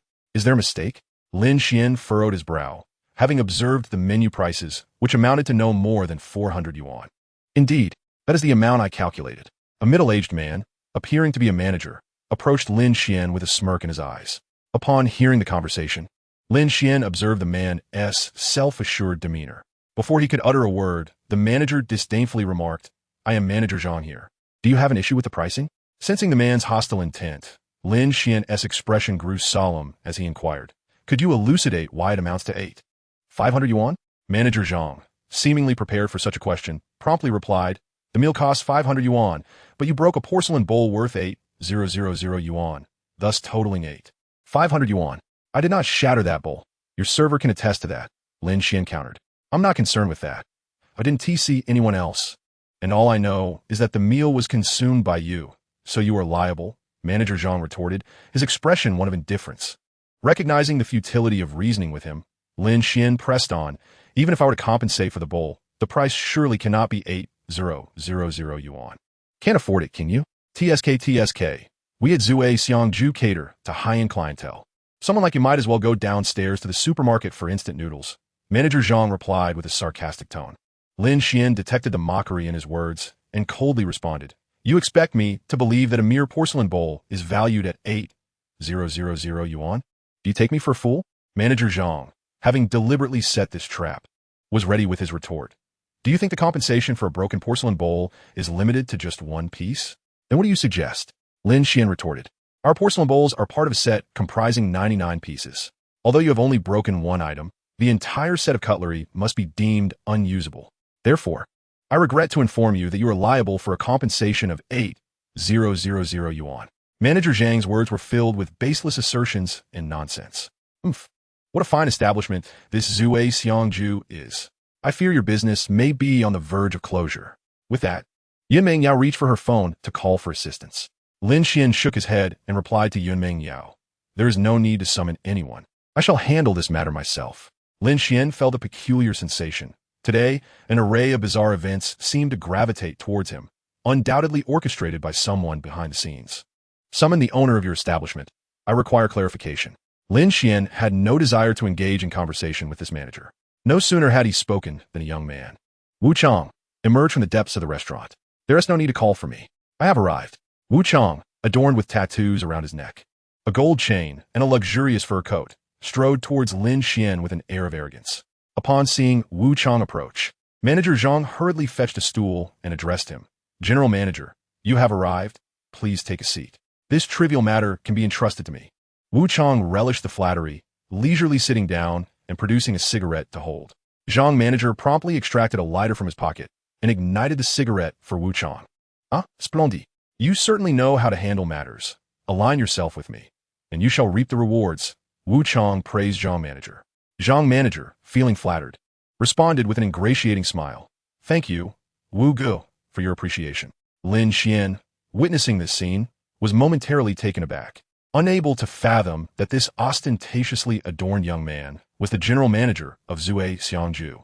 Consequently, Lin Xuan inquired, "Are you the one in charge here?" "I hold the authority to decide matters in this establishment," Wu Chong declared with pride. Although Lin Xuan found the individual displeasing, he still wished to recount the earlier incident. Before he could begin, Wu Chong, displaying impatience, interjected, "No need to elaborate. I'm already aware of the situation. I instructed Manager Zhang to act in this manner." Lin Xuan was taken aback by Wu Chong's bluntness, offering a faint smile. "I possess the funds, but I shall not pay." "What? You insolent brat. Stirring trouble for no reason." Wu Chong's anger flared instantly. "And what if I do? What can you do about it?" With that, Lin Xuan grasped Yunmeng Yao's hand and began to depart. A person's pride is akin to a breath of fresh air, and Lin Xuan had no intention of conceding a single penny, even feeling a surge of aggression, upon witnessing Lin Xuan's intent to leave and daring to disregard him. Wu Chong seized a stool and hurled it towards Lin Xuan. Sensing danger behind him, Lin Xuan swiftly turned and delivered a kick that shattered Wu Chong's leg. This single maneuver resulted in a fractured shin bone, leaving Wu Chong writhing in agony and incapacitated. "Wu Go, are you all right?" Manager Zhang hurriedly assisted Wu Chong. "It's broken. It hurts." Wu Chong gasped for breath, tears brimming in his eyes. "Quickly, summon help. I will have this brat killed." Wu Chong howled hysterically at Lin Xuan. Manager Zhang hastily grabbed his phone and made a call. Lin Xuan stood his ground, shielding Yunmeng Yao behind him, unperturbed by the impending reinforcements. Soon, 5 ruffians arrived in haste, glaring at Lin Xuan, ready to launch an assault. At that moment, a middle-aged man in his 50s, Zhang Tianhai, dressed in a traditional suit, approached the scene. His face contorted with fury, he glared at the disarray outside the restaurant and shouted at Wu Chong, "What have you done?" Wu Chong, upon spotting Zhang Tianhai, hurriedly lamented, "Brother-in-law, someone has come to wreak havoc in our establishment." "Indeed, Chairman, there are disturbances in our restaurant, and the general manager's leg has even been broken," Manager Zhang added, embellishing the tale for the chairman. "What? Such a thing has occurred?" Upon hearing this, the chairman's expression turned grave, his anger palpable. "You lot at Zue Xiangju are nothing but troublemakers. It seems the closure of this establishment is imminent. You break a porcelain bowl and demand 8,000 yuan? Have you lost your mind?" Lin Xuan remarked sharply. The chairman, hearing the voice, turned to gaze at Lin Xuan.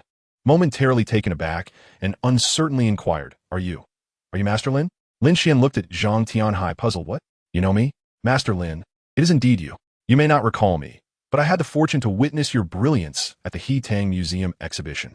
I have longed for an opportunity to meet you, and it is a surprise to encounter you here," Zhang Tianhai said respectfully. "Too kind. I am merely an ordinary person, not a master. Please, call me Lin Xuan," Lin Xuan replied with a touch of humility. No, Master Lin is someone I truly admire," Zhang Tianhai responded, his tone filled with reverence. "By the way, what transpired earlier? Please, Master Lin, elucidate the matter." "I shall ensure justice is served," Zhang Tianhai said, casting an irate glance at Wu Chong. Lin Xuan recounted the events in detail.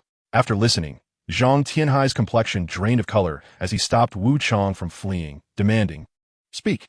Who incited you to act this way?" Wu Chong, seeing the menacing expression on his brother-in-law's face, hastily confessed, "It was the second son of the Mo family, Mo Ichen, who instructed me to do this." "Brother-in-law, you cannot do this. You promised my sister," Wu Chong pleaded, desperate not to lose the respectable position he had managed to secure through his sister's efforts. "You also promised me to manage the restaurant well. Look at what you have done." Zhang Tianhai scolded his incompetent brother-in-law. Turning to Manager Zhang, he coldly declared, "From today onward, you are no longer the manager of Zue Xiangju. Collect your salary and leave." Upon hearing this, Manager Zhang's face went pale, and he knelt before Lin Xuan, exclaiming, "Mr. Lin, I beg you to intercede. This was not my decision." Lin Xuan had grown weary of this sycophantic Manager Zhang and kicked him aside. Zhang Tianhai then apologized to Lin Xuan. "Master Lin, I apologize for the disturbance. I truly regret this. What do you think of handling it this way? Let it go. It is merely the Mo family pulling the strings behind the scenes, and it does not involve you significantly," Lin Xuan replied, having calmed down, though he had not anticipated Mo Ichen would act against him so swiftly. "This is not a suitable place for discussion. Shall we relocate?" I happen to have an antique about which I am uncertain and would like to seek Master Lin's advice, Zhang Tianhai said warmly to Lin Xuan. Lin Xuan glanced at Yun Mingyao, who showed no objection, and then nodded in agreement. Zhang Tianhai led Lin Xuan and Yun Mingyao to his office. Lin Xuan and Yun Mingyao took their seats as Zhang Tianhai produced his cherished Dahong Pao tea, brewing a cup for each of them. Master Lin, Miss Yun, I sincerely apologize for the inconvenience caused by my poor judgment in selecting personnel, Zhang Tianhai expressed, bowing his head in contrition. Let's not dwell on this matter further. Lin Xuan sipped his tea gracefully, his demeanor composed. Observing Lin Xuan's decision to let the issue rest, Zhang Tianhai seized the opportunity to shift the conversation. Master Lin, I have long wished to seek your expertise in appraising 2 ancient coins, yet I lack the appropriate moment until now. Might you assist me in their evaluation? Oh, what type of coins are we discussing? Lin Xuan inquired, intrigued. Zhang Tianhai hastily replied, I can't be certain. They are merely 2 antique flower coins. Where are the coins? Lin Xuan asked. Let us go and take a look, he suggested, rising to his feet. Noticing that Yun Mingyao intended to follow, Zhang Tianhai added, Miss Yun, perhaps you could wait here for a moment? Yun Mingyao shook her head with a smile. No need to concern yourself with me. I shall accompany Master Lin to gain some knowledge. Zhang Tianhai awkwardly chuckled, offering no resistance. Very well, please lead the way. With that, the 3 of them proceeded to the adjacent room. Zhang Tianhai opened the door first, followed closely by Lin Xuan and Yun Mingyao. Boss Zhang, I did not realize you were also a collector. This room is filled with antiques, Lin Xuan remarked, surveying the space adorned with various calligraphy and art pieces. Oh, it is nothing. This room has only cost a few million. Hardly worth mentioning, Zhang Tianhai replied, a hint of pride in his voice at Lin Xuan's compliment. Soon after, Zhang Tianhai opened a wall-mounted safe and retrieved 2 ancient coins. Master Lin, could you take a look at these 2 coins for me? He asked, handing them over. Lin Xuan accepted the coins with curiosity and examined the first one attentively.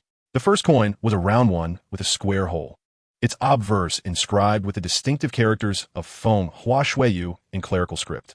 Between the 4 characters, the phrase Ming Huang Yu Ji was also engraved. The reverse bore 4 images of men and women, each positioned at the cardinal directions. Seeing Lin Xuan smile at the coin, Yun Mingyao approached for a closer look. Upon catching sight of the illustrations on the reverse, her face flushed crimson, and she quickly averted her gaze, delivering a playful stomp on Lin Xuan's foot. Is it truly that captivating? Look at your lewd expression, she chided, casting him a disapproving glare. Lin Xuan cleared his throat. What are you thinking? I'm merely being diligent in my work. After scrutinizing the first coin, Lin Xuan turned serious and addressed Zhang Tianhai. Boss Zhang, this first coin is authentic. It belongs to the Ming Dynasty's official cast flower coins. Splendid. Are you certain? Zhang Tianhai exclaimed, brimming with excitement. Absolutely. This flower coin is crafted for bronze. With its inscriptions and imagery deeply engraved, the designs vivid and lifelike, and the surface lustrous with a patina. Both the perforation and the coin's surface show signs of wear, consistent with the Ming Dynasty's flower coins. Then why is it labeled as official cast? Zhang Tianhai inquired, eager for clarification. This coin, also referred to as the Feng Hua Shuiyu coin or spring coin, primarily circulated within brothels. Given that brothels were legal at the time, this spring coin likely represented the currency exchanged between courtesans and their patrons. Regarding the reason for the official minting, it is because ordinary brothels would not dare to use the imperial seal of the Ming Emperor. Lin Xuan elaborated. Understood, it appears to indeed be an official production. Zhang Tianhai comprehended Lin Xuan's meaning. Lin Xuan then picked up a second coin, which astonishingly was made of gold. The obverse bore the inscription, Pleasant Moonlight, while the reverse once again displayed 4 depictions of amorous couples, but this time it was adorned with the word Spring of the 4 seasons. Master Lin, what era do you believe this gold coin belongs to? Zhang Tianhai inquired, showing signs of anxiety, as there were substantial doubts regarding this coin. From a Qing dynasty, Lin Xuan replied, utilizing his perspective to examine the patina and the purity of the gold, concluding that the coin was genuine. However, I had previously consulted several experts, and they were uncertain. They stated that brothels and their patrons had no necessity to mint coins in gold, Zhang Tianhai remarked. Lin Xuan explained, in fact, apart from its use in brothels, spring coins were also utilized during ancient marriages, serving as a form of dowry. This particular gold coin was indeed used during the wedding, symbolizing blessings, safety, and the conveyance of love. Oh, I see. That makes perfect sense now. Thank you, Master Lin, for clarifying, Zhang Tianhai responded, gaining a deeper understanding of the romantic currency. Lin Xuan, I never expected you to have such depth of knowledge in this area. Yunming Yao remarked thoughtfully to Lin Xuan. Master Lin, could you assist me in estimating the value of these 2 coins? Zhang Tianhai hastily requested an appraisal. After a brief moment of contemplation, Lin Xuan provided a reference price. The first coin should be valued around 100,000, while the second gold coin, being rarer and crafted from gold, should fetch a higher price, perhaps in the millions. Zhang Tianhai was elated upon hearing this, and promptly stowed the ancient coins back into the safe. Master Lin, do take a look at the antiques in this room. Is there anything that catches your fancy? Zhang Tianhai suggested, intending to present Lin Xuan with a gift. Intrigued, Lin Xuan activated his perspective to examine the antiques within the room. Suddenly, a painting on the wall captivated Lin Xuan's attention. He pointed at the painting depicting a mountain path adorned with pines and cypress, asking, Boss Zhang, this painting seems rather extraordinary, doesn't it?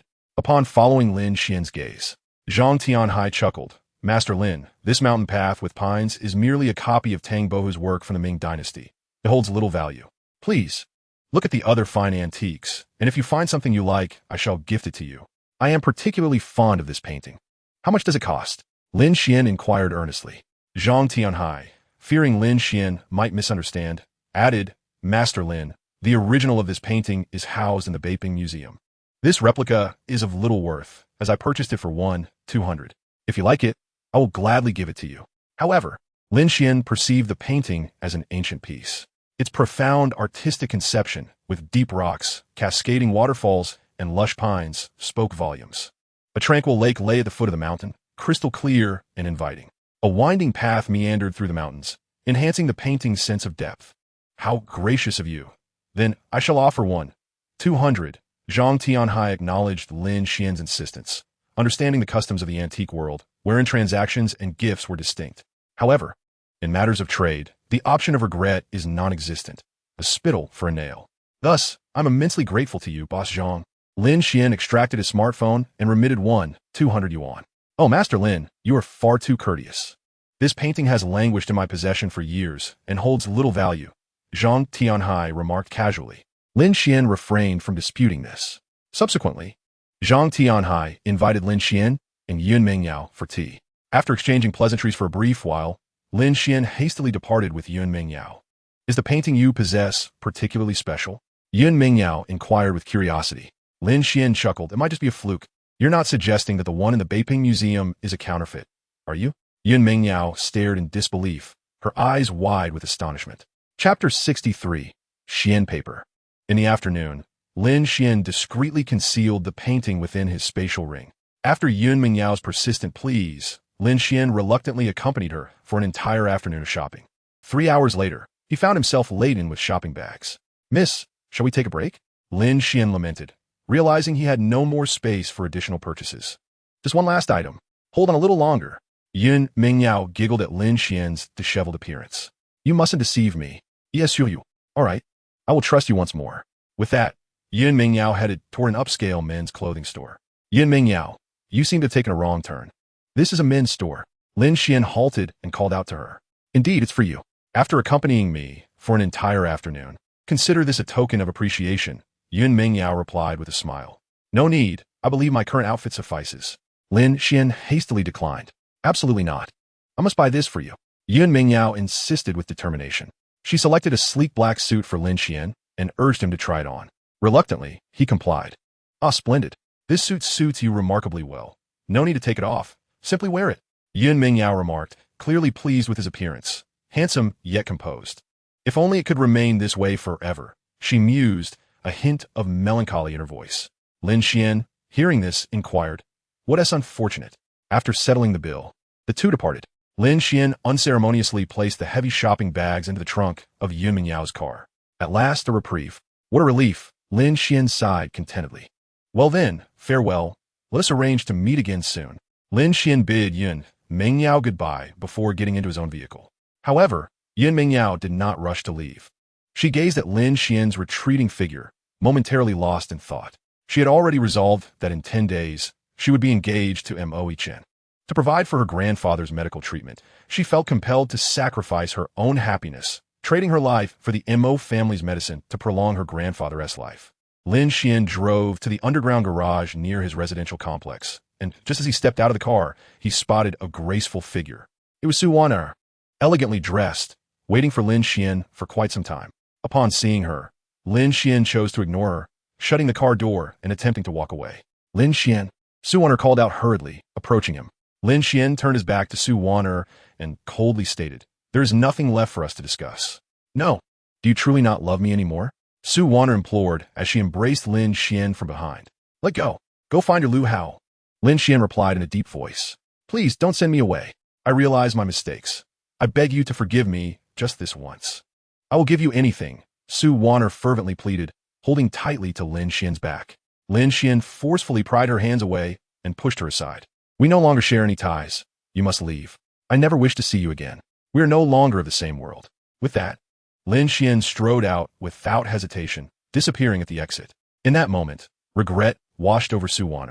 She had believed that abandoning Lin Xuan for Lu Hao would lead her to become a wealthy lady, only to realize that it was a mere figment of her imagination. Ever since Lu Hao had claimed her, he had gradually lost interest, and now the women surrounding him were no longer Su Wan. She was but a fleeting toy for the affluent, destined to be discarded as interest waned. "Indeed, we are no longer of the same world," Su Wan murmured to herself, filled with remorse. After a long day of busyness, Lin Xuan was filled with elation. He felt certain that the painting he had purchased for 1,200 yuan, tidal pine and cypress on mountain path, was authentic and it promised a significant profit. Lin Xuan opened his notebook to examine the details of the pine and cypress on mountain path housed in the Beiping Museum. To his astonishment, Tang Bohu's painting had been auctioned at Jiarong Auction House for an astounding 80 million. After reading the information, Lin Xuan was left in awe. 80 million was a considerable sum, undoubtedly backed by extensive expert and instrumental verification. The museum would not make a mistake. Yet, a pang of doubt crept into Lin Xuan's mind. Could the painting he bought be a forgery? To discern the differences between the two works, Lin Xuan downloaded a high-definition electronic version of the painting from the Beiping Museum. He then activated a comparison tool, meticulously analyzing the details between the image on his screen and the painting before him. Suddenly, he considered a possibility. When Tang Bohu painted pine and cypress on mountain path, he had used a special type of rice paper known as a jiaxuan, which is thicker than regular rice paper as it is composed of 2 layers. This could explain the situation. One could imagine that after Tang Bohu had created the painting on jiaxuan paper, a shrewd individual might have split it into 2 identical pieces.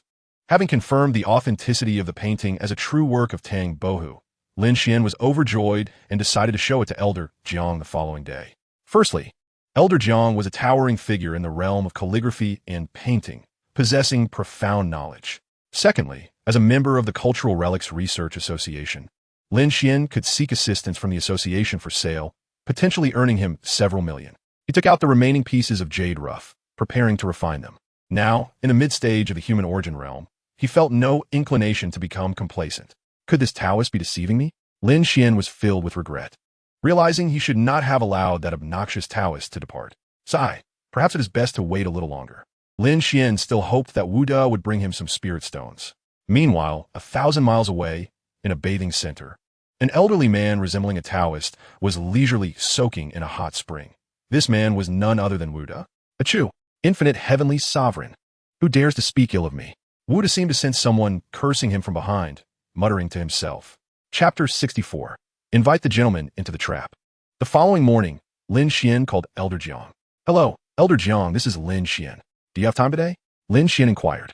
"Ah, young friend Lin, I'm afraid I'm quite occupied today." Elder Jiang replied apologetically. "I see. Then perhaps tomorrow? I have a painting I would like you to take a look at." Lin Xuan said politely, although he truly wished for this painting to gain recognition, and Elder Jiang was undoubtedly the most esteemed authority. "Oh, a painting? Why don't you come to my place now?" Elder Jiang exclaimed with excitement. His interest piqued at the mention of calligraphy and painting. "What? Where to?" Lin Xuan asked, somewhat puzzled. "You see, I am participating in the preliminary recording for the Jiangxing Folk Appraisal Program today. You can bring the painting to the venue, and I can examine it there." Elder Jiang smiled. "Oh, let us pass on that for now. Perhaps tomorrow instead." Lin Xuan declined gracefully, not wishing to attract undue attention. If Lin Xuan were to present an authentic work by Tang Bohu for appraisal, it would undoubtedly create quite a stir. Furthermore, considering that Lin Xuan had acquired it for a mere 200 yuan, he needed to be mindful of the seller, Zhang Tianhai's feelings. After ending the call, Lin Xian's phone suddenly pushed a notification. He opened it to find it was a news article. The Jiangxing Folk Appraisal Program invited top national appraisal experts, Jiang Banghua, Lu Zhong, and Su Tao, to conduct an antique preliminary selection at the Central Square on Beida Street, welcoming treasure enthusiasts to attend. Upon seeing Lu Zhong's name, Lin Xian's eyes brightened, and he chuckled inwardly. Lu Zhong, I did not expect him to be here as well. In the next moment, Lin Xuan changed his mind and decided to head to the appraisal site.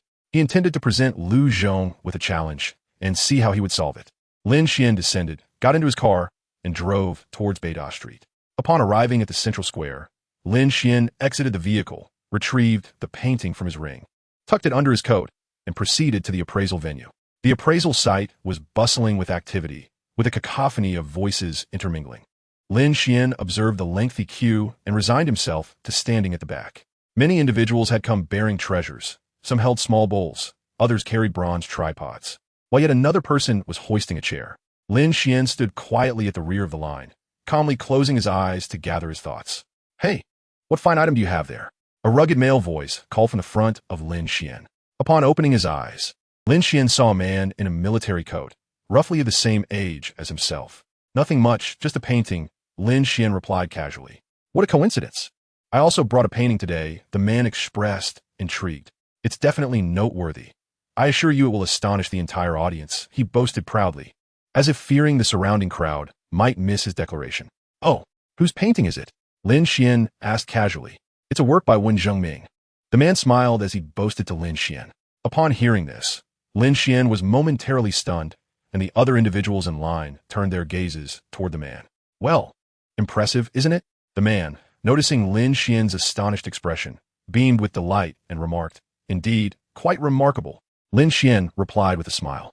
The man, encouraged by Lin Xuan's praise, glanced into Lin Xuan's arms and inquired, Brother, whose painting are you holding? Lin Xuan replied with a faint smile, By coincidence. Is Tang Bohu's. What a coincidence. I wish you good fortune, the man exclaimed. Their conversation naturally caught the attention of other collectors nearby, who regarded them with bemusement. As the line of 30 people ahead moved swiftly, it soon came to the turn of the man in front of Lin Xuan. He cradled his painting and stood in the waiting area. On the appraisal stage sat 6 experts, 2 of whom Lin Xuan recognized, Elder Jiang and Lu Zhong, who specialized in paintings, while the others focused on miscellaneous items, porcelain, and so forth. Lin Xuan noticed several cameras in front of the appraisal experts, with many spectators gathered nearby to watch. Next, please, the staff called out to the man ahead of Lin Xuan. The man hurriedly retrieved the painting from within his military coat and rushed toward Lu Zhong, who took the painting and asked, Whose painting did you bring? The man hurriedly replied, It is from the Ming Dynasty by Wen Zhengming. Upon hearing this, the audience and fellow collectors erupted in laughter. Lu Zhong remained silent as he gradually unfurled the painting, revealing only a third of it before shaking his head. Collector, this painting is not genuine. It is a counterfeit. The man's expression turned grave. Impossible. I checked, and this painting is identical to the images circulating online. What? A replica? Ah, thank you, Master Lu.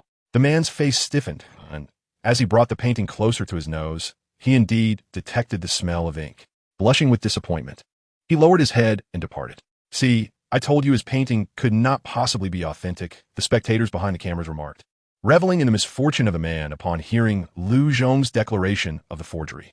Next, Lin Xuan heard his name called, and holding his painting, he approached Lu Zhong.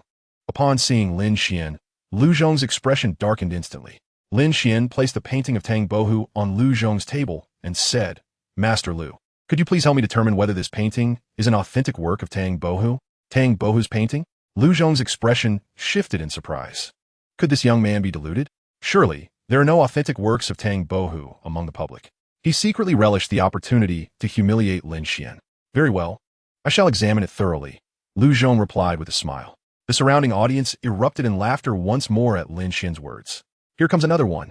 Today seems to be filled with paintings from the 4 great masters of the Ming Dynasty.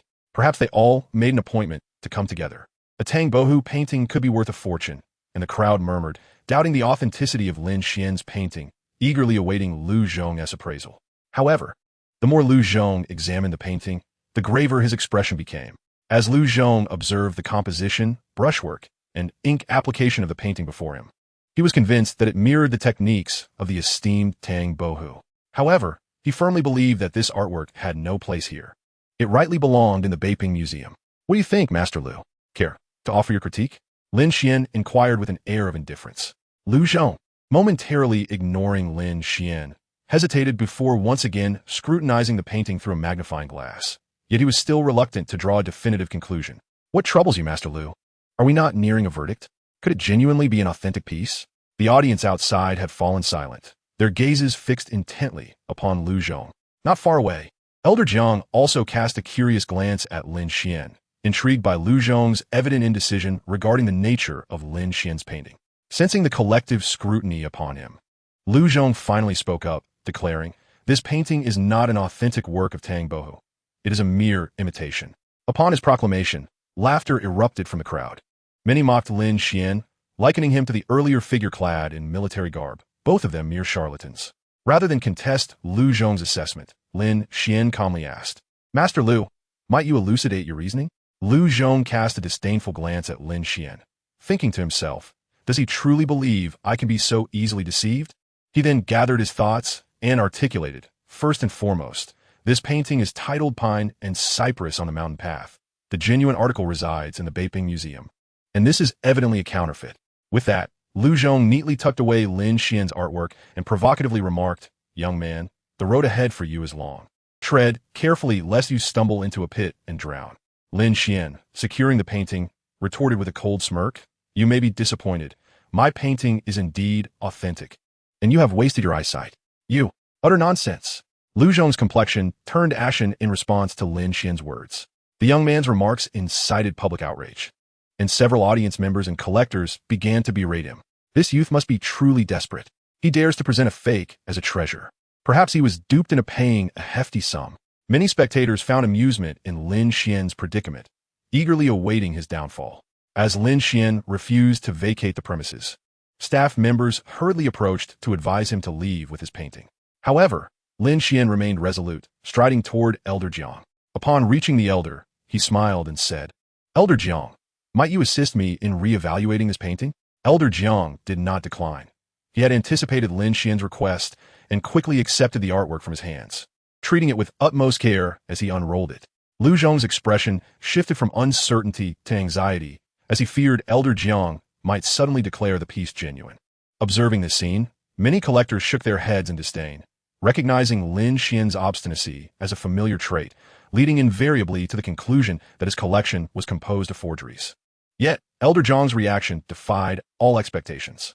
Upon unfurling the artwork, he was momentarily taken aback, and then filled with excitement. He rose to his feet and examined it once more through his magnifying glass. As Elder Jiang displayed such uncharacteristic fervor, the cameras turned their lenses toward him. What could possibly be unfolding? A multitude of spectators and collectors turned their gaze towards the venerable Master Jiang. Lin Xuan, filled with delight, remarked courteously, "Haha, nothing escapes the keen eyes of Master Jiang.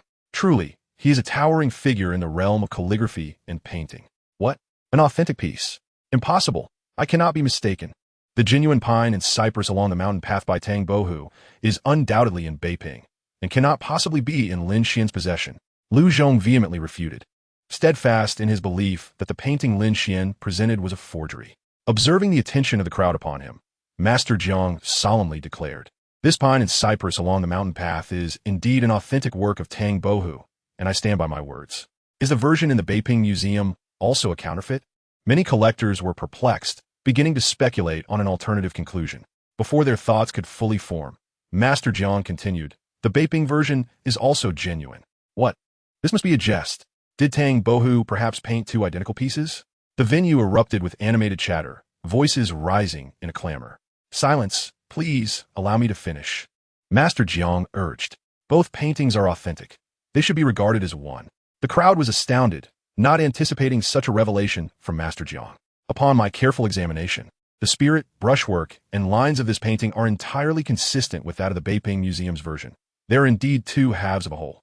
The signature is also in Tang Bohu's hand," he elaborated, I surmise that when Tang Bohu created the painting, he utilized 2 layers of Xian paper. After completion, the sheets were separated. The upper sheet, rich in ink, is the one housed in the museum, while the lower sheet, lighter in ink, is this very piece. Master Zhang's detailed explanation illuminated the painting's provenance for the crowd. Lin Xuan was taken aback by Master Zhang's ability to deduce the authenticity of the painting from a mere glance, and his analysis was remarkably astute. Young Lin, you have truly bestowed upon me a tremendous surprise. Master Zhang exclaimed joyfully, cautiously regarding the painting beside him, fearful of damaging it in the slightest. Impossible, Master Zhang. This painting can only be deemed suspect. Lu Zhong, having heard Master Zhang's explanation, knew he had erred but refused to lose face before the assembly. Master Zhang, upon hearing Lu Zhong's words, displayed visible displeasure. He had no tolerance for insincerity and retorted, Master Lu, you assert this painting is a forgery. Yet you failed to provide a credible rationale. This is rather inappropriate. The videographer appeared conflicted, but ultimately nodded in agreement. Seeing the videographer's assent, Lu Zhong exhaled in relief, then cast a venomous glare at Lin Xuan, no longer concealing his animosity. You wretched brat. It is you who stirs up trouble. Security, swiftly remove him. Lu Zhong, you are utterly shameless. Let us see who dares to act recklessly. Master Zhang fumed, directing his ire towards Lu Zhong. Lin Xuan, finding amusement in Lu Zhong's words, added a sharp retort. Master Lu, you are but a man. Everyone makes mistakes, and I bear no grudge against you. This remark significantly altered the audience's perception of him.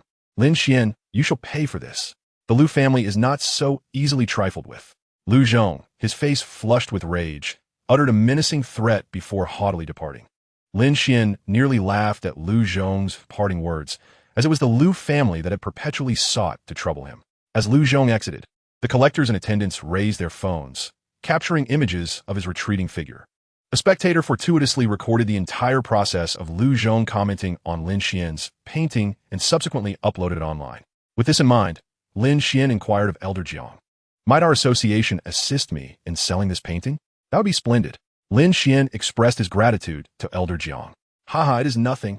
This is the principle of our association, mutual assistance and resource sharing. Elder Jiang replied with a smile. Then, I shall leave the painting with you for the time being, Lin Xuan said casually. Surprised by Lin Xuan's trust, Elder Jiang reassured him, rest assured, I will inform you as soon as there is any progress. Very well. I shall take my leave now, Lin Xuan declared before hastily departing. Upon reaching the foot of his residence, he spotted a familiar figure. It was Taoist Wu De, who was holding a small porcelain bowl and gazing at Lin Xuan. Young lad, I have been waiting for you for quite some time. With that, Wu De swiftly appeared at Lin Xuan's side. Chapter 66, Regaining What Was Lost. Lin Xuan, exhilarated upon hearing this voice, was about to respond when suddenly, he was sent flying by a kick from a figure. He soared dozens of meters through the air, crashing to the ground like a sandbag. Cough, cough. Lin Xuan brushed off the dust and rose to his feet, astonished that the insufferable Taoist had regained his strength. He glared at Wu De, exclaiming, You scoundrel! You lack martial ethics, bullying the weak. Humph. Young lad, quickly hand over the antidote from last time, or do not blame me for showing you no mercy. Wu De's demeanor turned cold as he threatened Lin Xuan. What? You surely do not understand my capabilities, Wu De sneered, raising his hand to bind Lin Xuan in place. Scoundrel, what do you intend to do? Let's speak civilly. Lin Xuan, taken aback by the Taoist's formidable prowess, felt as though he was ensnared, unable to move an inch. What sort of sorcery is this? How can you confine me? Lin Xuan asked, intrigued. The Taoist possesses many skills, so do not attempt to play tricks. Quickly produce the antidote, Wu De warned Lin Xuan. With no other option, Lin Xuan reluctantly retrieved a bottle of Lu Wei Di Huang wand from his spatial ring and tossed it to Wu De. What is this? Guling Wei. His curiosity piqued as he examined the small vial. Lu Wei Di Huang wand. It nourishes yin and supplements yang, effective for kidney deficiency and dizziness. Wu De halted mid-sentence. Lin Xuan suppressed a chuckle and said to Wu De, Taoist, how could I ever dare to give you poison? These are merely health supplements, harmless to the body. Realizing he had been played, Wu De discreetly pocketed the Lu Wei Di Huang wand for future use. Having completed this exchange, Wu De coldly remarked, Very well. I shall not hold this against you this time. With that, he turned to leave. Taoist, wait. Lin Xuan hastily stood and raced in front of Wu De, blocking his path. What is it? Do you need something? Wu De asked, his expression one of confusion. Lin Xuan, incensed by this response, demanded, "What about the spirit stones?" "What spirit stones?" Wuda scratched his head, feigning forgetfulness. "Taoist, one must uphold integrity. I purchased 2 spirit stones from you for 20 million. Have you truly forgotten?" Lin Xuan fixed his gaze upon Wuda. "Ah, this matter I truly forgot." Wu Dihao awkwardly smiled at Lin Xuan. "What? Taoist? One must not lack virtue." Lin Xuan clenched his fists, filled with the urge to strike Wuda. The title of Taoist is Wuda Taoist. Wuda remained unperturbed and proudly proclaimed his name. "Taoist, you cannot leave. You understand the significance of the spirit stones to me," Lin Xuan said solemnly. "Without the spirit stones, Lin Xuan would be utterly incapable of breaking through to the celestial origin realm within 3 years." Wuda sighed, scrutinizing Lin Xuan with astonishment, and remarked, "I never expected you to have reached the mid-stage of the human origin realm. Impossible. Even if you cultivated forbidden techniques and absorbed energy from the primordial stones, such a rapid breakthrough is unthinkable." "Yet, I have accomplished it," Lin Xuan replied, gazing intently at Wuda, fearing that a mere blink would cause the other to flee. "How curious. How did you achieve this? Pray tell me," Wuda inquired, intrigued. "First, give me 2 spirit stones." Lin Xuan extended his hand eagerly. "I will give you one, but only if you reveal how you broke through," Wuda conceded. "Very well." Lin Xuan acquiesced. Wuda produced a snow-white spirit stone from his pocket, rectangular and the size of a palm, and directly handed it to Lin Xuan, saying, "Here you are." Lin Xuan hurriedly accepted it, cradling it in his hands with great excitement, before placing the spirit stone into his spatial ring. "Young lad, you possess quite the fortune." Having acquired a spatial ring, Wuda gazed at the ring in Lin Xuan's hand, revealing a glint of greed. Lin Xuan instinctively recoiled in fear. "Ah, fret not. The spatial ring has already recognized its master. Unless you perish, my theft would be futile," Wuda reassured him. Upon hearing this, Lin Xuan regarded him warily, genuinely fearing for his life. "I am a good man, yet should you meet your demise, kindly inform me of your burial site, so I may retrieve the ring myself." Wuda jested, preemptively claiming the ring. At this proclamation, the last vestige of guilt Lin Xuan felt for the Taoist vanished. He had once secretly taken the Taoist's small bowl and sold it to the Liu family. "Lin Xuan, hasten to divulge how you cultivated to the mid-stage of the human origin realm." Wuda urged him to speak. Lin Xuan directly retrieved the pale blue orb from his spatial ring. "What? The snow spirit pearl." Wuda snatched the snow spirit pearl from Lin Xuan's hands. Enveloping it in spiritual energy, his expression grave. "You absorbed the energy of the snow spirit pearl?" Wuda's face revealed disbelief. Lin Xuan replied with a simple yes. Then inquired, "Taoist, what is the snow spirit pearl?" Wuda explained. The snow spirit pearl is formed in extremely frigid environments after eons of absorbing the essence of heaven and earth. "I cannot believe you dared to absorb the energy of the snow spirit pearl. You are courting death." Lin Xuan seized the snow spirit pearl back, stating, "I had no choice. Without spirit stones to cultivate, I had to resort to this. Alas, young Lin, no one in the secular world has ever reached the celestial origin realm," Wuda lamented. "I have no other options. I cannot simply await my demise. I beseech you." "Taoist, grant me spirit stones," Lin Xuan implored. "I forgot to bring spirit stones. I owe you one." Wuda replied as he prepared to escape upon hearing Lin Xuan's request. "Then return my money first," Lin Xuan insisted relentlessly. "I have already spent it all. It is gone." Wuda adopted a shameless demeanor. "Where did you acquire the spiritual stones?" Lin Xuan posed a crucial inquiry. Wuda shook his head, resolutely refusing to divulge. "This is a matter of utmost secrecy. However, if you possess sufficient funds, I can procure the spiritual stones for you." Lin Xuan, upon hearing this, felt a wave of displeasure wash over him, uncertain of Wuda's role in this affair. Wuda reassured him, "Next time, I shall definitely provide the spiritual stones." "You made the same promise last time," Lin Xuan retorted, sensing Wuda's unreliability. "This time, without fail, transfer me 50 million, and I will grant you 6 spiritual stones next time," Wuda insisted shamelessly. "I can no longer trust your words," Lin Xuan declared. This time, no matter what the Taoist said, he would not acquiesce. "How about this? I will pawn this small bowl to you. It is indeed a fine item." With that, Wuda produced a small blue and white porcelain bowl from his pocket. Lin Xuan was taken aback upon seeing it and inquired, "Isn't this small bowl from the Liu family?" With a glint of shrewdness in his eyes, he accepted the bowl and said, "Very well. I shall keep this small bowl for now. I still trust your character." He then took out his phone and, without hesitation, transferred 50 million to Wuda's account. Elated, Wuda checked his phone and confirmed the receipt of funds. "Oh, Taoist, you have a phone. Let us exchange numbers for better communication," Lin Xuan noted as he observed the Taoist had acquired a new device. The two exchanged contact information, and Wuda departed once more. Satisfied, Lin Xuan stowed the small bowl into his spatial ring and then picked up his phone to send a text to Master Wu Jie. "Dear brother, I have acquired another blue and white porcelain bowl. Could you possibly sell it to the Liu family again?" Chapter 67, The Liu Family's Predicament. After sending the message to Master Wu Jie, Lin Xuan entrusted the task to a professional as he held confidence in Wu Jie's business acumen. Subsequently, he checked his bank account balance, which had dwindled from over 100 million to a mere 15 million, 7 of which had been transferred to Wuda for the purchase of spiritual stones. Gazing at the paltry sum in his account, Lin Xuan felt immense pressure. To expedite his cultivation, he needed to amass more wealth.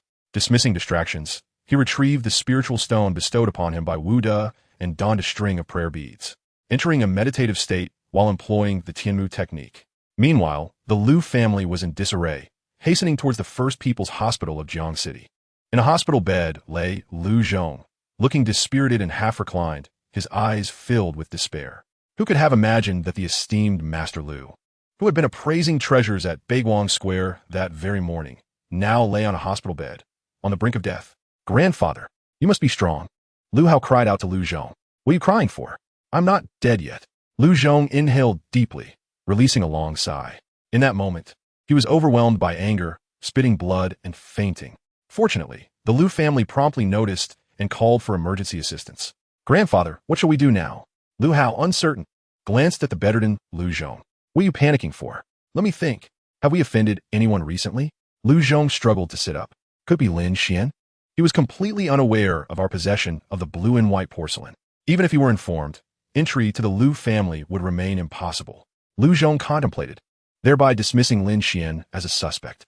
"Grandfather, could it be the mad Taoist who caused a disturbance at our Liu residence a few days ago?" Liu Hao suddenly proposed. "What Taoist?" Liu Zhong inquired, perplexed. Liu Hao hastily explained. "The beggar who harassed me at our doorstep, claiming to be a recluse of extraordinary prowess and threatening my life. Perhaps it is indeed a possibility. Have someone investigate this matter. If they encounter him, they should incapacitate him and bring him to the Liu family." Liu Zhong instructed after digesting the information. "What a pity. I had already negotiated with a buyer from Shanghai City for a staggering 15.3 billion. I never anticipated that. At such a critical moment, the blue and white porcelain bowl would be stolen. It infuriates me." Liu Zhong sighed deeply, closing his eyes to collect his thoughts, uncertain how to proceed. "Perhaps we should cancel the transaction," Liu Hao suggested tentatively. Liu Zhong fell silent, unwilling to concede defeat. Suddenly, an epiphany struck him. "Liu Hao, do you recall the words of that little monk? He mentioned having an identical porcelain bowl. Indeed, the little monk promised to gift us another blue and white bowl. However, grandfather, where can I find him?" Liu Hao's expression turned troubled. The little monk had departed nearly 10 days ago, claiming to travel 50 miles a day. He must have already left Jiangchang by now, Liu Zhong mused, feeling somewhat despondent about locating him. Didn't he, the little monk, say he would deliver the other bowl within a month at the least, and a year at most? Liu Hao reassured his grandfather. "Fool, what if he fails to return? Moreover, a year is far too long. I cannot rest easy regarding this matter." Liu Zhong admonished Liu Hao, who fell silent in fear. After a moment's contemplation, Liu Zhong declared, "Dispatch 2 groups, one to seek out the mad Taoist, and the other to track down the little monk. Inform me immediately upon acquiring any news." "Understood, grandfather. I shall attend to it tomorrow," Liu Hao replied eagerly. "Go at once. Tomorrow may be too late. The rest can remain here with me." "Hurry," Liu Zhong urged.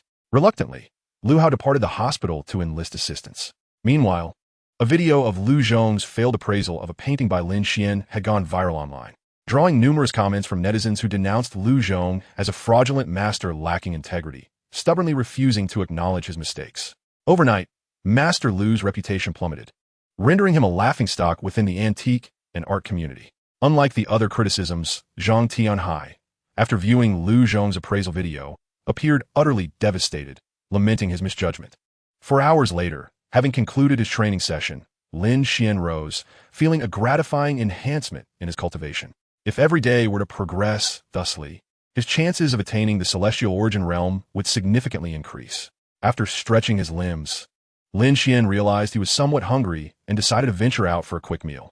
Exiting the community, he noticed two figures outside the gate engaged in a heated struggle. Let go. I didn't take your wallet. It was you. I saw it with my own eyes. Driven by curiosity, Lin Xuan approached the two individuals. Lin Xuan approached and observed a man and a woman engaged in a fierce struggle. The man attempted to free himself from the woman's grasp, while she clung to him obstinately. Although there were numerous onlookers, none dared to intervene, fearing the complications that might ensue. As Lin Xuan drew nearer, he overheard the spectators discussing the situation and gleaned the gist of the matter. The woman had lost her wallet and suspected the man of theft. The man, however, adamantly denied having taken her wallet, resulting in their continued tug-of-war as they awaited the arrival of the police. Let go, you shameless harpy. You look nothing like a decent person, the man in the leather jacket shouted in a fit of anger. The woman, heavily made up and dressed provocatively, maintained her grip on his arm, declaring, You thief! Return my wallet, you beast in human form. I did not take your wallet. I am a teacher. The man in the leather jacket yelled. Regardless of his protests, the woman refused to release her hold. Many in the crowd began to speculate that the man might be innocent, considering the woman's inappropriate attire and questioning her credibility. After activating his ability of insight, Lin Xuan shouted to both parties, Stop! I know where the wallet is. The two turned to him, momentarily stunned. You can really help me find my wallet? The woman questioned, turning her gaze towards Lin Xuan. He nodded and urged, Let him go. I know where the wallet is. Seeing Lin Xuan's confidence, the woman finally released her grip on the man. I told you, I'm not a thief. The man exclaimed as he shook off her hand with a cold huff. Lin Xuan glanced at him and said, This does not concern you. You may leave. The man stood silent, contemplating Lin Xuan's words. You had your chance, yet you squandered it, Lin Xuan remarked mockingly. What's that supposed to mean? I don't understand. The man stammered, his heart sinking at the thought that Lin Xuan might have truly uncovered the truth. Don't understand? Allow me to enlighten you, Lin Xuan replied, advancing towards the man. What do you intend to do? The police are on their way. This is none of your business. The man retreated slightly as Lin Xuan approached. Step aside. You are in the way and speaking too much nonsense, Lin Xuan said as he forcefully pushed the man aside. Lin Xuan's gaze fell upon the spot where the man had been standing. He noticed a stone on the ground and bent down to lift it. Underneath it lay a bright red women's wallet. The surrounding crowd suddenly grasped the reality. The man in the leather jacket was indeed the thief. Well, do you still wish to deny it? Will you not confess to being a thief? Lin Xuan pointed at the wallet on the ground, addressing the man. Realizing his deception had been exposed, the man swiftly snatched the wallet from the ground and fled. Onlookers outside the community witnessed this act, their expressions a mix of disbelief. Even Lin Xuan found it perplexing that a well-dressed man who claimed to be a teacher would resort to stealing a woman's wallet. Quick, catch him! The thief is escaping. The woman cried out anxiously as she pursued the man in the leather jacket. Calm and unhurried, Lin Xuan let out a cold chuckle before swiftly pursuing the man clad in leather.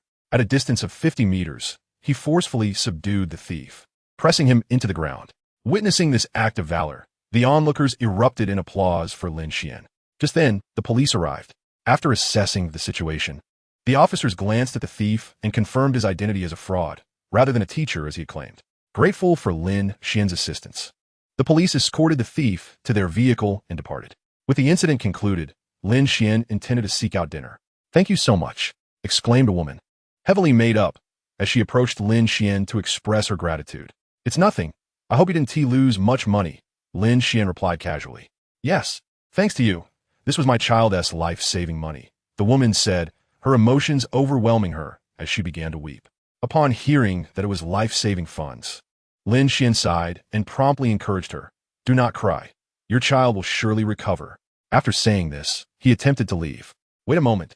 Do you live on the 5th floor? The woman observed Lin Xuan, finding him somewhat familiar. Oh, I'm your neighbor. I've seen you coming home from work before, she confirmed. Upon hearing this, Lin Xuan recalled that indeed, a woman lived next door, though he rarely saw her. The only memory he had was of peculiar sounds occasionally emanating from her apartment. Ah, I am Lin Xuan, residing in room 522, he introduced himself. I'm Xiaolon, living in room 523, she replied with a smile. What a coincidence, Lin Xuan expressed, reflecting on the serendipity of their meeting. Glancing at the time, Xiaolon appeared anxious. Thank you, Lin Xuan. I will express my gratitude properly after I finish work. No need for thanks. You should hurry to work, Lin Xuan replied, dismissing the matter as trivial. Having thanked Lin Xuan, Xiaolon hurried off towards the bus station. Indeed, one could only wonder how she managed such late hours. Perhaps working in a factory, tightening screws? It must be exhausting. She truly seemed to lead a difficult life. Sitting cross-legged, Lin Xuan took out the remaining 2/3 of his spirit stones, sighing, "What an extravagant expense." Each session of cultivation consumes a third of these stones, equating to over 3 million. It was clear that he needed to maintain his efforts in earning money. With a string of Bodhi beads adorning his left wrist and spirit stones laid beneath him, he entered into a state of cultivation. 5 hours later, upon concluding his practice, he placed the remaining third of the spirit stones into his ring. Removing the Bodhi beads, he noticed that several of the beads had lost their luster. I hadn't anticipated that the enhancement effect of the Bodhi beads would gradually diminish. Lin Xuan lamented. However, he soon understood that to elevate his cultivation, he must hone his character and comprehension. External enhancements were not a sustainable solution. Subsequently, Lin Xuan drifted into a deep slumber. Awakening at 9 o'clock, he heard a knock at the door. Rubbing his eyes, he peered through to find his neighbor, Xiaolon. Rising from his bed, he donned his clothes and approached the door. Upon opening it, he was greeted by Xiaolon, who held a bag of fruit and smiled. "Lin Xuan, you really are home." Looking at her, Lin Xuan noticed a stark contrast from the previous night, where she had been adorned in heavy makeup. She now radiated a pure and wholesome charm, reminiscent of a girl next door. Had it not been for the knowledge of her motherhood, Lin Xuan could never have imagined that she was already a married woman. He chuckled lightly and inquired, "Xiaolon, aren't you going to work today?" Xiaolon covered her mouth with a smile and replied, "I work the night shift. I'm currently on break. As a token of my gratitude, I brought you a box of fruit." With that, she handed him the bag. No, Xiaolon, you work hard for your money. There's no need to buy me fruit." Lin Xuan politely declined, fully aware that a box of strawberries was quite expensive, something he would have hesitated to indulge in previously. "Well, since I've already bought it, you should invite me in for a moment," Xiaolon said, feeling somewhat awkward as she held the fruit while Lin Xuan blocked the doorway. Then please come in. The space is quite small," Lin Xuan said with an embarrassed smile and reluctantly welcomed Xiaolon inside. "It's all right. We both live here. Our circumstances are quite similar," Xiaolon remarked, showing no concern for the modest surroundings. Lin Xuan offered her the only stool, while he took a seat on the bed. Xiaolon, being rather cheerful, asked, "Where are you working now?" Lin Xuan candidly responded, "I haven't found a job recently. I was laid off." "Oh, I'm sorry. I didn't know you lost your job." Xiaolon quickly apologized, realizing she had overstepped. "It's fine. I truly don't mind." Lin Xuan reassured her with a smile. "Keep your spirits up. You will definitely find a good job again," Xiaolon encouraged him. Please don't follow my example. I haven't found a satisfactory position," Xiaolon lamented, her demeanor turning somber. "Where are you working?" Lin Xuan inquired with curiosity. Xiaolon fell silent, reluctant to continue, creating an awkward atmosphere. "Actually, I work in a massage parlor," she confessed, her face flushed as she spoke softly. Lin Xuan seemed to have anticipated this revelation and regretted asking about her employment, mentally chastising himself. "I'm so sorry. I didn't mean to pry. It's nothing. I've grown accustomed to it and am indifferent to others' opinions," Xiaolon said with a faint, sorrowful smile. To ease the tension, Lin Xuan shifted the topic. "Is your child unwell?" "Yes, he has a rare heart condition and requires surgery," Xiaolon replied earnestly. "That must be quite costly." Lin Xuan's expression turned serious, feeling sympathy for her plight. "Indeed, around 300,000. However, I'm almost able to gather the funds," Xiaolon said with a bittersweet smile, attempting to bolster her own spirits. "That is fortunate. What about your husband? Is he at home with the child?" Lin Xuan's curiosity got the better of him, prompting further questions about her situation. My husband abandoned both the child and me. He ran away." Xiaolon's eyes reddened as she spoke. No, I'm so sorry. I had no idea." Lin Xuan quickly apologized, sensing her distress. As Xiaolon recalled her sorrowful memories, tears streamed down her face. And leaning against Lin Xuan, she began to weep profusely.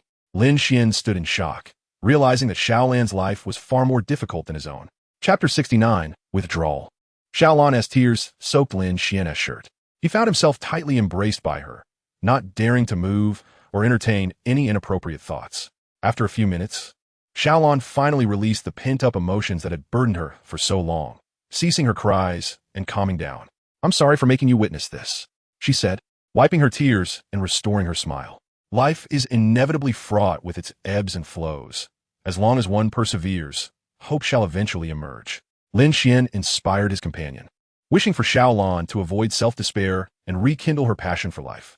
Simultaneously, this sentiment served as encouragement for Lin Xuan himself to never abandon hope. Perhaps I shall persist. Xiaolan replied with a comforting smile. I apologize for dampening your clothes. Let me take them off and wash them for you, she suggested to Lin Xuan. I am not tired. To repay your kindness, allow me to help you relax. She gazed at him gratefully. Relax? No, that seems inappropriate. Lin Xuan hastily waved his hands in refusal, his mind racing with thoughts. There is nothing inappropriate about it. You should remove your clothes, Xiaolan insisted, directly offering to assist Lin Xuan. That is not suitable. I'd rather not. Lin Xuan's face flushed a deep red as he attempted to evade the situation. It's just the first time. You'll get used to eventually. My massage techniques are quite effective. Xiaolan confidently presented her skills. Massage? Oh, I see. Lin Xuan finally comprehended that her suggestion of relaxation referred to massage. Indeed, what did you think? Xiaolan shot him a teasing glance, a faint blush gracing her cheeks. Very well.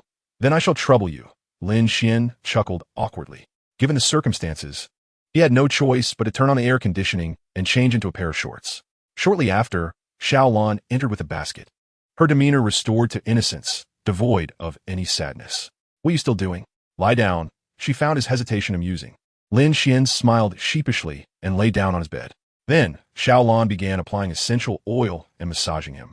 Lin Xuan, I had no idea your skin was so delicate, and your physique is quite well proportioned, she remarked enviously while she worked. That is due to my regular exercise. I enjoy staying active. Xiaolan's technique was deft, her warm hands gliding over Lin Xuan's back, gentle yet firm.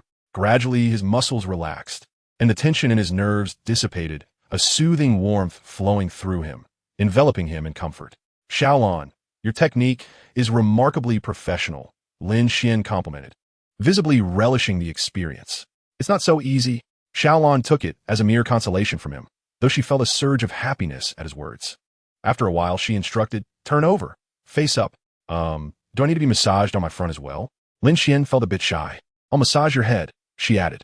Lin Xuan nodded and turned onto his back. Subsequently, Xiaolan leaned over, her soft fingertips gliding gently across Lin Xuan's skin, as if caressing his very soul. Initially, he kept his eyes open, but the sight before him was dizzying, prompting him to close his eyes and indulge in her expert massage. This is quite pleasant. I feel entirely relaxed. Thank you. He expressed his gratitude to Xiaolan. No worries. Whenever you have time, I can come to massage you regularly, she replied. After Xiaolan departed, Lin Xuan also got up to leave, driving towards the bank where he had previously opened an account. Welcome, sir. What services may I assist you with today? The lobby manager, a man in his 20s, warmly introduced himself to Lin Xuan. Very well, sir. Please take a number and queue up, he said, leading Lin Xuan to the ticket dispenser. Lin Xuan retrieved ticket number 017 and noted that there was only one person ahead of him attending to their business, so he settled in the waiting area, anticipating his turn. At that moment, a young man entered the bank, impeccably dressed in leather shoes, a tie, and sunglasses, carrying a large leather bag. Welcome, sir. What service do you require? The lobby manager inquired enthusiastically. First, please take a number, the lobby manager, still smiling, politely suggested to the man. Not necessary, the man replied, striding directly toward the counter for deposits and withdrawals. Just then, the customer who had been at the counter finished their business, and the bank clerk called out for ticket number 017. Unexpectedly, the man rushed forward, bypassing the queue and heading directly to the counter. Seeing this, Lin Xuan felt a chill and followed the man to the counter. Standing behind him, Lin Xuan spoke firmly. Sir, it is my turn to conduct business. You have cut in line. The man turned to glance at Lin Xuan, but disregarded him, addressing the bank clerk instead. Assist me first. I'm a VIP. The bank clerk hesitated, caught between the VIP and the regular queue. Ultimately, she turned to Lin Xuan with an apologetic expression. Sir, would you allow him to proceed first? His deposit will be swift. Lin Xuan, displeased, retorted coldly, why should I let him? I will not yield. With that, Lin Xuan pushed past the man who had jumped the line. Infuriated, the man shouted at Lin Xuan, did you not hear? I'm a VIP. Do you understand what that means? Can you match such wealth? He then flung open his bag, tauntingly glancing at Lin Xuan. Look, I have $1 million. You have likely never seen such an amount in your life. His actions attracted the attention of several onlookers, some envious, others disdainful. Lin Xuan scoffed, step aside. Do not provoke my anger. A million means nothing to me. How boastful. Are you afraid of tripping over your own tongue? Look at your attire. It couldn't possibly be worth 200, the man derided Lin Xuan, adopting a condescending demeanor. As the two continued their dispute, the lobby manager hurriedly sought the intervention of the female bank manager. Upon arriving, she expressed her annoyance, exclaiming, "You cannot even handle such trivial matters? It's been stated that VIPs take precedence. Cannot you soothe the ordinary customer's frustrations?" The lobby manager, feeling guilty, lowered his head and followed silently behind her. "Where are they?" the bank manager inquired. "Right there." The lobby manager promptly indicated towards Lin Xuan and the man in sunglasses. The bank manager strode angrily toward Lin Xuan, but upon recognizing him, her expression transformed instantly into a smile. "Lin Xuan, what brings you here?" Lin Xian's face remained somber as he responded, "Your timing is impeccable. Please determine how to resolve this matter. I apologize for the misunderstanding. I will ensure it is handled to your satisfaction." The bank manager replied with a smile. "Please expedite the resolution. I am pressed for time," Lin Xuan stated, his expression unyielding. The lobby manager was taken aback. The female bank president had not behaved this way moments ago. Hadn't she promised VIP priority? Could it be that this young man held an extraordinary status? Chapter by Mui, Asithing Xiao Lan. After the bank president apologized to Lin Xuan, she immediately turned her cold gaze towards the man in sunglasses. "Sir, might I ask you to kindly return to the queue?" The man in sunglasses was momentarily stunned, believing that the bank president had failed to recognize his identity. He removed his glasses and called out, "President's son, it's me, Li Bin, the vice president of Tianyuan Group." Upon hearing this, President Sun furrowed her brows slightly, yet replied, "Mr. Li, hello. Please, do hurry back to the queue. We wouldn't want to waste Mr. Lin's time." Li Bin, taken aback by her continued lack of deference despite revealing his identity, retorted defiantly, "I am a VIP client of your bank, depositing millions annually.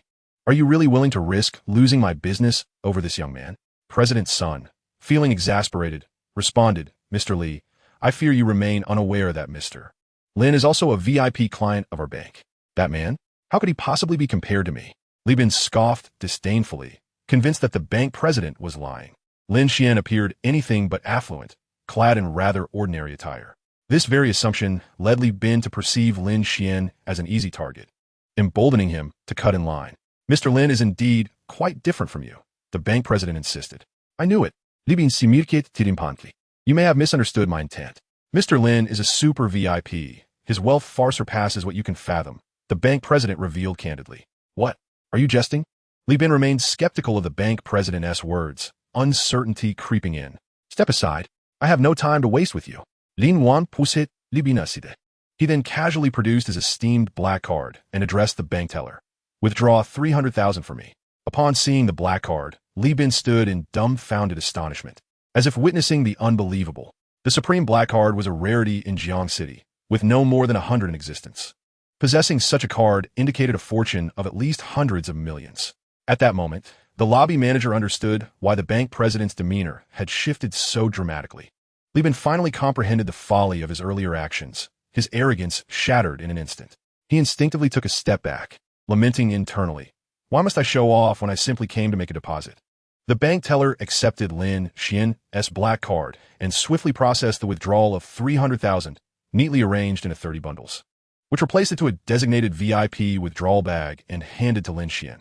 "Mr. Lin, please check this." Lin Xuan glanced at the cash and turned to leave. "Mr. Lin, I apologize. It was all a misunderstanding." Li Bin forced a smile, bowing slightly towards Lin Xuan.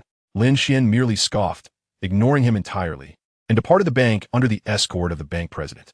Just then, an incoming call from Elder Jiang interrupted him. "Hello, Elder Jiang." Lin Xuan halted his vehicle to answer the call. "Lin Xuan, splendid news. Your painting, Pine and Cypress on the Mountain Path, has been designated as a national treasure by the National Museum.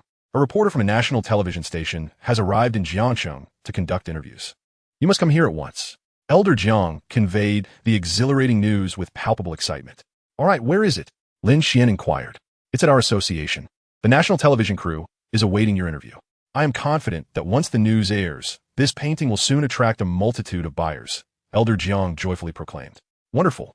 I shall be there immediately." Upon hearing this, Lin Xuan altered his previous plans and hurried towards the Jiangcheng Cultural Research Association. Half an hour later, Lin Xuan arrived at the association. The first floor was bustling with activity. Not only were there reporters from the national television station, but also numerous esteemed masters of calligraphy and painting appraisal from across the nation, all scrutinizing pine and cypress on a mountain path with magnifying glasses and smartphones. Lin Xuan is here. Elder Jiang spotted him at once. Suddenly, all eyes turned towards Lin Xuan. When they realized he was merely a young man in his 20s, many displayed expressions of astonishment. Elder Jiang. Lin Xuan promptly greeted him. Come here, young friend Lin, Elder Jiang beckoned. He then introduced Lin Xuan to the masters of calligraphy and painting. Lin Xuan engaged in polite conversation with the esteemed masters for a while before being directed to a private room for an exclusive interview with the national television station. Lin Xuan quickly closed his eyes, silently reciting, "What is improper should not be seen. I have no intentions." Once the sound of running water next door ceased, he calmed his emotions and knocked gently on the adjacent door. Knock, knock. Moments later, Xiaolan emerged, still unmade up, her hair damp. Upon seeing Lin Xuan, she smiled and asked, "What is the matter?" Lin Xuan, noticing her fresh appearance, replied, "I have something to discuss with you." Xiaolan pauset, puel. What is it? Come in and tell me. Lin Xuan stepped inside, carrying a bag, and was enveloped by a fragrant scent of milk. Evidently, she had just bathed. He said, Xiaolan, "You need not return to the massage parlor any longer. Take this bag." Xiaolan, taken aback and unsure, was about to protest when she noticed the bag was filled with neatly arranged large bills. Astonished, she exclaimed, "Lin Xuan, where did you get so much money?" "I earned it myself. Use it for your child's medical treatment," Lin Xuan stated earnestly. Overwhelmed with emotion, Xiaolan nearly burst into tears. She glanced at the money again and shook her head. "No, you just lost your job. I cannot accept this." Lin Xuan shook his head and smiled. "Do not worry. I am actually an antique appraiser, and this amount is trivial for me." "Is that true? Then why are you still living here?" Xiaolan looked at him skeptically. "Is this money truly for me? I do not know how to express my gratitude." Xiaolan was immensely moved. She genuinely needed the funds, as her child had been suffering from congenital heart disease for 2 years, each day a torment for her. "All right, prepare yourself. Resign from your job tonight," Lin Xuan said, preparing to leave. "Lin Xuan, don't go. Why are you being so kind to me?" Xiaolan grasped his hand, deeply touched. Lin Xuan was taken aback and sighed. "It is because you are a kind-hearted woman. I have nothing to repay you with." "How about this?" Xiaolan said, placing Lin Xuan's hand on her chest. "I do this willingly." With a blush adorning her cheeks, Xiaolan gazed at Lin Xuan. "There is no need for that. Just live your life well from now on. And do not return to this line of work," Lin Xuan advised her. "Is it really so urgent?" Lin Xuan was surprised by her eagerness. "I want to arrange the surgery for the child as soon as possible," Xiaolan replied, her spirit noticeably lifted, observing Xiaolan packing numerous clothes into her bags. Lin Xuan inquired, "Where is your hometown?" Chapter 71. Unexpected surprise upon hearing this. Xiaolan shyly responded, "It's all right. I can manage on my own." "No, it's not safe for you to carry so much money alone. I can drive. It will take me at most an hour and a half to reach Luzhu." Lin Xuan insisted earnestly. "Thank you so much," Xiaolan said, her concern for the money evident. Just as they settled in, Lin Xuan's phone rang again. "Hello, Elder Jiang." He answered. Lin Xuan quickly searched for Lu Zhong's apology video online. "He is utterly shameless." Elder Jiang sounded somewhat irate. "An apology video? All right, I will take a look," Lin Xuan replied before hanging up. He opened a video platform and searched for Lu Zhong apology, only to find a plethora of videos popping up. Some had amassed as many as 1 million likes. Lin Xuan clicked on one, revealing Lu Zhong in a hospital bed, appearing utterly feeble.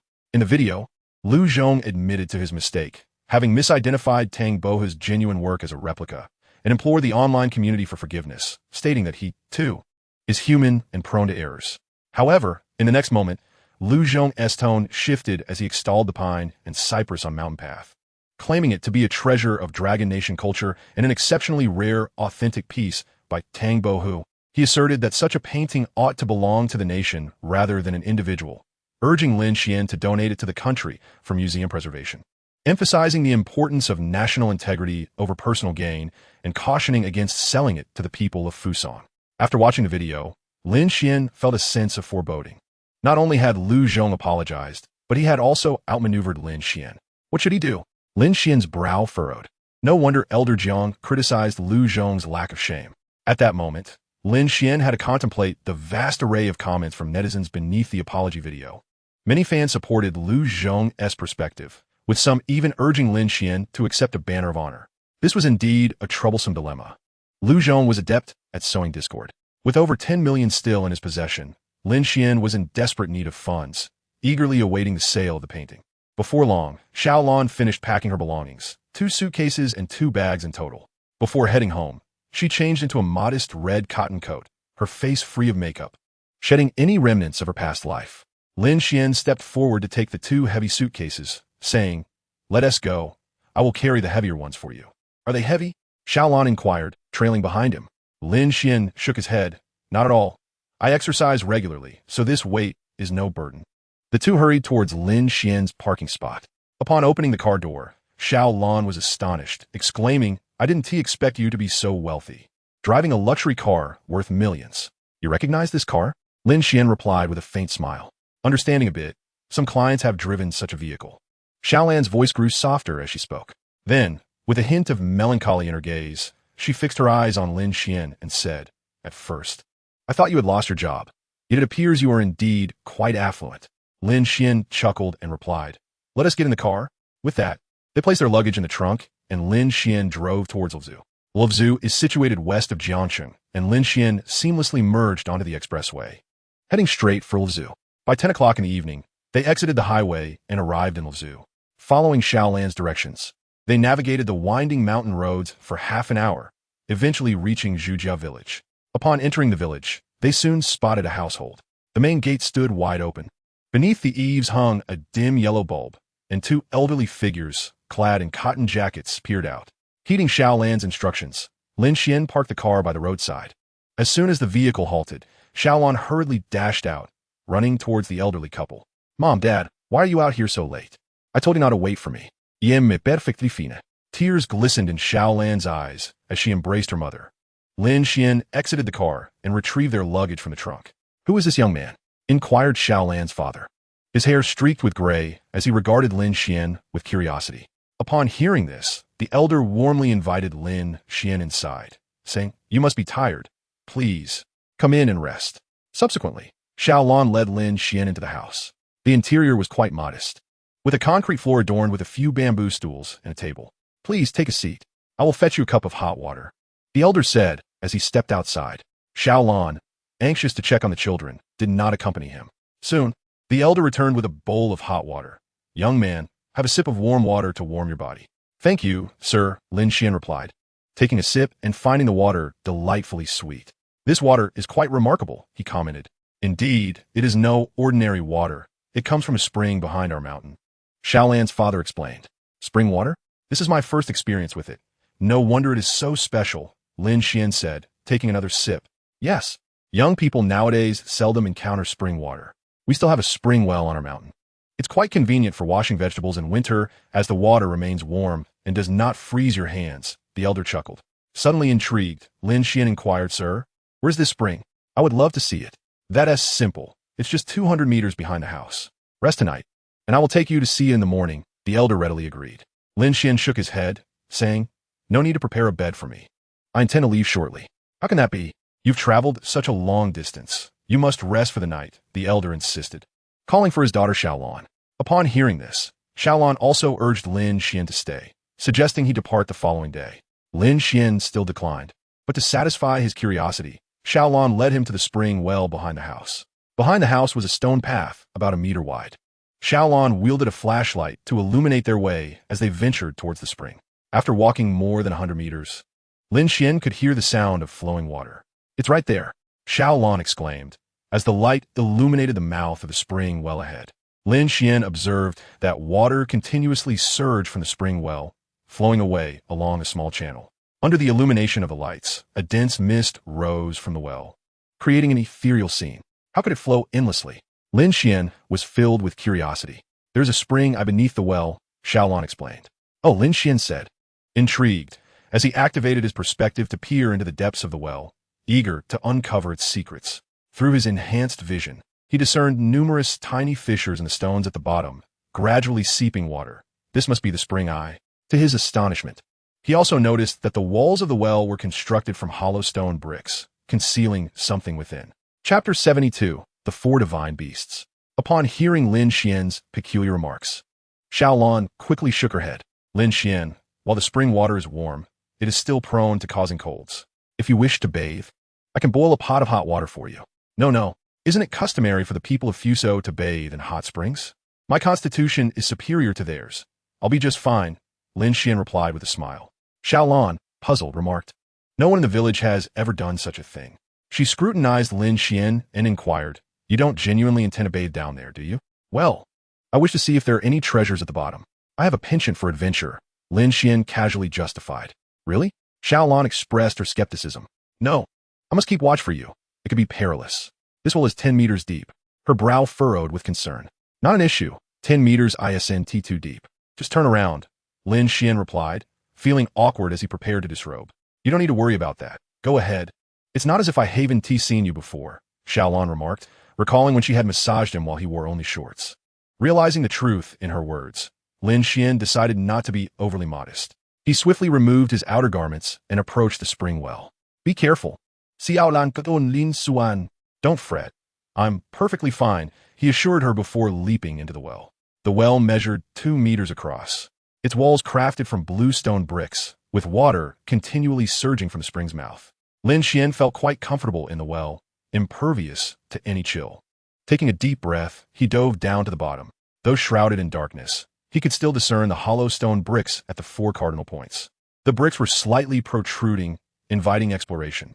Lin Xuan quickly grasped the hollow brick on the eastern side and pulled it forcefully, revealing a fragment of a green spirit stone, atop which lay a delicate gold foil shaped like a dragon. Without lingering to examine it further, he stowed it in his spatial ring. Then, Lin Xuan swiftly extracted the hollow bricks from the southern, western, and northern sides, each containing respectively red, yellow, and white spirit stones, each adorned with a thin gold foil depicting the vermilion bird, white tiger, and black tortoise.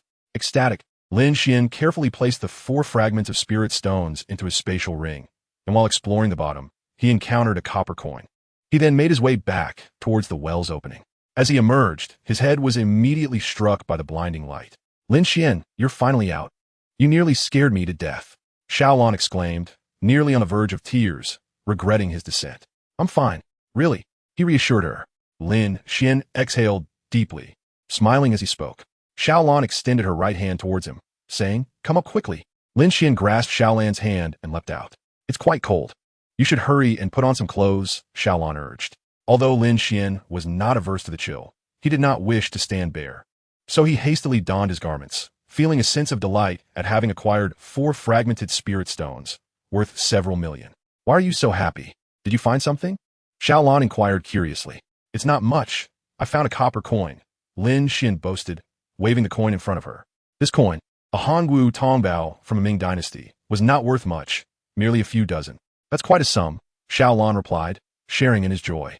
Indeed, around 200,000, and I owe it to your assistance, Lin Xuan fibbed. What? Is it really that valuable? That's fantastic, Xiaolan exclaimed, genuinely pleased for him. Xiao Tian is asleep. Tomorrow I will take him for surgery, and he will be well, she said, her anxiety alleviated upon seeing the child at peace. May I see him? Lin Xuan asked, eager to understand the child's condition. Of course, Xiaolan readily consented. In the bedroom, Lin Xuan beheld the slumbering Xiao Tian, a frail 3-year-old with a pale complexion, slightly yellow hair, and darkened lips. Through his perspective, Lin Xuan discerned that Xiao Tian indeed suffered from a cardiac deformity, necessitating surgical correction for healing. Feeling powerless, Lin Xuan gently touched the child's body, invoking the longevity technique in hopes of enhancing his constitution and boosting his immunity. Half an hour later, under the watchful gaze of Xiaolan and the 2 elderly individuals, Lin Xuan departed. Upon his return, he eagerly retrieved the 4 differently colored spirit stones, which, though marred by cracks, brought him considerable satisfaction. After examining the stones, he scrutinized 4 sheets of gold leaf, thin as the wrappers of chocolate, yet each shaped like a Qinglong, Zhuke, Baihu, and Xuanwu, exuding an air of antiquity and simplicity. Lin Xuan felt they resembled artifact from the spring and autumn or warring states periods, though the artist remained unknown. The vivid designs suggested a value in the realm of hundreds of thousands. Without further contemplation, Lin Xuan took out the spirit stones and commenced his cultivation. The following morning, Lin Xuan suddenly remembered that today was the day he had arranged to meet with Master Wu Jie. Hastily rising, He made his way to the designated spot. As soon as he parked his vehicle, he spotted Master Wu Jie approaching with a censer in hand. "Big brother, over here." Master Wu Jie beamed, lifting the censer towards Lin Xuan. Wu Jie, you arrived quite early today," Lin Xuan remarked politely. "I had some matters to attend to, so I came early," the young monk shyly explained. "Where did you get that censer?" Lin Xuan questioned, sensing that something was amiss, as it differed from the last Xuan furnace. "This. Take a look, is it all right?" Master Wu Jie offered the copper censer to Lin Xuan. After examining it closely, Lin Xuan shook his head. "This is not right. I cannot accept it. Do you think it resembles the one I sold you previously?" the young monk inquired. Lin Xuan pondered. "Last time, Wu Jie sold him the Xuan furnace for 500,000, and he subsequently profited over 10 million. Is he returning to sell another furnace? Should I accept it? This furnace is counterfeit and worthless." After a moment of hesitation, Lin Xuan replied, "Honestly, what do you intend to do with this?" Confused, he inquired further. Wu Jie, with a naive smile, responded, "A genuine furnace would have required my intervention. A fake will suffice to placate my senior brothers. Am I clever? Indeed, it resembles the real thing, and it won't hinder the incense offerings. Sincerity brings efficacy," Lin Xuan acknowledged. "By the way, brother, have you acquired more of those Qinghua porcelain bowls?" Wu Jie asked excitedly. "Yes, but I must confide a secret. This bowl is the same one you sold to the Liu family last time. I didn't do it. It was a vile Taoist, a truly nefarious man," Lin Xuan clarified. Wu Jie, with a serious demeanor and a childlike smile, replied, "Well, my master once said not to assist in wrongdoing and to perform good deeds. I shall return this bowl to the Liu family." Chapter 73, The Enlightened Monk. Lin Xuan and Wu Jie boarded their vehicle. Lin Xuan discreetly retrieved the Qinghua porcelain bowl from his spatial ring and handed it to Wu Jie, asking, "Do you think this bowl can fetch 50 million? Wu Jie examined the bowl and declared, "No doubt, it is indeed the one. 50 million is feasible. Any more might be beyond the Liu family's means." "Agreed. We shall sell it for 50 million, and I will give you a commission of 10 million, Lin Xuan said with a smile. "Wonderful. I'm practically broke," Wu Jie replied, his eyes squinting with joy. "Did you spend the last 10 million I transferred to you?" Lin Xuan asked in disbelief, astonished that a monk could spend such an amount. "Indeed, I donated it all to the needy," the young monk admitted candidly. "That's commendable. I admire your spirit." Lin Xuan regarded Wu Jie with newfound respect. Wu Jie replied with a calm smile, "Follow your heart. Indulge when necessary. Do good deeds without seeking recognition." Wu Jie shook his head. "I cannot approach him directly. I promised I would return to the Liu family in a month." "Curious." Lin Xuan questioned, "What did you promise him? How will you collect the payment this time?" "Simple. Just watch me," Wu Jie said lightly. "All right, I trust you." Lin Xuan expressed confidence in Wu Jie. "This bowl looks identical. What if we chipped a piece off?" Wu Jie suggested, looking at Lin Xuan. Startled, Lin Xuan responded, "No. That would be a shame. We cannot damage this bowl." "Very well. I shall think of another method." Wu Jie nodded in agreement. "I can wander near the Liu family's vicinity. Perhaps I might chance upon him," Wu Jie proposed earnestly. "Liu Zhong is at the hospital, not at home." Lin Xuan informed Wu Jie of the situation. "The hospital? That simplifies matters. Let's go directly there," Wu Jie said with a smile. Lin Xuan led Wu Jie to the hospital. "Brother Xuan, please withdraw 50,000 from me," Wu Jie requested. Lin Xuan did not hesitate. He promptly withdrew 50,000 yuan from the ATM situated downstairs at the hospital and handed it to Wu Jie. "Take this. Shall I accompany you upstairs?" Lin Xuan inquired. "No need. You can wait for me outside the hospital," Wu Jie replied confidently, carrying a cloth bag that contained a counterfeit Xuan furnace and a blue and white porcelain bowl. After parking the car, Lin Xuan refrained from entering the inpatient department and, donning a mask, observed the young monk from the corridor. On the first floor of the inpatient department, there was a small supermarket where an elderly lady tended her stall, cooking tea eggs in an electric rice cooker. The young monk smiled at her and said, "Kind lady, could you spare some of the brine for the tea eggs?" The lady, amused by being called a kind lady, grinned widely and, without hesitation, ladled some brine into the monk's blue and white porcelain bowl. "Thank you, kind lady," he exclaimed. He then rinsed the bowl with the brine, discarded it, and placed it back in his bag before ascending to the third floor. Although Liu Zhong resided on the third floor, Wu Jie did not seek him directly. Instead, he began his inquiries at bed number 1. He encountered an elderly man confined to his bed due to a broken leg, with his daughter attending to him. Wu Jie approached and directly offered a bundle of money, saying, "May the Buddha's compassion be upon you." wishing you a swift recovery." He departed amidst their astonished and grateful gazes, as they had never witnessed a monk giving away money before. Next, Wu Jie approached a boy with a head injury, handing a bundle of money directly to the child's father. The father rubbed his eyes in disbelief, confirming the authenticity of the money, and hurried outside to express his gratitude to the young monk. Thus, the monk's generosity towards the impoverished stirred a commotion throughout the inpatient department. Lin Xuan, concealed in the shadows, witnessed the entire scene, his expression twitching as he mused. "I never imagined Wu Jie was so extravagant with money. No wonder 10 million isn't sufficient for his whims. He is indeed a prodigal spirit." Many patients regarded the young monk with fervent admiration and respect. In this manner, Wu Jie distributed the entire sum to those suffering within the ward. The third floor of the inpatient department, including the medical staff, held this enlightened monk in high esteem, while Wu Jie remained composed and unperturbed. The commotion naturally caught Lu Zhong's attention, prompting him to send Lu Hao to investigate. Lu Hao happened upon Wu Jie's benevolent actions. His heart swelled with joy as he rushed back to Lu Zhong. "Grandfather, wonderful news. I have seen the young monk," Lu Hao exclaimed excitedly. "Where? Quickly tell me." Lu Zhong responded, invigorated, sitting up straight. "I saw the young monk distributing money to other patients," Lu Hao reported. "Distributing money?" Lu Zhong was taken aback. "Is there truly such a thing?" Lu Hao hurriedly recounted the young monk's deeds. Upon hearing this, Lu Zhong felt a profound respect and remarked, "What a truly enlightened monk. Come, let's go out to meet this master." "Grandfather, you should rest. I will fetch him," Lu Hao insisted, eager to assist Lu Zhong. "No, allow me to go personally to meet the master. He can resolve the crisis facing our family," Lu Zhong replied, his face glowing with renewed vigor and optimism. As they spoke, Lu Hao supported Lu Zhong as they made their way down the corridor. "Where's everyone?" "They were just here," Lu Hao exclaimed anxiously, noticing the absence of the monk, Wu Jie. At that moment, a nurse passed by, prompting Lu Hao to hastily inquire, "Nurse, have you seen a monk?" "Where is he?" "You mean the master? He just went downstairs."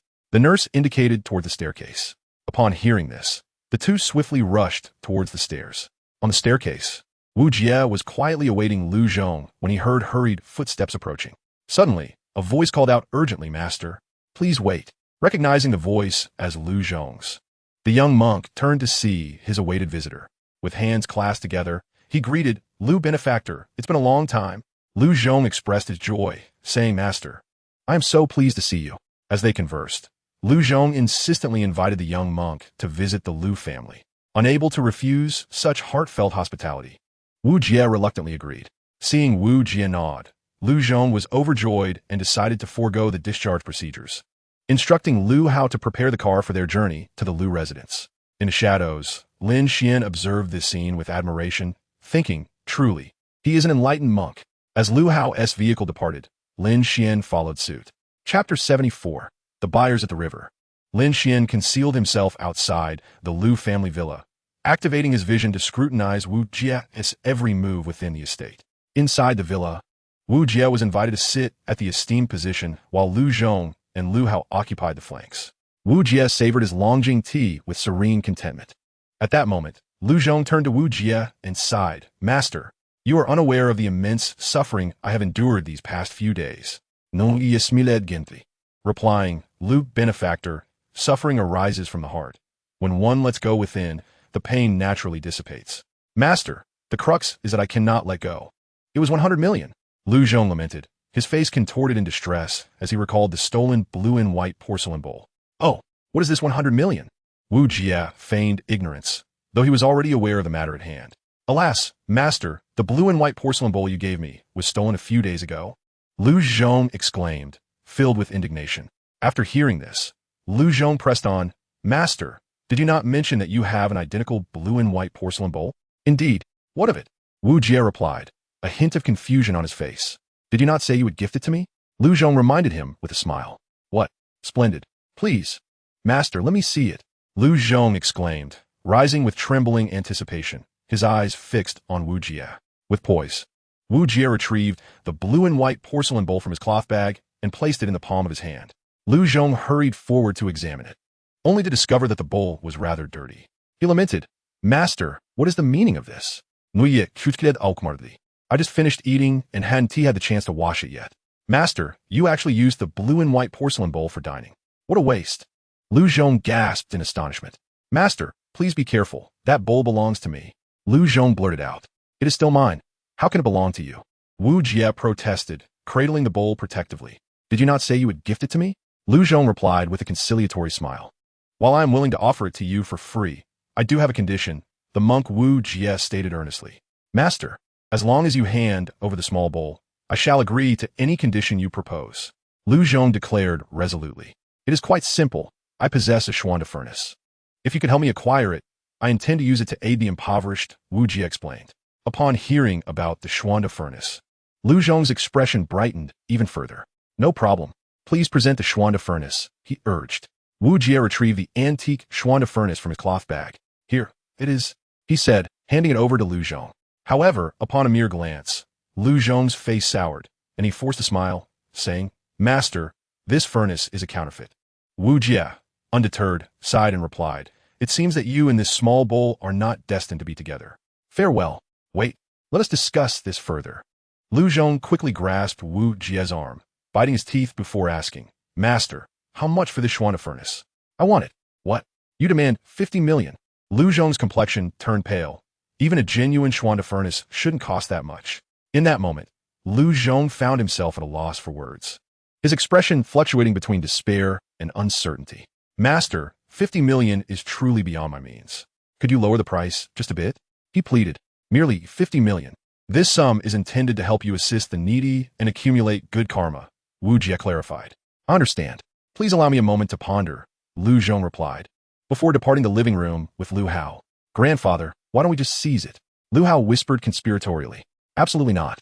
If we accidentally damage the small bowl, it would be a significant loss. Besides, the young monk's status is unique. Lu Zhong hesitated. Are we really going to hand over 50 million? Lu Hao questioned, visibly reluctant. Yes, we shall. Prepare the funds swiftly, Lu Zhong said, his expression grim, feeling that his efforts might have been in vain, albeit without incurring any loss.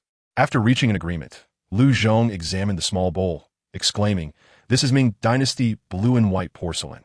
It is nearly identical to the previous small bowl. The craftsmanship of the ancients is truly remarkable. 2 hours later, Lin Xuan received a sudden transfer of 50 million.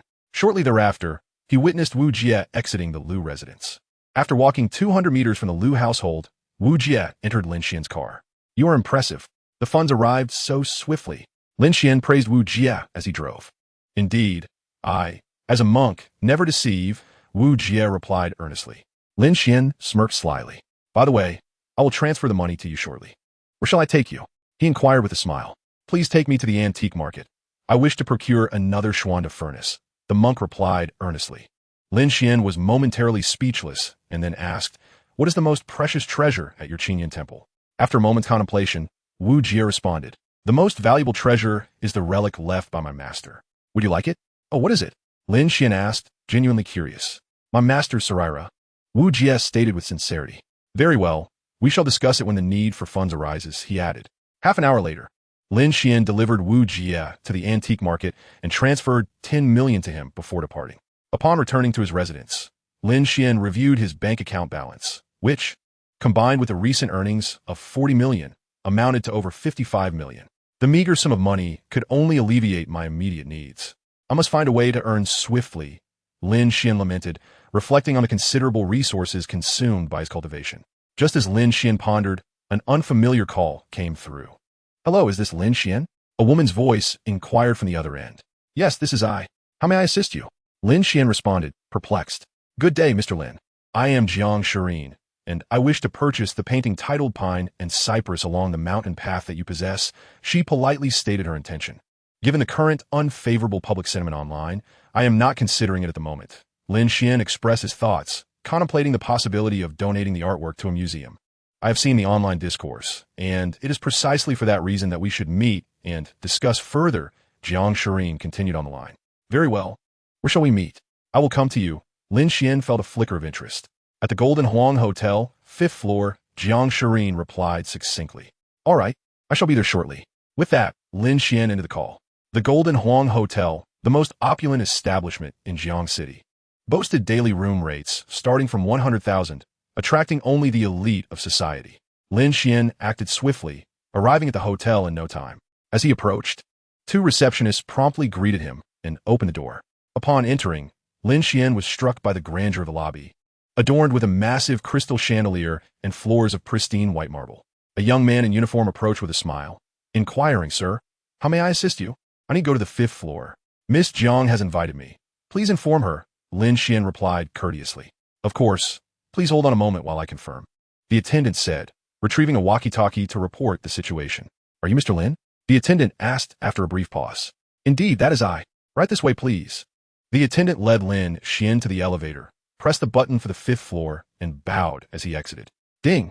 The elevator reached the 5th floor and opened slowly.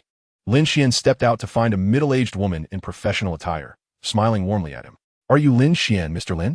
she inquired. Lin Xuan nodded in affirmation. The woman confirmed his identity and said, "I am Li Fang. Please follow me." Lin Xuan said nothing further, trailing behind Li Fang.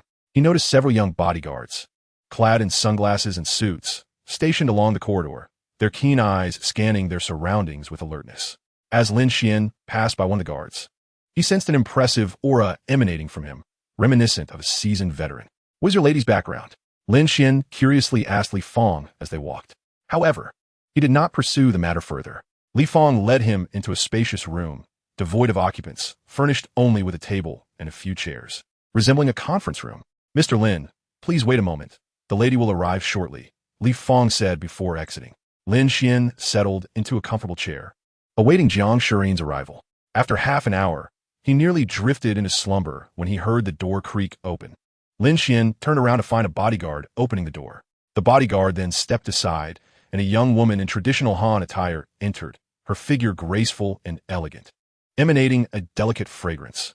Jiang Shirin walked in with light, airy steps, resembling a fairy emerging from an ancient painting. Lin Xuan was taken aback upon seeing her, for she wore a veil that obscured half her face, revealing only a pair of bright, deep-set eyes that were captivatingly beautiful. "I apologize for my tardiness." Jiang Shirin offered her apologies to Lin Xuan. Noticing her ancient style of dress, Lin Xuan was momentarily stunned, but quickly regained his composure. "It's no problem. I have only just arrived," he replied. Jiang Shirin then found a chair and sat down across from Lin Xuan, stating, "Mr. Lin, I invited you here regarding the Tang Boas pine and cypress on the mountain path. How much would you consider selling it for?" Lin Xuan hesitated before responding. "This painting is a national treasure, and I intend to donate it to the state." "Is it due to the online discourse?"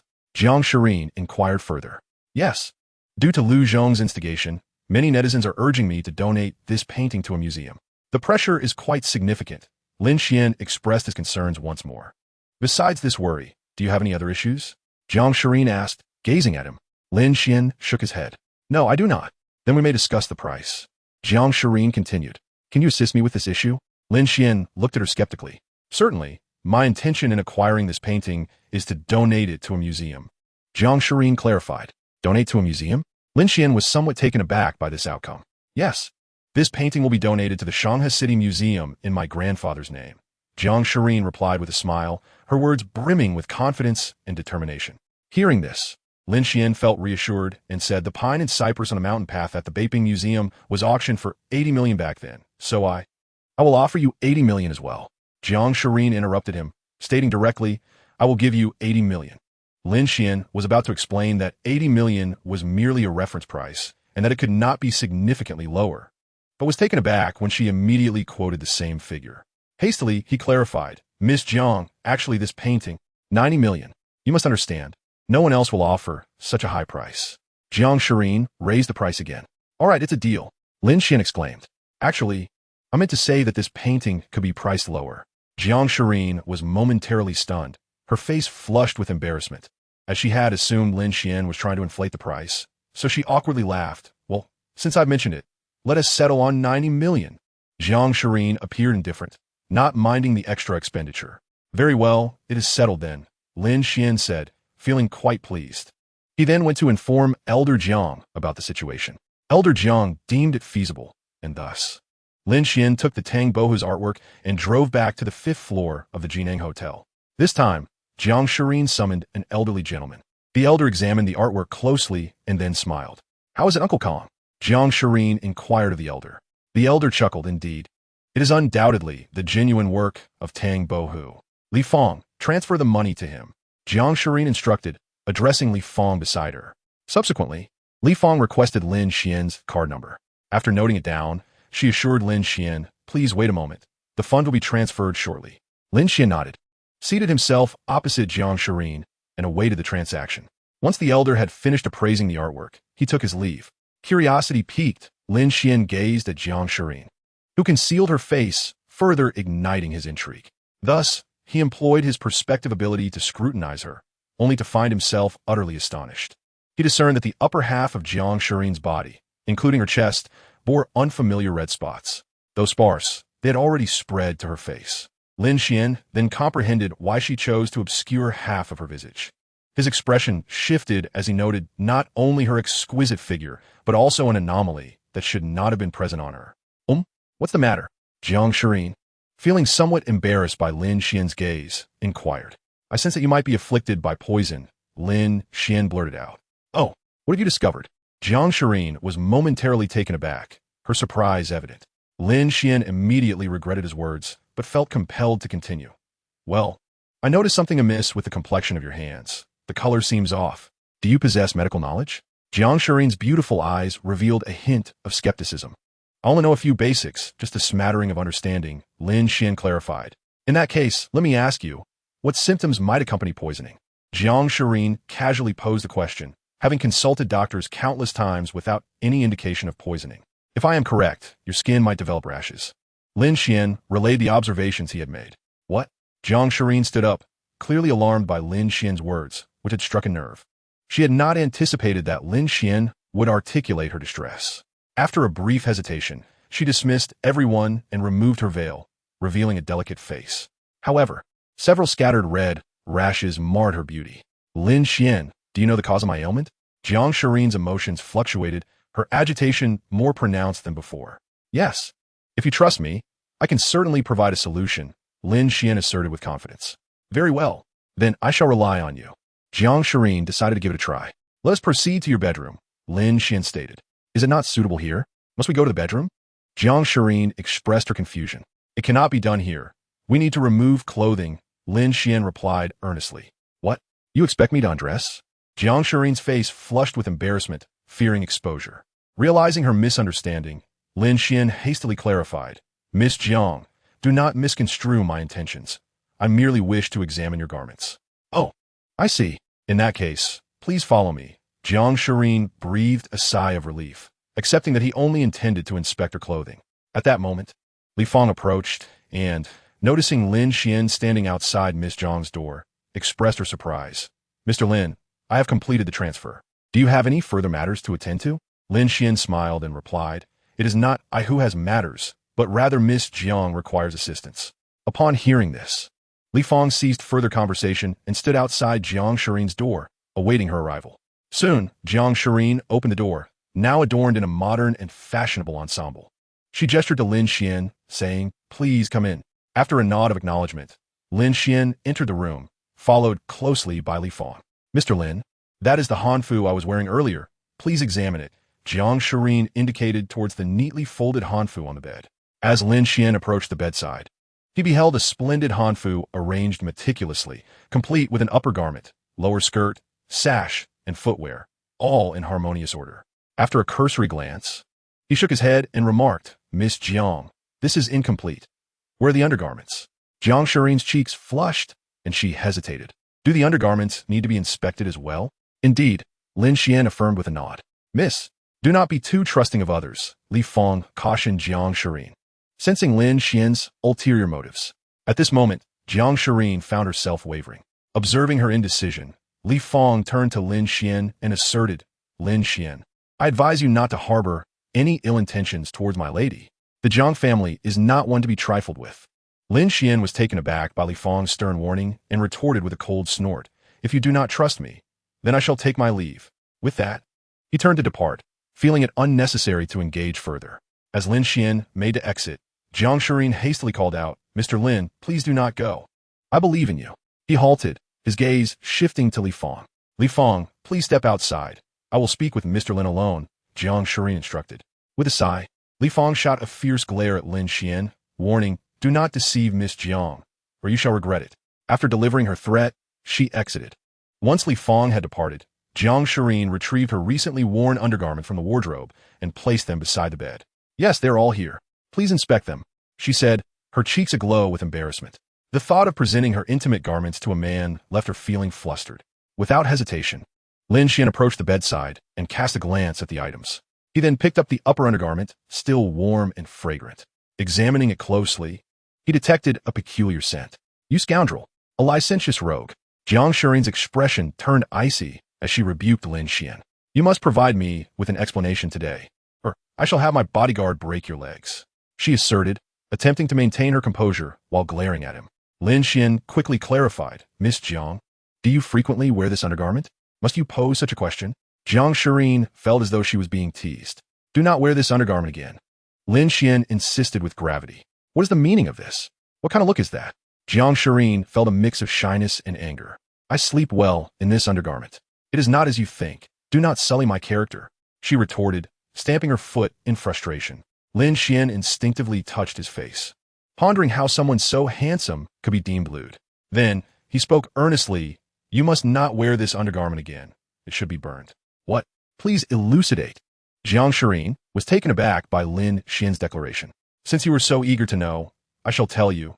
This is a funerary garment," Lin Xuan replied solemnly. "What is a funerary garment?" Jiang Shireen inquired eagerly. "The burial items of the deceased are meant for them." Lin Xuan offered an explanation. "What?" Upon hearing Lin Xuan's words, Jiang Shireen collapsed onto the ground, her face pale with fear, goosebumps rising all over her body, feeling nauseous and unwell. At that moment, with a resounding crash, the door was kicked open, and Li Fong rushed in with two bodyguards clad in black. "Miss, are you all right?" Li Fong hastily approached to help the fainted Jiang Shireen. "Lin Xuan, what have you done to my lady?" Li Fong scolded Lin Xuan, who stood aside. Lin Xuan shook his head and spread his hands, saying, "I did nothing at all." The two bodyguards glared at Lin Xuan, prepared for action at any moment. Lin Xuan, however, remained indifferent. It was not his concern. The bodyguards should leave. Jiang Shireen regained her composure. Once the bodyguards exited, only Lin Xuan, Jiang Shireen, and Li Fong remained in the room. Jiang Shireen looked at Lin Xuan and then at the gray blue bodice on the bed, asking, "Mr. Lin, are you certain?" Lin Xuan picked up the bodice once more, stating, "Miss Jiang, considering the weaving technique, this bodice dates back to the Ming Dynasty. Even if it is from the Ming Dynasty, it does not necessarily mean it is a burial item." Jiang Shireen suppressed her disgust and continued to inquire. Li Fong stood frozen in place, her eyes wide open, displaying an expression of disbelief. Lin Xuan continued, "The bodice is an intimate garment for women in ancient times, typically diamond-shaped, with a pouch tied around the neck and straps attached to the waist." As he spoke, Lin Xuan's gaze drifted towards Jiang Shireen, noticing her absent-minded demeanor. He elaborated, "The bodices were generally red, often adorned with patterns of peonies, lotuses, cheilants, and koi fish. However, yours is gray, depicting playful children, predominantly in black, gray, and white. While it may appear aesthetically pleasing now, in the Ming Dynasty, only the deceased would choose such colors, making it likely an artifact unearthed from a tomb." Upon hearing Lin Xuan's explanation, Jiang Shireen's face turned pale, and she replied, "Oh, I see, but what does this have to do with poisoning?" Lin Xuan explained, "Objects from tombs possess an overwhelming yin energy. If worn by the living, it can lead to problems. In the antique circle, some individuals use the living to nurture objects, dispersing the yin energy before reselling them. Miss Jiang, your bodice likely harbors excessive bacteria, which affects the skin." Jiang Shireen understood Lin Xuan's words and expressed her gratitude. "Thank you, Mr. Lin. I have one more question. Please ask." Lin Xuan smiled calmly. "Why does my sleep quality improve when I wear this bodice?" Since obtaining it, Jiang Shireen's sleep has significantly improved. This is simple. After being crafted, ancient bodices were often infused with fragrant herbs for an extended period, containing ingredients like sandalwood that promote calmness and sleep, with a subtle, lingering scent, Lin Xuan elucidated. "Oh, I see now." Jiang Shireen finally comprehended why Lin Xuan insisted on smelling the bodice she had worn. In the future, if wearing such garments, it is best to consult an expert beforehand, Lin Xuan advised with a smile. Jiang Shireen lightly acknowledged him. Chapter 77. The Arrival of the Taoist Master. Lin Xuan then inquired of Jiang Shireen, "Where did you acquire that bodice?" Jiang Shirin did not conceal the truth. It was a gift from my dear friend, Shang Wanxi. Both of us share a fondness for Hanfu. This belly band was originally a present for her, but due to her incompatible physique, it was ultimately passed on to me. Upon hearing Jiang Shirin's words, Lin Xuan comprehended the situation's intricacies. However, he preferred not to delve deeper into the entanglements involved. Very well, if that is the case, I shall take my leave. With those words, Lin Xuan prepared to depart. Wait a moment, Mr. Lin. Jiang Shirin suddenly recalled something and hastily called out to him. Miss Jiang, is there something else? Lin Xuan inquired as he turned back. No. I merely conducted some prior research on you and discovered that you are quite familiar with Miss Yin. Jiang Shirin admitted with a hint of apology. Recognizing that investigating others was not a commendable act, Lin Xuan remained remarkably composed as he replied, What is it? Do not misunderstand. I merely wish to inform you that in 5 days, Miss Yin is to be engaged, Jiang Shirin continued. Impossible. She has never mentioned such a thing to me. Lin Xuan was taken aback. The news struck him as rather abrupt. Naturally, she would not disclose it to you, for she is to marry someone she does not cherish. Jiang Shirin clarified. Who? Moe Chen. Jiang Shirin uttered those 3 syllables. How could it possibly be him? No way. Yin Mingyao does not harbor feelings for him. Lin Xuan vehemently refused to accept this reality, yet he recognized that Jiang Shirin had no reason to deceive him. Indeed, it is said that the Yun family is in dire straits due to the elder's illness, and they seek assistance from the Mo family to obtain the Mo family's elixir. Miss Yin has regrettably resorted to this course of action. Jiang Shirin sighed. Oh, foolish woman. Lin Xuan finally grasped the gravity of the situation. It appeared necessary for him to pay a visit to the Yun household. How do you know this so well? Lin Xuan queried, regarding Jiang Shirin with curiosity. I received invitations from both the Yun and Mo families to attend the engagement ceremony in 5 days, Jiang Shirin elucidated. At that moment, Lin Xuan comprehended the peculiar behavior exhibited by Yun Mingyao in recent days. So that is the case. I appreciate your insight, Miss Jiang. Lin Xian's tone softened with gratitude. It is nothing. I'm also a friend of Yun Mingyao and sincerely hope she find a suitable partner, Jiang Shirin lamented. Lin Xuan perceived that aside from her lack of intelligence, Jiang Shirin possessed other commendable qualities. To express my gratitude for the information you provided, I can assist you with the rash on your face. Really? Jiang Shirin's delight was palpable. Indeed, in reality, if you refrain from wearing the belly band for a few days, the rash should naturally subside. However, if you cannot wait, I can expedite your recovery right now, Lin Xuan stated candidly. Thank you ever so much. Jiang Shirin was eager to rid herself of the rash. Please excuse Ms. Li for a moment, Lin Xuan said, directing his gaze toward Li Fong. Jiang Shirin nodded, and Li Fong silently withdrew. This time, Li Fong did not threaten Lin Xuan. Through the recent events, she realized she had misjudged him. With Li Fong's exit and the door closing behind her, Lin Xuan led Jiang Shirin to the shower. Please have a seat. Do you have any facial cleanser? Lin Xuan inquired. Jiang Shirin quickly retrieved a bottle of cleanser from her vanity. Here you go. Very well, sit on the stool, and I shall massage your face. Lin Xuan instructed. All right, Jiang Shirin replied, a touch of shyness evident in her demeanor. Close your eyes, Lin Xuan said as he stood facing Jiang Shirin. He applied the cleanser to his hands, then gently placed them against her delicate face, channeling the Long Shengju technique. Beneath the veil of perception, one could observe clusters of verdant energy gradually converging from Lin Xuan's palm to Jiang Shirin's face. After 10 minutes, the condition of Jiang Shirin's skin showed remarkable improvement.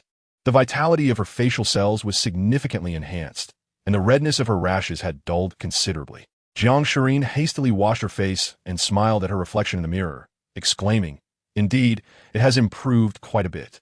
But what about the rashes on my body? A hint of frustration crept into her voice. Lin Xuan paused momentarily and replied, It will get better in a few days. However, if you are willing, I would not mind assisting you further. Jiang Shirin blushed, shooting him a glare before declaring, Farewell. Sensing her expression, Lin Xuan quickly made his exit. Checking his bank balance, he saw 145 million, and he breathed a sigh of relief. He then took out a spirit stone and resumed his cultivation. Every day, Lin Xuan dedicated 4 to 5 hours to his practice until the spiritual energy within him reached saturation. The night passed in silence, and the following day, as Lin Xuan awoke, a phone call interrupted the stillness. Who is it? He inquired. Hey, where are you? I brought the spirit stones, came the leisurely voice of Taoist Wu De. What? You're here? Lin Xuan recognized the voice. Look at how excited you are. I am in your neighborhood. Hurry over. Wuda's mood seemed quite pleasant. Lin Xuan decided to let it be and made his way downstairs. Upon reaching the ground floor, the Taoist rushed towards him. Here are your spirit stones. 6 pieces. Wuda produced 6 spirit stones from his pocket and handed them to Lin Xuan. Thank you, Taoist. Lin Xuan replied hastily.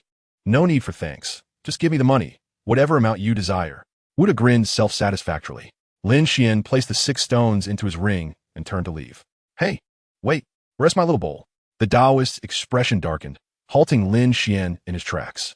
Lin Xuan chuckled awkwardly, scratching his head, and said, What little bowl? Humph. Don't play dumb. Where's the little bowl that I left in your care? Wuda glared at Lin Xuan angrily. That little bowl? A dog took it away. I'm so sorry. Lin Xuan quickly apologized and turned to flee. Hey, you dare to deceitfully keep my little bowl. Wuda shouted as he swiftly caught up with Lin Xuan, gripping his neck tightly. Now, tell me, where's the bowl? The Taoist exerted pressure with both hands, causing Lin Xuan's face to redden as he struggled for breath. In a hoarse voice, he managed to utter, let go. Only then did Wuda release him, demanding, speak. Cough, cough. I sold the little bowl to the Liu family. Lin Xuan confessed about the bowl's whereabouts. You aren't lying to me, are you? Wuda scrutinized Lin Xuan with suspicion. I swear it's true. If you don't believe me, go check with the Liu family.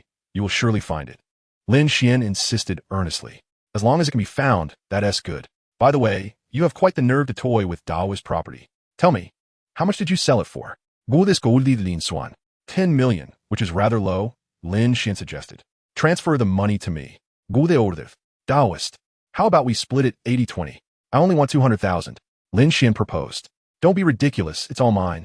Hurry and transfer it, or I will end you. Wuda threatened. All right, I will transfer it now. Lin Xuan replied, intimidated, and promptly sent 10 million to the Taoist.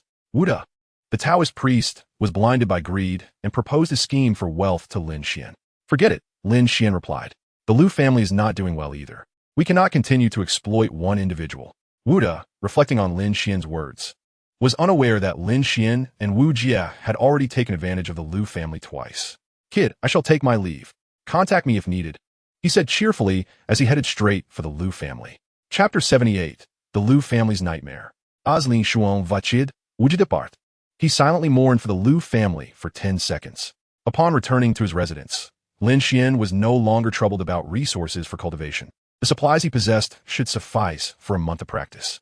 He continued to refine his heavenly eye technique and, through his diligent efforts, discovered that his range of clairvoyance had expanded to 300 meters, enabling him to discern the underground pipeline structures. As a practitioner of forbidden techniques, Lin Xuan was determined to defy the law spoken of by Wuda, that no one could reach the heavenly origin realm within 3 years. In his modest bedroom, infused with spiritual energy, Lin Xuan sat cross-legged, immersing himself in tranquility. At that moment, the Bodhi prayer beads in his hand dimmed, the last vestige of their Buddhist essence fading away. Yet this did not hinder his cultivation. In stark contrast to Lin Xuan's serenity, the Liu family was bustling with activity. Throughout the morning, they bid farewell to several groups of guests, all seeking the sought-after Qinghua porcelain bowls. After the last group departed, Liu Hao and Liu Zhong sat across from each other in the study, deliberating the day's gains. Grandfather, are we truly selling it to the Shangwan family for 5 billion? Liu Hao inquired. What other choice do we have? It's already a considerable offer, Liu Zhong sighed. But there was another buyer willing to pay 7 billion. Liu Hao expressed his confusion. You're still too young. When conducting business, one must not only focus on profit. Have you forgotten that the 50 million from yesterday was secured through loans? Liu Zhong elaborated, noting that had they not given the young monk 50 million, he might not have been in such a hurry. Very well, we concede to the Shangwan family. Though Liu Hao felt regret, he understood Liu Zhong's perspective. Understanding is important. The Liu family's cash flow has been severed. We urgently need this 5 billion. The Liu family cannot afford to wait any longer. We must secure the funds quickly to find peace of mind. Liu Zhong spoke slowly. Furthermore, the Shangwan family was one of the 3 prominent families of Shangha City, a top-tier family throughout the Dragon Nation. Establishing a good relationship with them would alleviate the Liu family's need to cling to the 4 great families of Jiangqing. Upon hearing Liu Zhong's words, Liu Hao grasped his grandfather's far-reaching intentions. By the way, for the next few days, you should refrain from indulging in revelry. Stay put at the Liu family home. Liu Zhong advised Liu Hao. All right, grandfather, Lu Hao reluctantly agreed verbally. However, he did not heed Lu Zhong's warning. He had just arranged to meet a female college student, planning to discuss life together that evening. At 6 o'clock that evening, as darkness descended, a Taoist priest lurked suspiciously around the Lu family villa. This scene was inadvertently noticed by Lu Hao as he prepared to leave. Accompanied by 5 subordinates wielding electric batons, he charged out. This time, Wu De did not evade. Seeing Lu Hao approach with his entourage, he boldly exclaimed, "Stop! The Taoist has something to say. Say whatever you want. Break his legs." Lu Hao retorted. Lu Hao was completely unresponsive as he charged towards Wu De. The Taoist was not one to be trifled with. In a swift motion, Wu De sidestepped and positioned himself beside several individuals. In an instant, 5 of his subordinates were sent sprawling, rendered unconscious. "Who are you? Stay back!" Lu Hao exclaimed, startled. He had not anticipated the Taoist's formidable prowess. "I warned you not to provoke me," Wu De declared, delivering another sharp slap that left Lu Hao dazed. Suddenly, Lu Hao regained his senses, his gaze vacant as he stared at Wu De. Wu De fixed his gaze upon Lu Hao, his expression grave, and commanded move. Following those words, Lu Hao made his way towards the Lu family villa. An hour later, he emerged from the villa, dazed, clutching a small bowl. Wu De, pleased, took the bowl from Lu Hao and gently tapped his head before vanishing without a trace. "Wait, what just happened?" Lu Hao came to his senses, having completely forgotten the events that had transpired. He had stolen Lu Zhong's key, unlocked the safe, taken the delicate blue and white porcelain bowl, and given it to the Taoist. Remarkably, he could recall none of it. He then kicked awake the 5 subordinates lying on the ground before heading off in his sports car for a date. The following morning, Lu Zhong opened the safe only to discover that the blue and white porcelain bowl was missing. There were no signs of forced entry. Clutching his chest in frustration, Lu Zhong muttered, "How could this be? Where's the bowl?" Panic washed over him, his face pale. If the bowl were lost again, the entire Lu family would face ruin. "Sir, are you all right?" The butler, noticing Lu Zhong's distress, rushed to support him. "Quickly, check the surveillance." Lu Zhong hurried to the monitoring room, reviewing the footage from the previous day to today. To his horror, it was his grandson, however. What a calamity! That wretch! Lu Zhong seethed, filled with rage, and armed with a stick, he stormed towards his grandson's room. Upon bursting through the door, he began to strike Lu Hao fiercely. "Ouch! Grandfather, what are you doing?" Lu Hao sprang out of bed, startled. "You scoundrel! How dare you steal that blue and white porcelain bowl?" Lu Zhong huffed, raising the stick to strike again. "I didn't he do anything?" Lu Hao exclaimed, bewildered and still fatigued from the previous night's escapades. "Did you go out last night? Hand over the bowl." Lu Zhong demanded urgently.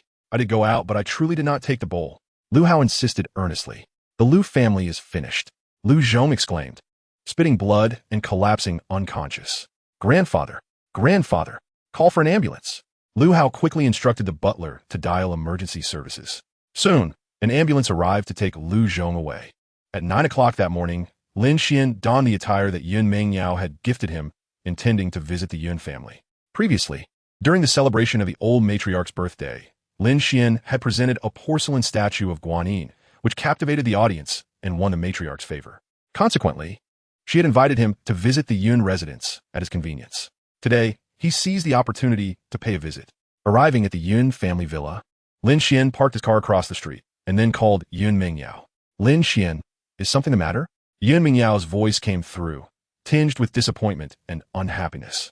"Yun Miao, I heard you're getting engaged," Lin Xuan inquired. "How did you know?" Yun Miao was taken aback, as she had not shared this news with Lin Xuan. "What a foolish woman! Why would you marry someone you do not love?" Lin Xuan sighed. "Ah, such is fate. I have no room for choice," Yun Miao replied, a hint of melancholy in her tone, yet she could not bear to see her beloved grandfather pass away. "Did I not mention before that I could treat your grandfather's illness?" Lin Xuan stated. "Lin Xuan, you need not comfort me. I appreciate your kindness," Yun Miao retorted, skeptical of Lin Xuan's medical abilities. Even the most esteemed doctors could not cure her grandfather's ailment. "You must trust me. When have I ever deceived you?" Lin Xuan insisted earnestly. "Are you certain?" Yun Miao wished fervently that Lin Xuan could indeed heal her grandfather. "Absolutely. I am waiting outside the Yun residence. Please come down to meet me," Lin Xuan replied. "All right, I shall be right there." Yun Miao ended the call, quickly touched up her makeup, and hurried toward the entrance of the villa. Chapter 79, Healing Old Master Yun. Upon reaching the entrance, Yun Miao spotted Lin Xuan. She smiled at him. "You look very handsome today. People are adorned by their attire, and I must thank you for the clothes you bought me," Lin Xuan responded, lightening the mood. Do you truly have confidence in curing my grandfather's illness? Yin Miao asked Lin Xuan. The issue is not insurmountable, Lin Xuan replied, though he himself was uncertain. To bolster Yun Miao's confidence, he provided a positive affirmation. Very well, come with me. If you can indeed cure my grandfather, I shall agree to any condition you propose. Yun Miao stated seriously. Lin Xuan was momentarily taken aback, thinking, this sentiment seems reminiscent of what Gu Xiaoman once said. Could it be that Meng Yao shares the same thought? Let's be on our way. Why are you in a daze? Yin Miao called out to the still Lin Xuan. I will first take you to meet my grandmother. She will make the decision. Yin Miao explained her plan to Lin Xuan. All right, I also wish to pay my respects to old Madame Yun. Lin Xuan acquiesced. The Yun residence was quite expansive, comprising numerous rooms. Due to her advanced age, old Madame Yun resided on the ground floor. Upon arriving outside old Madame Yun's room, Lin Xuan took a seat to wait. Yun Miao entered the bedroom alone. After a brief moment, old Madame Yun emerged with Yun Miao's assistance and made her way towards Lin Xuan. Lin Xuan promptly rose and bowed respectfully. Old Madam, I have come to visit you. Old Madame Yun approached Lin Xuan, her frail hand grasping his. One grows old and becomes less useful. It is rare to have someone still remember me. Lin Xuan smiled gently. Old Madam, you appear radiant. You look much younger than your actual age. Old Madame Yun chuckled as she settled down, warmly saying to Lin Xuan, please take a seat. Lin Xuan sat, and Yun Miao poured him a cup of tea. Grandmother, Lin Xuan is here to treat grandfather's illness, Yun Miao announced. Old Madame Yun was taken aback. Sighing as she turned to Lin Xuan, there is no need. My husband suffers from a rather grave ailment. Lin Xuan remained undeterred, I understand. I had the opportunity to see old Master Yun during the exhibition at the Hetong Museum. This statement piqued old Madame Yun's interest. Lin Xuan, if that is the case, please share your insights regarding his condition. It appears to be a mysterious substance, parasitizing within the body of the elder Yun. Lin Xuan articulated his perspective. After hearing Lin Xuan's words, the old matriarch felt a surge of excitement, rising to her feet and gazing intently into Lin Xuan's eyes. Child, do you truly have confidence in this? Yes, it is worth a try, Lin Xuan replied earnestly. As long as there is hope, I appreciate your efforts. The matriarch of the Yun family exhibited a pleading gaze. No problem. I shall exert my utmost effort. However, I have a condition, Lin Xuan suddenly declared. State it. The matriarch fixed her gaze on him. My request is quite simple. If I cure elder Yun's ailment, I ask that the engagement between Yun Mengyao and Mo Yichen be annulled, Lin Xuan stated solemnly. The old matriarch cast a kind glance at the bashful Yun Mengyao before addressing Lin Xuan. That is only natural. Should you succeed in healing the old man, the Yun family will surely remember your kindness. Excellent. It is settled then. Please take me to see Elder Yun, Lin Xuan concluded, turning his attention to Yun Mengyao. She glanced at her grandmother. Go ahead, the old matriarch encouraged. Subsequently, Yun Mengyao guided Lin Xuan towards her grandfather's bedroom.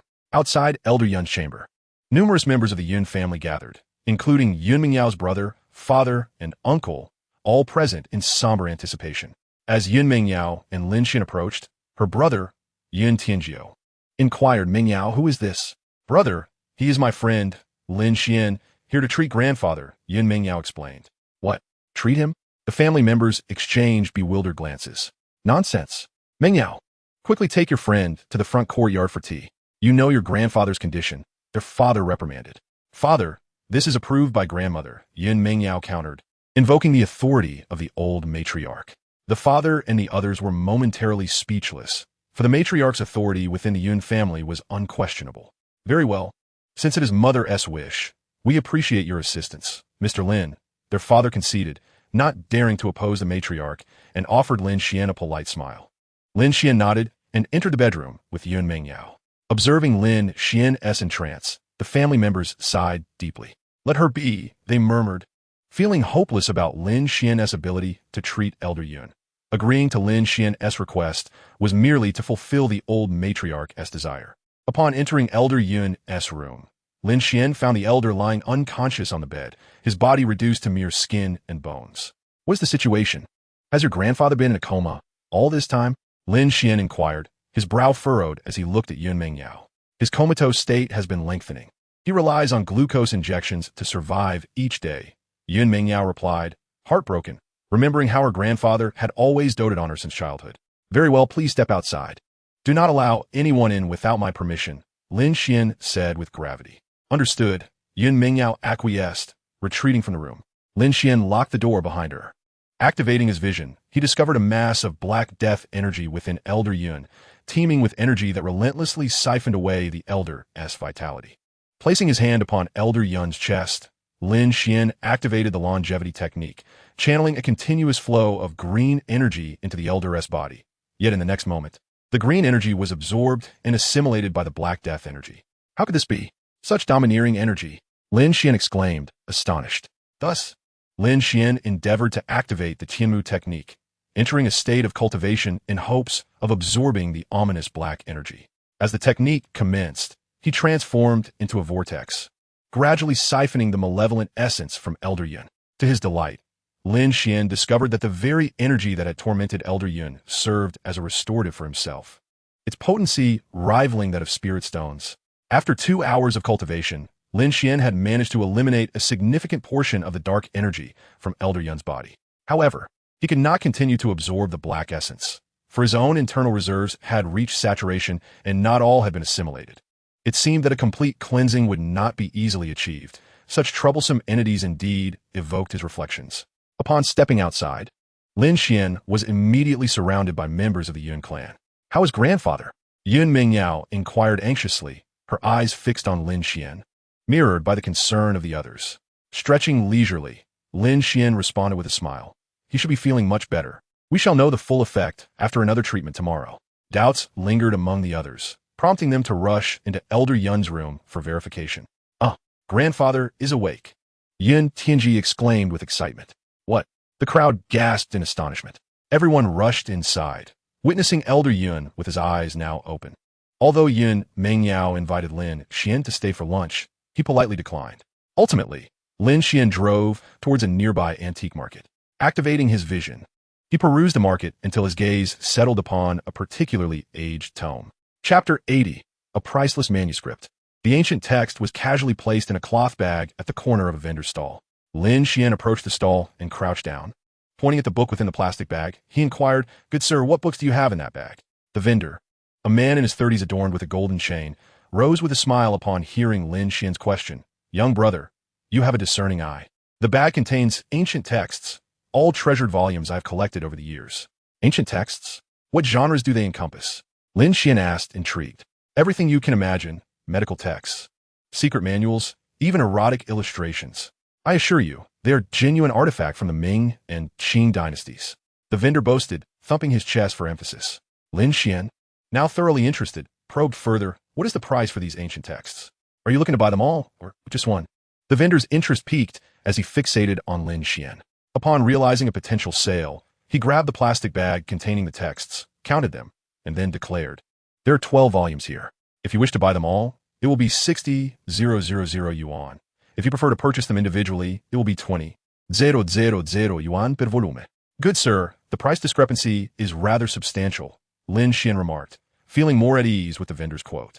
Alas, business is tough. The choice is yours, the vendor sighed, explaining his position. Lin Xuan contemplated briefly. He had no time to dally. He swiftly extracted the tattered, yellowed tome from the 12. 20,000 it is. I shall take this one, he stated without haggling, not wishing to squander any time. However, upon witnessing Lin Xuan's decisiveness, the vendor hesitated, then countered. The book you hold cannot be sold at that price. It must be increased. Upon hearing this, Lin Xuan's displeasure became evident as he realized that the vendor had discerned his genuine interest. Angrily, he retorted, "Boss, how can you conduct business in such a manner? To go back on your word. My apologies. I overlooked this ancient tome earlier. I acquired it from a fallen aristocratic family," the vendor explained, his true intention being to inflate the price. Lin Xuan scoffed. "Then what price do you deem appropriate?" 50,000. The vendor held up 5 fingers, shamelessly raising the price by 30,000. "Very well, I'll purchase it for research purposes," Lin Xuan conceded, preparing to complete the transaction. Just as he was about to transfer the funds, a voice interrupted. "Wait." A young man approached, ignoring Lin Xuan entirely, and directed his words to the vendor. "Boss, this ancient book is a treasure. I'll take it for 100,000. Splendid. Certainly, it's yours." The vendor stood up, visibly elated. Lin Xuan's expression darkened upon hearing this, and he shot a glance at the vendor. Boss, we had already agreed upon a price for this tome. You are violating the rules. The vendor rubbed his hands together, grinning shamelessly. Here, there are no rules. I sell to whoever offers the highest price. Lin Xuan regarded the newcomer with a cold disdain, remaining silent, sensing that he had unwittingly stepped into their trap. The vendor, taken aback, did not anticipate Lin Xuan's lack of counteroffer and turned to the young man. 100,000. It's yours. The young man glanced at Lin Xuan and replied to the vendor, that is fine, but I don't have the money on me right now. Give me half an hour to fetch it. He then hurriedly departed. Listening to their exchange, Lin Xuan understood. Both the vendor and the young man were in cahoots, having orchestrated this scheme to ensnare him. Confused, he wondered why they were so confident in their assumptions about him. Yet, upon glancing at his own attire, he realized that the vendor had mistaken him for a wealthy individual. Perceiving the ruse, but choosing to remain silent, Lin Xuan continued to browse the stall, deliberately ignoring the ancient tome. After 10 minutes, noticing Lin Xuan's apparent disinterest, the vendor began to panic and forced a smile. Young man, are you still interested in that ancient book? Weren't you just selling it to someone else? Lin Xuan replied, feigning confusion. To consider 10,000 for a worn book. Do you take me for a fool? He scoffed. Very well. 50,000. That's the price. If you fancy it, take it now. The vendor, sensing no hope from Lin Xuan, made a concession. I still find 50,000 exorbitant, Lin Xuan thought to himself, secretly amused as he continued to negotiate. The vendor, filled with regret, lamented internally, had I known it would come to this, I wouldn't have put on such performance. All right, young man, the price is negotiable. I'll let it go for 30,000, the vendor reluctantly offered. Despite his dissatisfaction, 30,000? Are you certain? Lin Xuan feigned hesitation. Absolutely. 30,000, take it. I've been selling on this street for 10 years. I understand the rules, the vendor proclaimed, albeit nonsensically. Lin Xuan accepted the ancient tome and stated, very well, I shall buy it for 30,000. He scanned the payment with his phone and completed the transaction. The vendor smiled, feeling a considerable weight lift from his shoulders. Take care, and come again next time, the stall owner said with a smile as Lin Xuan bid farewell. After Lin Xuan left, a young man reappeared at the stall. Brother Hu, how much did you make? The stall owner replied with a cheerful grin, 30,000, but alas, I lost 20,000 for nothing. Look at him dressed in designer brands, worth at least several tens of thousands. I never expected he wouldn't part with 100,000. Sigh. Although the stall owner felt a twinge of regret, he still pulled out 200 yuan from his pocket and handed it to the young man. Here, your labor fee. Be sharper next time, he said, patting the young man's shoulder. Thank you, Brother Hu, the young man exclaimed with joy. Although he hadn't deceived Lin Xuan, it did not dampen his spirits about receiving the money. Reflecting leisurely, he mused, true affection has always been ephemeral. Only schemes can win hearts. As he spoke, he carefully flipped through an ancient tome. The book was in a state of disrepair, its yellowed pages severely damaged, even riddled with wormholes. The pages had stuck together, evidently having been waterlogged. Nevertheless, it still exuded the fragrance of ink. Lin Xuan's willingness to spend 30,000 on this ancient text stemmed from his recognition of its worth. It was a tome from the Song dynasty. By examining the paper, Lin Xuan deduced that it was made from hemp paper typical of that era. Furthermore, upon closer inspection, he found that the characters conformed to the characteristics of the Song period, featuring an elegant and neatly arranged script known as O. It is worth noting that Song dynasty texts are exceedingly rare, especially those preserved in the civilian sector, with many years passing without any being unearthed. In the antique world, it is said that a page from a Song book could be worth a tale of gold, estimating the ancient text to have around 90 pages. Even an evaluation of 100,000 per page, it could hold a worth in the millions. As for the precise nature of this ancient work from the Song dynasty, Lin Xuan was not an expert in that field. He planned to consult a specialist in ancient texts before making a final decision. Chapter 81. Restoration of Ancient Texts. After finishing lunch, Lin Xuan took the ancient book and headed toward the Jiangqing Museum. Within the museum resided a highly respected master of ancient book restoration, Dongfang Yuan. Lin Xuan was familiar with Dongfang Yuan because he had attended one of his public lectures during his university days. Upon arriving at the Jiangqing Museum, which was open to the public free of charge, Lin Xuan approached a young woman wearing a name tag. Holding the ancient book, he inquired, "Excuse me, is Director Dongfang available?" With a smile, he added, "Oh, I'm one of his students, here to pay him a visit." The young woman responded and promptly dashed out. Lin Xuan, unhurried, waited in the museum. After 2 minutes, the young woman hurried back. "Director Dongfang is in the restoration room. Let me take you there." Thank you, Lin Xuan replied, following her as they made their way to the rear of the museum. After winding through several corridors, Lin Xuan arrived outside a modest room. Through the window, he observed Dongfang Yuan, glasses perched on his nose, meticulously spraying warm water onto a damaged ancient painting. Utterly absorbed in his work and oblivious to the two outside. Seeing Dongfang Yuan so engrossed, Lin Xuan quickly gestured for the young woman to hush, then whispered, "Thank you. Miss, I can wait here. You go back to your work." The young woman smiled as she departed, leaving Lin Xuan to wait alone. He stood outside the door, observing Professor Dong meticulously restoring an ancient painting. After half an hour, the professor nodded in satisfaction, set down his tweezers, and took a sip of water. Seizing the opportunity, Lin Xuan hurried inside. "Hello, Professor Dong." Startled, Professor Dong glanced at Lin Xuan. "Oh, I apologize for making you wait. I lost track of time while working. Are you one of my students?" Lin Xuan awkwardly smiled and replied, "I often attended your public lectures on ancient book restoration during my university days." "Oh, I see. I have a vague recollection of you. What is your name?" Professor Dong inquired, trying to jog his memory as he scrutinized Lin Xuan's face. "My name is Lin Xuan." Majoring in archaeology, Lin Xuan candidly stated. "Lin Xuan? That name sounds familiar." "Oh, I remember now. You were the one who acquired the Shanlu Songbai too." Professor Dong suddenly recalled the recently popular Lin Xuan. Lin Xuan nodded. "That's me." "Wonderful. Truly, my student is remarkable. Please sit down and let us converse." Professor Dong chuckled joyfully. "Professor, are you certain you remember me?" Lin Xuan asked, surprised. With a hint of embarrassment, Professor Dong replied, "How could I forget? You are one of my most promising students." Lin Xuan found himself at a loss for words. "By the way, Lin Xuan, you must have come for a reason," Professor Dong said, taking a sip of water to change the subject. "Yes, Professor, I recently acquired a Song Dynasty ancient book. I would like to ask you to restore it," Lin Xuan stated directly. "A Song Dynasty ancient book? Quickly, let me see it." Professor Dong eagerly set down his cup. Lin Xuan handed over the ancient book, and Professor Dong took it with care, meticulously examining the scattered first page, his excitement mounting. His hands trembled as he exclaimed, "Heavens! It's the Li Bu Yun Lu. This cannot be a dream. Professor, are you all right?" Lin Xuan remained calm. Suppressing his inner excitement, Professor Dong addressed Lin Xuan. "Lin Xuan, do you know about the Li Bu Yun Lu?" Lin Xuan, lacking extensive knowledge on the subject, shook his head. "Professor, could you kindly enlighten me?" Professor Dong became serious and explained, "Li Bu Yun Lu is a reference book from the Song Dynasty, serving a purpose akin to that of a modern dictionary."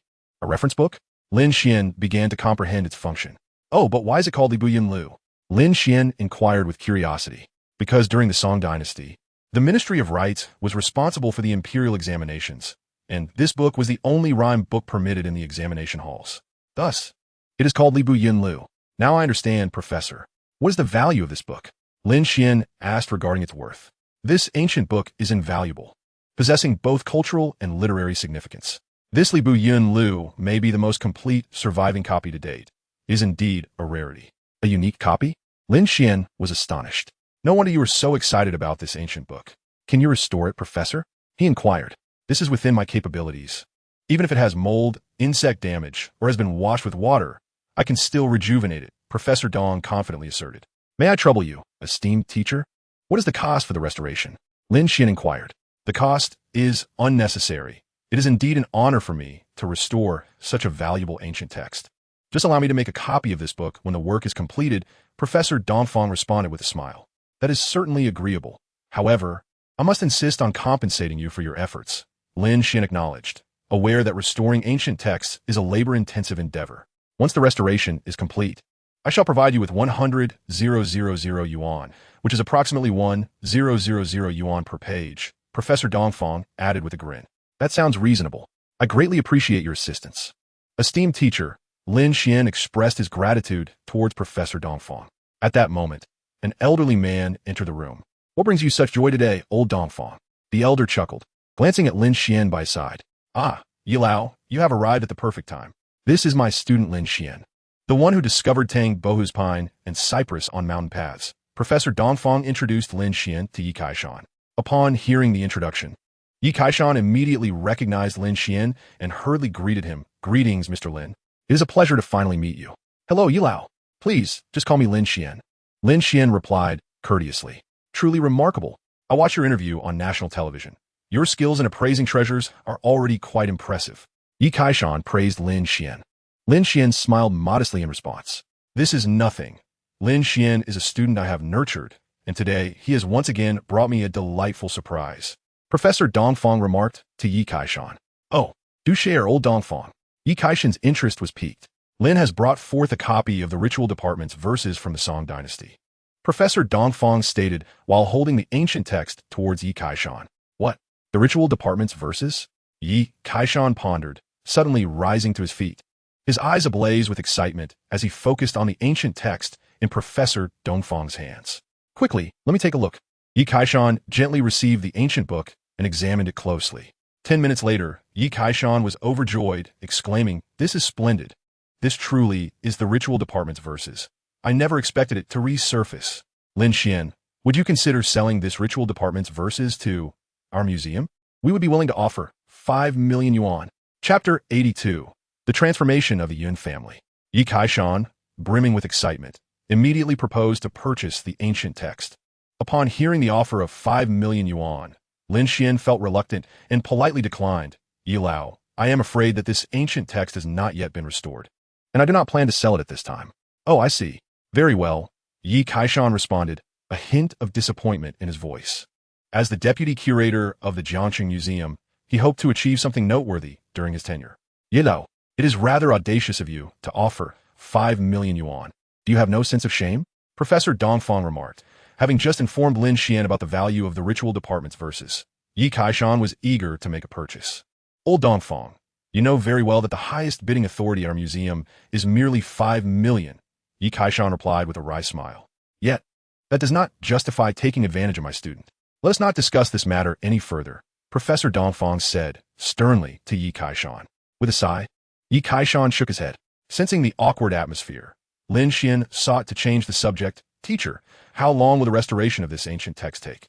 "Very well. My student, Lin Xuan, and Professor Dongfang exchanged contact information. Subsequently, Lin Xuan bid farewell to both Professor Dongfang and Yi Kaishan before departing. After Lin Xuan left, the conversation continued. Yi Kaishan addressed Dongfang Yuan once more. "Old man Dongfang, do you truly not feel the slightest stir of desire for this ancient tome? How could one not be moved? This is a unique edition." Dongfang Yuan gazed at the Ritual Department's verses, his face still illuminated with excitement. A gentleman does not take away what others cherish. Lin Xuan has promised me that once the ancient text is restored, I may have a copy, which would greatly benefit academic research," Dongfang Yuan stated earnestly. "Do you not wish for our museum to possess a treasure of such significance?" Yi Kaishan continued. "These empty accolades are of no consequence."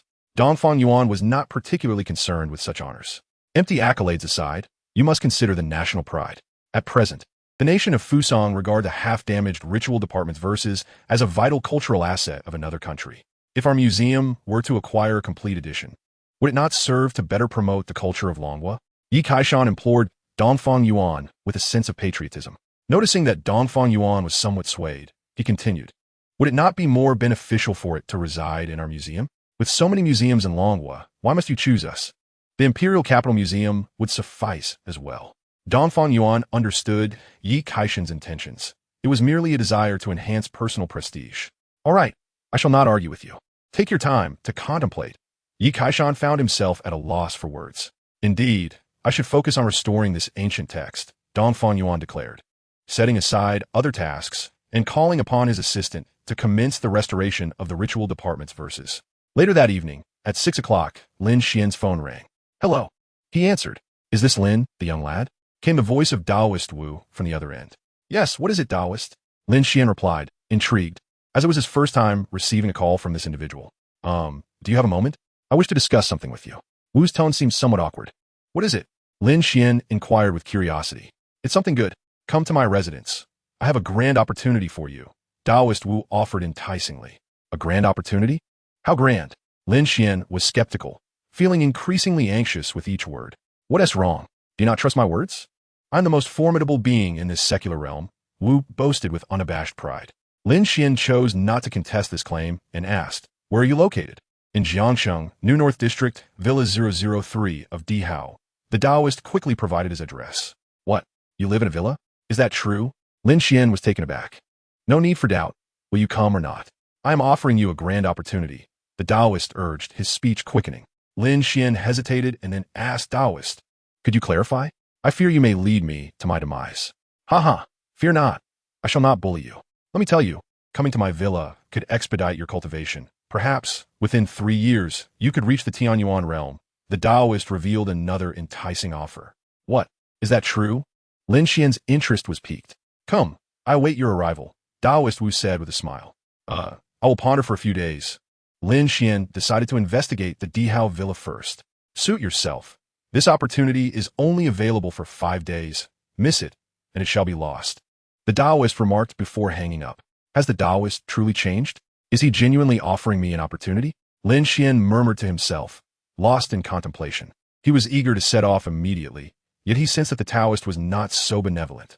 Lin Xian examined the location of the Dihao villa, which was situated in the hills, with each villa priced at over 20 million. Hesitating, he muttered to himself, only 5 days remain. I shall observe for a few days, and if necessary, I can visit on the final day. After formulating his plan, Lin Xian resumed his cultivation. Once he fully absorbed the necrotic energy from Elder Yun's body, he felt a notable enhancement in his cultivation, which left him quite satisfied. The night passed uneventfully. The following morning, at 9 o'clock, Lin Xian stretched lazily and climbed out of bed. It had snowed in Jiangxing the previous night, blanketing the world in a pristine white. Lin Xian drove towards the Yun residence. As he arrived outside the villa, before he could even come to a complete stop, the gates swung open, and members of the Yun family emerged to greet him. At the forefront was Yun Mingyao's father, followed by dozens of core members of the Yun clan, all excitedly approaching Lin Xian. At that moment, a graceful figure clad in a white down jacket dashed out from among the crowd, rushing towards Lin Xian. Lin Xian, you've finally arrived. I've been waiting for you for half the day, Yun Mingyao exclaimed, her lively smile radiant. Lin Xian nodded and returned her smile, saying, I'm sorry to have kept you waiting. Mingyao, do not act recklessly. Yun's father chuckled, admonishing his daughter. Then, turning to Lin Xian, he and the other members of the Yun family regarded him with respect and said, Mr. Lin, on behalf of the Yun family, I apologize for our previous underestimation of you. We are truly sorry. Saying this, the clan members bowed deeply to Lin Xian. He hurriedly gestured for them to rise, saying, there is no need for such formalities. By the way, how is Elder Yun? I understand. With a few more treatments, he will recover, Lin Xian replied lightly. Really? The crowd was astonished, exchanging glances. They had doubted Lin Xian's words the previous day, but now they believed wholeheartedly, their hearts brimming with excitement. Please, Mr. Lin, treat our father. Please, Mr. Lin, treat our grandfather. They implored in unison, respectfully inviting Lin Xian. Very well. Lead the way, he responded. Chapter 83, The Mysterious Woman. Lin Xian followed the Yun family once more to Elder Yun's bedroom. He positioned himself at the foot of the bed, while the others retreated and closed the door, none daring to interrupt Lin Xian as he administered his treatment. Lin Xian gazed at Elder Yun, who in turn fixed his eyes on Lin Xian. Master Lin, it has been quite a while. I did not expect you to be a practitioner, Elder Yun rasped, his voice hoarse. Lin Xian was taken aback. His identity as a practitioner had only been revealed to him by Taoist Wuda, and he was astonished that Elder Yun had discerned this truth. Elder Yun, how did you know? Are you also a practitioner? Lin Xian inquired. Alas, I lack such qualifications. I am merely a discarded relic, Elder Yun replied weakly. What do you mean? Lin Xian asked, puzzled. Master Lin, are you not from the Forbidden Zone? Elder Yun questioned, bewildered. Not at all. Please elaborate. Lin Xian expressed his keen interest in Elder Yun's topic. Well, since you are a practitioner, I have nothing to conceal. 50 years ago, I was deeply engrossed in martial arts when a mysterious old man took notice of me and led me to the Valley of Death in the Kunlun Mountains. The Valley of Death? Is that a forbidden zone? Lin Xian inquired. He listened intently to all the details regarding the forbidden area. Previously, Elder Gu had mentioned Shenangjia, and now Elder Yun spoke of the Kunlun Mountains. I believed I could enter the forbidden zone, but after a series of aptitude tests, I failed to meet the requirements and was eliminated. A hint of regret crossed Elder Yun's face. What happened next? Lin Xian pressed further. Elder Yun shook his head, revealing his lingering dissatisfaction. Longing to become a practitioner like them, I retraced my memory's path to seek it once more, only to be thwarted by a dark barrier that knocked me unconscious. That must have been a formation guarding the forbidden zone. Lin Xian recalled the tales from Taoist Wuda, who spoke of such protective arrays. So that is how it was. Lin Xian comprehended Elder Yun's experience. How did you deduce that I am a practitioner? Lin Xian asked, gazing at the frail elder Yun. Your performance has been outstanding. From your astonishing display at the Riverpond Museum to the years of treatment you provided for my chronic ailment. In my view, only a practitioner could possess such extraordinary abilities. Elder Yun discerned Lin Xuan's identity. Lin Xuan did not refute this, smiling as he replied. Nothing escapes Elder Yun's keen observation. Elder Yun waved his hand, saying, had I not encountered practitioners in my youth, I would never have made this connection. Rest assured, master, I shall not speak of it indiscriminately.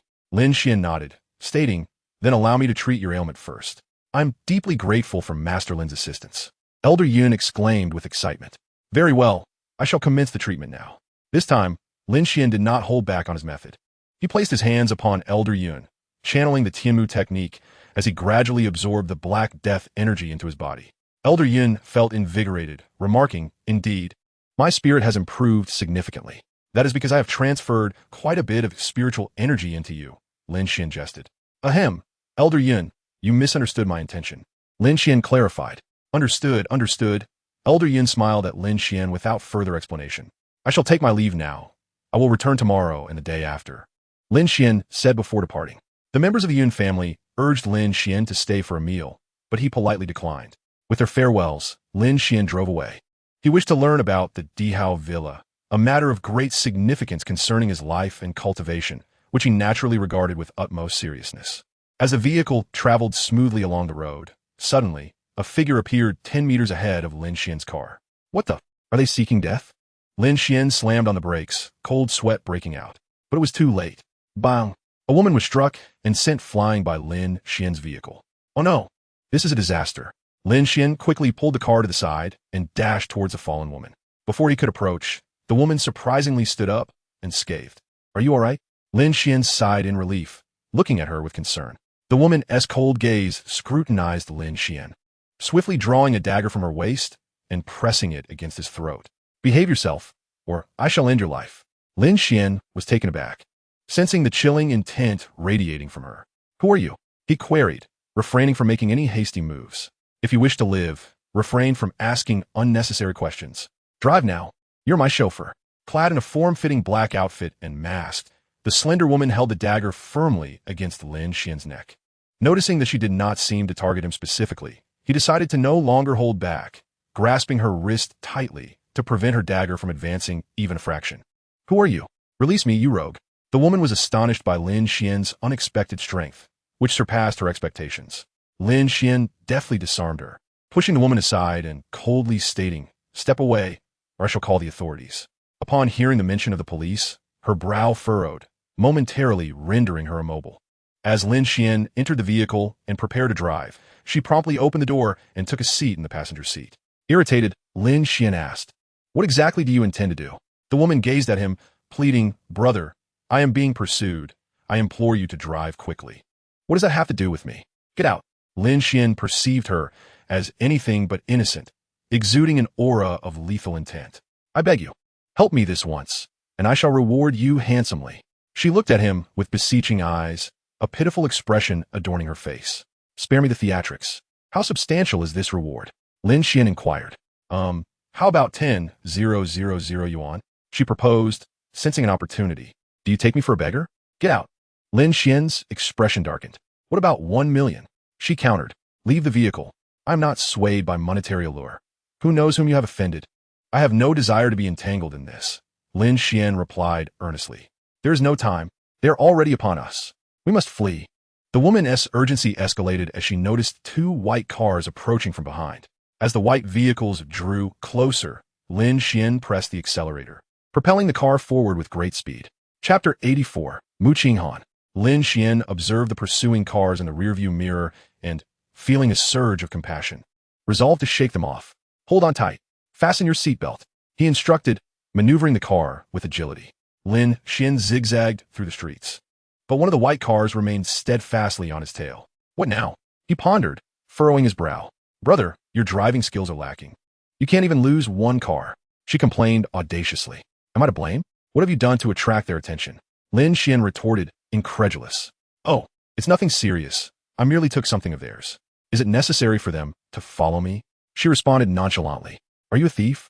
Lin Xuan exclaimed in astonishment. Is this how you converse with a lady? Stop the car. She snapped with displeasure. Lin Xuan slammed on the brakes, bringing the vehicle to a halt. Those cars behind are insufferable. Wait here. I shall deal with them. She resumed her icy demeanor, adjusting her mask accordingly.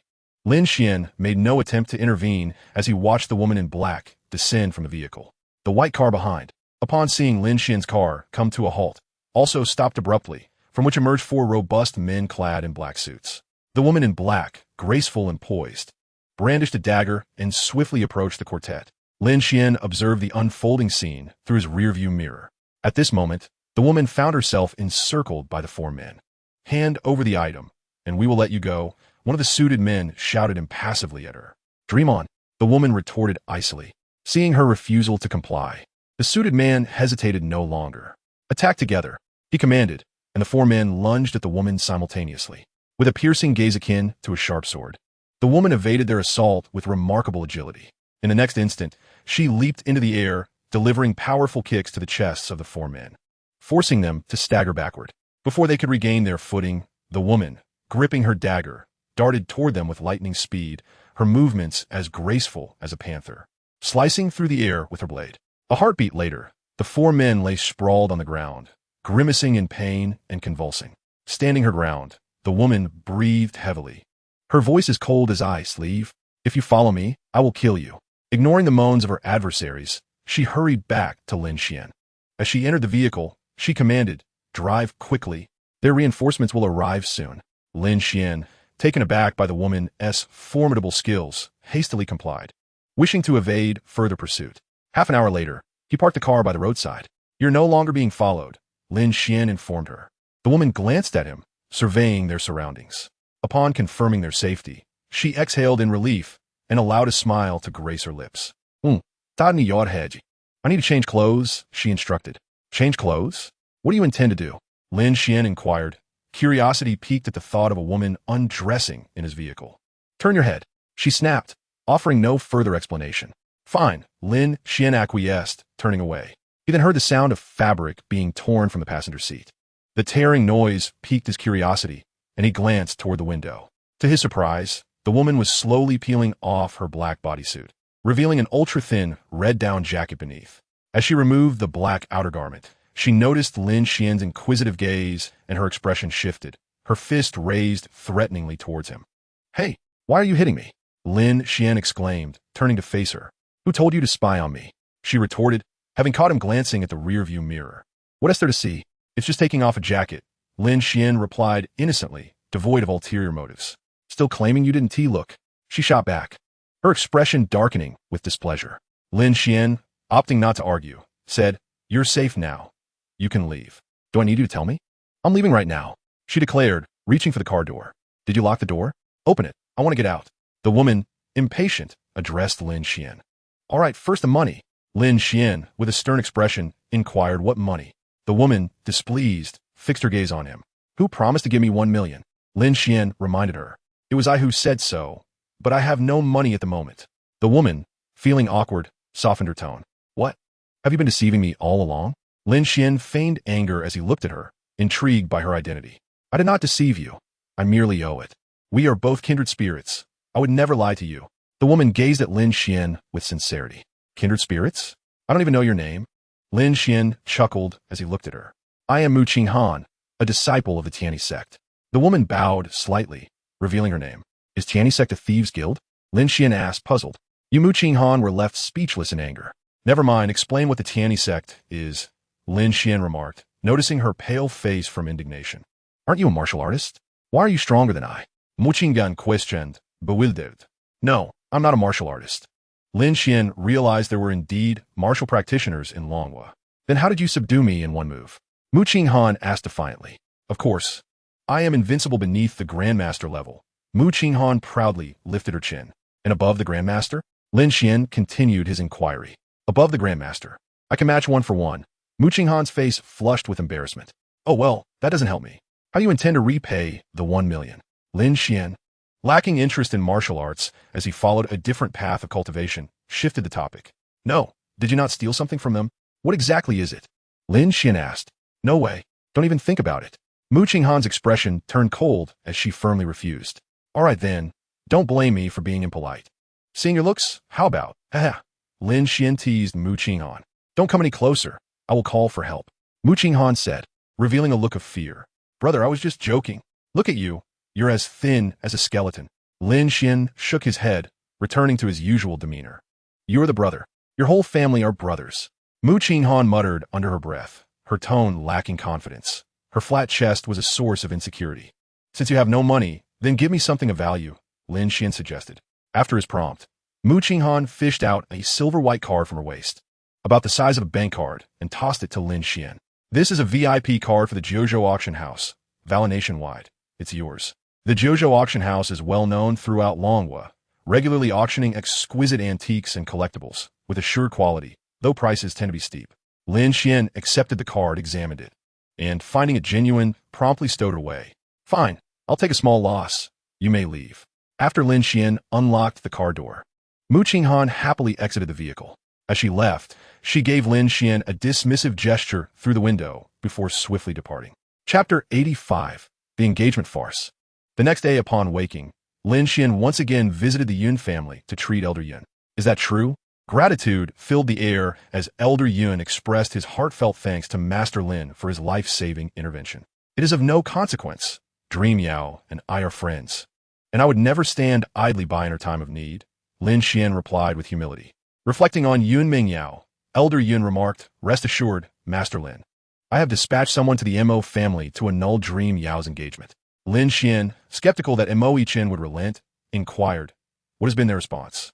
Elder Yun reassured him, there has been no movement from the Mo family as of yet, but if they seek to cause trouble, our Yun family will not cower. The Mo family has long used my illness as leverage, but now that I have regained my health, I need not bow to their whims. Does this mean the Mo family possesses a means to cure your ailment? Lin Xuan asked, intrigued. It is not so simple. The Mo family employs a secret elixir that can replenish one's vital energy and enhance vitality, Elder Yun elucidated. I see. However, this remedy is not a sustainable solution. In your youth, it may have sufficed, but given your previous state of unconsciousness, it would likely prove futile, Lin Xuan acknowledged, well aware of Elder Yun's condition. Indeed, had it not been for Master Lin, I fear I would not have endured much longer, Elder Yun lamented, expressing profound gratitude to Lin Xuan. Very well. Let's conclude our meeting for today. I shall return tomorrow to restore some of your vitality, Lin Xuan announced before taking his leave from the Yun residence. A day later, Lin Xuan returned to the Yun household to provide treatment for Elder Yun. At that moment, outside the villa, a procession of luxury vehicles gathered, heralding the arrival of the Mo family's engagement party. Clad in formal attire, Mo Ichin approached the Yun villa with a grave expression, bouquet in hand. Following him were dozens of companions, each group carrying exquisite and invaluable gifts, including jewelry and ornaments, every piece a masterpiece of considerable worth. Upon seeing Mo Ichin's arrival, the members of the Yun family exchanged uneasy glances, yet they still welcomed him into the living room. The atmosphere within was somewhat tense. Elder Yun's matriarch occupied the seat of honor, flanked by Yun Mingyao's father and brother on the left, while Mo Ichin and his family members took their places on the right. Elder Madam, I have come today to seek your blessing for my engagement to Yun Mingyao. Mo Ichin respectfully addressed the matriarch, a hopeful smile gracing his face. Dream on, Mo Ichin. I have no affection for you, and I wish for you to cease your pursuit. Yun Mingyao firmly articulated her feelings. The elder madam cast a glance at Yun Mingyao before turning to Mo Ichin with polite words. Ichin, I have watched you grow and hold great fondness for you. You are a clever young man. Thank you for your kindness, elder madam, Mo Ichin replied, sensing a glimmer of hope. However, Dream Yao does not share your sentiments, and I am left with little choice, the elder madam sighed, subtly declining the proposal. Mo Ichin, discerning the underlying message, remained undeterred. He turned to Yun Mingyao and implored. Mingyao, our families are well matched. If you marry me, I shall treat you with utmost devotion and organize a wedding for the ages. Yun Mingyao shook her head resolutely. You should abandon this hope. I truly do not have feelings for you. Do you not wish for Elder Yun to regain his health? Mo Ichin attempted to leverage the situation. Yun Mingyao let out a cold snort. My grandfather's illness does not require your concern. Just then, a voice emerged from outside the hall. Mo Ichin, you truly are a petty person. Who? Mo Ichin's countenance instantly hardened, his gaze turning towards the entrance. Anger surging within him. It is I. With that, Jiang Shireen entered, donned in a down jacket. The members of the Yun and Mo families rose to greet Miss Jiang. So, it is Miss Jiang, Mo Chen thought with a wry smile, unable to muster any semblance of anger. Jiang Shirin cast a glance at Mo Chen and bowed respectfully to the elder matriarch of the Yun family. I apologize for my tardiness. She acknowledged the elder matriarch warmly. The elder matriarch smiled at Jiang Shirin. You are not late at all. You have arrived just in time. Miss Jiang, please sit beside me. Thank you, madam. Jiang Shirin replied, taking her seat beside the elder matriarch without hesitation. Mo Chen felt a wave of embarrassment wash over him and turned his attention to the elder matriarch, saying, the Mo family has brought precious medicinal remedies for the elder's treatment. If the matriarch wishes, we can administer them to him now. The elder matriarch nodded with a smile. We appreciate the Mo family's assistance, but the old man's illness has already been cured by someone else. He no longer requires medication. What? Impossible. After so many years of unsuccessful treatment, how could it suddenly? Mo Chen was incredulous, wondering if the Yun family had abandoned the elder. There is nothing impossible. I am truly well, came the robust and powerful voice of the elder as he walked in, followed by Lin Xuan. Mo Chen gazed at the elder, his complexion radiant, vitality restored. He wore a shocked expression, his face shifting through various emotions before finally settling back to calmness. Grandfather, your illness is truly cured. Yun Mingyao rushed forward to support the elder, calling out joyfully. The members of the Yun family were elated, and the elder matriarch stood up in excitement, silently watching the elder. Upon hearing this, Mo Chen realized with dawning clarity that it was Lin Xuan who had healed the elder. Lin Xuan? So it was you who cured the elder. You have indeed performed a noble deed, Mo Chen said with a cold smirk directed at Lin Xuan. It was I, Lin Xuan replied with a faint smile. Mo Chen was furious, his face paling. He had thought to win the affections of a beauty, only to have Lin Xuan thwart his plans, causing him to lose his composure. Lin Xuan, just wait. The Mo family will not let this go. Impudent. Master Lin is a benefactor of our Yun family. How dare you threaten him here? You are not welcome, the elder said sternly, glaring at Mo Chen. Mo Chen, Lin Xuan is my friend. If your Mo family dares to harm him, I will ensure you pay dearly. Jiang Shirin stood, defending Lin Xuan. Mo Chen was taken aback. He had not anticipated that both the Yun and Jiang families held Lin Xuan in such high regard. Realizing the futility of his endeavors that day, he chose to remain silent and left in disgrace, casting a furious glare at Lin Xuan as he departed. Lin Xuan, however, paid him no mind. Once the Mo family had exited, Lin Xuan turned to Jiang Shirin, expressing his gratitude. Thank you, Miss Jiang, for speaking on my behalf. Jiang Shirin brushed it off. It was merely a small matter. Have you considered developing your prospects in River City? It will be more suitable for you. Lin Xuan shook his head, expressing his intention to remain in Jiang City for the time being. Very well, should you wish to visit Shanghai City, feel free to reach out to me, he said. After bidding farewell to the Yun family, Jiang Shirin departed. Lin Xuan exchanged a few words with Yun Mingyao before preparing to leave, but was discreetly summoned to the study by Elder Yun. Master Lin, I am uncertain of your preferences, but I would like to present you with a card containing 10 million. It is a token of appreciation from the Yun family, Elder Yun stated. Lin Xuan found it impolite to refuse and accepted it with gratitude. Thank you, Elder Yun. Do not refer to me as Elder Yun, Master Lin. I have one more request. Elder Yun continued, his cheeks slightly flushed. What is it? Lin Xuan inquired. Master, do you still accept apprentices? Do you think I would be a suitable candidate? Elder Yun's eyes sparkled with longing. Lin Xuan nearly lost his balance, steadied himself, and sighed, alas, I cannot take on an apprentice, for my cultivation methods may lead to danger. Danger? Elder Yun was perplexed. Perhaps it is better left unsaid. Though I have encountered fortuitous events, I have also faced misfortunes, Lin Xuan concluded before departing the Yun residence and heading towards Taoist Wuda's villa. Chapter 86, A Sudden Opportunity. Upon leaving the Yun family, Lin Xuan made his way to the Dihao villa. He pondered the Taoist's intentions. Acknowledging the temptation was too great to resist. The villa, nestled against the mountains, was situated in a serene environment.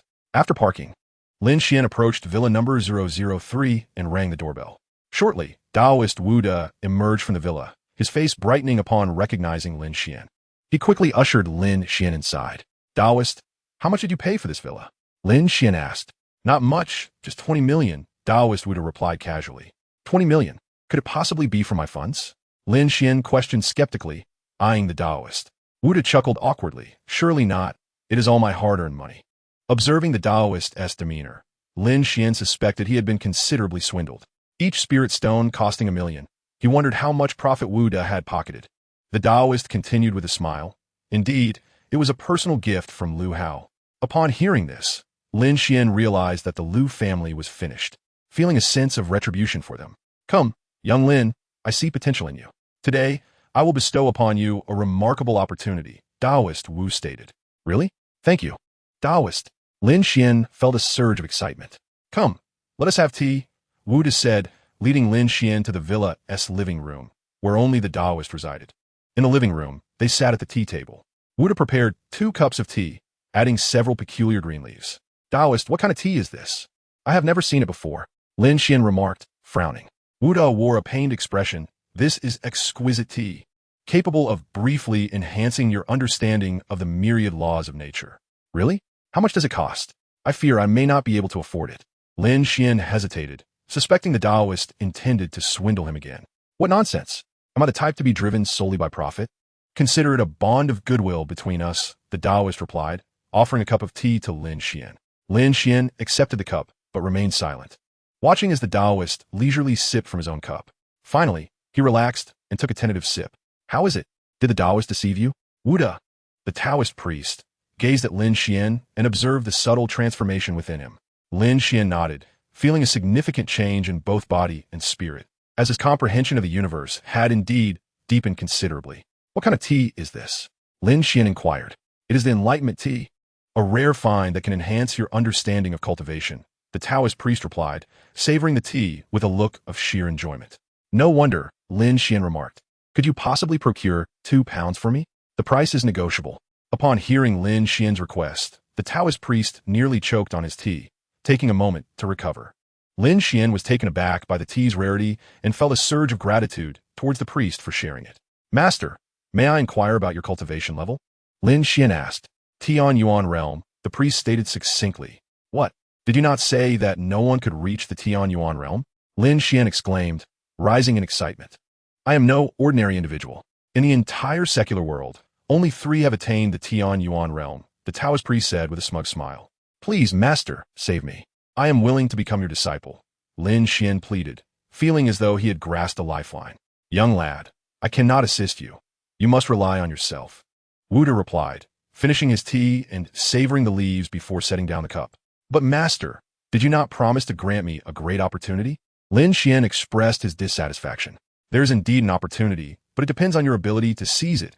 Wu observed Lin Xuan closely. I am certain I can. Rest assured, master, Lin Xuan declared with fervor, his voice resolute. Very well. Excellent. I have faith in you. The priest responded with a sly grin. Lin Xuan, oblivious to Wu's expression, continued, Master, how can I obtain this opportunity? The Taoist priest glanced at the sky, calculated with his fingers, and gravely stated, It will come soon tonight. I see that you possess a mid-level strength in the Run Yuan realm. With a stroke of luck, you might break through to the late stage of the Run Yuan realm tonight. Master, you are not deceiving me, are you? Lin Xuan was astonished by Wu's nonchalance. Have I ever misled you? The priest replied unabashedly. Then I must seize this opportunity with all my might. Lin Xuan clenched his fists, resolute in his determination to embrace whatever trials and tribulations awaited him. Throughout the afternoon, Lin Xuan practiced in Wu's villa, and with the support of the Enlightenment tea, he found tranquility within himself. That evening, in the spacious courtyard of the villa, Wu sat cross-legged, with Lin Xuan beside him. Young lad, shortly I will summon a fortuitous event for us to share. You must take it seriously, the Taoist priest instructed solemnly, his expression grave. Do not worry, master. Lin Xuan replied eagerly. Wu spoke to Lin Xuan, who settled beside him, pondering whether he was about to receive a transmission of profound techniques. Prepare. Begin. Accept this heavenly opportunity. Wu formed hand seals, dismantling the grand formation surrounding the villa, and immediately a tempest arose, a powerful energy locking onto the 2 of them. What's happening, master? Are you inducing a change in the weather? Lin Xuan asked. No, you'll understand shortly. Do not act recklessly. The Taoist priest admonished sternly. Suddenly, a brilliant flash of lightning illuminated the sky, striking directly towards Lin Xuan and the priest. The heavens seemed to possess a sentience, locking onto Wu De and Lin Xuan. As a fierce bolt descended from the sky, striking at the two with unrelenting ferocity. In the fleeting moment, the Taoist shouted toward Lin Xuan, urging him to brace for the impending tribulation. Taken aback, Lin Xuan's expression turned dark as he hastily activated his cultivation techniques to withstand the heavenly wrath. "You old scoundrel! How dare you betray me?" He bellowed in anger at the Taoist. Before Lin Xuan could finish his outburst, a colossal flash of lightning illuminated the entire villa. A powerful surge of energy surged into Lin Xuan's being, and he felt a cataclysmic force tearing at him.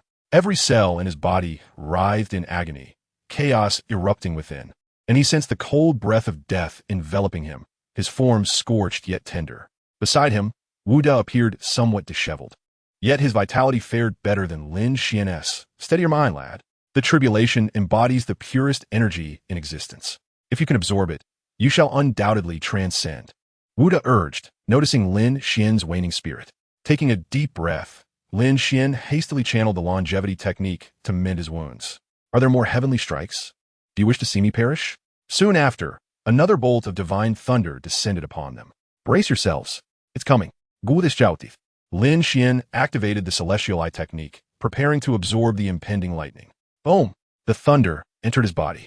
Wu De howled in pain, while Lin Xuan coughed up a mouthful of blood as a portion of the energy surged wildly within him, propelling his cultivation to the late stage of human origin. At that moment, Lin Xuan's veins bulged, and he felt an excruciating torment as the heavenly lightning ravaged his being. "Can you still endure?"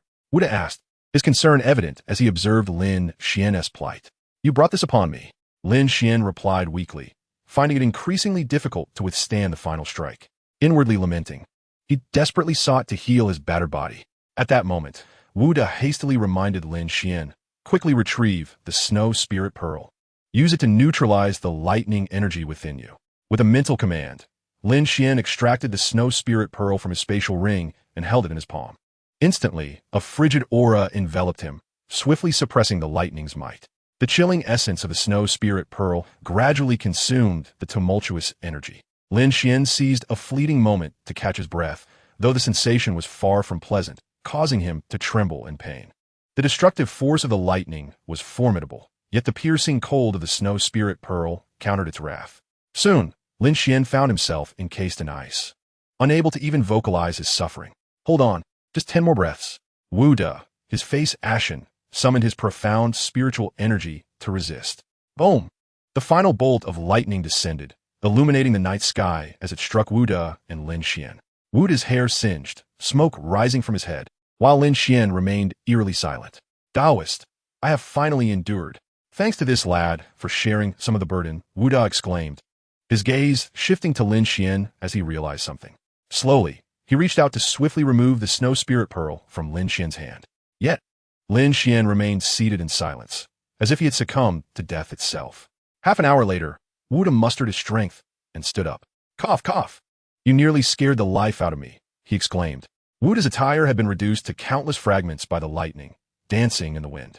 Taking a deep breath, he approached Lin Xuan. "Young Lin, are you all right?" Wu De extended his hand to assess Lin Xuan's condition. Subsequently, the Taoist hurriedly sat down, channeling spiritual energy into Lin Xuan's body. Gradually, Lin Xuan regained consciousness, feeling an overwhelming surge of spiritual energy flowing into him, mending his meridians. As he awakened, Lin Xuan felt an intense pain throughout his body, a clash of icy and fiery sensations. He activated the longevity technique, fervently absorbing the energy of heaven and earth. "What kind of cultivation method is this?" the Taoist mused, astonished, as he sensed a force of celestial energy converging upon Lin Xuan. Puede ser que Lin Xuan, intrigued, unable to discern the nature of his cultivation. How peculiar. Such formidable recovery power. Wu De was taken aback. He glanced at Lin Xuan, then sat down with his back pressed against him, seizing the opportunity to extract some of Lin Xuan's green energy. Lin Xuan, preoccupied with his own recovery, could only endure Wu De's shameless actions. He continued to circulate the longevity technique, sitting in place for an entire day and night. When Lin Xuan finally rose, he found the surrounding flora had withered and died. He opened his eyes, picked up the snow spirit pearl from the ground, and placed it in his ring. He then walked toward the Taoist in the courtyard. "Young Lin, you've awakened," Wu De said, smiling at him. Fuming, Lin Xuan shouted at Wu De you deceitful Taoist. Is this what you call a great opportunity? Why hasn't heaven struck you down? Aware of his own shortcomings, Wu De, with a shameless grin, replied, Oh, don't speak so recklessly. You've already reached the later stage of the human origin realm. Isn't that a significant opportunity? You should be thanking me. Thank you, my foot. I nearly got struck dead by lightning. Reflecting on it now, Lin Xuan felt a cold sweat break out. His internal injuries would take at least half a month to heal. No need to thank me. Let us call it even. Wu De softened his tone. Not a chance. You promised me compensation. Lin Xuan was determined not to miss this rare opportunity to demand something from Wu De. All right, considering you helped me with the lightning, I'll give you 2 spirit stones, Wu De said, stroking his beard, believing he should grant Lin Xuan a small favor. 2 is far too few. Give me 10. Lin Xuan insisted, maintaining a stern expression. Fine, 10 it is. Wu De conceded and pulled 10 spirit stones from his pocket. Lin Xuan snatched them and placed them into his spatial ring, feeling his anger subside slightly. Why so accommodating? Were you plotting? Lin Xuan inquired. Next time, could you assist me again? Wu De realized that while he had deceived Lin Xuan this time, it might not work again. Next time, don't even think about it. You seem to attract heavenly wrath. Lin Xuan realized the implications of this. As cultivators, we are all against the heavens. My high realm naturally attracts envy from the heavens. Wu De fabricated an excuse. Lin Xuan remained skeptical. Young Lin, why not stay here with me? I've set up a spirit gathering array. Cultivating here will be faster than elsewhere. The Taoist invited Lin Xuan to reside with him. Lin Xuan did not counter, saying, Do not scheme against me. Subsequently, Lin Xuan spent another day cultivating with spirit stones in the imperial villa. He discovered that his cultivation had progressed to the later stage of the human origin realm, and the daily consumption of spirit stones had correspondingly increased to 1 stone per day. Although his cultivation speed had accelerated, it was evident that this pace would soon deplete his supply of spirit stones. Lin Xuan still possessed a dozen spirit stones and over 150 million in his bank account. Clearly, this sum was insufficient for a month's worth of cultivation. However, when he sought spirit stones from Taoist Wu De, the latter insisted on a price of 10 million per stone. Reluctantly, Lin Xuan had no choice but to venture out to earn money. He drove to Jiangqing's largest rough stone trading center. Previously, he had spent 10 million purchasing a rough stone from the Liu family, which had garnered widespread attention in the market once its value soared. This time, Lin Xuan returned. Upon entering the trading hall, he was greeted by the humming of cutting machines. It's a failure. Master Liu, the cutter, exclaimed. The surrounding crowd sighed in disappointment. The owner of the rough stone displayed evident regret and nearly fainted. Lin Xuan approached, curiously inspecting the cut rough stone, which was undeniably a piece of waste. He shook his head. He had encountered such scenarios frequently. Betting on stones was inherently a high-risk endeavor, testing both the buyer's discernment and financial acumen, relying solely on the outer shell to predict the outcome. Some people struck it rich in a single cut, while others faced utter ruin. To mitigate potential losses, some cutters even kept emergency heart-saving pills on hand, ready to assist clients in distress. Master Liu, you are here again, the cutter called out to Lin Xuan. Indeed, I came to see if there are any good stones available, Lin Xuan replied with a smile. I have faith in you. You managed to unveil jade from scrap last time, so I believe you can do it again, Master Liu said enthusiastically. Are there any good materials in the trading hall recently? Lin Xuan inquired. There is a rough stone displayed in the center of the hall. You should take a look before it's too late, Master Liu urged excitedly. Oh, what type of stone is it? Lin Xuan asked, intrigued. It's a Lanrue green, jade, rough stone. The chances of high-quality output are significant, Master Liu whispered in Lin Xuan's ear. Oh, I will head over now. Lin Xuan expressed his interest in the high-quality rough stone, hoping to seize a bargain. Hastily, Lin Xuan made his way into the trading hall, noticing a crowd gathered around a rough stone in the center. He squeezed through to find a jade rough stone that had been partially cut to attract buyers' attention and inflate its price. This rough stone was indeed a Lanrue green jade, as evidenced by a green vein visible on its surface, which typically indicated a high probability of yielding valuable jade. However, its price was exorbitant, reaching 50 million. Lin Xuan activated his ability to see through the stone. Under his scrutiny, he discovered that this 50 million jade rough stone was not promising. It was empty inside, devoid of any green light. For the average person, this stone was highly deceptive, representing a significant trap. The surface of this jadeite raw stone indeed exhibits commendable quality, yet the jade content within is lamentably scarce. Lin Xuan shook his head and turned to leave. Lin Xuan, is that really you? An excited voice called out from the periphery. Lin Xuan turned to see Sun Yukai waving at him. With a smile, Lin Xuan approached. Brother Sun, what a coincidence. Are you here to select raw stones as well? Sun Yukai, visibly pleased upon spotting Lin Xuan, replied, indeed. As the proprietor of a jewelry store, I spend most of my time sourcing goods. Let us catch up for lunch later. Perhaps another time, Lin Xuan responded, as his mind was solely focused on making money. Observing Lin Xuan's reluctance, Sun Yukai ceased to press the matter, his gaze fixated on a raw stone valued at 50 million. Noticing this, Lin Xuan inquired, brother, are you also interested in that jadeite raw stone? Haha, you've seen through me, Sun Yukai admitted, his eyes gleaming with desire. However, its price is quite steep.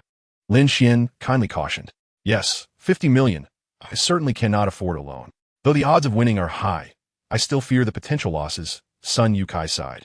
So, do you intend to forego it? Lin Xuan asked, sensing a hint of reluctance in Sun Yukai's tone. No, I partnered with 4 other jewelers. Together, we aspire to acquire it.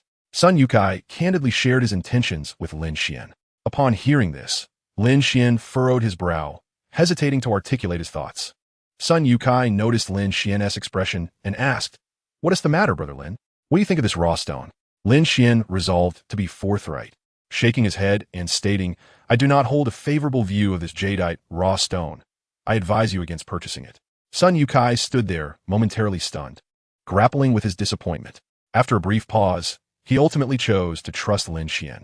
All right, I will heed your advice. I have faith in your judgment. I will inform the others right away. No sooner had he spoken than 4 middle-aged men approached Sun Yukai from a distance, greeting him warmly. Brother Lin, please wait a moment while I speak with him, Sun Yukai said to Lin Xuan before walking toward the group. Lin Xuan resumed his examination of nearby raw stones. Sun Yukai and the 4 men huddled together, whispering among themselves. He relayed Lin Xuan's suggestion, leaving them momentarily astonished. Old son, how can you trust the words of a young man? One remarked. Indeed, after decades in the jewelry circle, you lack your own discernment, another chimed in. Gambling on stones is inherently a matter of luck. If fortune favors us, we could strike it rich. Sun Yukai felt his face flush with embarrassment at their remarks and defended himself. Everyone, Master Lin is not an ordinary individual. He previously assisted me in selecting a raw stone that earned me millions, and he has also uncovered violet jade and glass-type jade. Enough. Do as you wish. We 4 have already resolved to purchase that raw stone, declared Qian Zhongyi, leading the group, impatience evident in his tone. Upon hearing this, Sun Yukai sighed, choosing not to argue further. Just wait. When the time comes, don't regret that we didn't take you along, Qian Zhongyi remarked, as he and the others hurried towards the jadeite raw stone, anxious not to arrive too late and allow others to seize the opportunity. Sun Yukai felt helpless. The other 4 were not receptive to his words. After they departed, Lin Xuan approached Sun Yukai and inquired, what is the matter? Have they decided to abandon the purchase of that raw stone? Sun Yukai smiled awkwardly. They didn't heed my advice. Lin Xuan responded with a calm smile, fully aware that this would be the outcome. Well, if that is the case, I wish them good fortune. Let us not hinder their path to wealth. Sun Yukai nodded in agreement, and then accompanied Lin Xuan as they wandered through the raw stone trading market. Lin Xuan observed that the chances of finding a bargain were exceedingly low throughout the market. In an hour, he managed to purchase only 3 raw stones, spending a total of 1 million. Although other stones could potentially yield good jade, their prices were exorbitantly high, rendering them unprofitable for Lin Xuan. Sun Yukai also selected 2 ordinary stones, costing a total of several hundred thousand. The 2 then made their way towards the cutting machine. Unexpectedly, Sun Yotsai's 4 friends had indeed purchased that jadeite raw stone valued at 50 million and were now queuing to have it cut. The cutting machine was surrounded by a throng of people, at least 30 in total. Intrigued, Sun Yukai joined the crowd, eager to see what the interior of this exorbitantly priced jadeite stone looked like. Sun Yukai, what raw stones did you buy? Qian Zhongyi inquired, casting a glance at him. Oh, nothing much, just a couple of small stones. I hope you strike it rich. Sun Yukai replied apologetically, acknowledging that he had changed his plans on a whim. Naturally, one must risk something to gain something. Without investment, it is challenging to uncover quality goods, Qian Zhongyi remarked, hinting at the 2 stones behind Sun Yukai. Lin Xuan remained silent behind Sun Yukai. After criticizing Sun Yukai, Qian Zhongyi's gaze shifted to Lin Xuan. Ah, you must be Master Lin, right? The 3 raw stones you selected are quite unique, all about the size of goose eggs and very reasonably priced, I presume. This remark elicited laughter from the crowd. Lin Xuan scoffed. Indeed, they cost a total of 1 million. However, the jade they may yield could very well surpass the value of yours. Everyone listen. This is the first time I've heard such boastful words. To compare a raw stone bought for 1 million with one purchased for 50 million is audacious. Just the jade vein revealed in the raw stone alone holds significant worth, Qian Zhongyi asserted, and many nodded in agreement, believing Lin Xuan was merely bragging. Let us wait and see, Lin Xuan replied succinctly, anticipating the cutting. A dead camel is larger than a horse, young man. You should learn more, Qian Zhongyi said, his face brimming with pride as he envisioned wealth. Soon, it was time to cut the jadeite raw stone valued at 50 million. The stone was secured in the cutting machine, and the machine hummed as it sliced through the stone along the direction of the jade vein. The 4 pairs of eyes belonging to Qian Zhongyi and his companions were fixated on the stone cutter, their hearts racing with anticipation.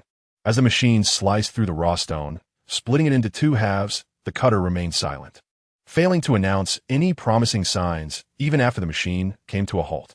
What is the verdict? Qian Zhongyi inquired eagerly, turning to Master Lu, who was closest and maintained an air of calm while observing the divided stone. With a sigh, he lamented, "It's a failure." Upon hearing this, disbelief washed over the group as they hurried to inspect the stone closely. How can this be? It's impossible. There were clear green veins, and all indicators were promising. Master, please make a few more cuts. Qian Zhongyi's heart ached with disappointment. Master Lu complied, making additional cuts, yet the results remained unchanged, resulting in a total of 6 pieces. Ironically, the most valuable jadeite was merely a slender vein visible through the rough exterior. A mere glimpse of what they had hoped was a treasure, but turned out to be a bait for deception. Chapter 89. The Jojo Auction House. The group sighed heavily, their expressions grave, filled with regret for not heeding Sun Yotsai's advice. If only we had listened to Sun Yukai, how much better it would have been, lamented one of the trio that had partnered with Qian Zhongyi. Indeed, there goes 10 million just like that, another echoed, the weight of their poor decision hanging heavily in the air. I put in 20 million, Qian Zhongyi interjected, realizing he was the most affected, having contributed an amount that was originally meant to be covered by Sun Yukai. Just moments ago, he had been filled with confidence, only to be met with swift humiliation. Onlookers around them snickered quietly, sharing whispers of amusement. Observing the collapse of the 50 million jadeite rough stone, Sun Yukai found relief, reflecting inwardly. Thank goodness I encountered Lin Xuan, or I would have been in dire straits myself. Soon, it was Sun Yotsai's turn to cut stones. The results were unremarkable, neither spectacular nor disastrous. Yet he felt content, as all stones exhibited green, albeit of low quality. With a smile gracing his face, he felt as though he had fortuitously gained 10 million. Before long, it was Lin Xuan's turn to unveil 3 rough stones, given his earlier bold claims. The crowd's attention was keenly focused on what he would reveal. Master Lin, I hope you bring us a surprise. Master Lu remarked, his faith and anticipation evident. Certainly, it will be a surprise, Lin Xuan replied with a confident smile. As the cutting machine whirred to life, Master Lu followed the lines drawn by Lin Xuan. Just 3 inches into the cut, a flash of green light emerged. It's a success, Master Lu exclaimed with enthusiasm. Gasps of astonishment rippled through the crowd. The machine halted, and Master Lu held up a cut piece, beaming, "Congratulations, Master Lin, this is a medium-quality beam green jadeite." Lin Xuan nodded, exuding an air of calm. Master Lu then activated the stone cutter once more to tackle the second piece. After the machine completed its work, he picked up the stone, his expression slightly furrowing. A murmur of concern swept through the crowd. Surely, it can't be devoid of green? The onlookers watched intently, their discussions buzzing with speculation. It's a success. The exquisite yellow jadeite, of superior quality, prompted congratulations from Master Lin. Upon hearing this, the surrounding crowd was astounded. This young man is truly remarkable, overflowing with luck. I cannot believe he has managed to raise the value of all 3 stones. Many eyes were fixed on Lin Xuan, and for a moment, he became the center of attention. Lin Xuan remained composed, offering a gentle smile. Master Lu picked up the 3rd piece of raw stone, filled with eager anticipation. As the cutting machine reached its midpoint, it abruptly halted. Master Lu exclaimed, "It has increased in value. A high-quality, glutinous jadeite." At this declaration, the crowd lost their composure. Upon hearing this, Qian Zhongyi was so infuriated that he nearly collapsed, only to be steadied by his companions, lest he require hospitalization. Good heavens, he truly is a master. If only we had heeded his advice, we would not be in such a predicament. Qian Zhongyi lamented. The onlookers were equally astonished. All 3 raw stones had yielded impressive results, compelling them to acknowledge Lin Xuan as a master of stone gambling. Subsequently, Lin Xuan sold the 3 pieces of jadeite to Sun Yukai for a total of 6 million, netting himself 5 million. In contrast, Qian Zhongyi had invested 50 million in a piece of jadeite raw stone, only to discover it was worth a mere 3 million. At that moment, Lin Xuan's earlier words resonated profoundly, delivering a stinging blow to Qian Zhongyi's pride. Master Lu also remarked, as expected of Master Lin, a man capable of extracting premium jadeite from scrap materials. He is indeed a virtuoso. At this juncture, someone recalled Lin Xuan. I remember now, last time, Master Lin spent 10 million on that undervalued piece from the Lu family. I was present, and it skyrocketed in value. I recognized Master Lin. He is the same master featured on national television for his discovery of the undervalued pine and cypress on Mountain Road. The crowd began to murmur, finally grasping Lin Xuan's identity and no longer daring to underestimate him.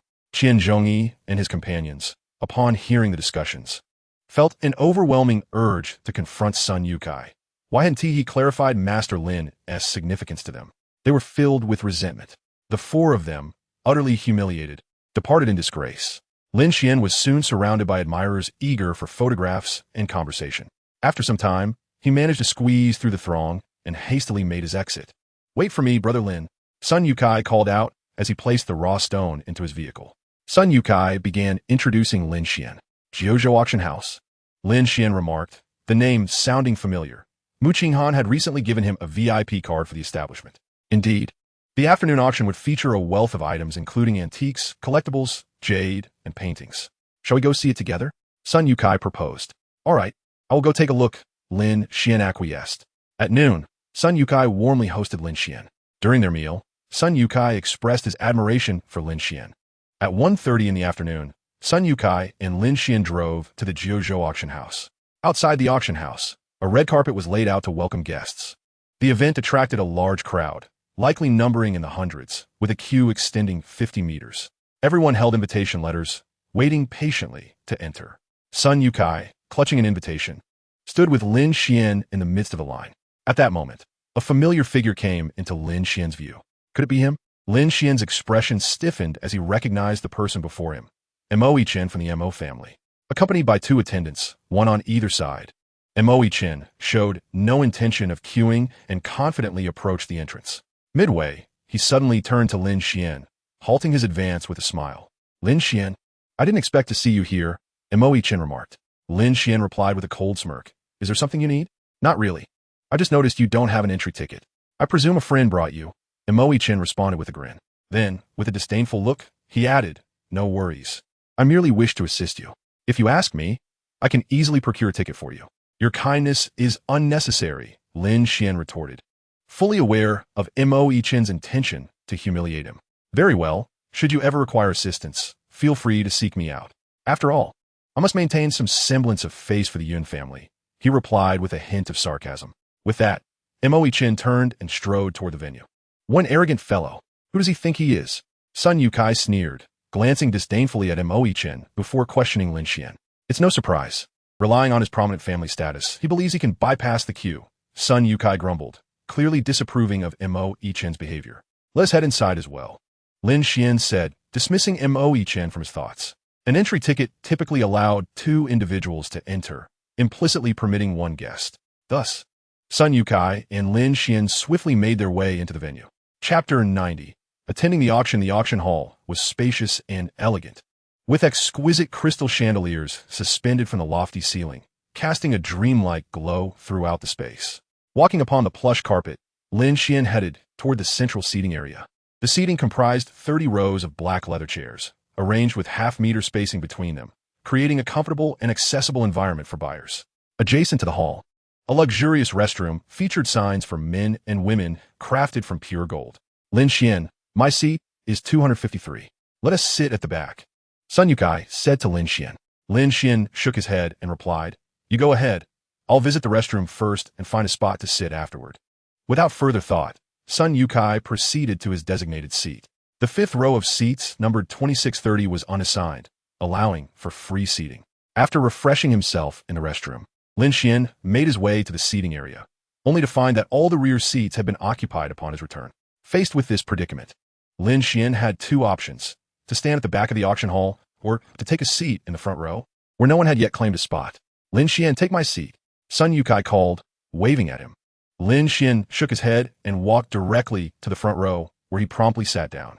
This action drew a stir from the individuals seated behind him, who cast curious glances in his direction.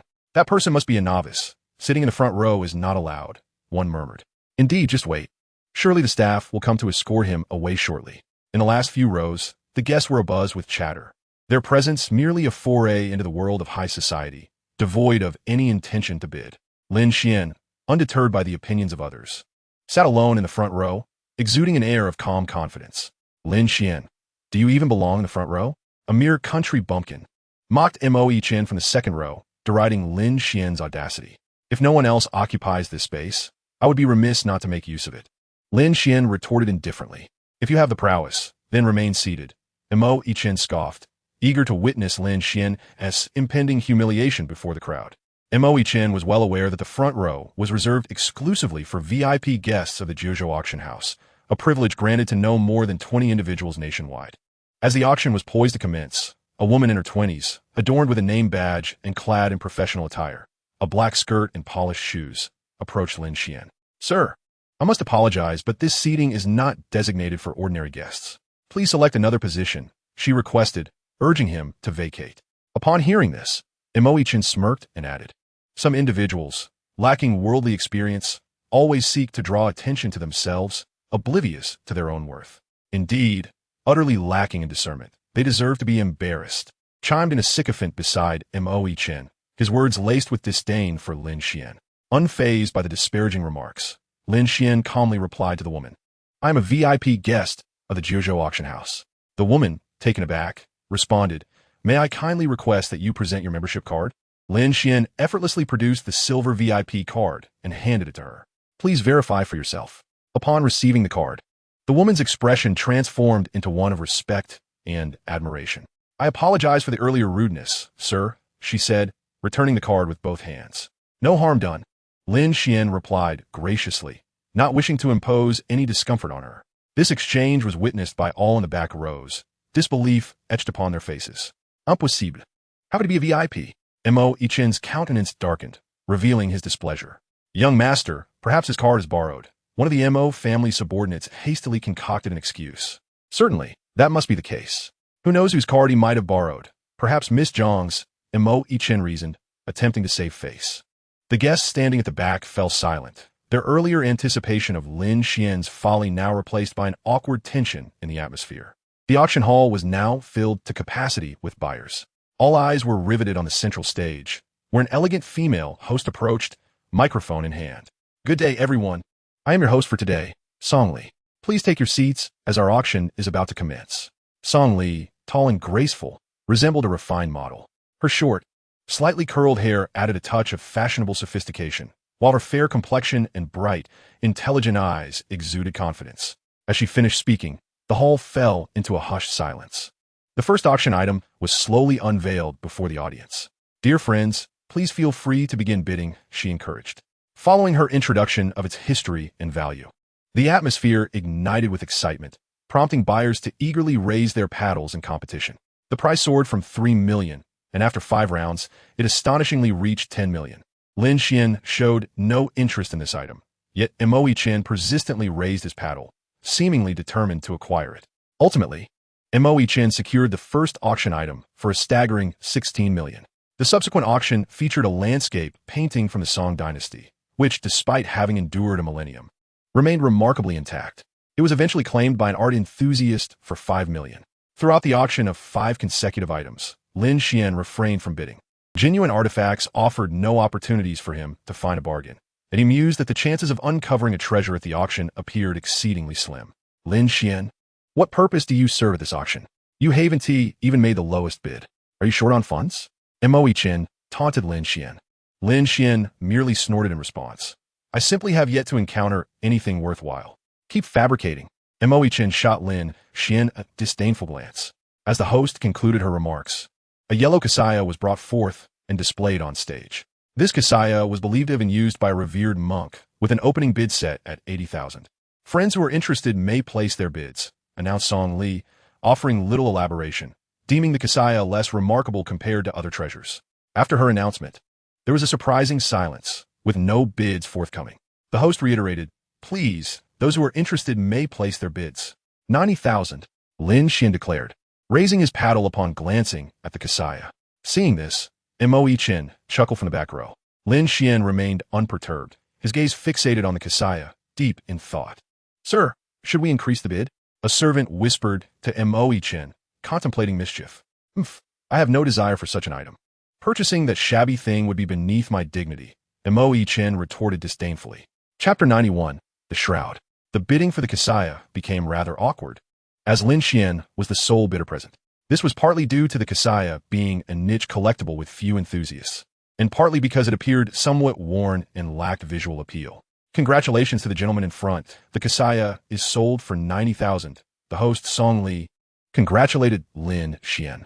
He smiled, though Moe Chen could not fathom what was worth celebrating about acquiring a tattered Kasaya.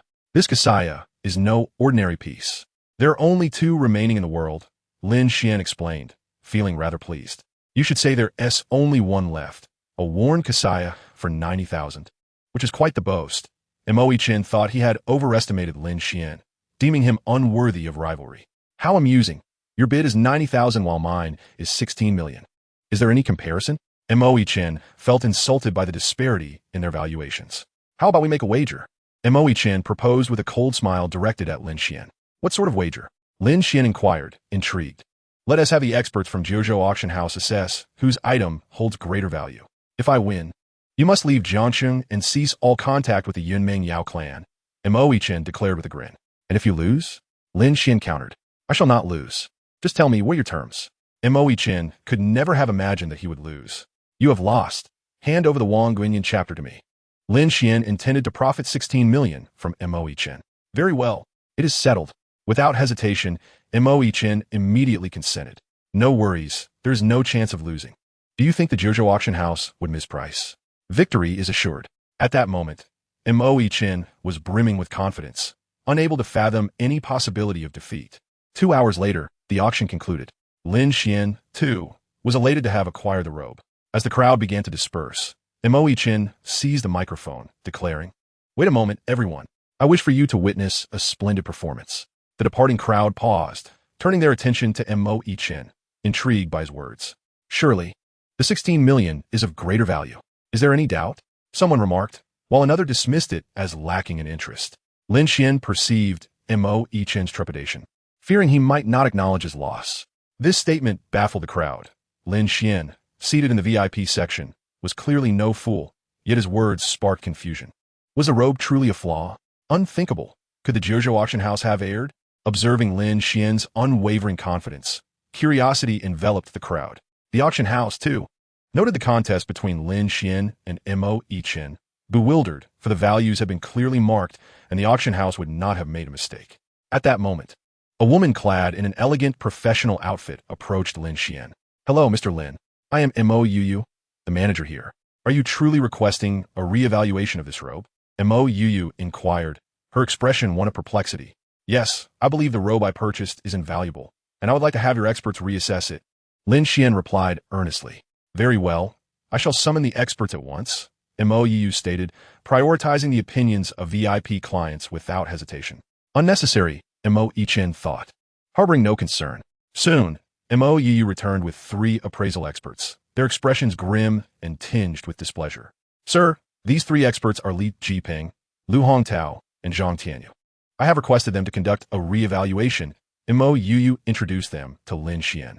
"All right," Lin Xuan replied, handing the yellow silk robe to the trio. Li Jiping glanced at Lin Xuan and asked, "Are you Master Lin?" "Just call me Lin Xuan," he said politely, surprised to be recognized by a peer in this setting.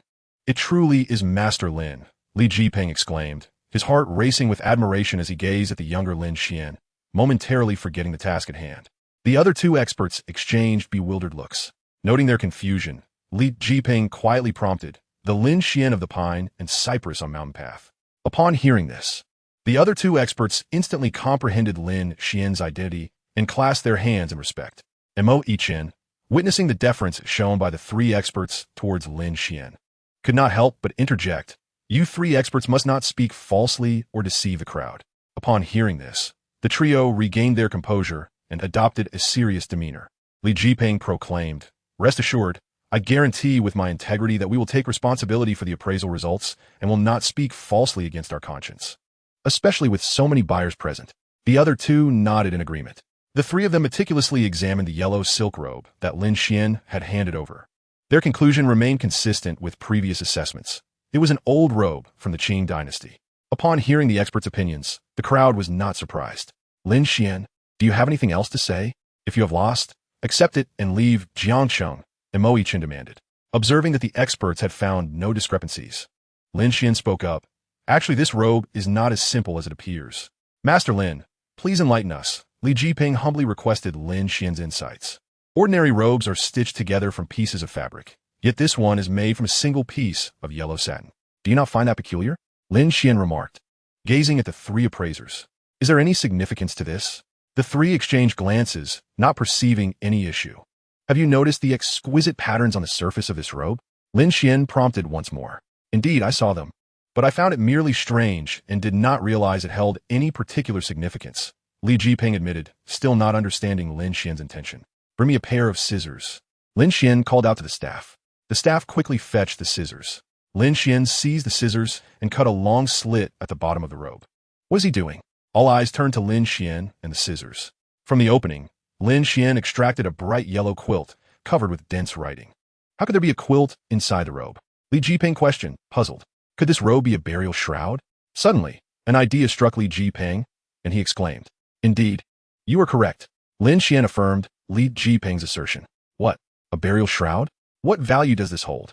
The crowd expressed their confusion, turning their gazes towards Lin Xuan, awaiting his explanation. Chapter 92, The Sutra Shroud. A tattered robe, concealing a quilt inscribed with scriptures, was enough to captivate everyone's attention, and many prospective buyers gathered around for the auction. "Lin Xuan, you're something else. Aren't you concerned about the ominous nature of a burial shroud?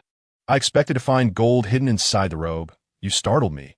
Mo Ichin quipped upon hearing the words burial shroud. "No, this may not be an ordinary quilt. It could be of royal origin."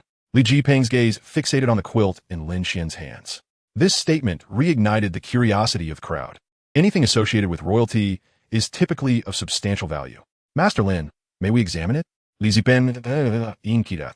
"Then I shall trouble the three experts," Lin Xuan replied, handing the quilt to Li Jiping. Upon receiving the robe, Li Jiping began to inspect it carefully alongside the other two experts. Expert Lu Hongtao stroked the incredibly soft fabric with his hand, expressing his astonishment. Not only that, but this yellow quilt is woven from the long-lost brocade technique, indicating that its user must have belonged to royalty. Expert Zhang Tianyu also expressed his views, stating that the brocade technique epitomizes the pinnacle of our nation's thousands of years of silk weaving artistry. Astonishingly, the quilt is densely inscribed with the Tibetan Buddhist Sutra in 4 different scripts. Such a rarity is indeed a sacred relic of Tibetan Buddhism. Li Jiping was overwhelmed with excitement. The remarks of the three experts instantly sparked discussions among those present. The brocade technique undoubtedly signifies a royal artifact. Even if it is royal, it was intended for burial, thus its value cannot be too high. "Master Lin, anything you set your eyes upon must be of considerable worth." Sun Yukai spoke to those around him, demonstrating his blind trust in Lin Xuan. After a prolonged examination and deliberation, the three experts reached a conclusion. Li Jiping stated, "Upon our authentication, this quilt containing the sutra was used by a significant figure of the Qing dynasty, and its worth is incalculable. However, based on the material and the brocade technique, the conservative valuation of this sutra quilt should exceed 30 million. What? Impossible. How could a quilt that covers a corpse be worth so much?" Mo Ichin was the first to retort. Li Jiping was reluctant to assert such a statement. But the reality remained. In ancient times, a mere inch of brocade equated to an inch of gold, making 30 million not at all excessive. Although it belonged to the deceased, he must have been an important figure of the Qing dynasty. If not a queen or a prince, then certainly an emperor. "This is merely your word against mine. What evidence do you have?" Mo Ichin countered. Li Jiping found himself at a loss for a rebuttal. Lin Xuan mockingly addressed Mo Ichin. "Do not let embarrassment fuel your anger. Is this not the inability to accept defeat you speak of?" Moe Chin was taken aback, realizing Lin Xuan had turned his own words against him. First, let us discuss the sutra quilt, a sacred relic of Tibetan Buddhism, also known as the Rebirth quilt. In ancient royal tradition, only the highest ruling authorities were permitted to use such items. This quilt can protect the deceased, absolving them of all earthly sins while aiding their ascent to the heavens, serving as a talisman against misfortune. Currently, only one such quilt is preserved in a museum, previously used by Empress Dowager Cixi, although its dimensions are not as grand as this one. You are speaking nonsense. Wasn't Cixi's tomb plundered? Montauk Yichin rebutet Lin Xuan. Li Jipeng, sensing Mo Chin's disbelief, hurriedly clarified. Master Lin speaks no falsehood. Indeed, Cixi's tomb was extensively looted. However, the sutra quilt she possessed was carelessly discarded by the warlord's soldiers beside the burial passage, with only the 820 pearls removed, allowing the preservation of her rebirth quilt. Decades later, after restoration by experts from the Dragon Nation, that quilt was enshrined in the Beiping Museum, currently listed as a World Heritage Site, and its value is immeasurable. After hearing this, Moe Chin found himself unable to counter any further. So, do you now comprehend? The sutra quilt in my possession, both in specifications and value, far surpasses that of Cixi's. You have not lost unjustly. Lin Xuan smirked at Moe Chin. Moe Chin had not anticipated the situation would unfold in this manner. His initial aim was to humiliate Lin Xuan and drive him away from Jiangsheng, but it was he who ended up humiliated. Master Lin, may I purchase this quilt from you? I find your words quite persuasive. How does 30 million sound? A coal magnate stepped forward from the onlookers, visibly intrigued. Addressing Lin Xuan. Upon hearing this, the crowd's eyes sparkled with envy. Even Sun Yukai, who had accompanied Lin Xuan, was taken aback. Master Lin acquired it for 90,000, and now it's worth 30 million. What profit? Indeed, such outrageous luck. I regret not having bid 90,000 earlier. The crowd anticipated Lin Xuan would swiftly close the deal. However, to their surprise, Lin Xuan shook his head. I'm afraid, my friend, 30 million is rather inadequate. This draw scripture could be valued in the billions. The coal boss sighed, shaking his head, choosing to remain silent, despite his fondness. He deemed it unworthy of such an extravagant expense. Moe Chin hadn't expected Lin Xuan to possess such skill. Observing everyone's gaze on him, he remarked, Lin Xuan, quite impressive. A mere 16 million is insignificant to my family. Since you emerged victorious, I shall compensate you with 16 million. No objections, I trust. That is agreeable. Lin Xuan handed over his card number. Reluctantly, Moe Chin transferred 16 million to Lin Xuan, then angrily turned away. Master Lin, to whom do you believe this draw scripture belongs? Li Jipeng inquired. Upon hearing Lin Xuan's assertion, Li Jipeng found his direction. After Lin Xuan and Sun Yukai departed, Li Jipeng and two other experts exchanged glances. Fortunately, this robe was previously acquired by our company. Had it belonged to a client, it would have been disastrous. Indeed, we cannot be blamed. Who could have anticipated its hidden depths? Do you think this quilt might truly belong to some emperor? Li Zipem Pundarat. Envisioning the royal tombs that have been plundered. Chapter 93. Reaching an agreement just as Lin Xuan and Sun Yukai stepped out of the Jojo auction house. A voice called out from behind, Lin Xuan. Stop right there. Lin Xuan paused, turning to see Mu Qinghan, now donned in a more demure outfit, akin to a refined lady. She stood a short distance away, her figure elegantly accentuated by black fitted pants that showcased her long legs, and elevated boots that compensated for any height disparities. As Mu Qinghan noticed Lin Xuan had halted, she approached with graceful strides, her brow furrowed in apparent displeasure. Master Lin, who is she? Sun Yukai inquired beside him. Could she be your girlfriend? Sun Yukai scrutinized the newcomer, sensing an adversarial aura. Don't say silly things, she's not. I have no interest in that type. Lin Xuan quickly refuted. What did you say? Mu Qinghan shot Lin Xuan an incredulous look, having overheard their earlier exchange clearly. It's nothing. I merely stated that you're not my preferred type, Lin Xuan reiterated. And what type do you favor? Mu Qinghan glared at Lin Xuan. He glanced at her figure, jesting. I prefer someone with a good physique. At this remark, Mu Qinghan could no longer contain herself. Lin Xuan, you scoundrel, you rogue. Master Lin, I must take my leave. Enjoy yourselves. Sensing the tension, Sun Yukai swiftly excused himself and fled. Mu Qinghan struck Lin Xuan with fists and kicks, but Lin Xuan seized her delicate hand. In a cold tone, he uttered, Have you had your fun? Even if I'm a rogue, it is of no concern to you. Release me. You are hurting me. Mu Qinghan pleaded, realizing at that moment the disparity in their strengths. Upon hearing her beg for mercy, Lin Xuan hastily let go, having recently reached the later stage of the human origin realm, which had considerably enhanced his power. Mu Qinghan rubbed her hand and snorted, "Return my VIP card." Naturally, Lin Xuan refused, as it was his reward for saving her. "All right, how about this? Let me use the Tuo Luo scripture you purchased at the auction for a few days," she suggested. "On what grounds? I bought it with my own money." Lin Xuan retorted, displeased. "That robe was originally mine for 60,000. How could you acquire it for such a low price?" Mu Qinghan exclaimed, frustrated and stamping her foot. "I don't care. It belongs to me now. Unless you pay me, no one can take it away," Lin Xuan said dismissively. "How about this? You hand over the Tuo Luo scripture, and I will assist you in auctioning it at the Jiuzhou auction house." Mu Qinghan proposed another arrangement. "What connection do you have with Jiuzhou auction house?" Lin Xuan inquired. "I am a young lady of Jiuzhou auction house. Otherwise, how could I possess a VIP card?" Mu Qinghan replied, filled with pride. "What? Is that so?" Lin Xuan was taken aback, then understood. "What? Do I not look the part?" Mu Qinghan shot him a suspicious glance. "Then why did you resort to thievery?" Lin Xuan asked curiously, wondering if it was for excitement. "That is none of your business.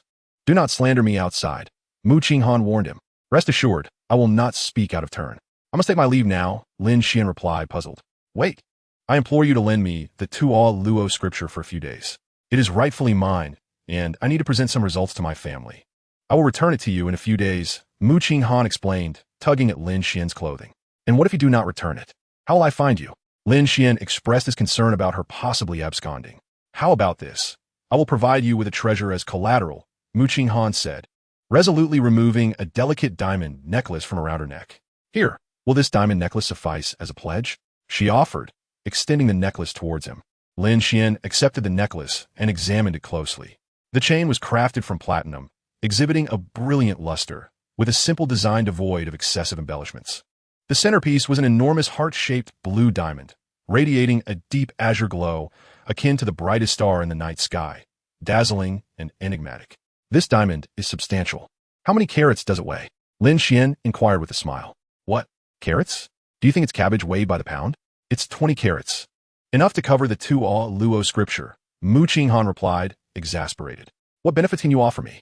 she asked, casting Lin Xuan a skeptical glance. "Well, I can resolve your physical shortcomings," Lin Xuan remarked, glancing at her modest figure. "You dare say that?" Mu Qinghan was poised to strike him again. Without further ado, they exchanged phone numbers. Upon finishing his words, Lin Xuan dashed out. Enraged, Mu Qinghan glared at Lin Xuan's retreating figure, gritting his teeth. Could he truly accomplish this? Lowering his gaze, Mu Qinghan's eyes unimpededly observed his own feet, releasing a sigh. After Lin Xuan departed, he drove towards the Dihao villa. Lin Xuan unlocked the door to Wu De, the Taoist priest's villa, and parked his car inside. Upon entering the living room, he found Wu De engrossed in a book. Lin Xuan remained silent, pondering whether the priest was studying some cultivation technique. Perhaps too absorbed, Wu De was oblivious to Lin Xuan's presence. Sitting on the sofa, he turned the pages, his expression a curious blend of excitement and confusion. Thus, Lin Xuan quietly crept behind Wu De, eager to glimpse the book's contents. As he positioned himself behind the priest, he was met with an alluring illustration of a two-dimensional beauty. The woman in the book, clad in a swimsuit, was reclining at the edge of a pool. "Master, how could you be perusing such material?" Lin Xuan scoffed. "Youngster, do not let your imagination run wild. I am honing my focus." Wu De, undeterred by Lin Xuan's disdain, continued his reading. "Look at this one. How exquisite.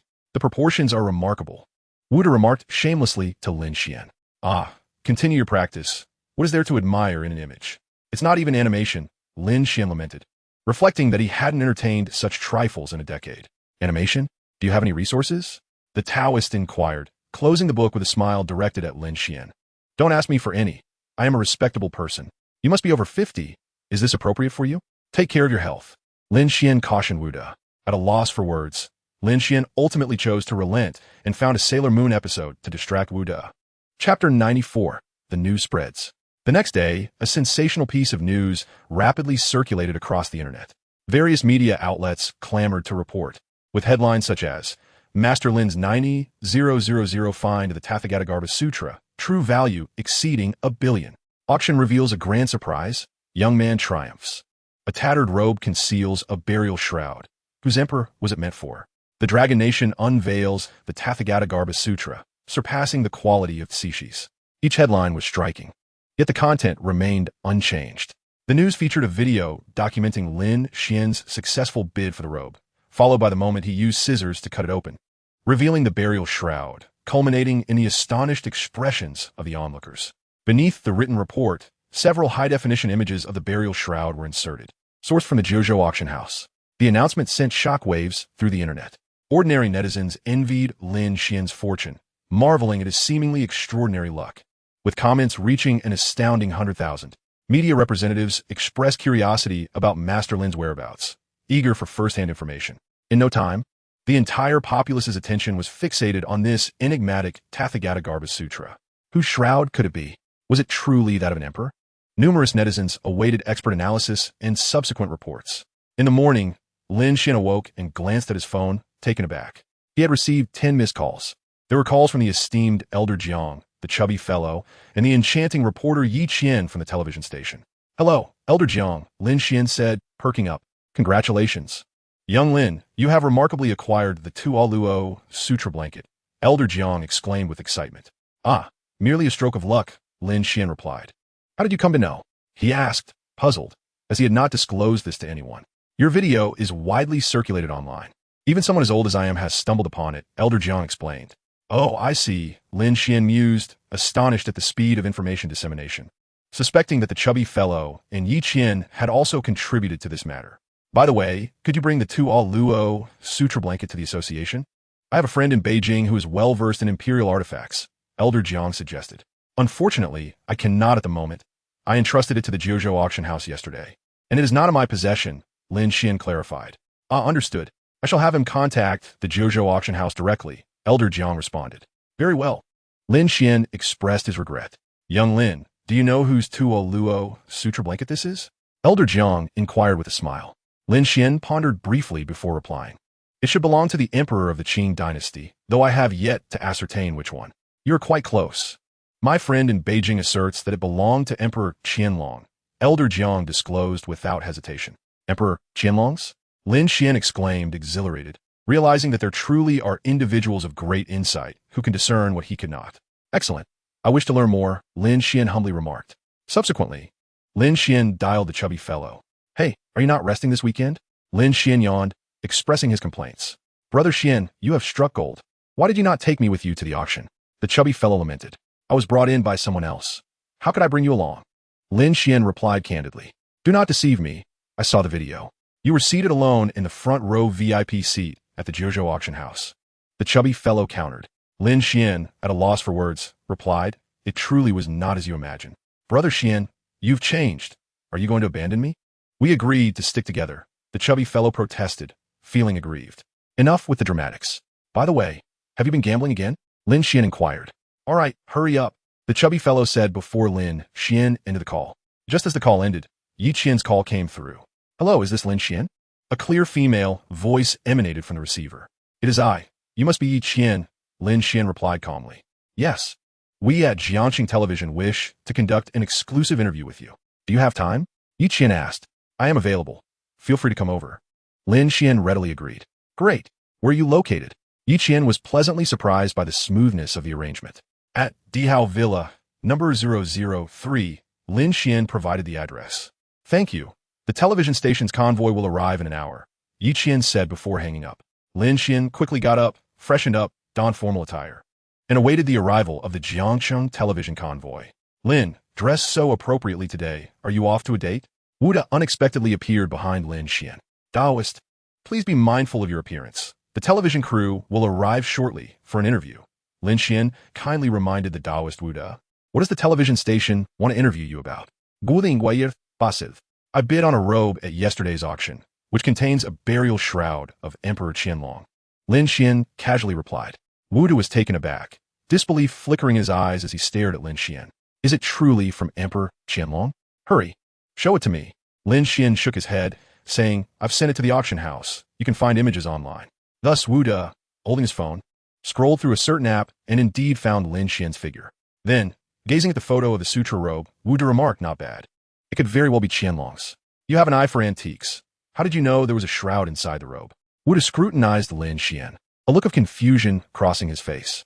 Of course, I understand antiques. I've worked in the antique circle for 3 years and accumulated a wealth of experience, Lin Xuan explained. However, how could you discover it when the auction house's appraisers cannot? There's something peculiar about you, Wu mused.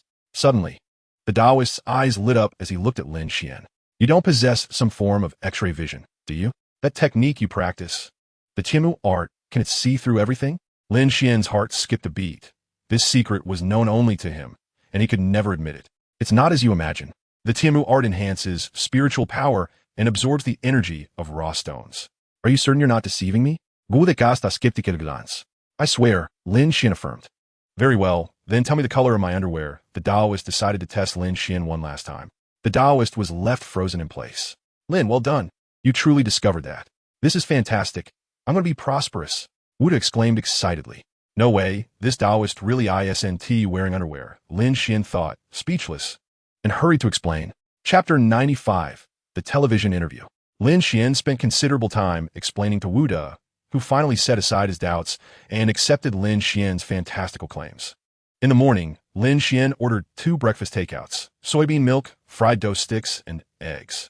At this moment, Lin Xuan and Wu sat comfortably by the stone table in the villa's courtyard, sipping soybean milk despite the cold.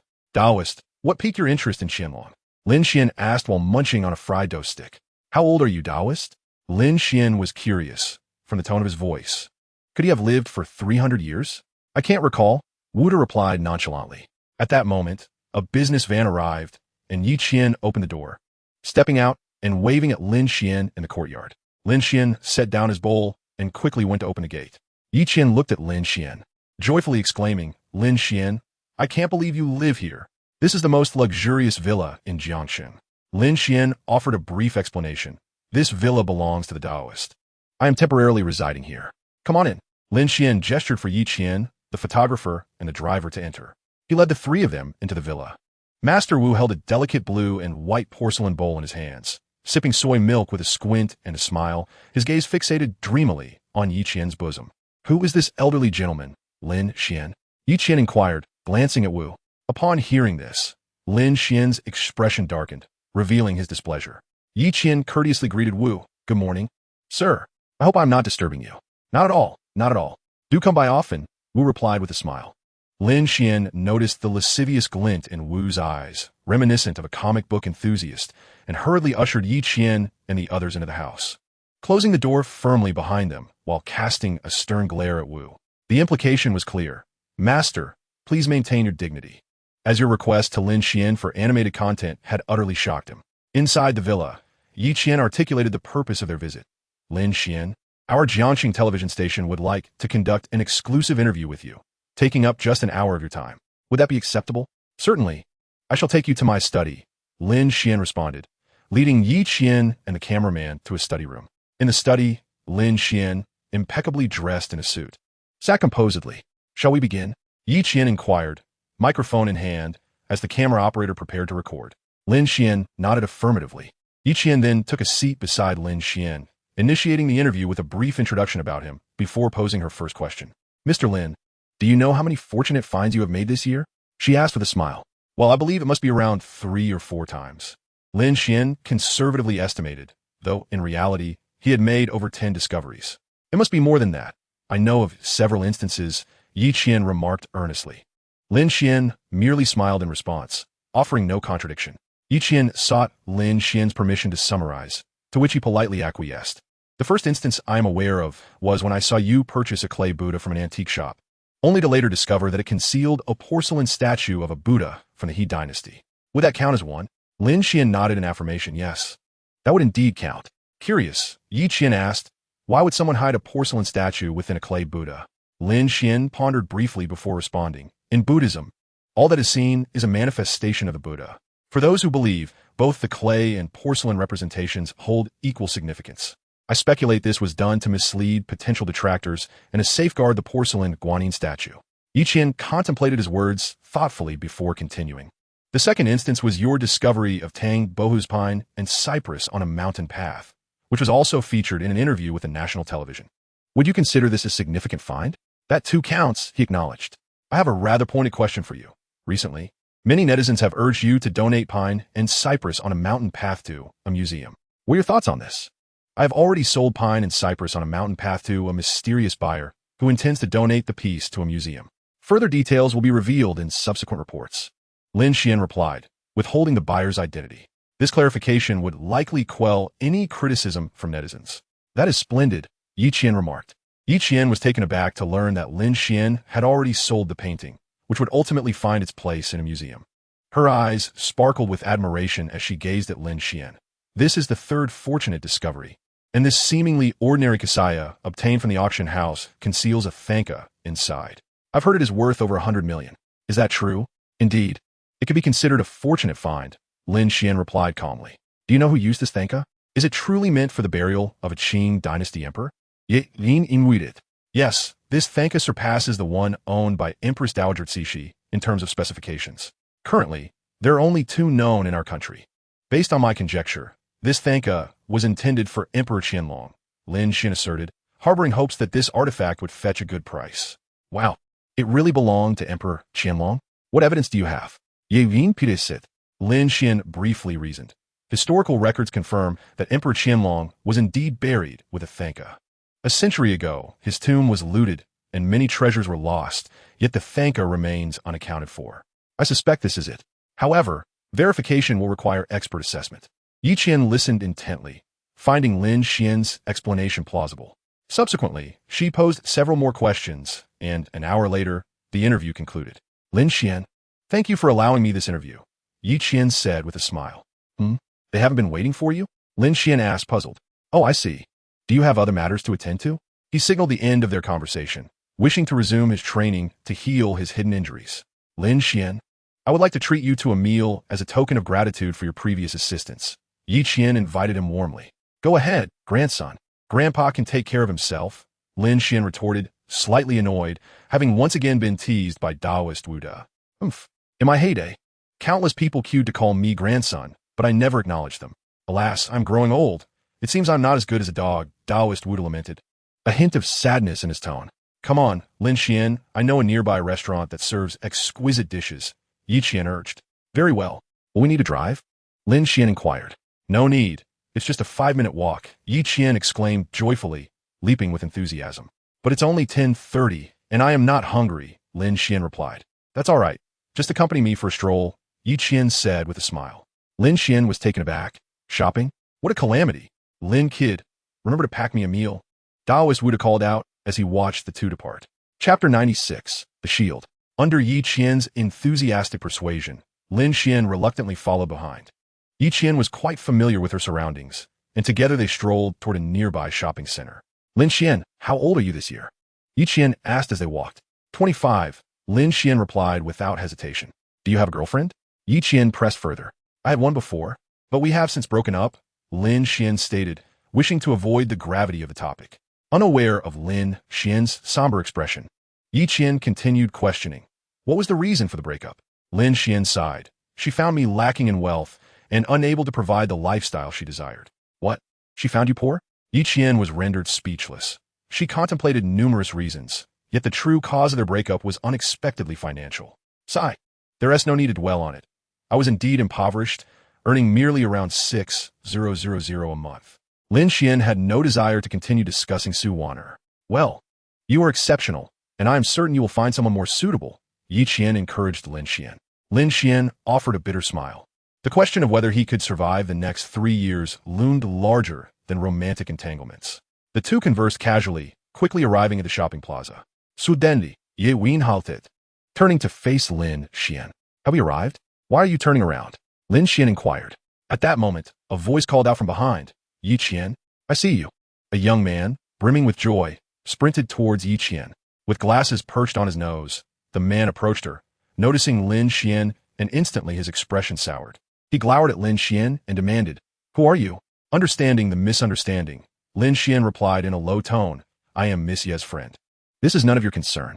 The young man eased his vigilance slightly upon hearing Lin Xian's words and turned to Yi Qian with a smile. Yi Qian. Who is he? Yi Qian, with disdain, retorted, Dong Feng, what does it matter to you? I have no interest in conversing with a playboy like you. Please leave. Yi Qian, let me explain. What happened at the KTV was merely a farce. I was compelled, Dongfeng insisted, disregarding Lin Xuan. Do you still have the audacity to show your face? I have seen the video. Were you forced to grope the hostess? Yi Qian challenged him. Dongfeng's face flushed crimson. Rendered speechless, he implored, Yi Qian, I am sincere. Grant me one chance. I assure you there will be no next time. Yi Vin, who already harbored no fondness for him, was further disinclined to entertain any notion of a relationship after witnessing his despicable behavior. You should abandon this hope. I already have a boyfriend, she declared, determined to dissuade him. What?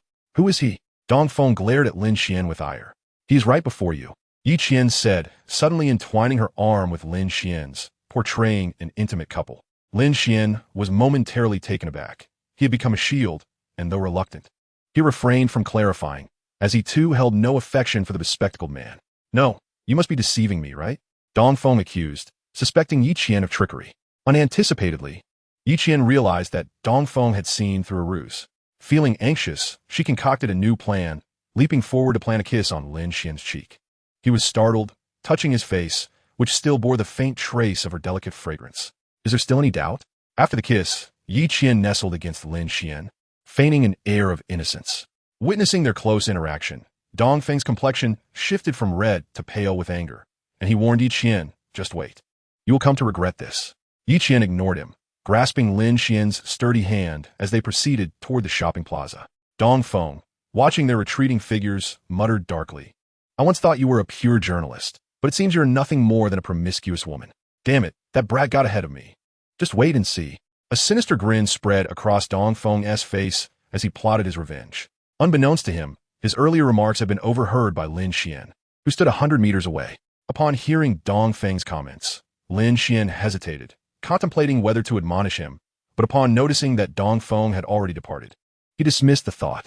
Yi Qian, seeing Lin Xuan suddenly halt, assumed he was upset and apologized, saying, I'm sorry for making you pretend to be my boyfriend just now. It's quite all right. However, could you perhaps afford me a moment's notice before you kiss me next time? Lin Xuan teased, alleviating the awkward tension. Dream on. That was my first kiss. Yi Qian retorted, her cheeks flushing with embarrassment at her own boldness. Is that so? Lin Xuan mused, touching his face, as if lingering traces of fragrance still remained. Don't make fun of me, Yi Qian scowled, shooting him a disapproving glance. Very well, let us proceed inside. Dongfeng is a petty individual. Do be mindful of your safety, Lin Xuan advised kindly. I am aware, there's no need for concern. He wouldn't dare act recklessly, Yi Qian replied, unperturbed. Lin Xuan shook his head, opting not to pursue the matter further. Hold on a moment. Let me wipe that lipstick mark off your face, Yi Qian said, her face aflame with shyness. She pulled out a tissue from her pocket and diligently began to remove the lipstick stain from Lin Xuan's face. Is it all cleared? They leaned close together, and Lin Xuan felt a twinge of awkwardness. Hastily, he lifted his head and inhaled a deep breath of fresh air. Subsequently, Yi Qian took Lin Xuan's hand and led him to the third floor of the shopping mall, entering a restaurant renowned for specialties from Peng City. Yi Qian ordered several signature dishes, lamb, clay pot chicken, and sweet and sour carp, along with 3 vegetarian options. That should suffice. There are 6 dishes. And we too cannot finish them all, Lin Xuan remarked politely. Would you like to have a drink? Ye yin inuit. Whatever you prefer. Just a little would suffice. Lin Xuan replied indifferently, as he had abstained from alcohol since he began driving. Boss, do you have any fine wines? Please bring a bottle for my friend. Yi Qian called out to the proprietor. The owner, a middle-aged man with a prominent belly, approached her eagerly. What type of wine are you considering beautiful? He asked. Something suitable for my friend, Yi Qian responded. After pondering for a moment, the middle-aged man looked at Lin Xuan and said, Sir, how about I bring you some of my homemade specialty wine? Lin Xuan nodded nonchalantly. Sure, I'll give it a try. Excellent. Please make yourselves comfortable. Your dishes will be served shortly. Soon, an array of dishes was presented, and Lin Xuan and Yi Qian savored the steaming food.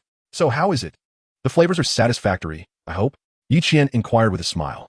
Indeed, it's a feast for the senses, Lin Xuan replied, enjoying the meal alongside the owner's homemade wine. Quite delightful. The wine is excellent, he praised, giving the proprietor a thumbs up. Ha! If you enjoy it, do come again. The owner beamed with joy. After about 40 minutes, Lin Xuan's expression grew peculiar, as he sensed something amiss with the wine. What is the matter, Lin Xuan? Yi Qian asked. Nothing, just continue eating. I'll be right back from the restroom, Lin Xuan said, bending slightly as he made his way to the lavatory. Chapter 97, The Street Scam. Upon reaching the restroom, Lin Xuan finally felt comfortable straightening up. What on earth is going on? Lin Xuan frowned, glancing down at his trousers, wondering if the proprietor had tampered with the wine. Lin Xuan felt a slight elevation in his body temperature. He approached the wash basin, turned on the tap, and splashed cold water on his face to regain his composure. This scene was inadvertently witnessed by the shopkeeper who was on his way to the restroom. Upon noticing, the shopkeeper quickly bowed his head, intending to discreetly depart. "Come here, boss," Lin Xuan called out, withdrawing his hands from the basin. "Young man, I saw nothing. Fear not." The shopkeeper cheerfully approached Lin Xuan. "Do not misinterpret. I was merely checking my health, nothing of the sort." Lin Xuan hastily clarified. "I understand." The shopkeeper responded with a grin. "Did you add something to the alcohol?" Lin Xuan inquired, his tone inquisitive. "Ha, you caught me. That is a health tonic for men. Quite effective for vitality," the shopkeeper boasted in a hushed tone. After hearing the shopkeeper's explanation, Lin Xuan felt a surge of frustration. "Why didn't you mention this sooner?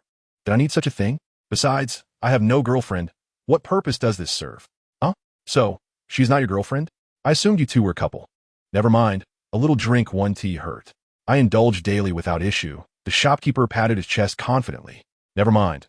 Let us finish our meal and leave." Lin Xuan wished to depart swiftly, eager to avoid further embarrassment. "Very well." Yi Qian proceeded to the cash register to settle the bill, then accepted a takeout bag from the attendant and turned to hand it to Lin Xuan. "Here you go. This is for the elderly gentleman," she said. Lin Xuan promptly accepted the bag and expressed his gratitude. "Thank you. I'll cover the cost." "No need. It's only a little over 100. Lin Xuan noted the 2 dishes within the bag, lamb and fish dish and clay pot chicken, along with a serving of rice.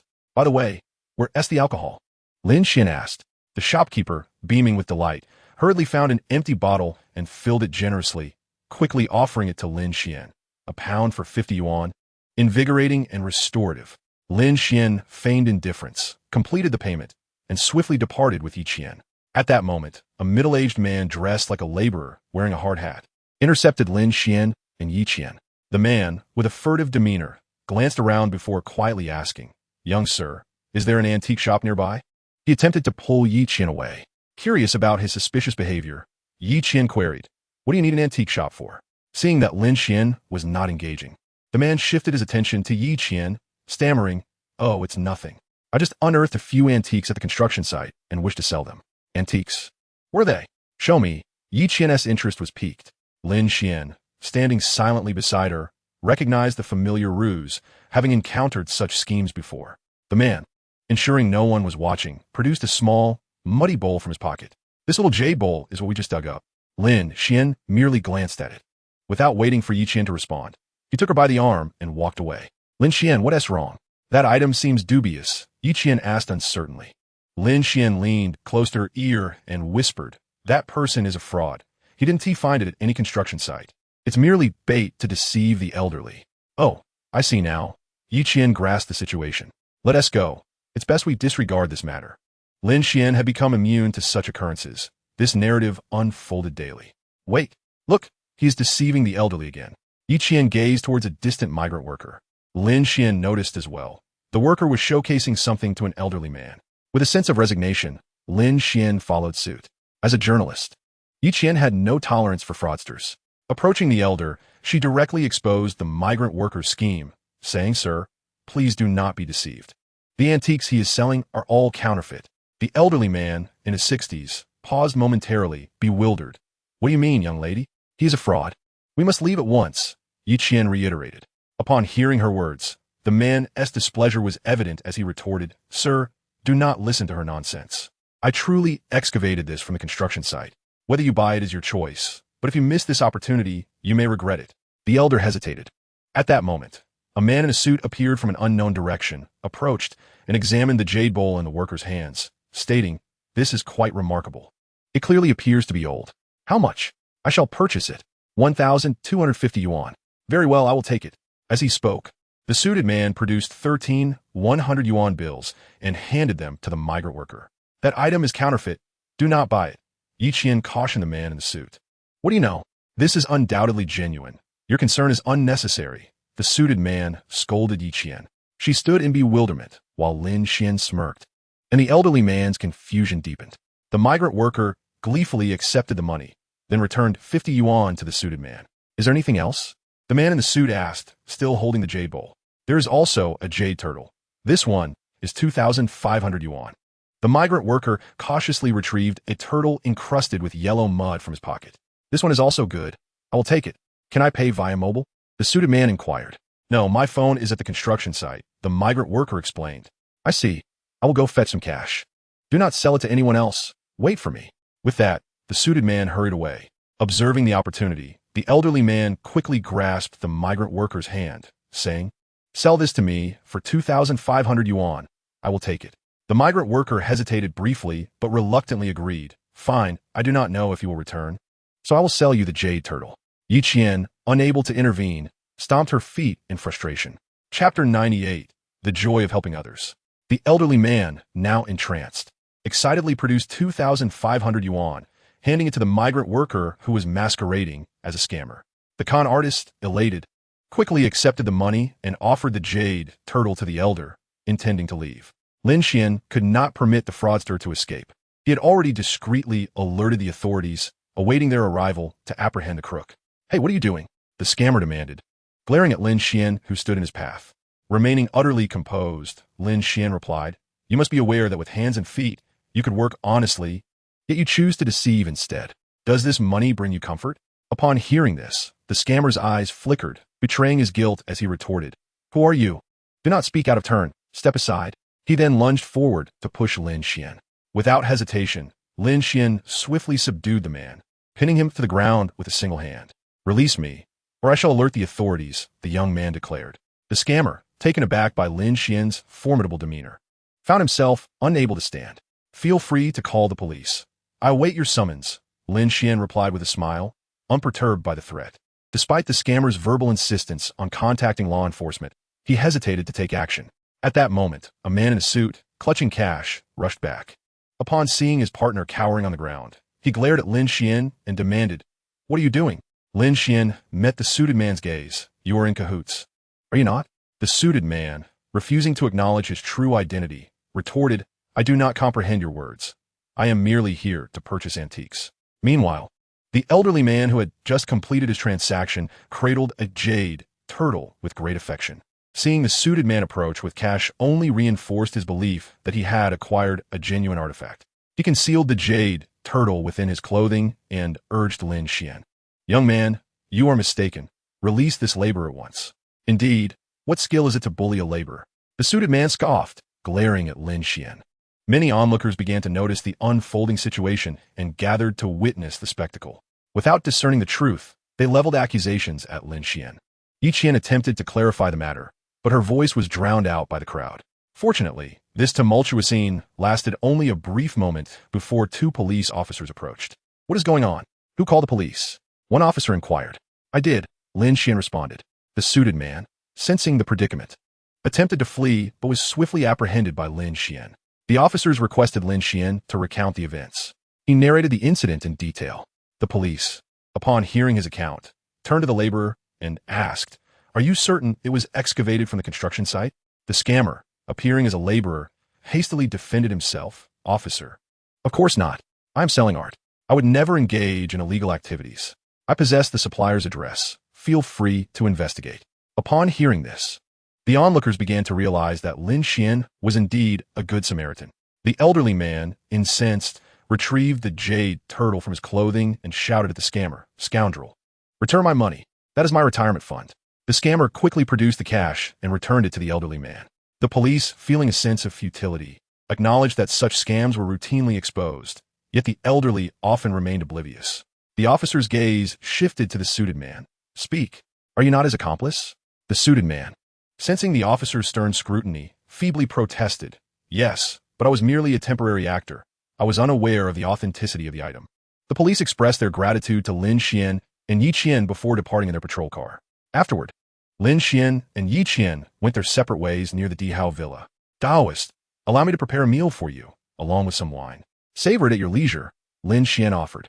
Wu De eagerly accepted the food Lin Xuan presented, inhaling its aroma. Ah, delightful. It appears to be quite appetizing. An hour later, unexpectedly, Wu De burst through Lin Xian's door. Lin, have you drugged me? Why does this one affect me so strongly? Wu De exclaimed, his face flushed. Taoist, allow me to prepare a meal for you, along with some wine. Savor it at your leisure, Lin Xuan offered. Wu De eagerly accepted the food Lin Xuan presented, inhaling its aroma. Ah, delightful. It appears to be quite appetizing. An hour later, unexpectedly, Wu De burst through Lin Xian's door. Lin, have you drugged me? Why does this one affect me so strongly? This is a special, invigorating wine crafted by the shopkeeper. It tastes delightful, and consuming more is beneficial for your health. Lin Xuan spoke to the Taoist priest with an expression of calmness. You have disturbed my Tao heart. You have disturbed my Tao heart. As he uttered these words, Taoist Wu De sprang to his feet and dashed out of the villa like the wind, disappearing without a trace. Observing the Taoist's evident fatigue, Lin Xuan could not suppress a mischievous smile. Earlier that morning, the Jiangxing television station had uploaded the video of Lin Xuan's interview from the previous day to their official social media platform. Remarkably, the video garnered an astounding 1 million likes, with viewership exceeding 10 million. Even the reporter Yi Qian saw her follower count soar, reaching a remarkable 100,000. After breakfast, upon witnessing the steady rise in her livestream account's followers, Yi Qian couldn't contain her excitement and leaped for joy.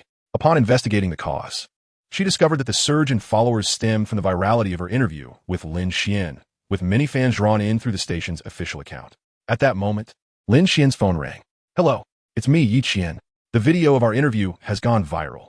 I've gained 80,000 followers. I'm so thrilled, Yi Qian exclaimed, bursting with enthusiasm as she shared the good news with Lin Xuan. Lin Xuan, ever composed, replied with a smile, Congratulations. I will check online shortly. After their brief conversation, Lin Xuan ended the call. He then followed Yi Qian's livestream account on his phone and browsed through the station's official account, perusing various comments from fans. Lin Xuan noted that many netizens affirmed his expertise in treasure appraisal. However, a few skeptics questioned the authenticity of the Tuo Luo Sutra blanket, doubting its attribution to Emperor Qianlong. Overall, the news of the Tuo Luo Sutra blanket had spread widely, meeting Lin Xuan's expectations, and he hoped for prospective buyers to come forth. Not long after, during lunchtime, Mu Qinghan called Lin Xuan. Lin Xuan, congratulations. A revered monk wishes to acquire your Tuo Luo Sutra blanket. Would you like to come over? Mu Qinghan conveyed the good news over the phone. Oh, that's splendid. How much is the other party willing to offer? Lin Xuan inquired. All right, I will head over right away. Lin Xuan was determined not to miss any opportunity. Since the other party sought to meet him, he assumed the price would not be less than 100 million. After filling up his car with gas, Lin Xuan drove straight to the Jiuzhou auction house. Upon arriving at the entrance, he was recognized by the female manager from his previous visit, who greeted him warmly and ushered him inside. Mr. Lin, please come in. The young lady has been waiting for you. She led Lin Xuan into the grand hall. Inside, numerous reporters and media personnel were present. Upon seeing Lin Xuan's entrance, they instantly redirected their cameras towards him, capturing countless photographs. Mu Qinghan stood beside the Tuo Luo Sutra blanket, waving at Lin Xuan.